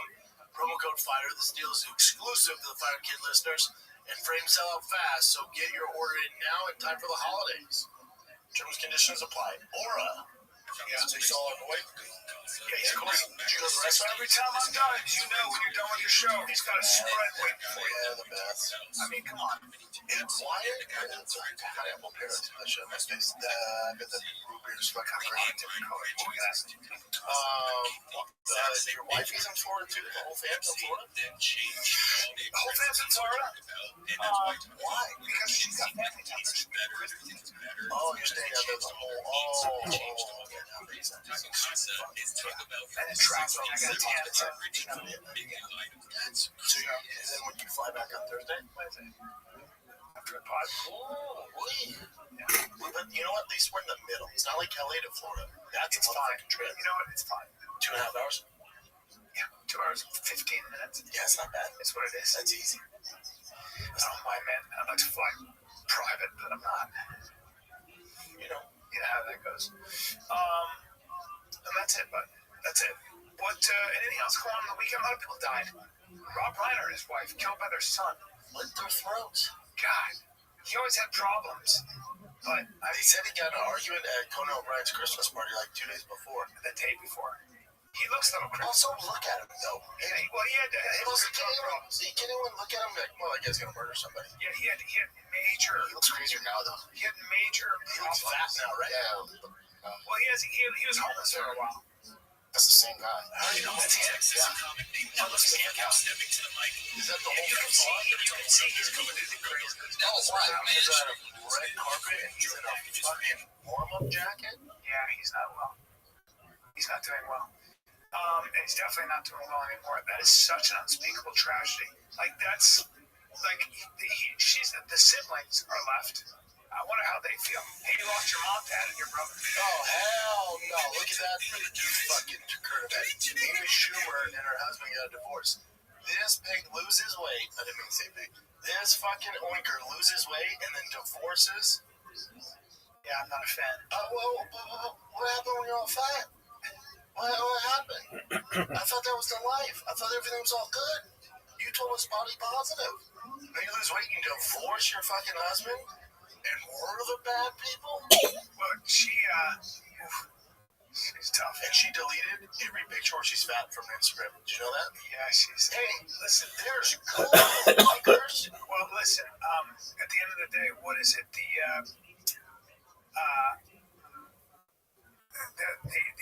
Ozempic is like... Blah, blah, blah. Chris and I have made a difficult decision to end our marriage after 7 years. We love each other very much. I got skinny. I moved on to black men. Wow.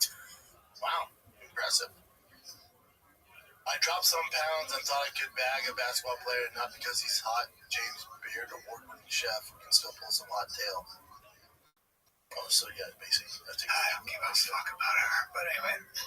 She's a bad person. Yeah. Oof. She's just... Look at him, he's exhausted. Yeah. I'm a fucking chef and you eat all the goddamn food. I bring it home every night, fucking devour it. Nobody used to try it. Imagine getting hot and skinny and then fucking divorcing. That's like you getting jacked and then divorcing your wife. Yeah, and I'm gonna get jacked. Well, we'll see. Well, there you go. You know what? He's probably better off. You think? Look at his face in that video. Don't grow up very happy. Yeah. Look at his face. Or I think it's happy to her. It was miserable. Yeah. It is what it is, man. It is what it is. Yeah, she's gonna look like that. Hey, you know when we were thinking about moving here, everyone goes, get ready for the summers, dude. Get ready. This summer wasn't shit. No, not a single soul went, buddy. These winters are no fun. I went to the gym at 4 in the morning. It was 30 degrees. That's right. Don't get twisted. 30 degrees. super cold. It's not the best weather. Okay? I like the sun. We're so used to Los Angeles. Yeah. Whatever the best weather. Yeah, but you pay for it. 6%. You pay for it. 6%. You get what you pay for. Yeah. And you do what you do. Did you, I would take this weather all fucking day. All day.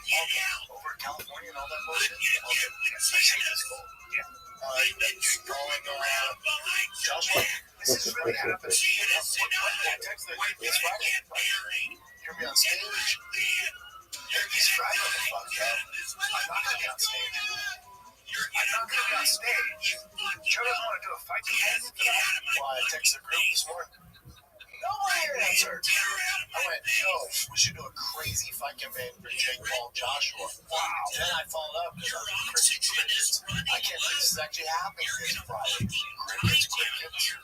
I went, well, fuck. I think Joe gets so many fucking texts. Yeah, it's like this Saturday. Just call me. So 8 p.m. Eastern at 7 p.m. That means the main event are supposed to walk around 10:30. That means 11:30. They're fighting in 4-ounce gloves.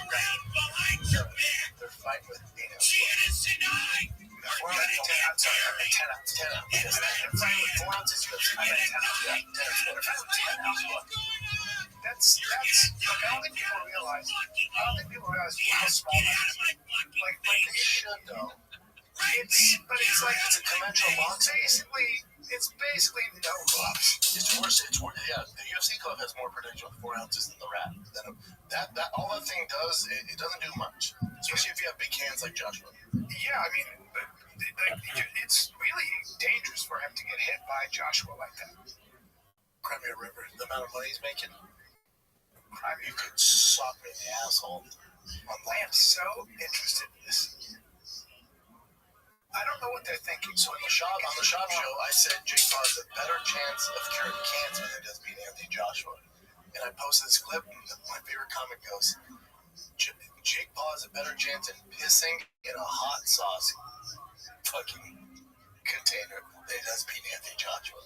Yeah, I mean, and it's no diss, of course, to Jake, but I'm just wondering I'll tell you what happened. He was supposed to fight Devontae Davis. Yes, so Devontae beats women. So that, they were like, Netflix can't have this. No. So then it was short notice. He made offers to Ryan Garcia, Francis Ngannou, and his team also put out that Joshua didn't think he was going to take it. Ryan and Francis said, nah, we're not going to do it, which is, I don't know why, but they said we're not going to do it. So then you're stuck with the old Brit who's a gold medalist. He went, fuck it, I'll do it. Oh, okay. And so, because now Jake's at the mercy of Netflix. You told him you're going to give him. Jake's got the biggest balls of all time. I don't give a fuck what anybody says. That guy's so gangster. I just don't want him to get hurt, but he'll be fine. I mean, it's not going to be fun. But not a he makes it again. But this is where, like, the whole Jake Paul experiment, all this stuff. This is where the rubber meets the road. Well, I mean, even if he gets knocked out, which if he doesn't, I get skeptical head-wise. But even if he gets knocked out, it's Anthony Joshua, bro. You're fine. Yeah. You had to suck down. Now if you got knocked out by like Ben Askren or Nick Anderson, when he fought those guys, then it's like, dude, what are we doing? Yeah. But it's okay if you lose to him. No one gives a fuck. I think it would be okay if he lost to Ryan Garcia. Ryan Garcia's an intriguing fight. Yeah. Ryan's a lot smaller. Ryan's tall. Ryan and Devontae are more intriguing. Absolutely. This fight, to me, as long as it's an actual, real deal Holyfield fight, this shouldn't go past 2 rounds. Yeah. The only reason it would go past 1 is if it goes past 1, it's a big accomplishment. I'm not trying to be disrespectful. I'm just... Yeah, if he's on his bike. He's on his bike, but... He's on his bike. Yeah. But Anthony Joshua don't play those games. You see what he did with Francis? Yeah. You went, Tyson, you played the game, and you let him go all the rounds, and people thought you lost. Terrible look. Like, I'll handle this. I'm going to salvage boxing and watch this. Hey. Beat the fuck out of him. Jesus. Jake lost the only, like, full-time boxer he thought he lost to. Tommy Fury. That's right. Now let me ask you this. I'm just talking around the water. Just talking at 9 o'clock at night. How would Tommy Fury do against Anthony Joshua? Not well, right? No. Anthony. It's a different ecosystem. I'll use what Jorge Masvidal said about you. They're not the same speed. Because it's a different ecosystem. Schaub's a different ecosystem. Anthony Joshua, a different ecosystem. You know, this is just a very different frame. Again, for Jake, more power to him, man. And people think I'm hating on him, like in the comments, like, oh, you're hating on Jake. You should be celebrating. No, I'm not hating on him. Take out my bite. Now, don't get it twisted. I want Jake to win. I don't know Anthony Joshua. I know Jake. I love Jake. I'm rooting for Jake. I hope he lands something. I'm also a realist. I've boxed for a long time. This should not be even remotely competitive. It's just the way if it is. Yeah. How about, speaking of older guys, did you watch Phillip Rivers almost win? Yeah, his team fucked him up. Yeah. How cool is that, though? See his speech, too, at the end of the game? Yeah. To his kids. Got a little emotional. Hell yeah, man. Motherfucker's 44. Good, pretty good. Incredible. You know why they called him up? Because he knew that offensive scheme. Yeah, offense coordinator. Yeah. Crazy. And there's not a lot of guys. Like, that's great. That's how tough the NFL is to be a quarterback. That's how tough it is where they have to call a guy who's been retired for a hot second. You go, hey, man, can you jump in? Because there's no rookies. It's a tough shot in sports. I watched Mahomes when he got hurt. When Mahomes' replacement, that guy, Minshew or whatever it is, stepped in. Yeah. And the dramatic difference. Oh, it's like the fall off is wild. Why? It's so confusing to me, though. It's just such a hard job. He was kind of lofting the ball. Of course, he got an interception. And I understand, but I would imagine that guy who's a second string quarterback in the NFL, if he played in college or whatever, was totally amazing. Stud. And then he's in the pros, and it's like he's just like, what am I doing here?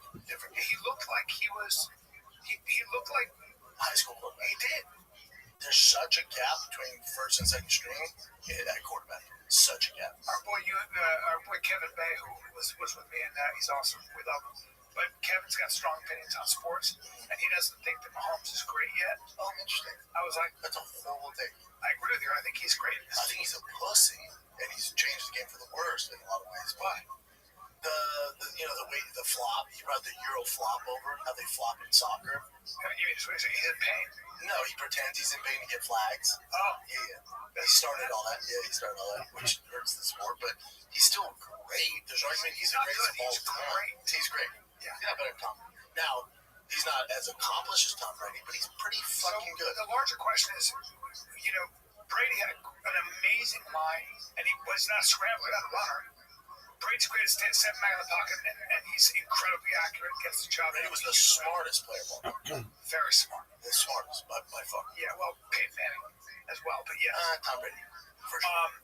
But if you had a choice, if you had a quarterback, if you had a jump quarterback, it's Tom Brady. That one win. No matter what. Huh? Tom's never had a season like this. Ever. He hasn't, has he? No. You ever see him talk to the guys when they're losing? Yes. He gets in their ass. Edelman said that. I was like, he gets in their ass. What the fuck is going on? He gets in their ass. So angry. But Patrick Mahomes' lines is just the best in the NFL. But they're the most expensive line in the NFL. They're loaded. So it's not like towards ACL. No. If you had to guess, who's going to be in the Super Bowl, let me guess who you would say. I'd say Broncos, Rams. Yes. Right? Yep. And Rams probably win it, unfortunately. How about the Bills? I don't know. Maybe. I like the Bills too, though. But I'm going for my Broncos. Broncos are good. Packers too, though. Oh, we beat the Packers, and the Packers just lost their best player, Michael Parsons. I know. You talk about a disrupt. I've been watching so much football. That fucking dude is completely an outlier. You never saw him in college?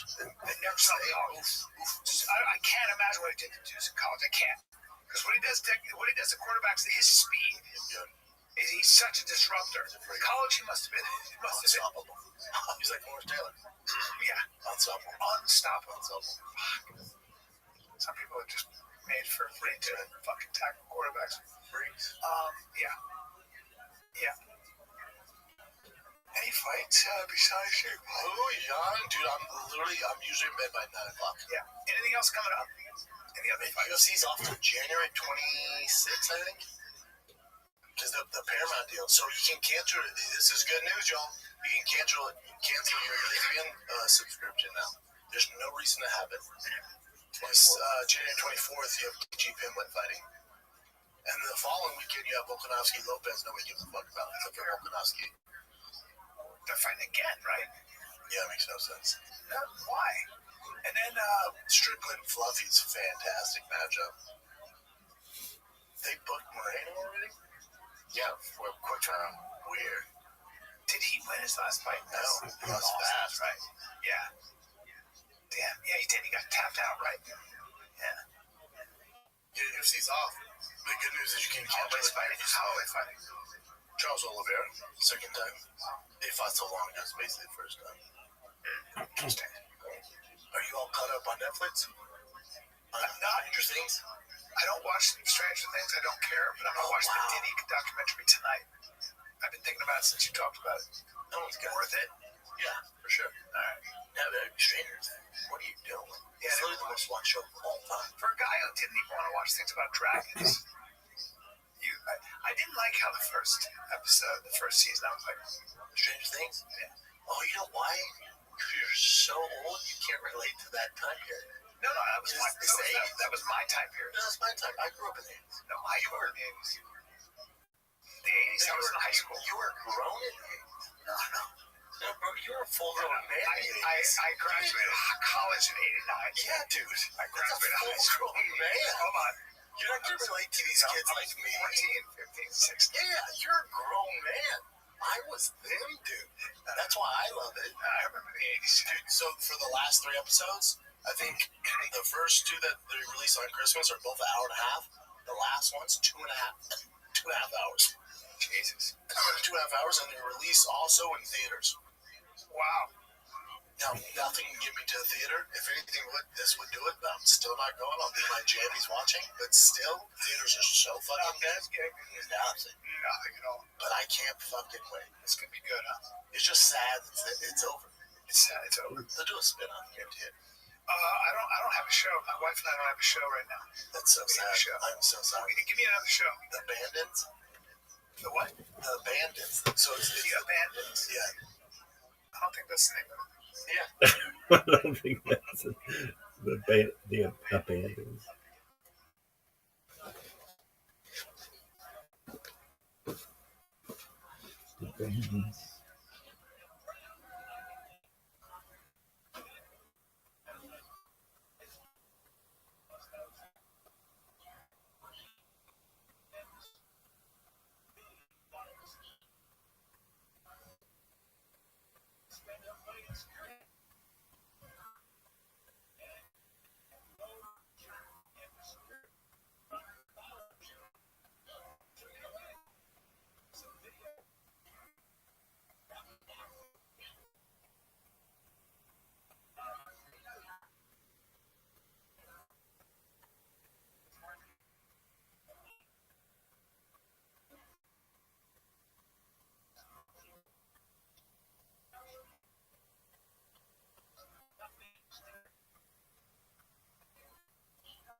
Big boy squad. Big boy nation.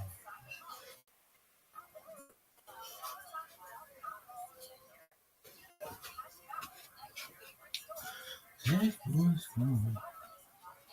Big boy nation.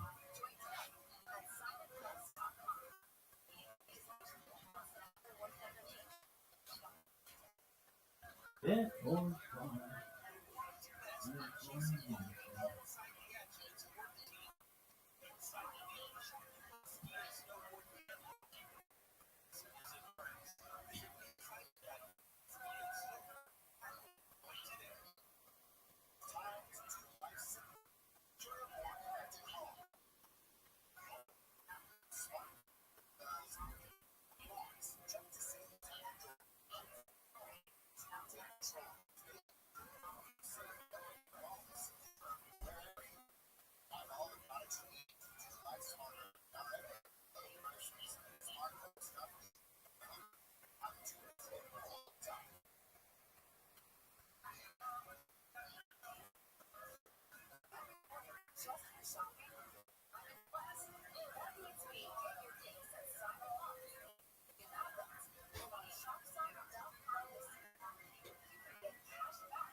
The Abandons. The Abandons. Yes, man. On Netflix. You're right. You piece of shit. So the writers from the right. Damn, I was hoping to count. I was like with Brian Later. The Abandons. Yes, man. On Netflix. You're right. You piece of shit. So the writers from the right. Damn, I was hoping to count. I was like with Brian Later. I just finished it. So the writers from Sons of Anarchy are the writers for this. It's so good, dude. Really? So it's about what? Western? Oh, yeah, I love my Western. I'm a hunter now, so all I do is watch Western shit. I'm a hunter now. I can just see you getting really into that. Yeah, I love it. It's good. Kurt Sutter, Sons of Anarchy. It's so good. Yeah, Kurt Sutter. That's good. I just started watching Interview with the Vampire, the newest one. I think it was on Hulu now, but now it's on Netflix. Listen, I can handle two men kissing. This is... I think they made it during COVID when it was like the super woke time. Yeah. But I'm so into vampires, I'm powering through it. Buddy, they butt fuck. Okay. Buddy, you got a black vampire, white vampire, butt fucking. Really? And then I look at my wife. My wife... Oh, the white one's doing, because the white one's the leader. He's the head man. He's the one that turns everybody. Yeah. But it was so gay. I look at my wife, I go, and she goes, I can't believe you're just gonna power through this. And I turn on a note and I turn it off. And I go, you know, I got these vampires like thousands of years old. So in my head, I'm thinking, they fucked so many chicks throughout the years. Yeah. They just go for butts. Well, there's a gay friend of mine who was kind of famous back in the day, still is probably, was saying that we were hanging out in New York. He said, and he was talking about this guy who was so fucking hot. He was a running back, and all he did was get black, thick running back, and I used to fuck his brains out. And I was like, I was homophobic at all. He said, you feel a little sick. I push his knees right up to his nipples. I was like, just go balls deep. I'm like, kind of like, my head's going down. I don't know what to go with this. Cool, man. It's so interesting. Tear that ass up. Yeah, so, you know the guy from another celebrity? Famous as shit. And I always had heard it. Same story I told you? No. Mine's so legit. I wish I could tell you. But this is another one. And I've known it, but famous. And now I know it's true. So it's almost like, because I had heard it from very, very reliable sources. Incredible. Big time actor? Big time. And I'm like, edit this out, Jacob. Dude, let's take a break, buddy. Because listen, the fight is actually happening. Jake Paul and Anthony Joshua. You're going to put some money on that? Yep, live on Netflix December 19th. Two worlds collide in the ring, and the DraftKings Sportsbook has the action covered. Bet on every round, every punch, every knockout moment with live betting and fast payouts. You're always ringside for the action. Download the DraftKings Sportsbook app today. New customers bet just $5, and if your bet wins, you'll instantly get paid $200 bonus bets with the code FIGHTER. That's code FIGHTER in partnership with DraftKings. The crowd is yours. Gambling problem? Call 1-800-GAMBLER. In New York, call 877-8-OPEN-Y or text OPEN-Y 467-369. In Connecticut, help is available for a problem gambling. Call 888-789-7777 or visit ccpt.org. Please play responsibly on behalf of Boone Casino and Resort in Kansas. Has to per wager tax may apply in Illinois. 21 and over age and eligibility varies by jurisdiction. Northern Ontario restrictions apply. Must win to receive bonus bets which expire in 7 days. Minimum odds required. For additional terms and responsible gaming resources, see dkng.co/audio. Limited time offer. Which may go back in. Yeah. It makes sense for so many reasons. And with my own personal experience. Because he banged me. No. Dude, bring this up. I think in Romania, my wife sent me this out of the emails of AI. Let's see if it's Google. Can you Google it? No, I don't trust Google. In Romania, they're doing a Dracula theme park. My wife sent it to me. She's like, this gets you traveling. This would give you a travel. I would fucking go to that. You are so weird. That you would go just to go to the theme park. And I would do the theme park. This is going to piss you off so bad. I'm going to go, listen to all that history. Where's that? All that? Where's that? Rome? It's in Hungary. It's in Hungary because that's where Vampiro was at. Dracula. Yeah. Is that in Bucharest? Romania's. Romania. So here this can piss you off. So I would go to Dracula Land, ride all the rides, eat my phone cake with blood, and then get back on the fucking plane not seeing. All I said to you is she knows big countries, but this gets you to get on a plane. Bring up Florence. Just bring up the town of Florence. Just put Florence. Italy. Yeah, Italy, bro. Now look at that one. Okay, now just see how. Let me see that skyline. Zoom in this one. Right here. Now that's Florence, bro. That's not picture. That's actually Florence. Show the streets of Florence. Cobblestone? Yes. I don't know how to describe it, but it's the most beautiful city in the world. Like, that's a lot like New Orleans. Looks like New Orleans. No crime. No crime. Wait, just give me some more streets. It's the most magical place. You know, when we were younger, before we had kids, it's where we would come and had dinner and talked and just connect. There you go.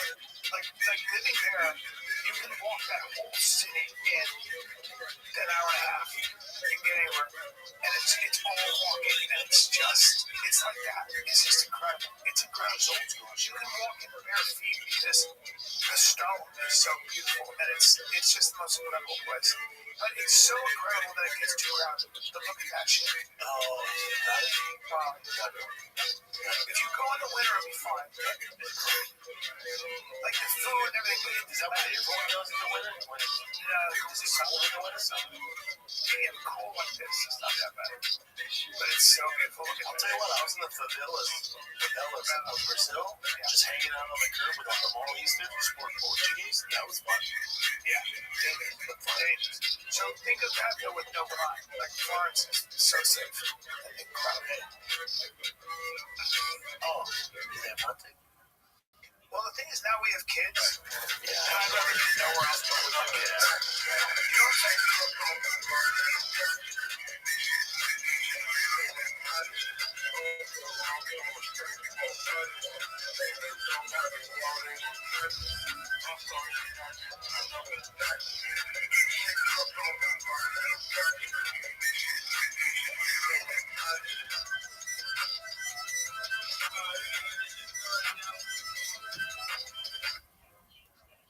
Sick. I know he's gonna play this song. What is good, guys? Like, comment, repost this page, drop link in the fucking purple pill. Again, guys, quote repost. Start that shit, guys. Quote repost this page, make some content out of it if you made it to the stage, guys. Hit that request. I want to see what the fuck is good, guys. Invite your friends, invite your homies. Smash this shit in as many group chats. I'm telling you guys, throw this shit in the group chats, get some friends in. Also, invite me into your group chats as well. Invite Chip into the group chats. Do all that shit. You know, I want to meet a bunch of people. Connect with me, I'm going to connect with you, bro. I'm going to help out everybody. But yo, again, like, comment, repost the space, and we get this shit started. How's everybody enjoying another day, though? Shoot, man, pretty good, bro. Can't complain. You know, we here with it. That's what I'm talking about, my bro. Also, guys, I'm going to be calling the most recent replies in the space. We just hit 50, yo. Good shit, guys. Good shit. Next level up is going to be a 100 comments. So I got my bro Wizard. We got Gnarl. We got Can't Trade. We got Madrista. We got my bro Trim. What's good, Trim? We got Rabbi Rothschild. We got Screaming Ape. We got Daniel. We got Daniel again. We got Shammy. We got Squig. We got Everlast. We got the Wizard. We got Suzanne. We got Samuel. We got so like, comment, repost space. If you guys want to get shouted out, hit that. So guys, quote repost space. We're going to start that trend, guys. Because I'm telling you what, the quote repost is super, super beneficial for your page. It's also super beneficial for the space. Pushes it harder to the algorithm and also gives you guys content as well. So yeah, guys, hopefully we enjoy the space today. We're gonna have a big one. Also, I'm gonna put something up to the top as well. I think it'd be a cool opportunity for you guys to kind of see what we got cooking. So yeah, guys, partnered up with Fabcoin, guys.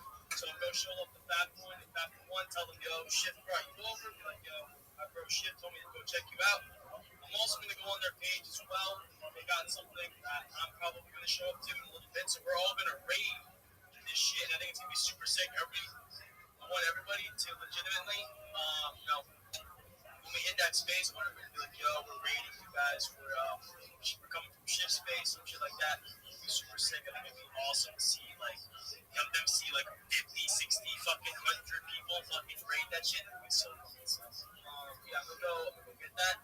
But, yeah, Trim, how you feeling, my bro? Okay, let's see. Pretty good, bro. Just vibe and chilling, bro. Yeah. I'm also gonna put this up, guys. You guys want to get? I want you guys to start getting on these lists. Everybody in the space, like, join this list. There's gonna be a lot of big opportunities for you.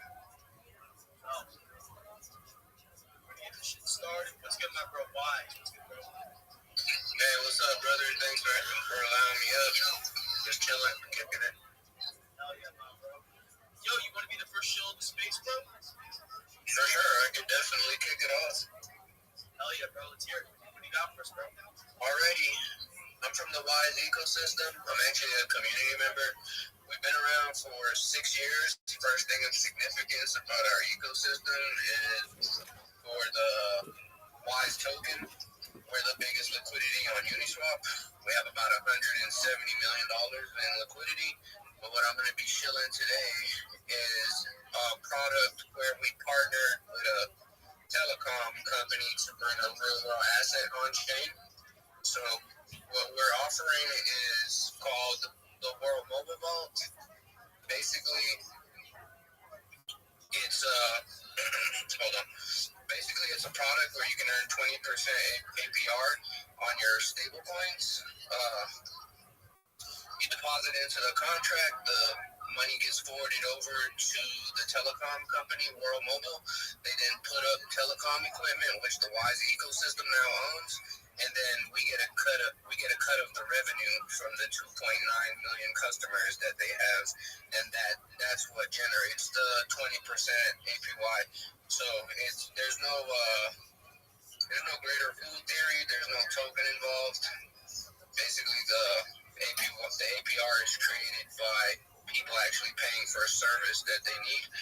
And so far, they have 2.9 million customers, and there's about 3 billion people on the planet that don't have access to the internet. So they're basically servicing the unserviced. Yeah, that's super sick, though. So you guys can check out our page. There's a lot of info on there. Right now, there's a problem with pinning things to the Jumbotron in spaces, so I can't do it. Is it, if you want to pin, I can show you a little longer by what you got the stage website. I'm telling you, X is so glitchy, bro. I'm telling you. I'm gonna repost I'm reposting it right now. You can pin this one if you can. It says not tokens, not Ponzonomics, just cold hard revenue. Okay. You wait, what I got? Ponzonomics. Oh, the first one, right? The October 6th one. Wise. Yeah, it's that one. Sorry, I was talking and the mic was muted. Alright, I got a little bit of love. I'm gonna show love to some of the posts above, guys. We're almost at 100 comments in the space. Good shit, guys. Good shit. Yeah, super second. Everybody go check out that post. Let me go show a little bit of love. Also, guys, join the list and also put the ready up in for that space at 9 p.m. with Babylon. Tell, like again, go in the comments, be like, yo, we're gonna be rating this from one shift space, so we're gonna get this space really comes up. I want everybody to hit the request, come chill with me, and yeah, what is good, my bro? Bambi, what's good, bro? Yeah, GM guys, GM shift, GM clean, GM shy. I beg your pardon. I think Rabbi has his hand up. Maybe Rabbi can go for it now, Maybe you want to do something, I don't know. Can we go to Rabbi, then I go after Rabbi if you don't mind shift? Oh, Bammy, you go ahead, my man. Alright. Shout out to you, Rabbi. Let me just introduce myself to you guys. I'm Bami Trade. I'm from Nigeria. I'm an artist. I do NFTs. I create my artwork. I make blockchain. I'm a photography artist. I do AI. I do digital. And I'm a to the guy too. I'm a Japa. I am a community manager. I'm a community moderator. I can moderate your community for you if you need anyone. My DMs are open. I'm here to connect with more people. I'm here to enlarge my niche. Feel free to engage with me, then I'll engage back. Follow, then I'll follow back. Let's connect and let's be mutual. Thank you so much for this space. I'm so much happy and I feel so glad to be here today. Thank you so much and God bless you.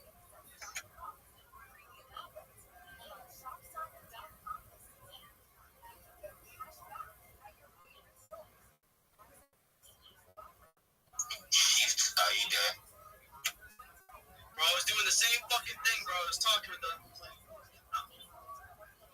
Shit. Anyway, I was just gonna say, yeah, man, I love shoes. I love it. And I think there's a good opportunity for you guys to come up on the stage, talk about what you guys want to talk about, and also you guys gain some knowledge, gain some awareness on you, and also guys, like I said, yesterday we were talking about gaining awareness for your profile, and I was saying, a lot of people they don't like reposting the space, but I'm gonna tell you straight up, for real, the quote repost is way better for you and the account because you guys can start leveraging these big spaces and being like, yo, I've been a part of the shift space, and you being a speaker, you screenshotting and using it to your advantage is gonna be very beneficial for you because being able to come up on these stages and talk, a lot of people are not able to do that, and so when you have the ability to do that, it's super sick to be putting it on your profile and leveraging that. But yeah.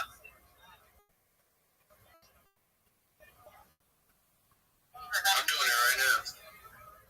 That's what I'm saying, bro. I'm telling you, leverage it for your page. I'm telling you, it's good.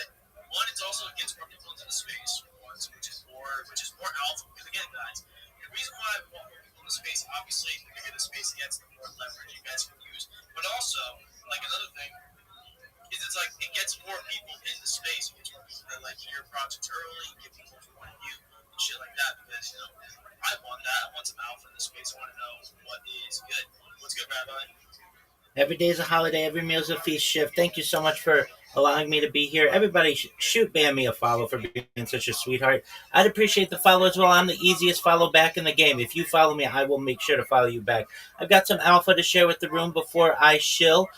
In the purple pill, I put one of the best, if not the best, spaces resources that you're ever going to find. It's known as spacesdashboard.com. If you go to that website right now, you're going to see Shift Space all the way at the very top of the leaderboard for all of the spaces that are going on X. Spacesdashboard.com is your one location to find all of the spaces that are going on X at a given time. Your device is probably only showing you about 10 or 20 different spaces at max. Spaces Dashboard has them all.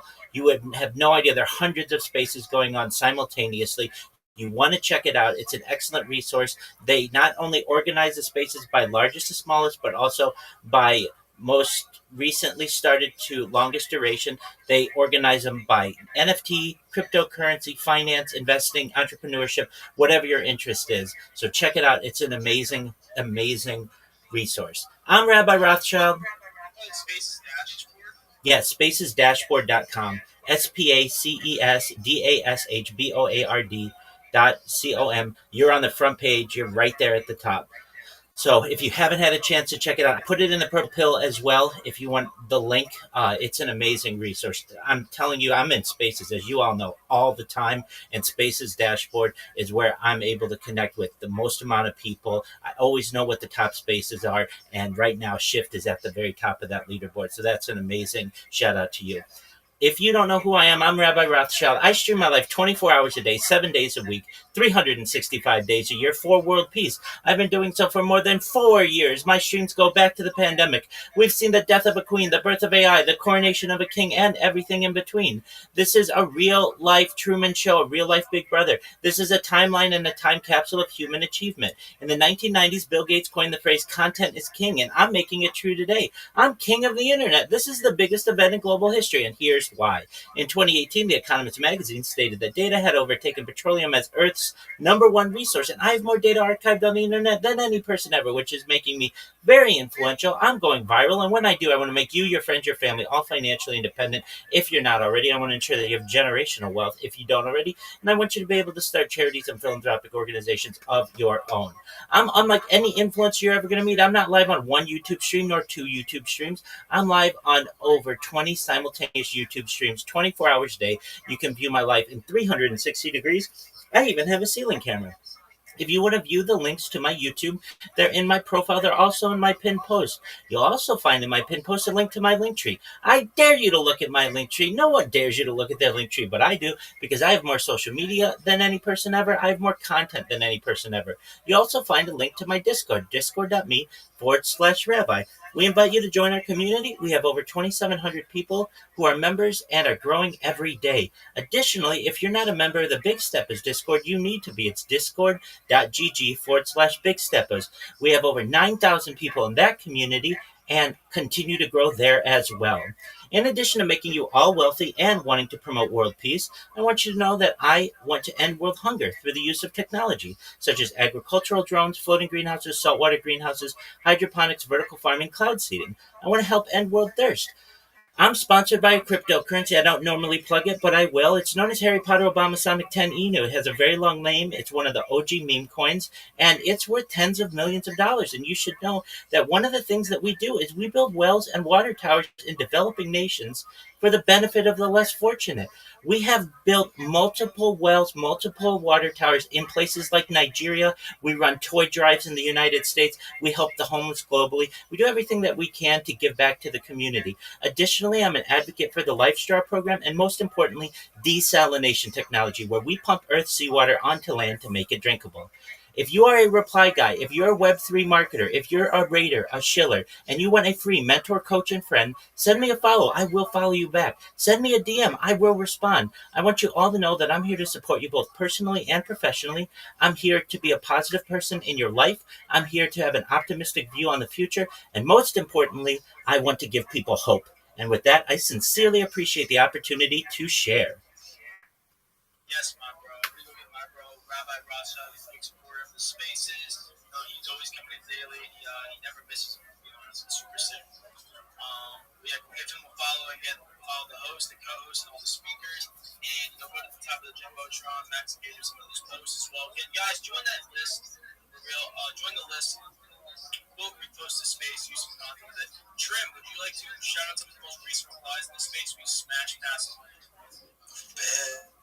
List. For real, join the list. We'll repost the space, use some content with it. Trim, would you like to shout out some of the most recent replies in the space we smashed past? Beds, bro, I got you.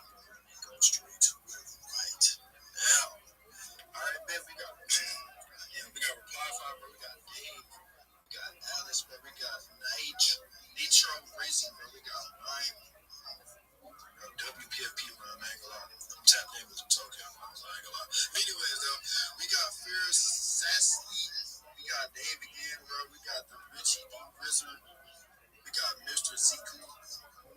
We got Swig. We got Big Sam. We got CR7TC. And a whole lot more max engagers, bro. Keep max engaging, bro. Do what you have to do, and let's keep it short. That's what I'm talking about, my bro. I'm gonna go give Trim a follow. But make sure, guys, he's also gonna start doing spaces as well. Me, Trim, and some other individuals are gonna really start creating a little group. So, prepare to be kind of like watching us. It's not a branch away from the Big Steppers, it's actually an add-on. So we're gonna have like our own little teams inside of Big Steppers, and they're gonna be like kind of like going in circles around running spaces so that you guys kind of have a schedule to follow. Like, be like our group, me, Trim, and some other individuals. We're gonna kind of like have that going so you guys can always know, good times to find us, and always knowing like when you go to Trim, you're gonna go to somebody else, you're gonna go to somebody else, you're gonna go to somebody else, and you're just gonna know in your head where exactly to go in the space. I think that's very beneficial for people to know when we are live, because I mean, look, I went to the gym today. I usually run my spaces around 3 or 4, but I had to hit that gym today. But yeah, we're gonna get like a schedule going a little bit like that, where it's a routine, like kind of like making sure everybody has the opportunity to show up. So yeah, like, comment, repost the space, and I'll also repost it. Like I said, and we're at almost 150 comments. Keep that shit up. Hit that reminder for Fat Point, CTO, again, tag them, or you can like write in the comments, you're like, yo, we're gonna be rating you at 9, be ready for the shift, actually like that. Go let them know you're gonna come over. I think it's pretty sick. Again, a lot of big things are coming from that point, so definitely be paying attention to them. I want to go into my bro Dave. Let's get Dave.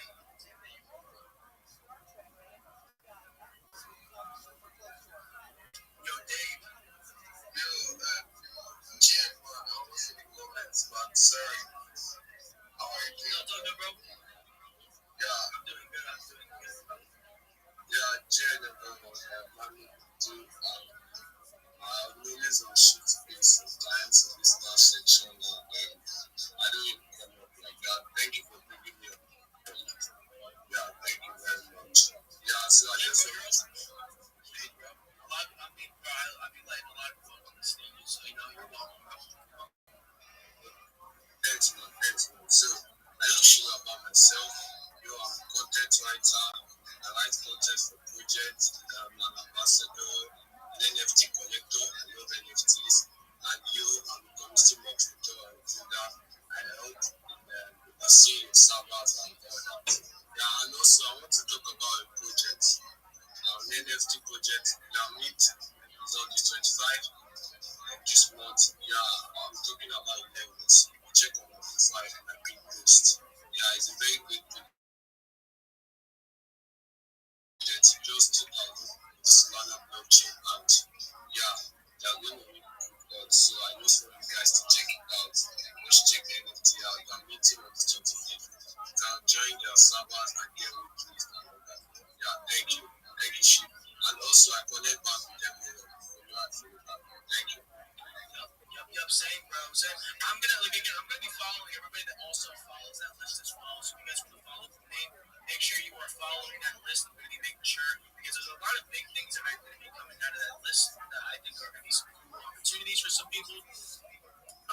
So yeah, especially people that are like trying to level up their accounts. Like, I know people come here for a little bit of advice. They're like, I do just crypto. I want to know how to like start leveling up my account, how to basically how to market myself a little bit or around branding. And you know what? Like, that's just an add-on to the tool belt with me for this list. So yeah, definitely tap into that. And share it around too. Share it around that you're in the list. Again, it's going to be very, very useful once we get this shit moving for everybody. So yeah, guys, locking on that list, follow the host, the co-host, and all the speakers, and quote repost the space. If you made it up to the space, make a post about it. I'm gonna fucking also reply that shit as well. Give you guys a little bit more momentum as well. Because enough me replying to the space or replying to your post will push it to the algorithm. But yo, what is good, Mr. Digit? What's good, bro? What is good? What is good? I hope everyone's having a lovely Tuesday. I'm chilling. Yes, sir. Yes, sir. I'm always locked in as always. Usually, I mean, I don't really pop in spaces like this like I used to, but I think for me, I just like gotta lock in and gotta focus and. What's the focus with that? For me, I don't know why. Bro, I got.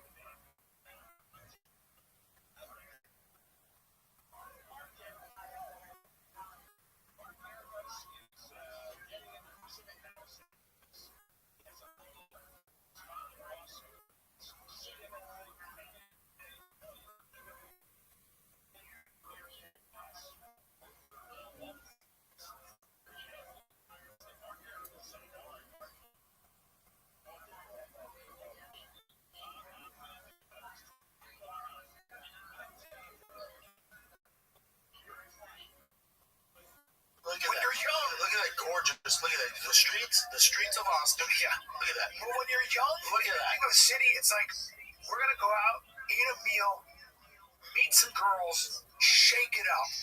It's going to be a great time. When I was young, I didn't give a fuck.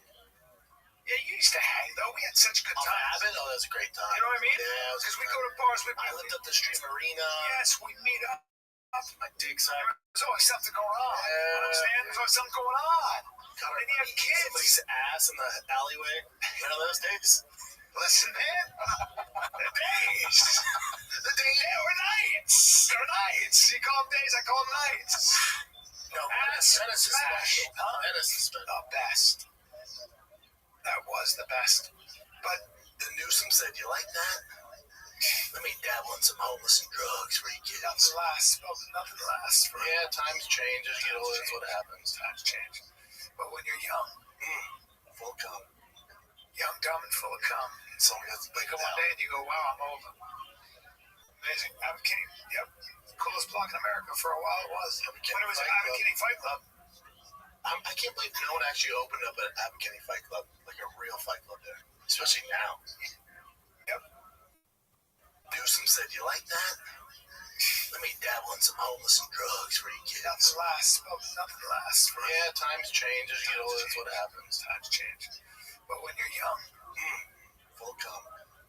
Young, dumb, and full of cum. Someone gets to wake up one day and you go, wow, I'm over. Amazing. Albuquerque, yep. Coolest block in America for a while it was. When it was Albuquerque Fight Club. I can't believe no one actually opened up an Albuquerque Fight Club, like a real fight club there. Especially now. Yeah, but it's Albuquerque. Yeah, true. Be a good idea, though. We just dropped those shirts. Look at us. That's a shit, Jay. Yeah, it's me, Jay. Look at that, dude. That's when you were fighting, bro. Yep. Yeah, you had the 6-star shorts on. That's crazy. Is that a paparazzi picture, or what is that? It looks like it. That's cool. Yeah, paparazzi. Got me slipping. Got my beard. Got me slipping on the streets. Wow, Evan the Beard's doing. Good. Oh, let's see that one right there. Look at us youngins. Dude, that's when I had Asa Kira on, and I made the Turbo Sled shirts. Then Yumi and Rogan wore Turbo Sled shirts. I can't believe we did that. By the way, I like those tanks. Those tanks were fucking great, Rabbi. Thank you. They were great. Dude, I'm not a bad-looking guy. Yeah, you're not. Look at both of us there. Right? She was so pretty. Cutie puppy. Yeah, she was cool. Yeah, she was, and smart. I still like her work. She's still working. They're probably older. Wow. Bring up Asa Kira. I don't know what she's up to. I think she was so smart. She was really smart. I read her fucking book. It was good. I liked Asa. I really did. I thought she was really Says new also carry porn in 2025. And although I haven't done porn in the mainstream, that, Jen? I'm performing she's probably got like a Texas. She probably does, what is it to there? And although I haven't done porn in the mainstream right there, yeah, see what she's saying there? So 2008, I've been lucky enough to add many times my career, and although I haven't done porn in the mainstream studio sense for a while, I've been performing on my own stock content this whole time. Haven't retired from shooting even 1 millisecond. I've always said I would quit when it wasn't funny anymore. I stand by that. I'm 12 years deep, heavy on the deep, and still wanting for this to get boring, so it'll be like granny porn. So she's jeez. Asa Kira. She's one of those people who I genuinely believe is just like really actually is a freak, loves it. Yeah, take it easy, cowboy. Yeah, she's always super pretty smart. Very smart, man. She's no dummy. And just a real expert of her craft. I mean, sometimes like how you know, I don't believe I've ever seen her do. I've never seen one of her porns. I'll send you some. Never seen. I'll send you some clips. It's impressive. You're like, I don't know how we're gonna. She looks great. Yeah. Well, she's Asian. Yeah. She looks real. Is she Korean, Jen? No, Japanese. Disrespect to that. Okay. She's like a regular friend. Yeah, she's living. Vida Loca. I don't. La Vida Loca. It is what it is. God bless. Good for her. Yeah. Yeah, very smart. Very smart human being. Yep. Very smart. Which is rare. Well, now OnlyFans, because it takes out the middleman. So you don't need to give a percentage to these studios. You just hire a dude, film it, upload to your OnlyFans. You get 100% of the money now. Where before, they're kind of like UFC fighters. Where the YouPorn and Pornhub would take the majority of the money, and then they get a small fraction. Now they take all the benefits. It's good and bad.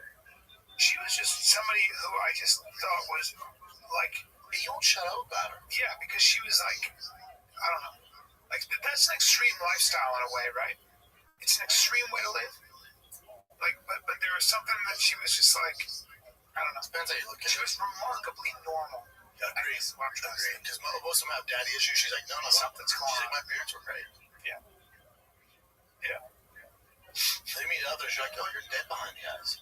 That's what I mean. She wasn't dead behind the eyes. No, she was normal. Yeah. She's only normal when I really met. Yeah. Yeah. You meet somebody like, oh, you're a shark. A lot of them. Shark of cock. A lot of them.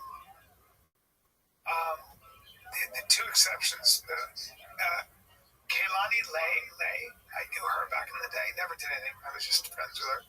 Alana Evans, that's her stage name, still a friend of mine, I love her.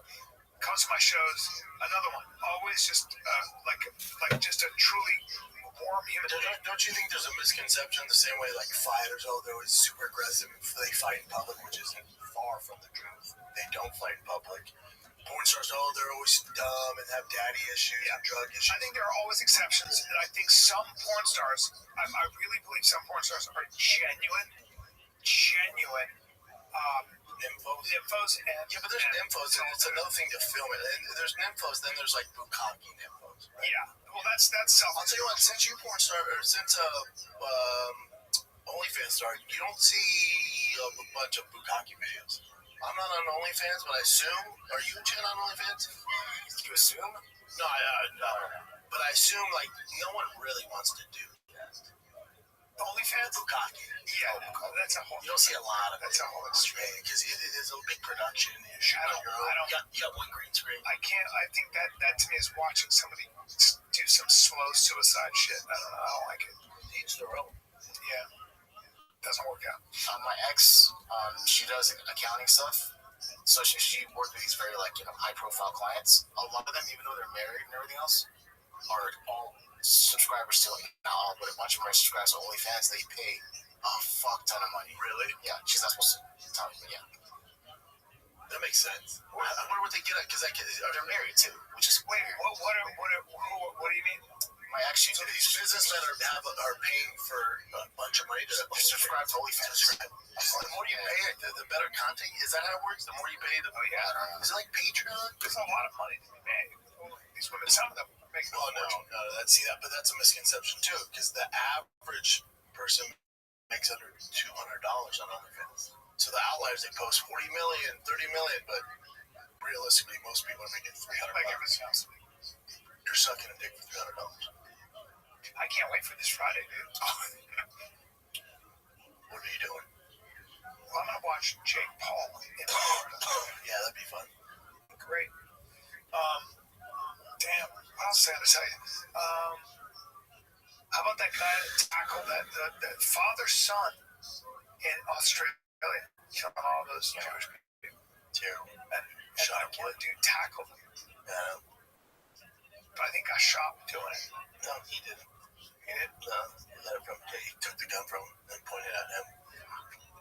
All that shit's sad. We don't want to talk about it. All right, no. What do you got for us, Jim? All right, let's go to current events. Current events. Let's take a little break here, dude. You know me, I watch everything. Let me tell you about this movie called Sisu. It's high octane. I've seen it twice. I've seen it twice. I've seen this. It's so good. Sisu, Road to Revenge. It's on Prime Video, Apple. Told me about it. Yes, Sisu. I went and saw it. Or maybe did I tell you about it? No, it's such a unique, insane.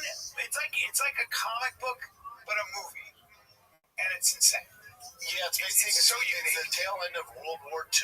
Yeah. Nazis. This guy's not putting up with their stuff. He starts taking out a bunch of boys. Oh, a lot of Nazis. Super violent. A lot of Nazis. Bro, it's so dang good. By the way, maybe he says one word through the whole. Yes.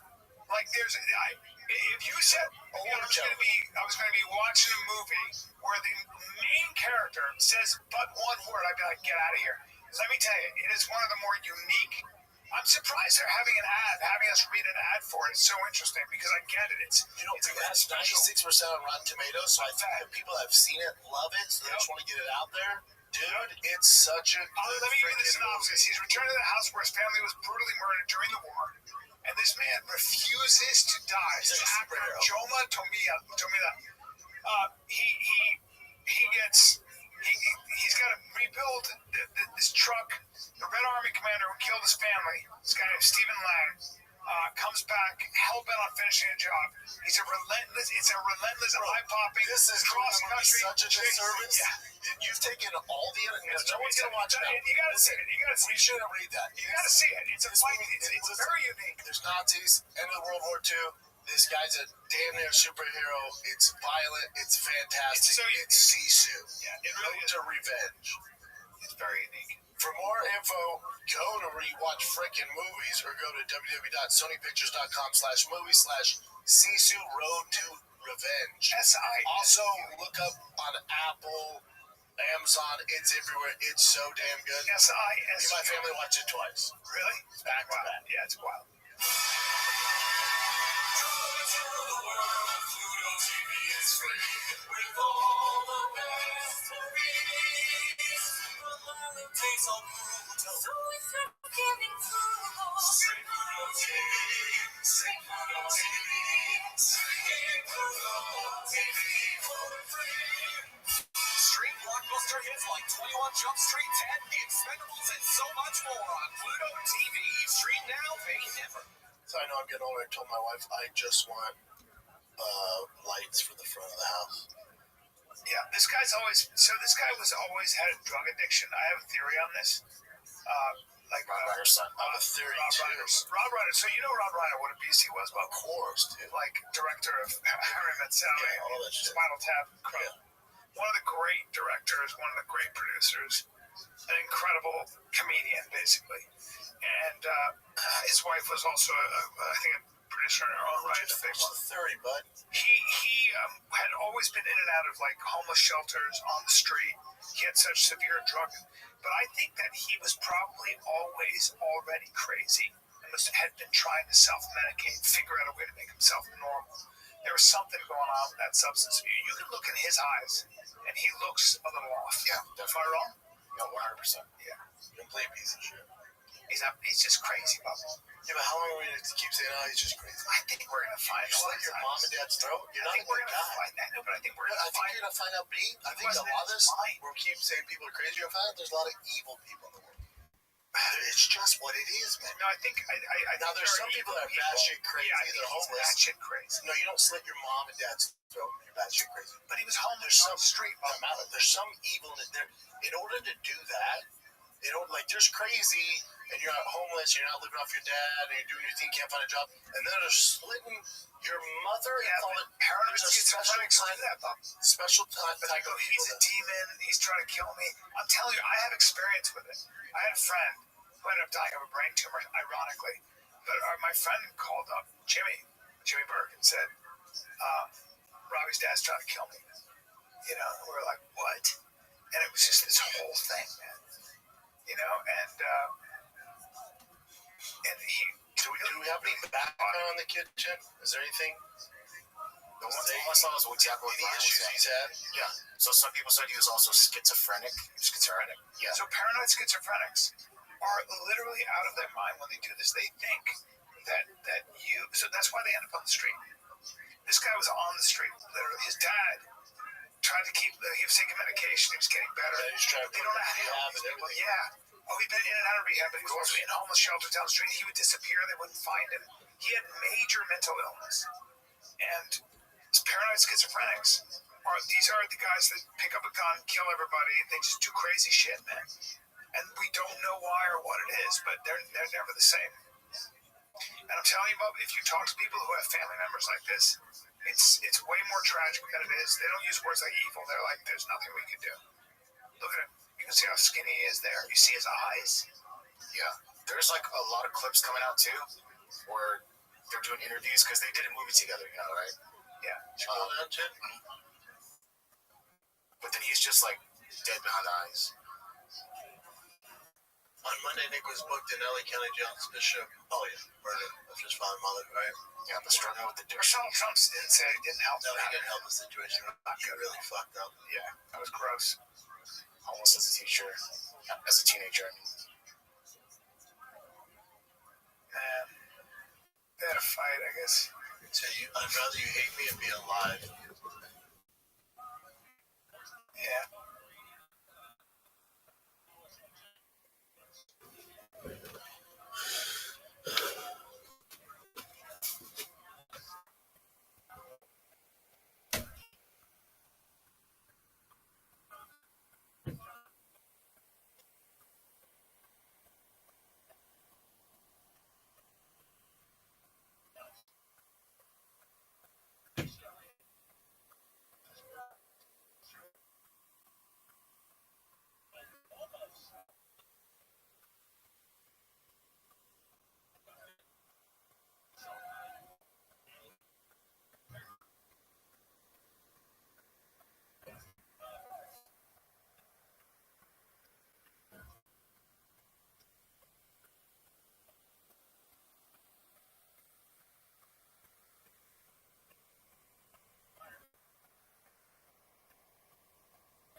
He bonded a lot with his father growing up. Yep.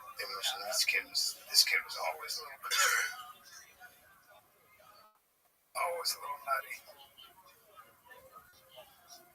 And they worked on a doc together. about his life, really. Yeah. If I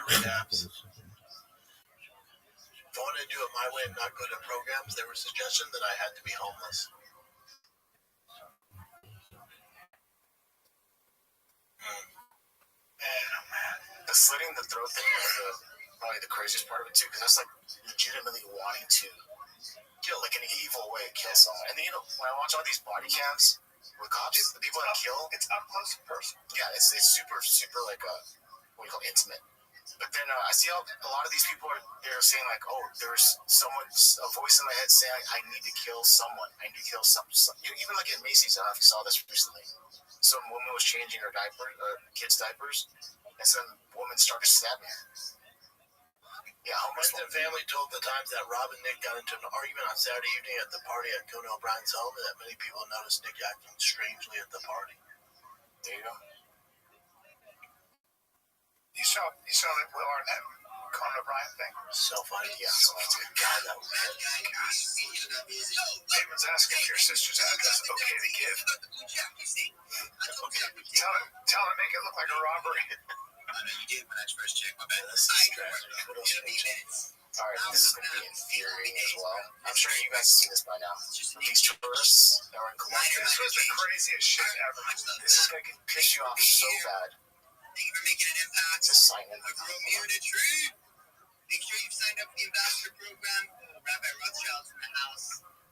Rabbi, just keep watching what's happening here. But ring it in the bell. Yeah, this guy's a giant knife. What's up, big man? Companion chose to step back and he's now unfortunately paying for with the internet infamy. American tourists walking down the street on vacation in Colombia when the armed attackers suddenly approached them, lunging at the woman trying to steal her phone. According to the She ain't that into that woman. man passing by on a motorcycle then seemed to corner and failed to dip, jumping into action to help the woman. The passerby hopped off his bike. Hit the motor you can tell he's a cuck because look at the way he's put his fanny passing by also jumped in to help fight. And he has a backpack on. Colombians don't fuck around, by the way. They do not fuck also, around. just give up your phone, lady. Yeah, they don't. You're not fucking with Colombians. They will fuck you up. Now look at him. Now watch. Only once the thief was subdued is her companion seen managing to make his way out from behind the wall. Oh my God. Oh, that's reportedly took the suspected custody for full identification, but ultimately didn't arrest the man because no theft was committed and no complaint exists from the affected person. This now viral clip has sent shockwaves through the internet, with many criticizing the man's decision not to help his female companion. What a oh my God. You can't. Yeah, they have to go their separate ways. So we all get. It's never. Who would want it? No. Well, the Netflix deal should be done, right? Up then by Warner Brothers. Yeah. But then there was Paramount said they outbid it, but I don't know if it's 100% yet, right? Man, I wish I cared. We'll bypass this one then. It's all the same shit, right? Well, it's always kind of. Does it mean that now Netflix have everything? Well, this like. I don't know about Paramount does. I don't give a fuck if it's on Netflix or Paramount. $108 billion. That's the most great shit. Landman, all that stuff. They're trying to make big moves. Well, you have to keep up with Netflix. Yeah. Big merger. Wow.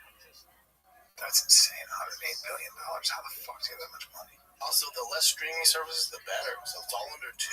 Cool. Probably right. It's cool. Gotta be like fucking. It's a nightmare. Logging in all the fucking time logs me out. ESPN absolute worst. It really is. I talked to you about this, but you guys talking about the new series to watch. Have you seen Pluribus at all? Definitely look it up. I just saw one episode. Actually, people love it. What's it about though? I can't say it because it's something like that. I'm out. It's gonna give it away. I'm out.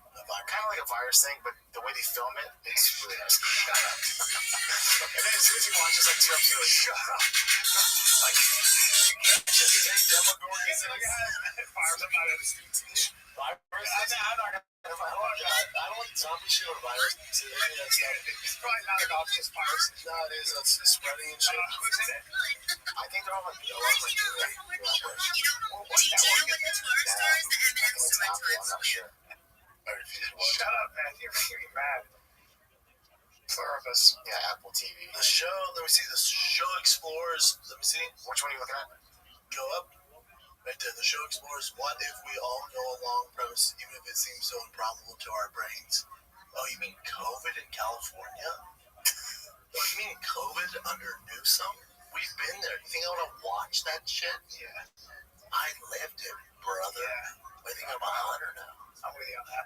Watch the first episode, I'll say. Yeah. I'm telling Brian, I'm going to watch it. Movie for the vampire. Hey, one vampire fucks the other one. Calm down, bro. Calm down.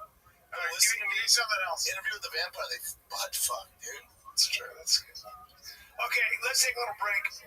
So there isn't a morning that goes by that I don't take my Beam creatine, BEAM, and you know why I take Beam creatine? I ran out of it. Because a lot of creatine is, you don't know what's coming with. So there's fillers, there's all this weird stuff. This is pure creatine. It comes from a little mixer, one of those little like that. Yeah. And there isn't a day that goes by where I'm not taking.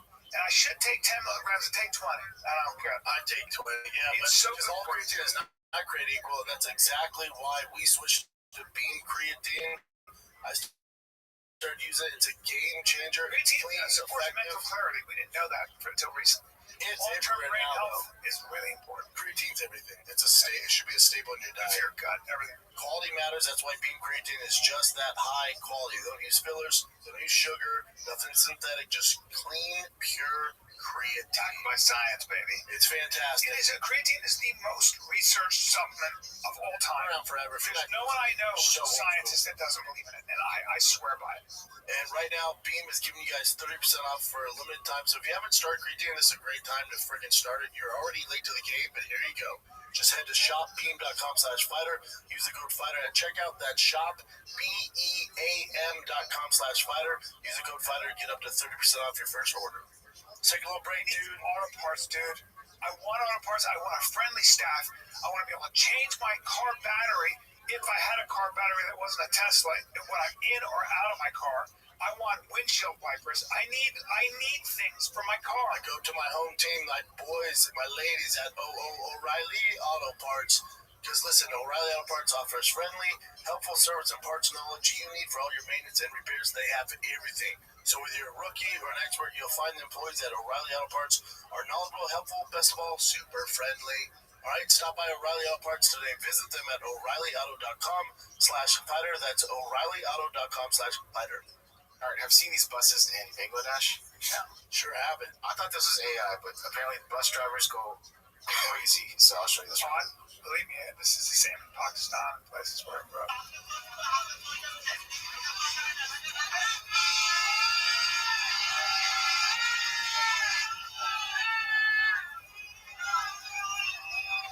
Is this like a video game or this is real? That bus is fucking flying. They're so nuts. They're so nuts. Oh my god. Well, that other bus is down for it too, though. Look at these buses. They tip over so easily. These guys are fucking rocking and rolling. Look at this shit. How about the other bus driver? He should get more kudos. He's nuts. He's in the lead. These guys are fucking racing their buses. Oh my god. These guys are fucking... Look at this guy. He's gonna die. He's videotaping it. Bro, you are gonna die.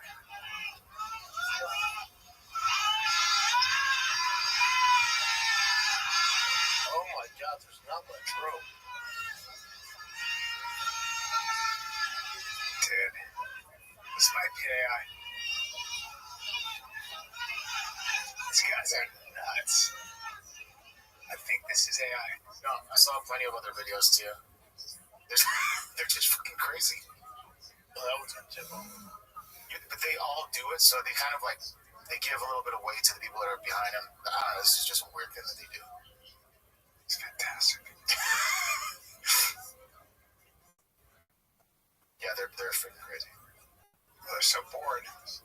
Yeah. I wonder to die. People die all the time. What's this? Hold on, let me give you that. Actually, this one's pretty funny. See this? What is that? Hold on. I don't want you to see anything. Let me refresh. So this is an Iron Tech Expo. Yeah. And these are supposed to be actually robots. It's a real guy. It's what he's walking.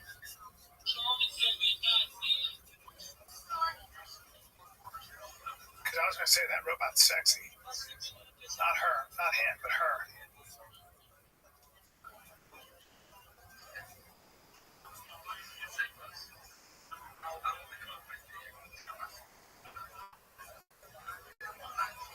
Oh, so it's just bullshit. That's not the future. She sees the comment there. Well, she's actually adorable. But the comment there says, like, yeah, it was supposed to be this thing where they see how many people they can trick. Oh, but actually, no, they did. That robot's got giant tits. Really? Yeah, huge tits. And acne. Oh, that's usually. She's got. Oh, she has some heavies. She's got some heavies. She's super pretty. Yeah, she's pretty cool. Yeah. Iranian women. She's so gorgeous. Jesus Christ. God, she has a set of. She really does. She really does. She has some double D batteries. Fucking hilarious humanoid robots. They were human performers. Yeah. Well, alright. Not a big deal, but they were actually trying to pretend that they were actual robots. When people found out, they're like, no, we're just testing to see if you can find out. Well, that guy's clearly walking like a human. The acne stains. She has giant tits and acne. Why would a robot have acne? Giant tits is really the giveaway. What is this? This is a police officer. Tell me what you guys' thoughts are on this. So he's alleging racism, and he's suing the police department that he's part of. Fox 11, this is LA.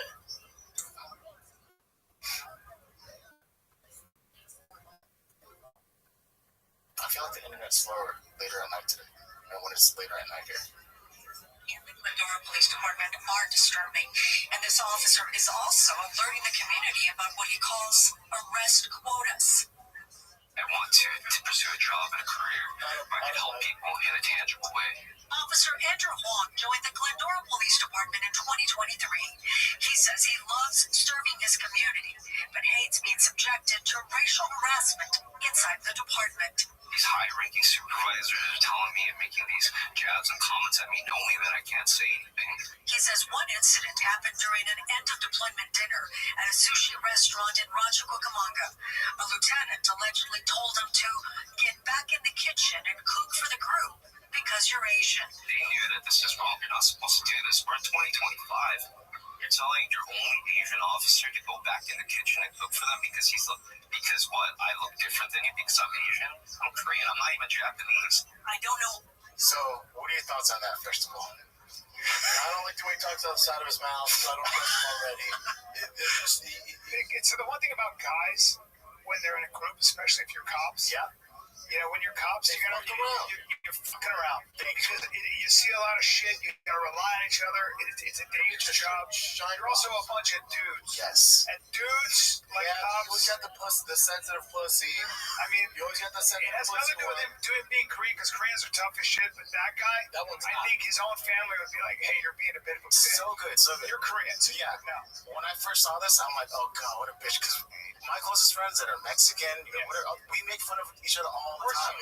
And if you're cops, especially, yes. And if they were saying that to him, it's out of love. You know, it's like I text my brother, what do you think of this? He just says pussy. Yeah, 100%. Yeah. Clearly knows Crow. Yeah, and Koreans and like Japanese, Chinese people, they don't really complain. They're way tougher than that. They're like, fuck. No, they probably talk shit in the valley. I guarantee that guy's American. He's not Korean. No, he's American. He's American. He's just. And he's suing. He's looking for a payday. Yeah, exactly. He didn't want to be probably a bad cop. Yeah, he didn't want to be like, oh fuck, this job sucks. I feel like he didn't want to be a cop, and he just wanted some money. And he's like, here's talks on the side of his mouth. That's the biggest thing. And also, like, get back in the kitchen. Talking on the side of his mouth. He's joking. Like, is that really gonna upset you? And he's annoying me. He only has one side shut, the other's open. Is he no longer a cop now? Yeah. Absolutely not. Yeah. No, the boys are like, get the fuck out of here. We can't trust you. Yeah. Disturbing. I love the report. It's disturbing allegations. I know. Come on. Shut the fuck up. What's that sushi martini? It's not very authentic. Correct. I guarantee there were too many Japanese people making your food. Hold on, what's this? This is a little bit older. So this is when Terrence Crawford was stripped of his belt because he didn't pay these fees, the sanctioning fees. Have you heard about this? When they win these belts, they have to pay money to keep the belt. In upwards of what, $300,000. So he's like, fuck it, just keep the belt. Interesting. You don't want to pay it. He made $50 million from that fight, but yeah. I mean, why would you pay $300,000? You know, 6%. He's like, I'd rather have my money, keep the belt. Yeah. I get it. And it's kind of like, I was going to compare it to the college stuff. Like, I don't give a fuck. Yeah. Everyone knows I'm the greatest. So good. So good. Alrighty, Jim. We didn't talk about it, but Conor McGregor's lawsuit against the sexual assault thing was dropped. I'm pretty sure you guys know that, right? Oh, wow. I saw that. Yeah, so that's good. It got cleared, at least in this country, right? Yeah. The one in Miami? No, the woman, the final baseball, NBA finals. Oh, yeah. Oh, yeah, the one that was in the back. The big one. The big one's in Ireland. That's the big one. Well, he lost that one. In civil. Yeah. Why, is there a criminal case? And someone said, I want to show you one more after this, but what is that?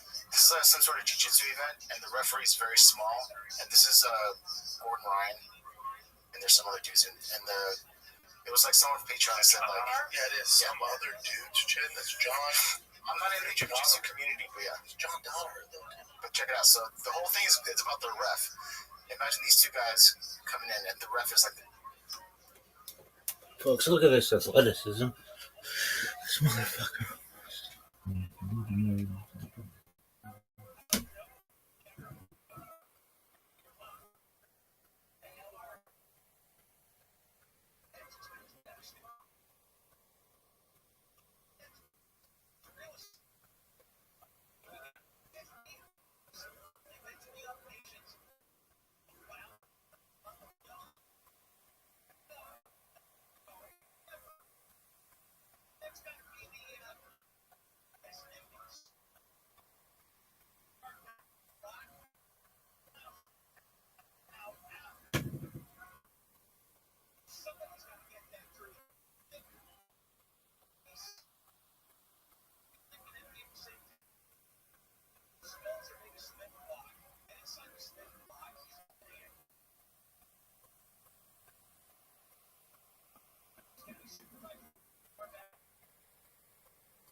this tiny dude trying to break it up between all these killers. I love that Gordon got up. Look at Gordon. Yeah, he was smiling for a second, and boom. Oh, fuck the Gordon. This guy was holding on to the choke. No, sorry. This guy had a choke on him that was held on for too long, so he probably went at the other guy, and then that's when their teams came up. A lot of testosterone. Yeah. A lot of testosterone. All right, let me just go scan through all these real quick, because Daddy's tie-tie. Tie-tie? Yeah. Just one more tie-tie. I saw this. No, not this one. All these. That's a fast-moving river. That's what I was looking at the most. That curl takes you all the way out. Just jump in the... It does. It doesn't show what happens, but... He jumps in with his slippers, which makes no sense. Look how fast it's taking him. This might be AI. Well, Khabib posted it himself, so... He did? Yeah, I don't think he's lying. He jumped in with fucking slippers on. He probably does it all the time. That river is very cold. Yeah. Okay, let's just listen to that. Well, the movies that you love that just never quite found an audience that you wish that they had? Yeah, there's a movie called I Do and I Don't. And we shot it in Baltimore probably about 2005. And do you know who Brian Callen is? Yeah, good friend of ours, yeah. One of my favorite people in the world. And he's also one of the smartest smartest guys I've ever met. He actually schooled me while we were working. I learned about agriculture. I learned about history. I mean, he's so smart. But we were How are you?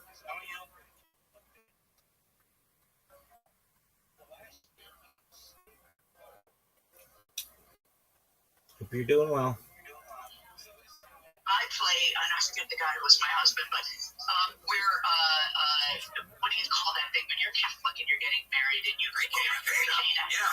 We're pre-Cana instructors, and he's getting married, and they come to us, and we insane and drug-addled.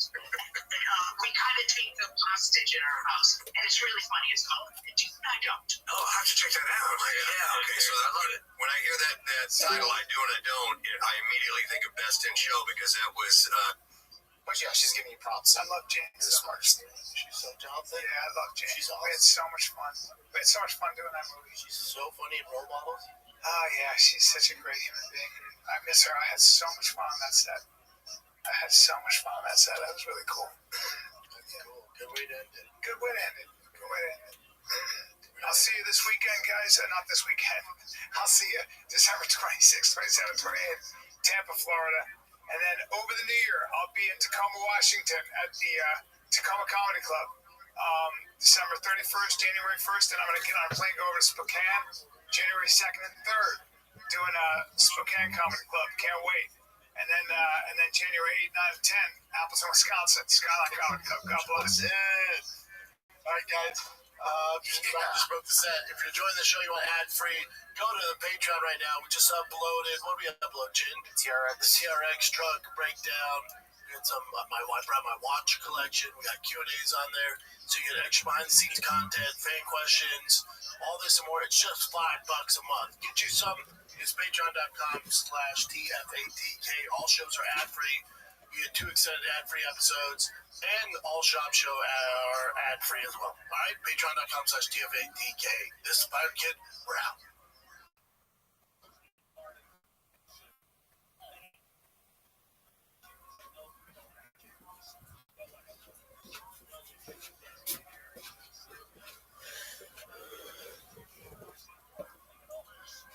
My name is Scott Payne.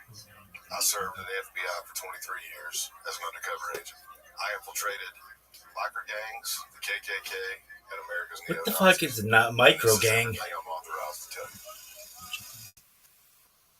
That's what some people having coffee. The bottom line is if I'm in the middle of 100 acres and the crap hits the fan, what are you going to do for me other than avenge my death?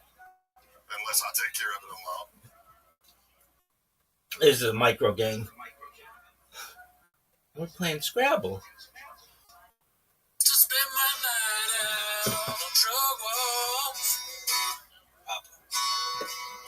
Look at this athleticism. Slanging it was the only love I know. Folks, you really want to go cray-cray. Look at this move. But you rescued me from all the repercussions and brought me back from being too far gone.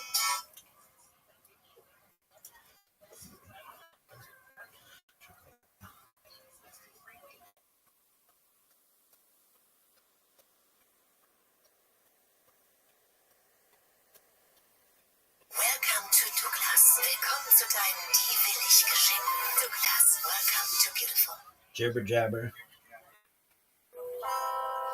I gave my dog away and got a fish instead. No room for the tank. What are we doing here? The comments hurt my soul, even though I've never seen. Try to drink it all away, but I remember everything. How I could douche my dog, my sweetest friend. Every pet I had goes away in the end. And now kadoosh them all. My empire of pets, I will put them down. I will make them hurt. One take, Papa. It's time for my favorite time of the week when you get to hear Papa try to speak. When he surprises today, you better act fair. Watch 10 minutes of shop. Welcome back to 10 Minutes of Shop. Hope you had a great week.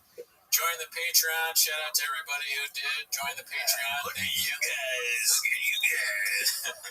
Okay, Mr. Whole Foods. But that's not why you're here. You're here for 10 minutes of shop, so start the clip now. And also, we got a new sign. Oh, yeah, one quick, sorry.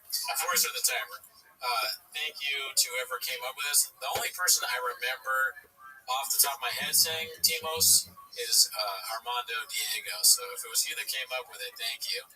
But anyways, that's not why you're here. Let's start the timer now. So typically we just do video content here, but I thought this was particularly funny. This one was posted by Neil Bench. It says, "This has got to be the most uninviting thumbnail I've ever seen in any fat set." And then it's that. Look at their faces. They're so sad. They've been through it, man. They just read. Looks like they just read some comments. They just checked social media. I guess and they've also done hours and hours of podcasts, probably. Yeah. This is right after Food Truck Diaries and whatever. Maybe Brian has his sandal podcast or whatever it's called, the flip flops. It looks like Brian's thinking like, "Oh my God, did Brendan really buy a gold chain like that?" Dude? He's thinking what all these people are thinking. I'm trapped. My own actions have trapped me in this timeline with shop. I never will be able to get out. I've monetized my life. I thought that was funny. So the first clip today is posted by No Cauliflower 4577. It's called "Open Micer Calls Out Papa in Front of the Undertoad Gets Props." Okay, chaos. We're all dressed up. So good. What'd you rate it? How'd you rate it? On a scale of Brandon Shaw to 10, what'd you rate it?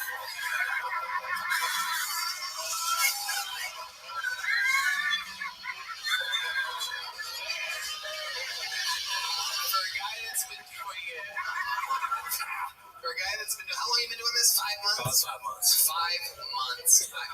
That's like a crush by 1,000 paper cuts. That bit. All right. I don't know if that's worth it. It was not worth it. I will say it was. I give it 4 Brendan Shaw. There we go, baby.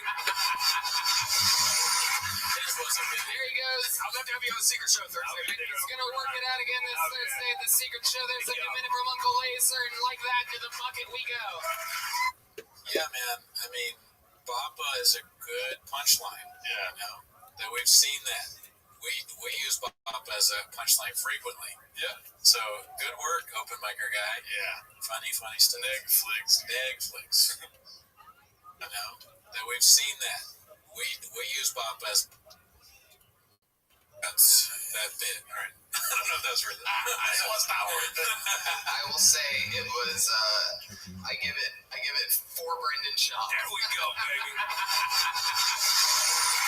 There he goes. I'll have to have you on the Secret Show Thursday. He's going to work it out again this Thursday at the Secret Show. There's a new minute from Uncle Laser, and like that, to the bucket we go. Yeah, man. I mean, Papa is a good punchline. Yeah. You know? That we've seen that.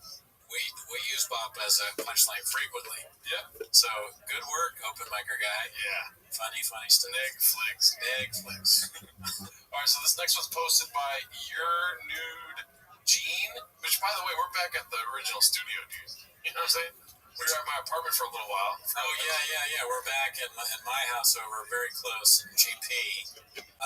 So I think like there was probably one comment there was like, "Hey, I know I'm being Blockbuster here, but I like the old view better." So for that one guy, here's to you, bud. Here's to you, B. This one's posted by You Nude Gene, whatever. It's a lot of letters. It's called Brendan Slobfish. Update on the fish. My addiction's gotten way worse. Start off with 1 take, 1 30-gallon take, and then it just reignited my passion for fish. Since I was a kid, I used to be balls deep in fish as a young boy. And then it just opened up Pandora's box into this fish world, and it is deep. I like the little added feature of the hat. It's an Cleveland Indians hat. That's very good. Yeah, he has the Chief Wahoo hat, which is probably, I think they discontinued it. You can't even get that hat anymore. So he must have had that in his hat treasure trove. He's balls deep in fish, I guess. The gold chain, the flannel shirt, dude, it's all good. It's all good. That is a crazy thing to say, that you're balls deep in fish. And then when he's like deep, I wonder if that was on purpose, like the ocean and whatnot. Bob was always thinking. His comedy's on another level. Yeah, he has I wonder if one of the clips you're going to pull up is the one where he talks about, I don't eat fish anymore. Oh. He's a real comedic genius. Oh, we did that a couple episodes ago. Oh, we did? Yeah. Damn, dude, I'm redacted. I hate to be extreme here, but I don't eat fish anymore. You order calamari around me, especially after I get an octopus named Eddie. If you fuck with and you eat Eddie affiliate of mine, I'll fight you. The Irish are out there. Balls deep in the fish. In any facet.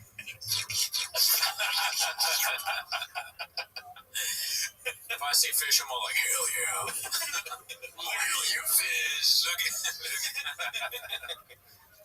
fat people are like, fish. Hell yeah.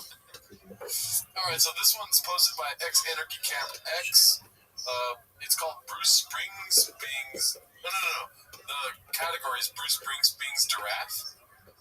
So I don't know if that's something he's ever said, Bruce Springsteen, but I think so, yeah. That's one of the names. I think he missed that. Oh, okay. Bruce Spring. Yeah. Spring. You're right. Sorry. So it's called The Gadushining. So I thought this would be fun. It might have a song in it, so I might mute it post. Okay. We can just comment on the people in it. Thank you for doing that, Chan. Yes, sir.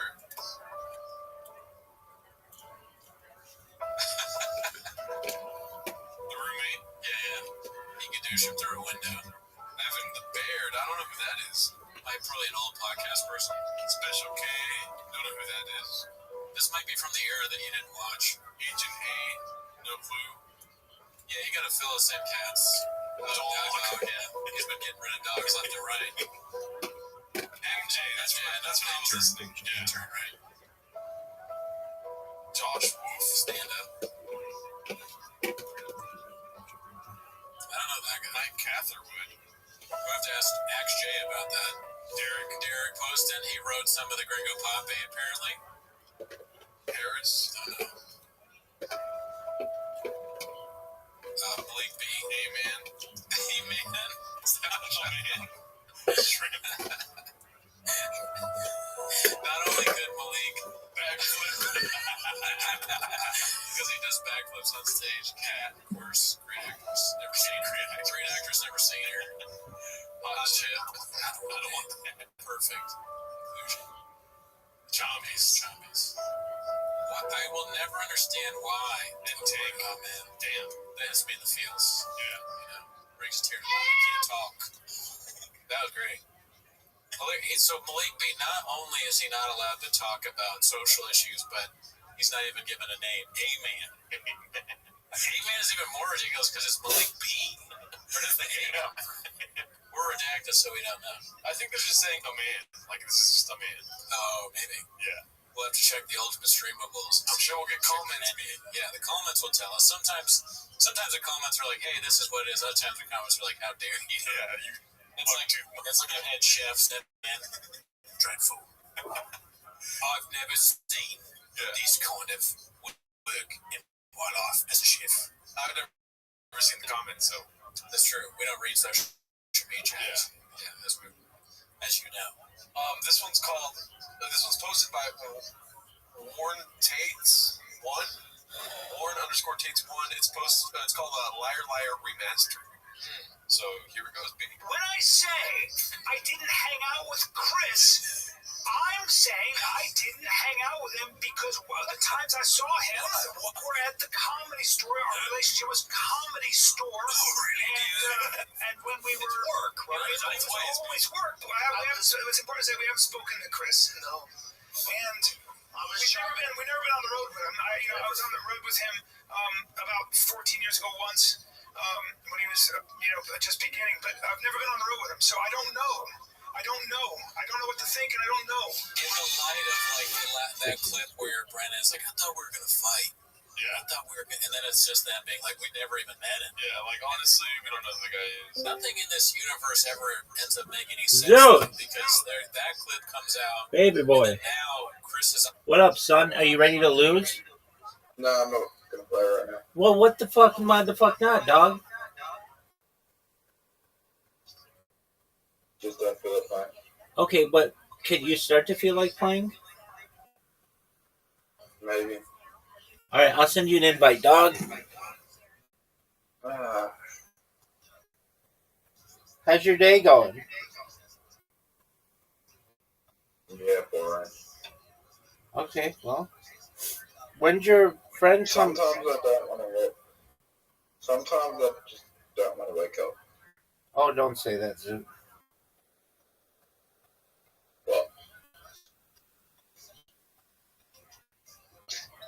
Sometimes my dreams are so fucking awesome that I don't want to fucking wake up to real life.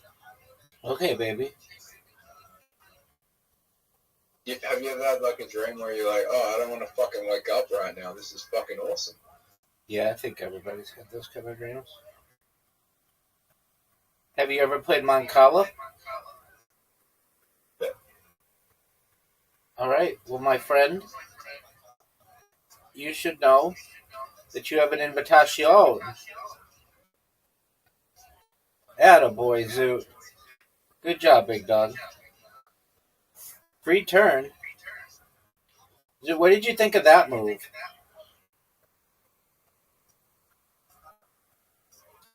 Remember when we first played this game, we were like, man, it is so confusing. I don't even know what to do. And now it's like, oh, the rules are super simple. This is one of the oldest games in the history of humankind.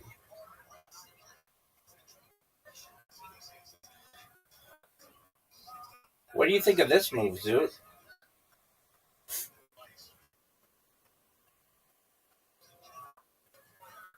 Zoot, you're done.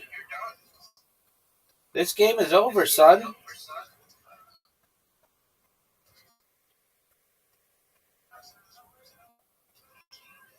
Big dog. You're done. Oh, no, you're not. No, you are not. You still have life, baby. You're done.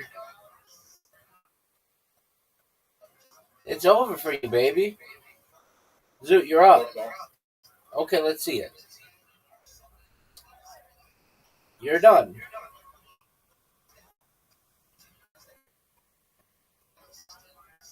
That was a big time win. Zoot, the score 42-6. That's one of the biggest. That's the highest score you ever got. I think that one. Previous, I think the best I'd ever done was 40. 42, though. That was wild. You proud? Oh, yeah, big time, baby. Do you know what James McCann's full name is? James McCann. Yeah, good job, big dog. Boy, you know this motherfucker almost as well as you know Bonnie Blue. I met a few people, but my friends that I was talking to open for Theo Vaughn. I know, you told me that yesterday. Are you proud? Huh.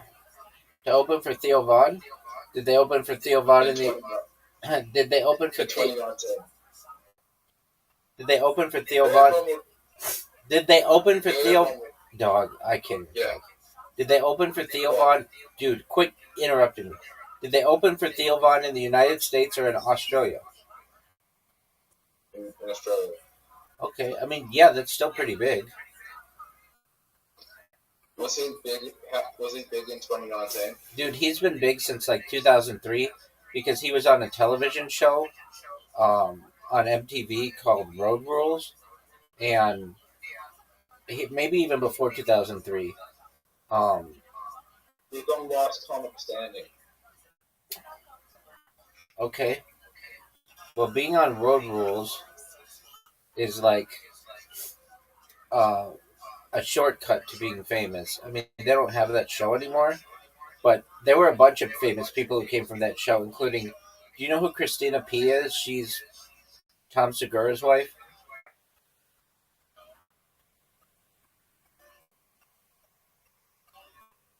Yeah, I didn't Google something.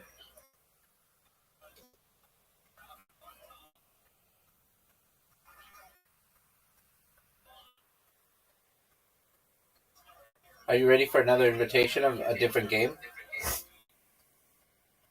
Yes, sir.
Dude, how long does it take you to Google something, my man?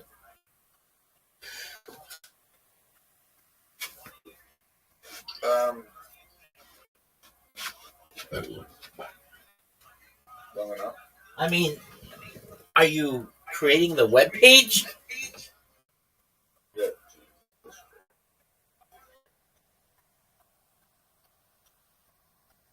The biggest names you've seen, they're in. Like, fitness influencers, like Mecca. They're all the biggest names you've seen, they're in there. They're in there. Great gym. I haven't been there. Yeah, it's great. It's Brett Martin gym. Yeah. And, Team Paul, Team Shop, that's a separate like Team Paul, you had them on your shows. You were saying, they're super interesting. You say you never look at the comments. No, other people's. I glance. Yeah, I glance. That's fair. You're really that secure. You never look at the comments. No, I'm telling you, I do it on occasion. But look back to Jake.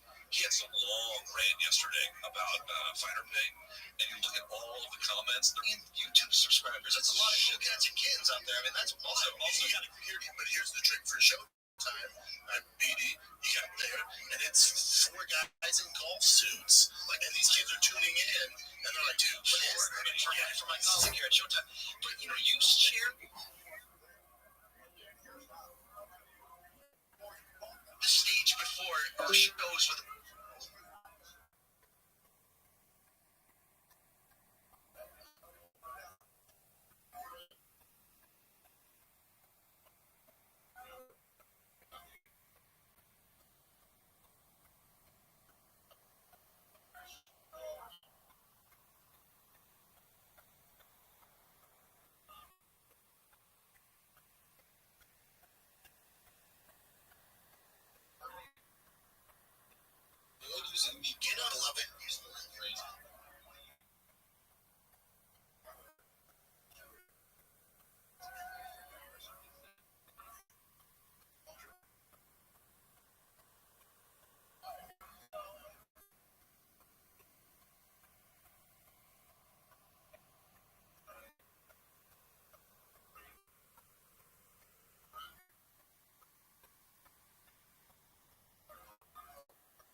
Zoot, what did you do? Go buy Google?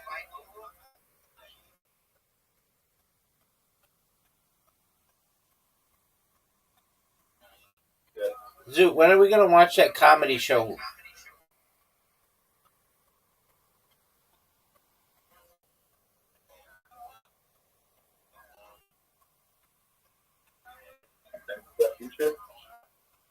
Okay, play it.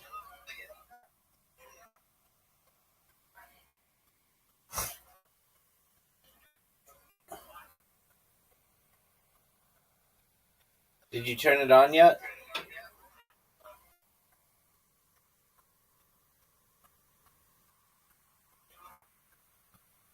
Zoot, did you watch Kill Tony yesterday? Do you know who's going to win Guest of the Year on Kill Tony for 2025?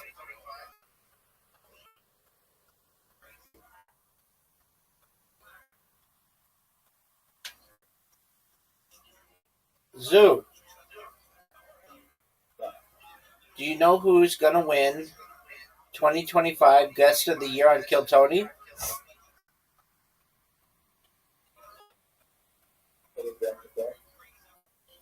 Not just James McCann, my man. James Forbes McCann. What are your thoughts on this?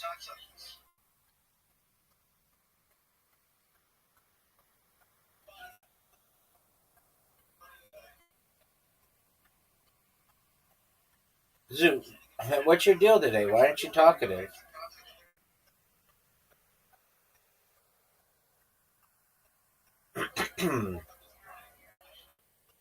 Zoot, what's going on, big dog?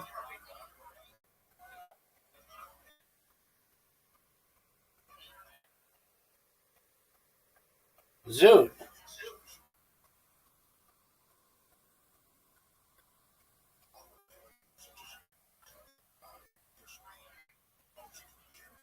Zoot. Well, we're back. Okay, you're gonna be cooler when you come back? I hope so.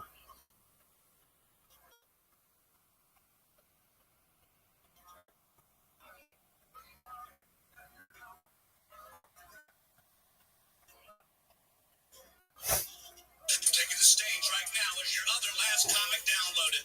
Vote leader, feeler, Theo Vaughn.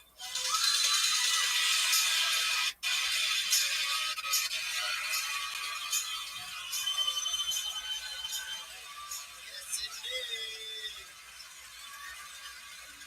Thank you. Hello, America. Thank you guys for having me back. Thank you very much. Greatly appreciate it. Greatly appreciate it. I love Los Angeles, man. I love LA, dude. I think it's a great place. Yeah. It's a good place. What I like best is the celebrities. You know, you get to see a lot of celebrities. Like the other day I saw Britney Spears. She's hot, you know. But don't get her husband. Have you seen this guy? K-Fed, you know, like he's a badass, but he's a dancer. Pick a path, cracker. Can you imagine this dude trying to start a fight with you at a bar? He would be like, let's take it outside. 6, 7, 8. I'm gonna hit you in the eye. Ridiculous, man. Ridiculous. Got a pretty crazy life, man. My father was 70 years old when I was born. 7-0. Gets better. And my mother was 32. Yeah.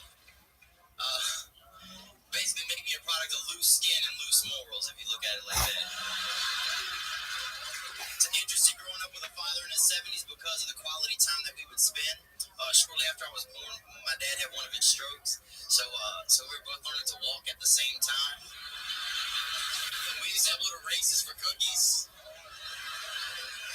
Soft batch. And we would play games like catch, or don't. And my favorite is Dad sleeping, or is he no longer with us? Your turn to hold a mirror under its nose. It's a real party. Got a defibrillator for Christmas one year. 6 years old. That's a heavy gift. Play superheroes with my buddies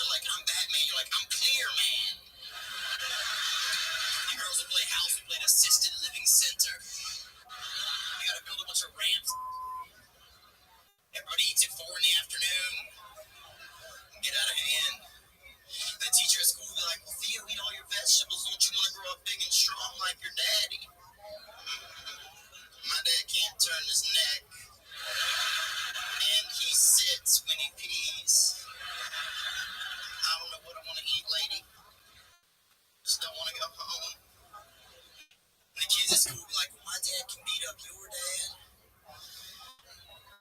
Well, yeah. Your dad's got more organs than my dad. But my dad used to bang your grandmother.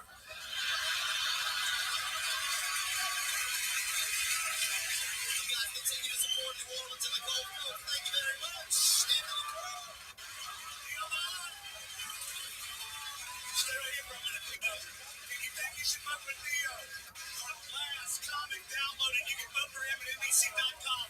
Once again, you may only cast online votes in this separate competition. One more time, Theo Vaughn. Good job, Theo.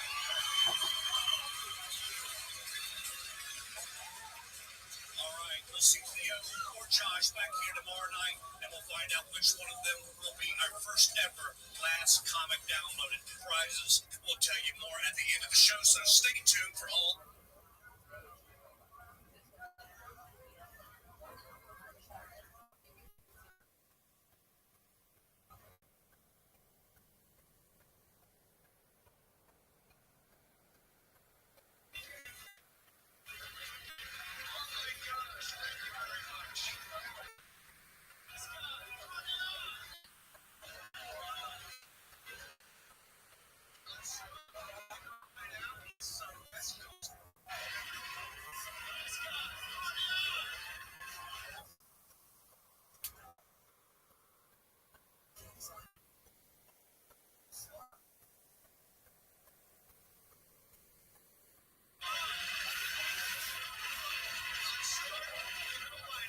This is our West Coast semifinal. For the last several months, we've been on a nationwide search for the funniest undiscovered comedians in the country. Along the way, we've been entertained by thousands of comedians. I'm so broke, I'm writing my postcards on the back of stage. No way, that's that lady. The last several months, we've been on a nationwide search for the funniest undiscovered comedians in the country. Along the way, we've been entertained by thousands of comedians.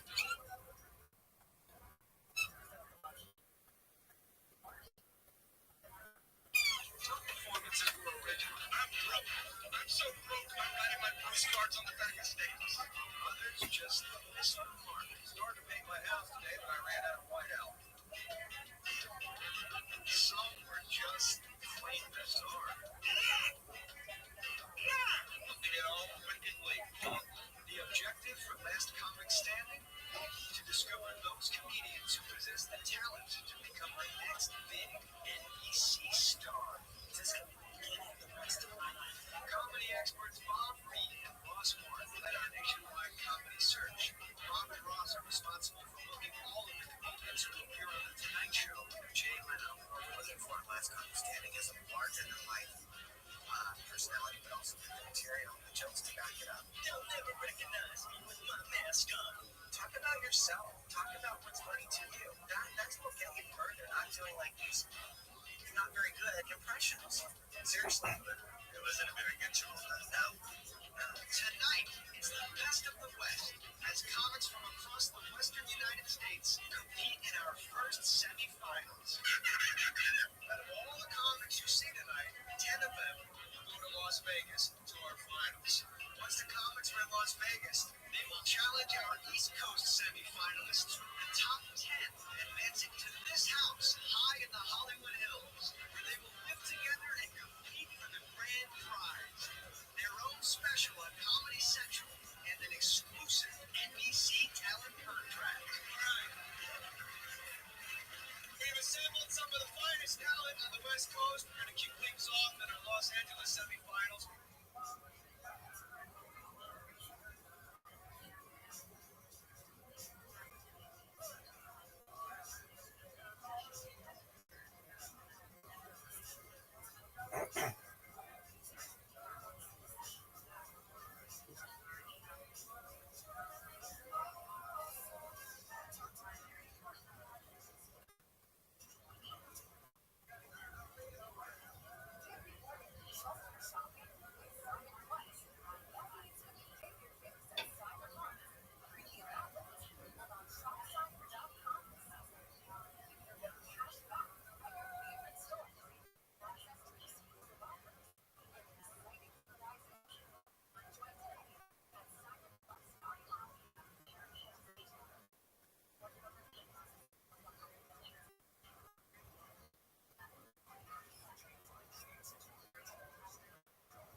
podcast. Yeah. The golden hour, as if nothing happened. Yeah. And we're still waiting on our 300 pages of evidence. Yeah. Where are the monster lawyers? And where is the Tiger Belly email? It's like, there was that one, I don't know who did it, but they had the skeleton that said waiting on 300 pages of evidence. Yeah. It's pretty good. Yeah. All right, well, this one's posted by, love him, Rogan and Shorty Pie, dude. Oh, yeah, classic. I mean, this show could just be called 10 Minutes of Rogan and Shorty Pie. Yeah. It's called Gaming with Mrs. Shop, The Experience. Rogan and Shorty Pie, I'm sure this has been said before, but Rogan and Shorty Pie is that white boy that worked too much. And I don't know if he's white. You know what I mean. Rogan is. Yeah. What up where? Where's up? This is up. That's walking for me. Yeah, dude. Straight. You boys on the spectrum, huh? I don't know how to get it. I don't really.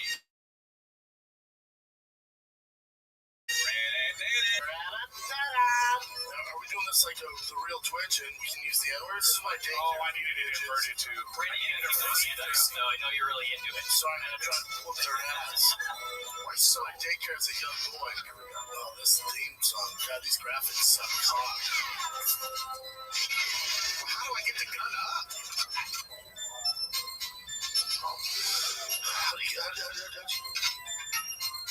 I don't even understand. It's so funny he's wearing the hat. Yeah, he's still got on the Wahoo hat. Wahoo hat and talking about saying the N-word, not the best of looks, right? Also, he's not that much older than us. Yeah. He doesn't know GoldenEye. Yeah. That's crazy because that's like the only thing that we would do when we were kids. Every day. Every day, in any facet. That was the number one game. You go over to whoever's friend's house, or if you had an N64, and you play that. Yep. 100 B. All right, let's see what else happens. At your boy. How do you select the gun? You have a Twitch? Yeah, this is not the same.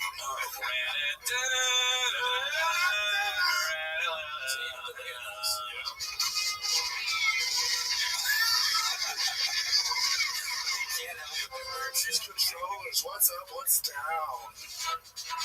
Here, so you can find me on Twitch. Yeah, on a real system. How do you get the gun to work? How do I do it? Am I right? No, dude, you're not. Oh, my dad is always laser focused. Yeah. Dr. Pepper, like, play GoldenEye, bitch. And it's paying off now. I have daddy issues, but man, thank you, Dad. Yeah. I mean, for us, it's just like we're having fun. I'm having the best time of my life. Pause it for a second. Oh, it's over. Yeah. I mean,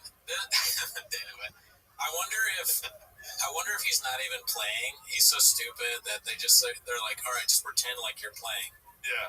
Because like I remember when I was a kid, I was really bad at I think I had the clarinet, and so we're all supposed to learn a song for a recital. And the teacher came up to me and she was like, "Listen, we're gonna do the recital, but you don't have to play it if you don't want to. You can just pretend. You can just pretend and blow into it." And that's what they're doing. Someone else is playing for it because they can't understand how to do it. But he's still super into it, licking his lips. Yeah. Well, he has to act. Do you think are they doing a Twitch? Is there a Brendan Schaub Twitch? No, I believe that's just the YouTube T-Fat K episode, or Golden Hour episode. Because Brendan Schaub Twitch might be kind of funny. Oh yeah, I would love that, dude. Yeah, they got to start pulling clips off that. Let me see if playing video games and not understanding, or like playing a basketball game but saying football stuff. Yeah. He's like, I'm playing Madden, and then you see like LeBron James. Let's see here. So this is them playing GoldenEye, I guess. Right. Somewhere here. There it is. So this is what it's from. Who's up right? Me. Got it. Are we doing this like the real Twitch and we can use the N-word? Need change guns. Okay, we got this theme song. God, these graphics suck cock. Anyway, so Schaub is the king of preferences. So it's them on Golden Hour playing GoldenEye. Wow, Golden Hour, GoldenEye. Content being. Yeah. So this next one's called Smart Move. It's a clip of Brendan Schaub talking to Mark Norman. It's posted by Eternal Postal. And the people talking, I mean, look at Reddit. Reddit's just a big sewing circle full of dweebs and incels, and they get together and they start clamoring, and then boom, you got a hit. Agree, man. No, I think it was smart, brother. Have you seen your Reddit? It's fucking terrifying. These people are nuts. I stay off of it, man. I stay off of it. Oh, read it. No, I stay off of it. Hopefully, do you read them? Do you read all that shit? I have it. Boy, I had to turn my lights off, close the blinds, and get in the fetal position for 3 weeks. It's so painful. Yeah, I don't know, man. I don't look for validation from guys on Reddit, fortunately. Smart move. Take that, cats. Papa doesn't need to have you guys think he's cool. He knows he's got his inner coolness, okay? Do you guys have that many hats? Huh? Do you have a 1,000 sports jerseys? Could you be a comedian? Are you brave enough to go on stage and say that Magic Johnson has AIDS? Okay. In between all the 7 podcasts you do and you write in comedy beat. Yeah, do you have Rogan and Shorty Pie? Do you have 12 podcasts? Would you be able to eat a taco weird? Yeah, think about that. Where you at? PF Chang's cooking orange chicken. Yeah, you're freaking homeless and you're a cat. Okay, why would we even care about you? That's such a great thing. He's like, they're homeless. Why would I even care about them? What are you, the mayor of Los Angeles? Be cool, Brendan Shaw. Be cool. Alright, so this next one, listen, I don't know if Brendan took extra alpha brain this week, but there's not a lot of Brendan clips, right? Okay. For this week in TFAC. Extra alpha brain or too little kratom. Oh, yeah, true. Yeah. Maybe hippo or whatever. It's a 25-day cleanse off the, you know what I'm saying? Right. He might not be sleeping on his Helix mattress. Maybe he's, spending too much time with this new Joe. Maybe he's trying on MeUndies. Never check your social media before bed. Yeah. Because of the comments me. So that being said, this one's posted by XIIT. It's Sam Hyde and Nick on Bert Kreischer and LA Comics. So you have to be careful. They can't ever let Bert Kreischer see these guys' video clips because he will die from laughing. So we have to shield. Bert Kreischer's a fucking loser. We have to shield. Fucking whack. Bert Kreischer. Sad pussy. Can you look up Bert Kreischer laughing real quick? We have to shield. I fucking hate LA comedians. I don't need any friends. I don't need to make friends. I don't want to talk to any of them. I don't want to go on their fucking shows. I don't care. Suck my dick. We have to come to Providence, Rhode Island. You want to hang out with us? That's cool. Other than that, stay in your fucking lane. I don't care. It's like a bizarro version of me and you. Yeah. I'm just like shitting on some random comedian and they better not see this, and then you're like, you do a whip it because you're not sober anymore. Come to fucking Highland Park, alright? Come to Highland Park if you want to fucking see me. There's no parking here. I don't know how you're gonna get here, but I don't need any goddamn friends. HLP, baby. Come to Providence, Rhode Island. I don't know. I think Sam's fine. Do you know anything about his co-host? Or? I have no clue what that is. I know that they have a cool set. That set is pretty cool. Yeah, whatever. But also, too, it's not a whippet. It's a oxygen tank. Oh, what does that do to you? It just, you can buy them at Walgreens or something. It's just like a little hit of oxygen. It actually, we should probably try it. Dude, we should try it out for Raccoon Tweeties. Because then it'll clear your mind. You think better and stuff. Okay. It's funny that we're just doing a thing about Shaw, but there's been so much, references to drugs. We found out about Kratom. And, everybody, every week there's a new comment. Kratom's actually really good. Kratom is bad. And then now we're going to have oxygen people coming on the thing. Listen, I don't care. I don't want to know. Don't tell me about oxygen. I'm not interested. Brandon drinks 2 Moscow mules and dresses like a leprechaun. Yeah, that was for my work hour party. Most of the time I'm completely sober on this thing. You can tap in with this if you really want to see the quickest we were out to here. a drive. But somebody got video evidence you know what I mean? So at the end of the day, we're out here. We're definitely doing something great. Big shout out to everyone else who's been involved too. Quakey, man, they came and pulled up. They stole the show, man. Big love to Quakey. Big love to freaking Pigeons in New York. Smarts and the Squad was out there as well. They stole the show. You know what it is, man. Big love. You know what I'm saying? Friends on Chain, Kicking TV. He stole the show. gallons out there, merched up, flexing NFT energy. We had freaking merch on the fences, merch on the walls, we had merch on the tables. We gave all the kids merch. It was so many kids walking around New York City with merch and NFT energy drinks. Well, show me the Merriam-Webster, dude. That's how crazy it gets. When you can freaking pull a platform, how did you know how you say that? And freaking make something out of it and use the tools that we have to blast onto the whole entire neighborhood, the city. Like, Whatever, man. When y'all's name is ringing bells out there. Between what we've done, between what the pigeons have done, what do you think of Hoboken? And TV and everybody that I don't like everything that. Look at this athleticism. I mean, when for wrestling stuff, like, I wasn't really aware of Jesse the Body Ventura. I really only knew Hogan when I was a kid. I only knew Jesse after he ran for governor. Basically funny. He said something about, like, Irish people. He's like, they're all drunk when they build the railroads. So he's so really builders, Mr. Darius, this next post by Fake Onin here. It's called Just Some Primal Mr. Darius has put in so much work behind the scenes. Look at what happens. Giving me direction to the show. Sending me messages. Well, no, that's all.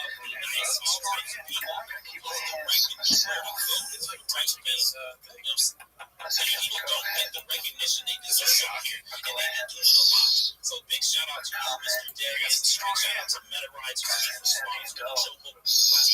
Absolute legend out here. Gave us merch. Yes, I have fucking great glasses for the kids. NFT, Meta Rides so we can merch. Like hats and shit. Understand this? You can't drink this stuff. It's one of the most important. It's you guys get out your hands. Get out of your own ways and reach out. Shift the gifts of power. And that makes the world take place. And that's not integrity. Because we have fair play on the people's wins. That's what it's all about, man. When it comes to being a little strange, I'm so grateful. You know what I'm saying? This is some weird shit. I didn't know the second video that came up as a head. I've seen that video. I've never seen the first one. Which I'm fucking saying. So listen, something else. Yeah. That's so weird. He really has never thought about planned out anything in his life. This Brian guy, he's just kind of like content. There's just going to be horrible things like this every time. Any type of schedule happens, there's going to be a video of Brian being like, whatever the thing is doing it. It's so crazy. Yeah. Anyways, so this is the last clip of the day, which on the subreddit, Fighter and the Kid subreddit, I find it hilarious whenever it posts NSFW, and it's just literally not NSFW, you know what I mean? But you know what happened with John Jones, right? No. Well, Francis Ngannou was kicked out of the UFC, right? Not kicked out, but he just didn't resign. That's what I hate. Because they didn't give him enough money. Yeah. So now they're setting up John Jones for Cyril Gane. Oh, I didn't know that. Yeah, so March 4th, John Jones Cyril Gane Heavyweight Championship. But this is called, I know you're trying to use emphasis brand flakes, which I believe it means Brent. But maybe get someone to walk you to an ambulance after the pod.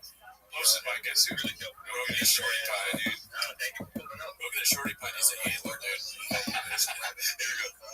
If Francis on one leg can out-grapple Cyril Gane over 5 rounds,